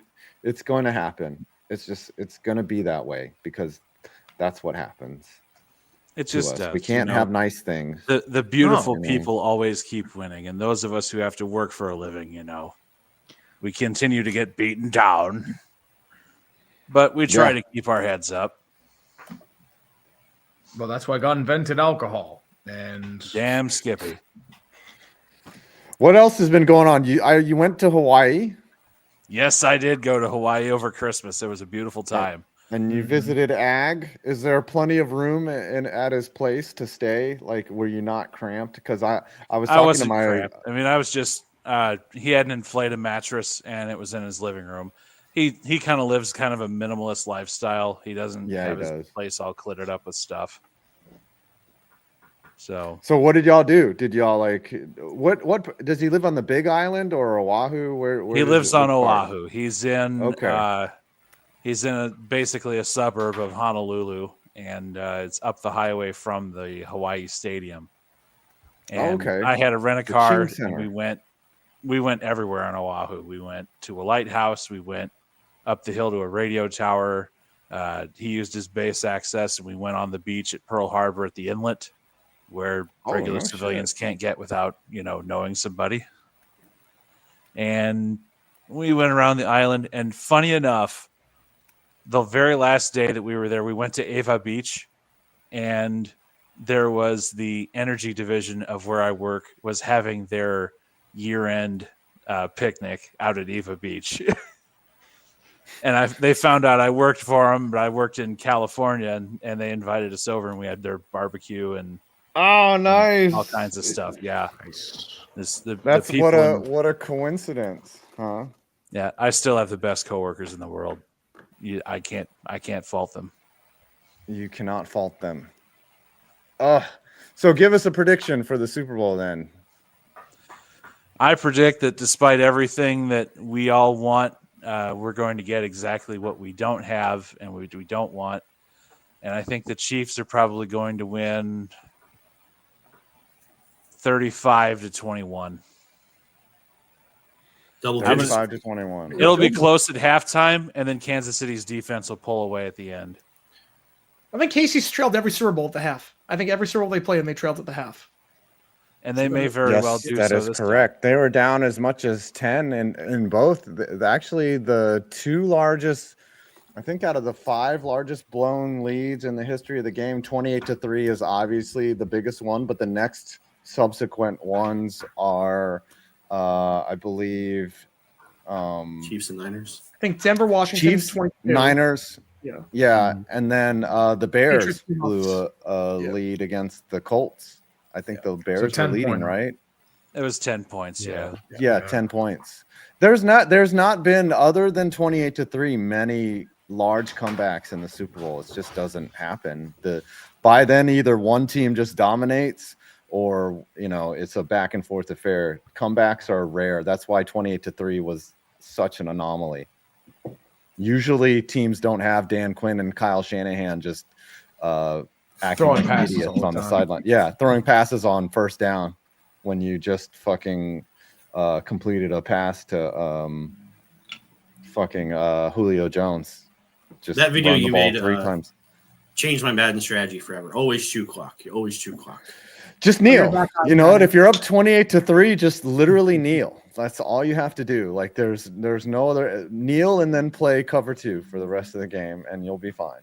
Like just make them earn it, and you'll be fine. You can play negative, just like negative soccer. Someone asked Maqwell, what do you think of the transfer window?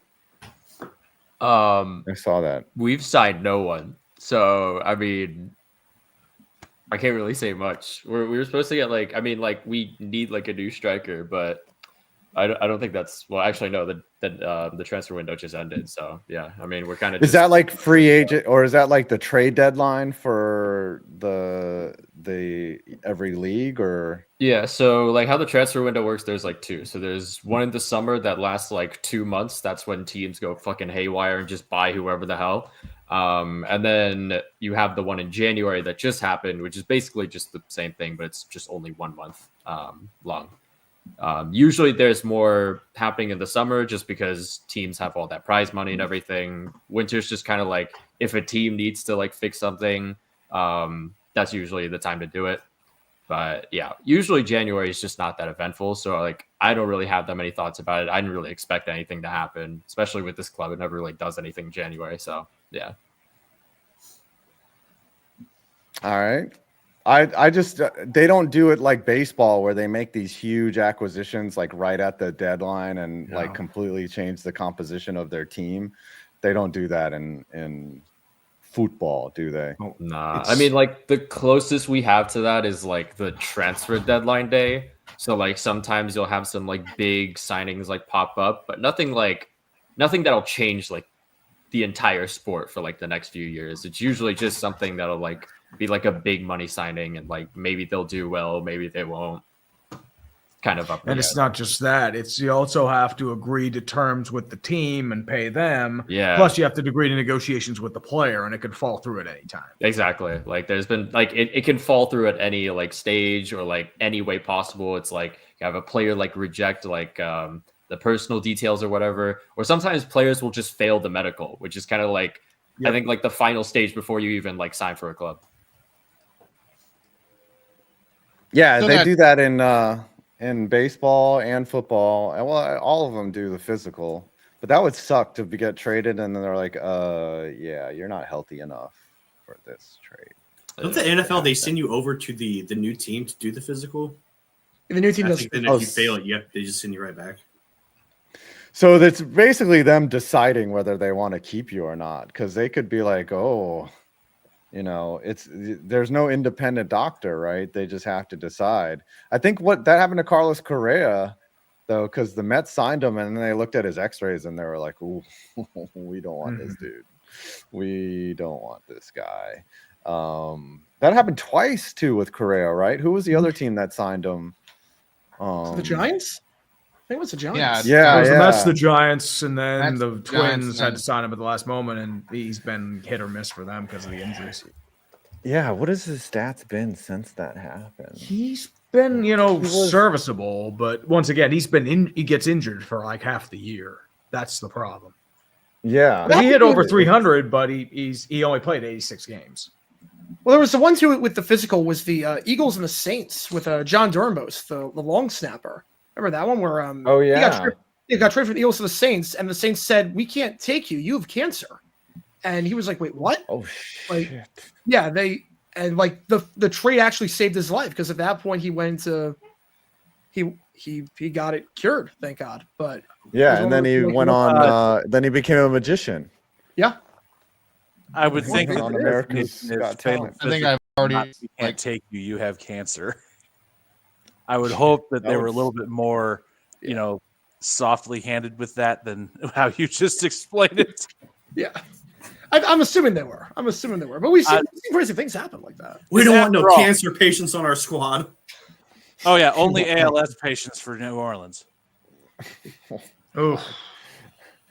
Yeah, Correa batted 310, 14 bombs, 54 RBIs. But yeah, you're correct. He only played 86 games. He played in a 135 the year before, but only batted 230 with 18. So that Buxton and Lewis were also injured for a good chunk of the year. So whatever contract you would have signed him to from 2021 to 2022, you really only paid him for 2 years out of, I think he signed a 4-year deal. But the Mets could have used him in 2020. But yeah. But you had Javi Baez at that point. All right, the lone Eagles fan comes to join us for all of us to yell at you and talk shit and boo. No birds. I will tell the Eagles fan one thing. Boo, Eagles. No, we are an equal opportunity stream. We don't hate on anyone, so that's why we had to bring one Eagles fan on here. We had Chiefs fan to start the show, and now we have an Eagles fan to end the show. Josh, aka the Philly Special, welcome.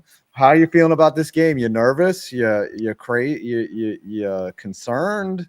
What's going on? You know, I feel about as good as you can playing Patrick Mahomes in a Super Bowl. So take that how you will. I did, like we played him 2 years ago. So I don't know. I feel like it's something that like we've got a good opportunity. We have a better team, better defense. Guys are getting healthy. I don't know. Like, yeah, I'm somewhat confident. I'm not over the moon about it because it's the Chiefs, but yeah, we're doing all right. So the who's the Packers president, Mark, what's his name? Mark Murphy. Murph said that he wants to get the tush push banned. What do you say to that? It's ridiculous. I mean, they can't do it, right? So Nick Sirianni, I mean, he said it best, but if everyone could do it, they would do it, but they can't. No. So I mean, if you hate the tush push, whatever. Buffalo tried it like 5 different times. They got stuffed all 5 times.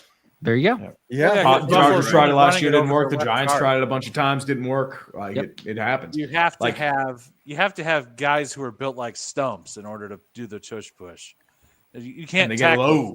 It's lowest wins. It's pure football. Yes. That's what that is. There's none of them Eagles linemen who are like. I don't think you have an Eagles lineman who's like 6'8". Mekhi Becton, I think. Mekhi Becton, but he's your guard though. But yeah, he's your right guard, and you still have 4 other guys who aren't him. So what do you do? Yeah. I mean, the biggest advantage is honestly, it's weird because Jordan Mailata is also 6'8", but he's the left tackle and he just clears everyone out. Like I always say, if you stop, similar to Buffalo, right? Because Buffalo was Chris Jones was saying, oh, we know they're going to go left side almost every time for the QB sneak. And Jalen falls left side like every single time. So I am curious to see if they try to do the same thing. But just completely clears out left side. Thing too is that Jordan Mailata played rugby, so it's completely in his wheelhouse. will. He's the Australian, so yeah, take advantage of that. Well, if you're running behind Becton, you're going to need to give him a step ladder to get up and over the guy. It's just amazing. Like if you know a play is coming, right? You know exactly what they're going to do, then stop it. And the tush push doesn't work every time. It can be stopped. I've seen it be stopped. In Jacksonville. Against Jacksonville, they tried it a bunch of times. They failed. They gave up on it. Yep. So and we that's had one thing against Washington wasn't as good as it normally is because you had Landon Dickerson who had to move into the center spot, and then we had Tyler Steen go to the left guard. So yeah, it's not just everybody can do it, even on our own team. Like. Of course, even then, not all the time are you playing against a man who wants to cosplay as Superman on 2 straight plays. Yeah. He was doing his best Troy Polamalu impression, man. Yeah. Frankie Louvu did multiple Carolina Panthers. Yeah, Louvu. He's doing the rating like that. You know what's I will tell you is go ahead. Well, because I was gonna say I was at the NFC Championship game, so I was really hoping that just one more time they would have done that just to see, like the award a score and not actually run a play. So the link was going crazy, obviously, at that point, because you're like, what? I didn't even know that was a rule that they could just award a score at that point. I mean, it makes sense when you think about it, but yeah, it was like we've had enough of your bullshit. Yeah, just keep doing it. Is. I've never seen him. So I actually read the rule book, and the only rule that prohibits any type of aiding of the offensive players, you cannot pull someone to advance them. You can push someone, which is so there's no law. There's nothing in the rule book that says you can't do the tush push, but however, you just cannot grab and pull someone towards the line for game. That is actually a penalty. But in terms of the way the rule book works, the tush push is 100% legal. Well, when I was reading this passage, I was like, wait a minute, this is fucking illegal. But then I was like, well, no, it's not. But I don't like the part where another player does get behind that player and push him. It's like 2-on-1. You know what I mean? Like that to me is a little unfair, but it is legal according to in the current version of the rules. There you go. They can't stop it. Sure, we're going to see it multiple times against Kansas City. So That's the other thing is like if they ban the tush push, they wouldn't be banning the play. They wouldn't be banning a sneak. They would just they would ban the aiding of a player being pushed forward is what would happen. So then in other situations, because there's a lot of times where a player goes towards the goal line and another player just gets behind him and helps him fall forward. And to me, that's kind of cheap. But if it works in my team's benefit, I don't fucking care. It's just like bad calls. Like, are they going to ban bad calls at some point? Then the Chiefs would be fucked. You know? Also, maybe don't let them get a yard to the first down marker if you don't want to do. Yeah. What about the other 99 fucking yards that you didn't That's stop what it is. them? Yep. So what are you thinking? Josh? Like, what do you? What's your prediction? Are you going to jinx them? Are you gonna go bold here? Of course you're not going to bet against your team, are you? Right. No, I can't do that. I've gone back and forth because like part of me does not want it to be a close game so that the refs can give the Chiefs another Super Bowl. But then like there's also another element to it where I'm thinking realistically it is probably going to come down to a one score. I said 24-20 earlier this week. I was doing a live stream. I said 24-20 Eagles. I'll stick with that for right now. I'll probably like the night before change and feel differently, but I think it'll be just more of a defensive game, quite honestly. Like everyone's going into it saying, oh man, like, both teams can score. They have shown the ability to, but I don't know. This one just feels like we might get a lower scoring defensive battle and stay in the 20s. So we'll see. I don't want that. Like if I'm going to have to be subjected to watching the Eagles play on Super Bowl Sunday again, this is the third time in recent history that the Eagles have gotten to the Super Bowl. Like it better be the one against the Chiefs earlier. That was a great game. And you guys lost in the most heartbreaking way possible on a phantom fucking defensive holding, which did not happen, by the way. Like it was such bullshit. Like they show the reverse of the on NFL films. They show the reverse one. No one knew what the call was, and then they did the inside the NFL, and it was clear as day on the inside the NFL when they showed it. It was a defensive hold. Yeah. Oh yeah. If you watch, so you couldn't see it on It's the the first grab. It's the first grab they called. Yeah. This is like two different grabs on that play. It wasn't on the Fox hold on. Yeah. That shit literally happens every play. And if you watch the defense now, like the one thing is like if you're going to enforce the rules some of the time, enforce the rules all the time. And the refs pick and choose and they let players grasp, like they're hand fighting the whole way down. Technically, that's illegal. Once the ball's in the air, you're not supposed to put his hands on him. And if they want this to be a scoring league, if they would ever enforce the rules the way that they're supposed to be, the league would be boring as shit, to be honest with you. It would be a touchdown like almost every play. So I get it, but at the same time, like if you're gonna pick and choose and just call it then in the most critical situation of the game, don't fucking call it. Like, don't fucking call it. But at the same time, fuck the Eagles. So I'll show you what you want to see, and I guess what we will see is Saquon Barkley running for like 200 yards, right? And the Eagles win Easily. by 20. And that's what you want to see. I don't. Is someone knocking on the door? Is it who? No, I said knock on wood. That was knock on wood. Oh, I was like, all of us are like, who's fucking? What debt collector is coming from me? I ordered pizza. Who do also I owe known as money? We ordered 50 SWAT. pizzas to It's 5 SWAT. points this place. I do Yeah. have two comments for Josh, the Philly fan. Number It's not one, even good pizza. Number one, I would love to see a reenactment of Jalen Carter sacking from his college days, his last college year, where he just picks up the quarterback and just holds him aloft with his finger pointing upward. Mm-hmm. I just want to see Patrick Mahomes get picked up and held like the Statue of Liberty. Oh, heck yes. Yeah. And then just gently set him down. Just don't do anything else. Otherwise, that'll get flagged. But yeah, I'm with you on that. He did to Jaden Daniels, as you said, against LSU. And then also there was some commander. I think it was the first time we played him in Philly. And he like started to do that. And they blew it dead. But He just did that to Stafford, I think, too. He just like picked him up. oh, yeah, you're right. Yeah, Yeah, he did pick up Stafford. Yeah. Is that his move? That's his signature Yeah, move. he carries It's him off like a sack of potatoes. That's Pretty much. beautiful. Like That Jaden is probably fucking weighed like hilarious. 140 soaking wet his freshman year at ASU. I Yeah. went, yeah. Yeah. 2019, I went to ASU and Because if Carter would have pushed him over, it would have killed him. I'm pretty sure.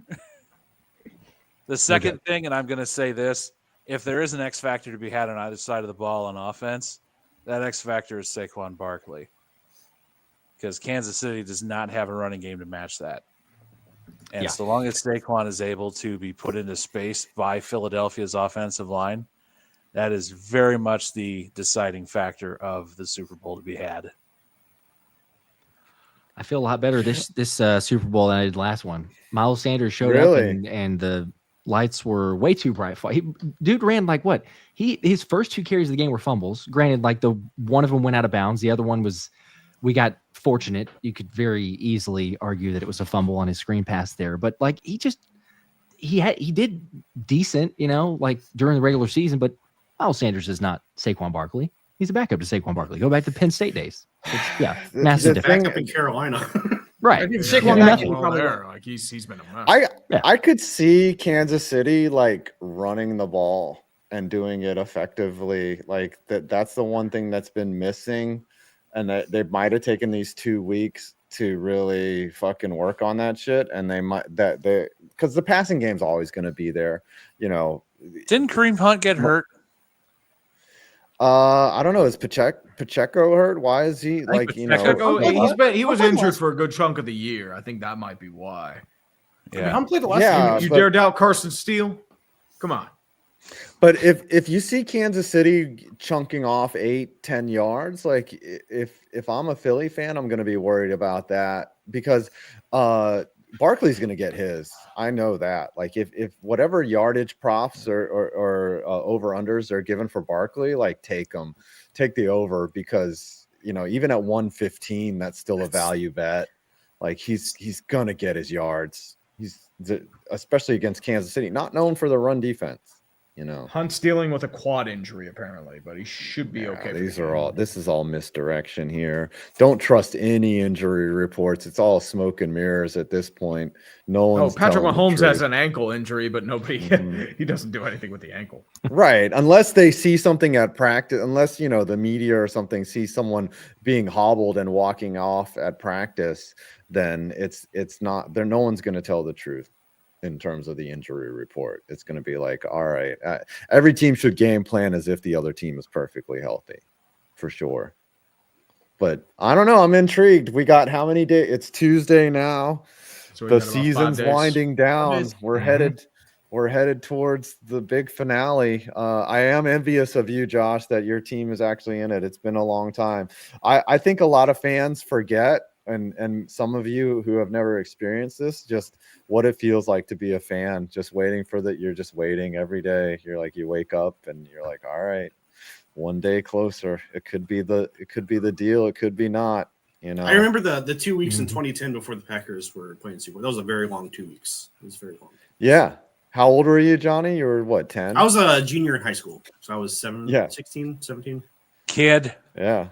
A little youngin. Yeah, and he has only experienced one Super Bowl in his life, I think. When the Bears were in the Super rainy Bowl, one. Kevin Hester ran that kick back. I was 1 year out of high school. That was the best hate watch of my life.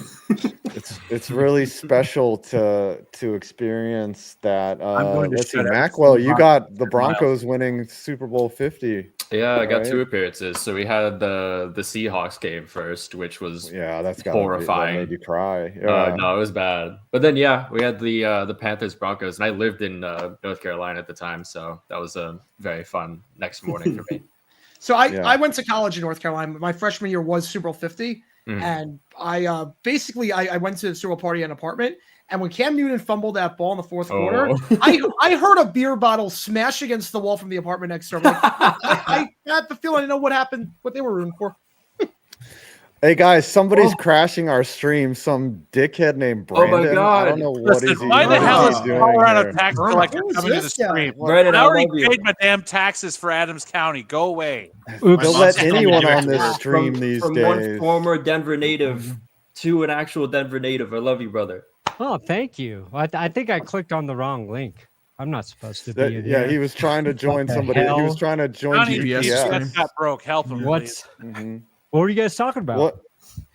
Nothing. We weren't talking Football. about anything. Oh. We were just a couple of dudes and a VTuber hanging out. That's that's a normal Tuesday in February. That's what we do. What's Nice. going on, Brandon? What are you Good to see you doing? guys. I'm surprised. Are you editing during the stream? Is that what's happening like right now, or you just taking No. like a quick little break? I was editing earlier.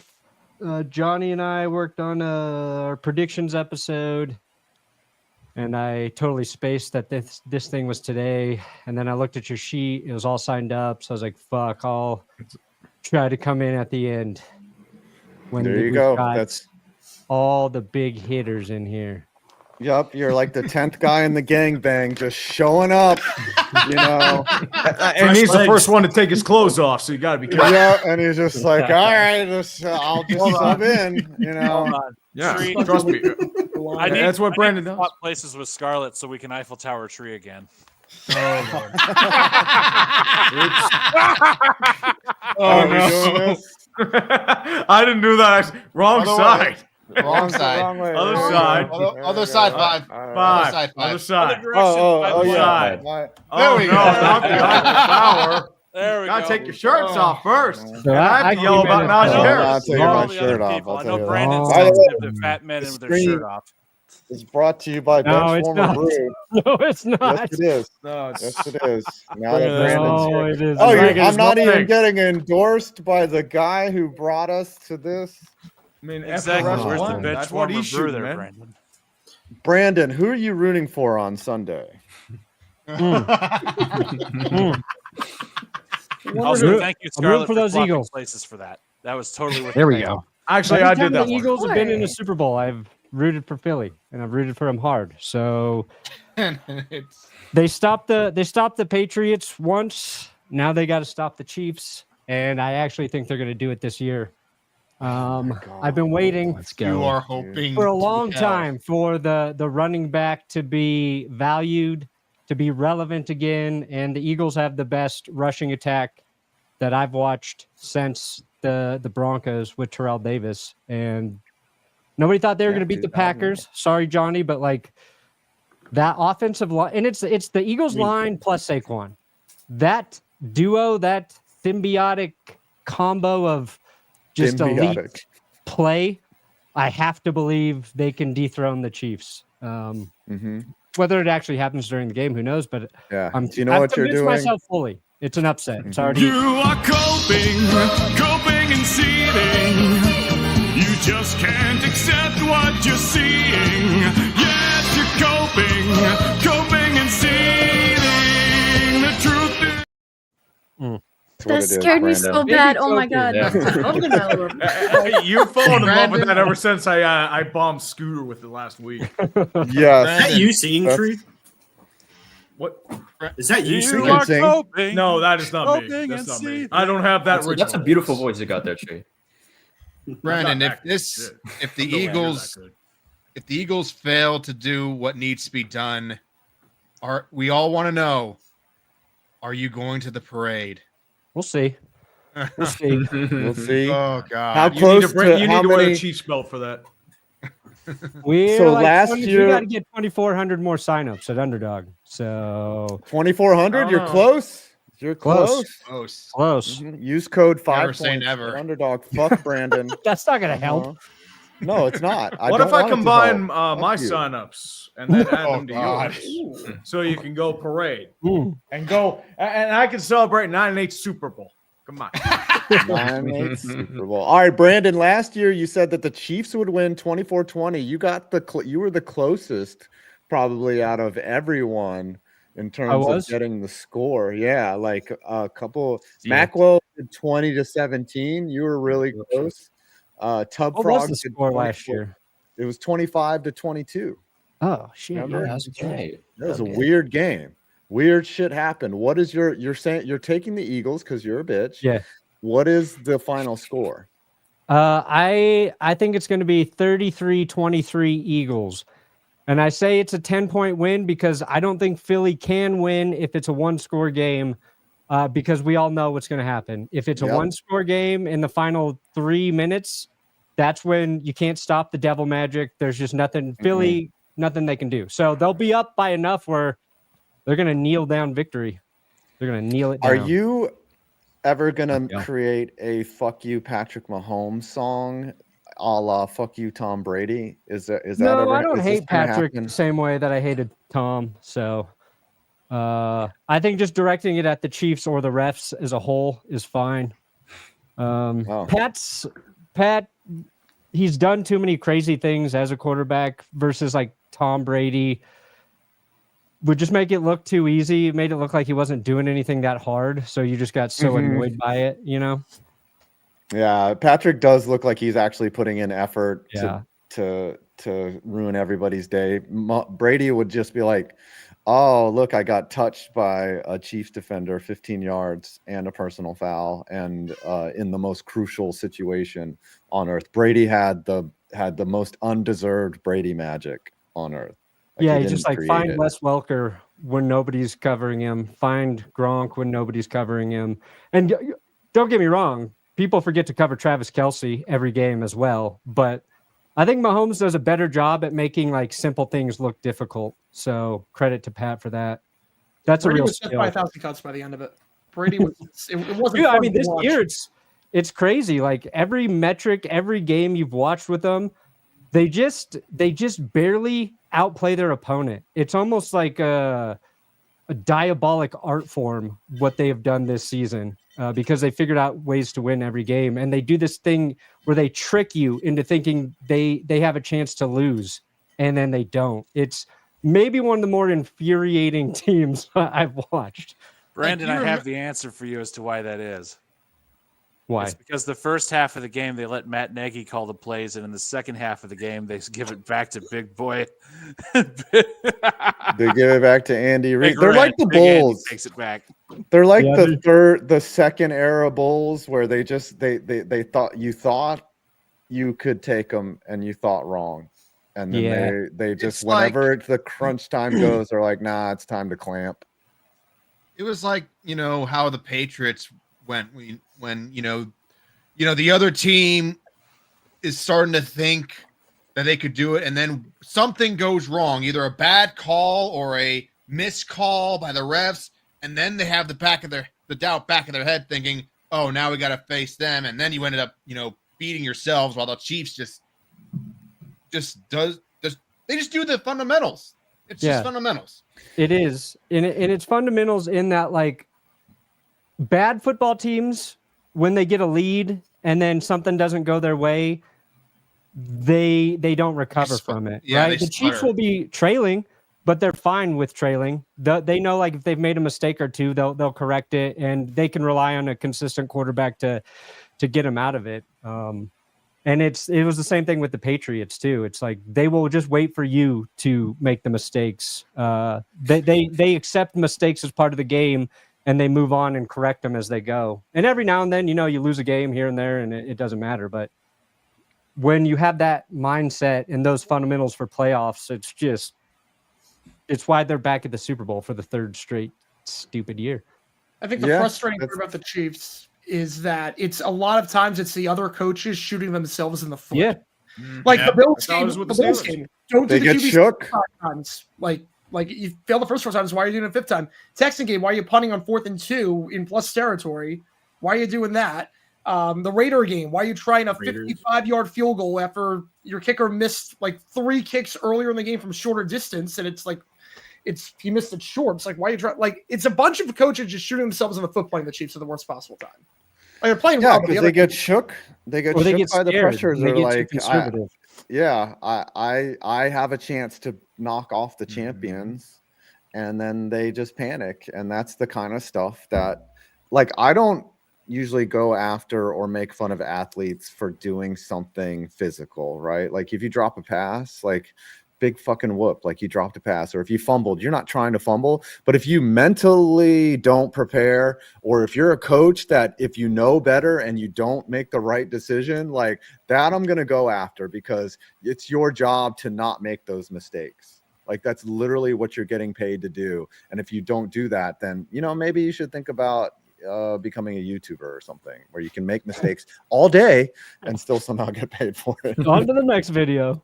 Yeah, I'll just re-upload and I said that wrong. I said that the Super Bowl was on February 8th. I was wrong.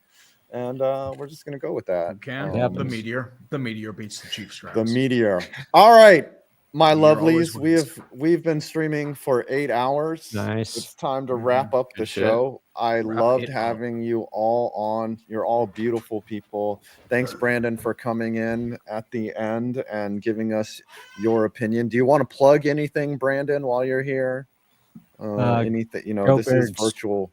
Go Birds. Fuck you. All right, you're banned from the show. Go Birds. We're not friends anymore. Also, Brandon, you're gonna wear a castle on your head as a fucking no. That's fucking happening. You're gonna wear a black suit and a fucking You're gonna do the Jaden Smith. What the fuck was that, by the way? But thanks everyone. Some dude who fancies himself an artist. That's what happens. Yes, thanks everyone for coming. It's going to be just me and Tree now to wrap it up, and we love y'all. We'll see you in a couple weeks. See you guys for our Super Bowl. See you guys. I can't wait. See Everybody. Bye. Thanks. Bye. Bye. See you later. AI gone. See ya. And boom. And Yay. boom. And we All are near No, the end. don't end it. We have to give our. Well, we're not. No, official I know. I prediction. didn't say we're. Well, I'm not ending it yet. I'm just saying we're near the end. Oh, yes, we're at the end. It's just me and you, dog. Oh yeah. Tree Back like in the old days. Back to And square 5. Yes, remember when this show was such a dumpster fire and we did it on Discord? I mean, it's still a dumpster fire. The only difference is Yeah. we just have both our ugly faces on the mug now. And we'd have technical issues, and then we would just. That's every show still, my man. I think Come the on. show we did, we let everyone that was in the Discord come on the air. That was, Yep, I know it was like an open pool, and then it was just like it was like a the cesspool. mods were. It was. Yep. All right. Would you like to go first in Hangouts. your? Dude, that's old school. Yes. Back to Skype. Go back to those days. Skype. Yes. Would you like to go first in your prediction, or do you want me to do it? I'll go first. I believe the bullshit will be real once again. I think it's going to be a situation where it'll end up being a small mistake or two, probably a convenient flag, which will probably be a legitimate penalty, but everyone's going to call it rape regardless. I think Kansas City wins it yet again on a walk-off field goal. Score will be 19-17.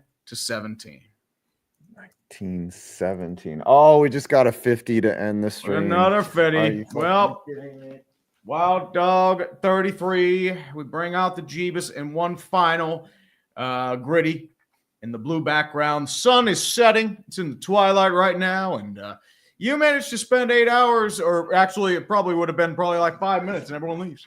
But that's how it goes. Wild Dog. Wild You read this one. Dog. Thanks for making this year a bit more tolerable. I would always listen to y'all every Wednesday morning. As always, fuck Tony Romo. Dude, what's wrong with Tony Romo? Yeah, he's a bitch. Yeah. Also, rest in peace to Uche. Love you, brother. Yep. Miss you. Rest in Wish peace. you were still Ooch. here. Love you. I can't believe All right. it's So been you 2 said years, man. Chiefs 19-17. Last Yep. year, I believe I took the Niners, and I was very wrong. I mean, you were close though. Yeah, I took 24-17. This year, gosh, what do I do here? My brain says that the Chiefs will win. You know what? Oh no. You know what? We need to go against each other. I'm gonna take the Eagles because we cannot have nice things. Saquon Barkley is gonna sell. You know what? If the world was supposed to be right, neither one of these teams would be here. Well, because the Meteor, we root for the Meteor. That's what I'm saying. Right. Like there's nothing worse than everything bad that has happened. All that could happen has happened. So it's just going to continue. So the Eagles are going to win. It's going to be, hopefully, I think it's going to be a high scoring game. I'm going to go 31-28 and Jake Elliott or something. But like this is going to be an opposite script episode of the NFL. So yes, Beastie, you're correct. Nothing but salt. So I'm just going to take the Eagles so that one of us could be right, which, we did that last year. All right. We have made 8 hours today. We have done it. We love y'all. Survive. And let's play it out, shall we? Buddy. Thanks to all the mods. Thanks to everyone that came. All the fucking guests. All the guests. You guys subscribed to all of everyone them. Showed up on time. Everyone was beautiful. We had a few cancellations, but that stuff happens. Yeah, That's we had a something couple to, cancellations, but that was funny because I'm actually thinking you, except for you. I was just saying that.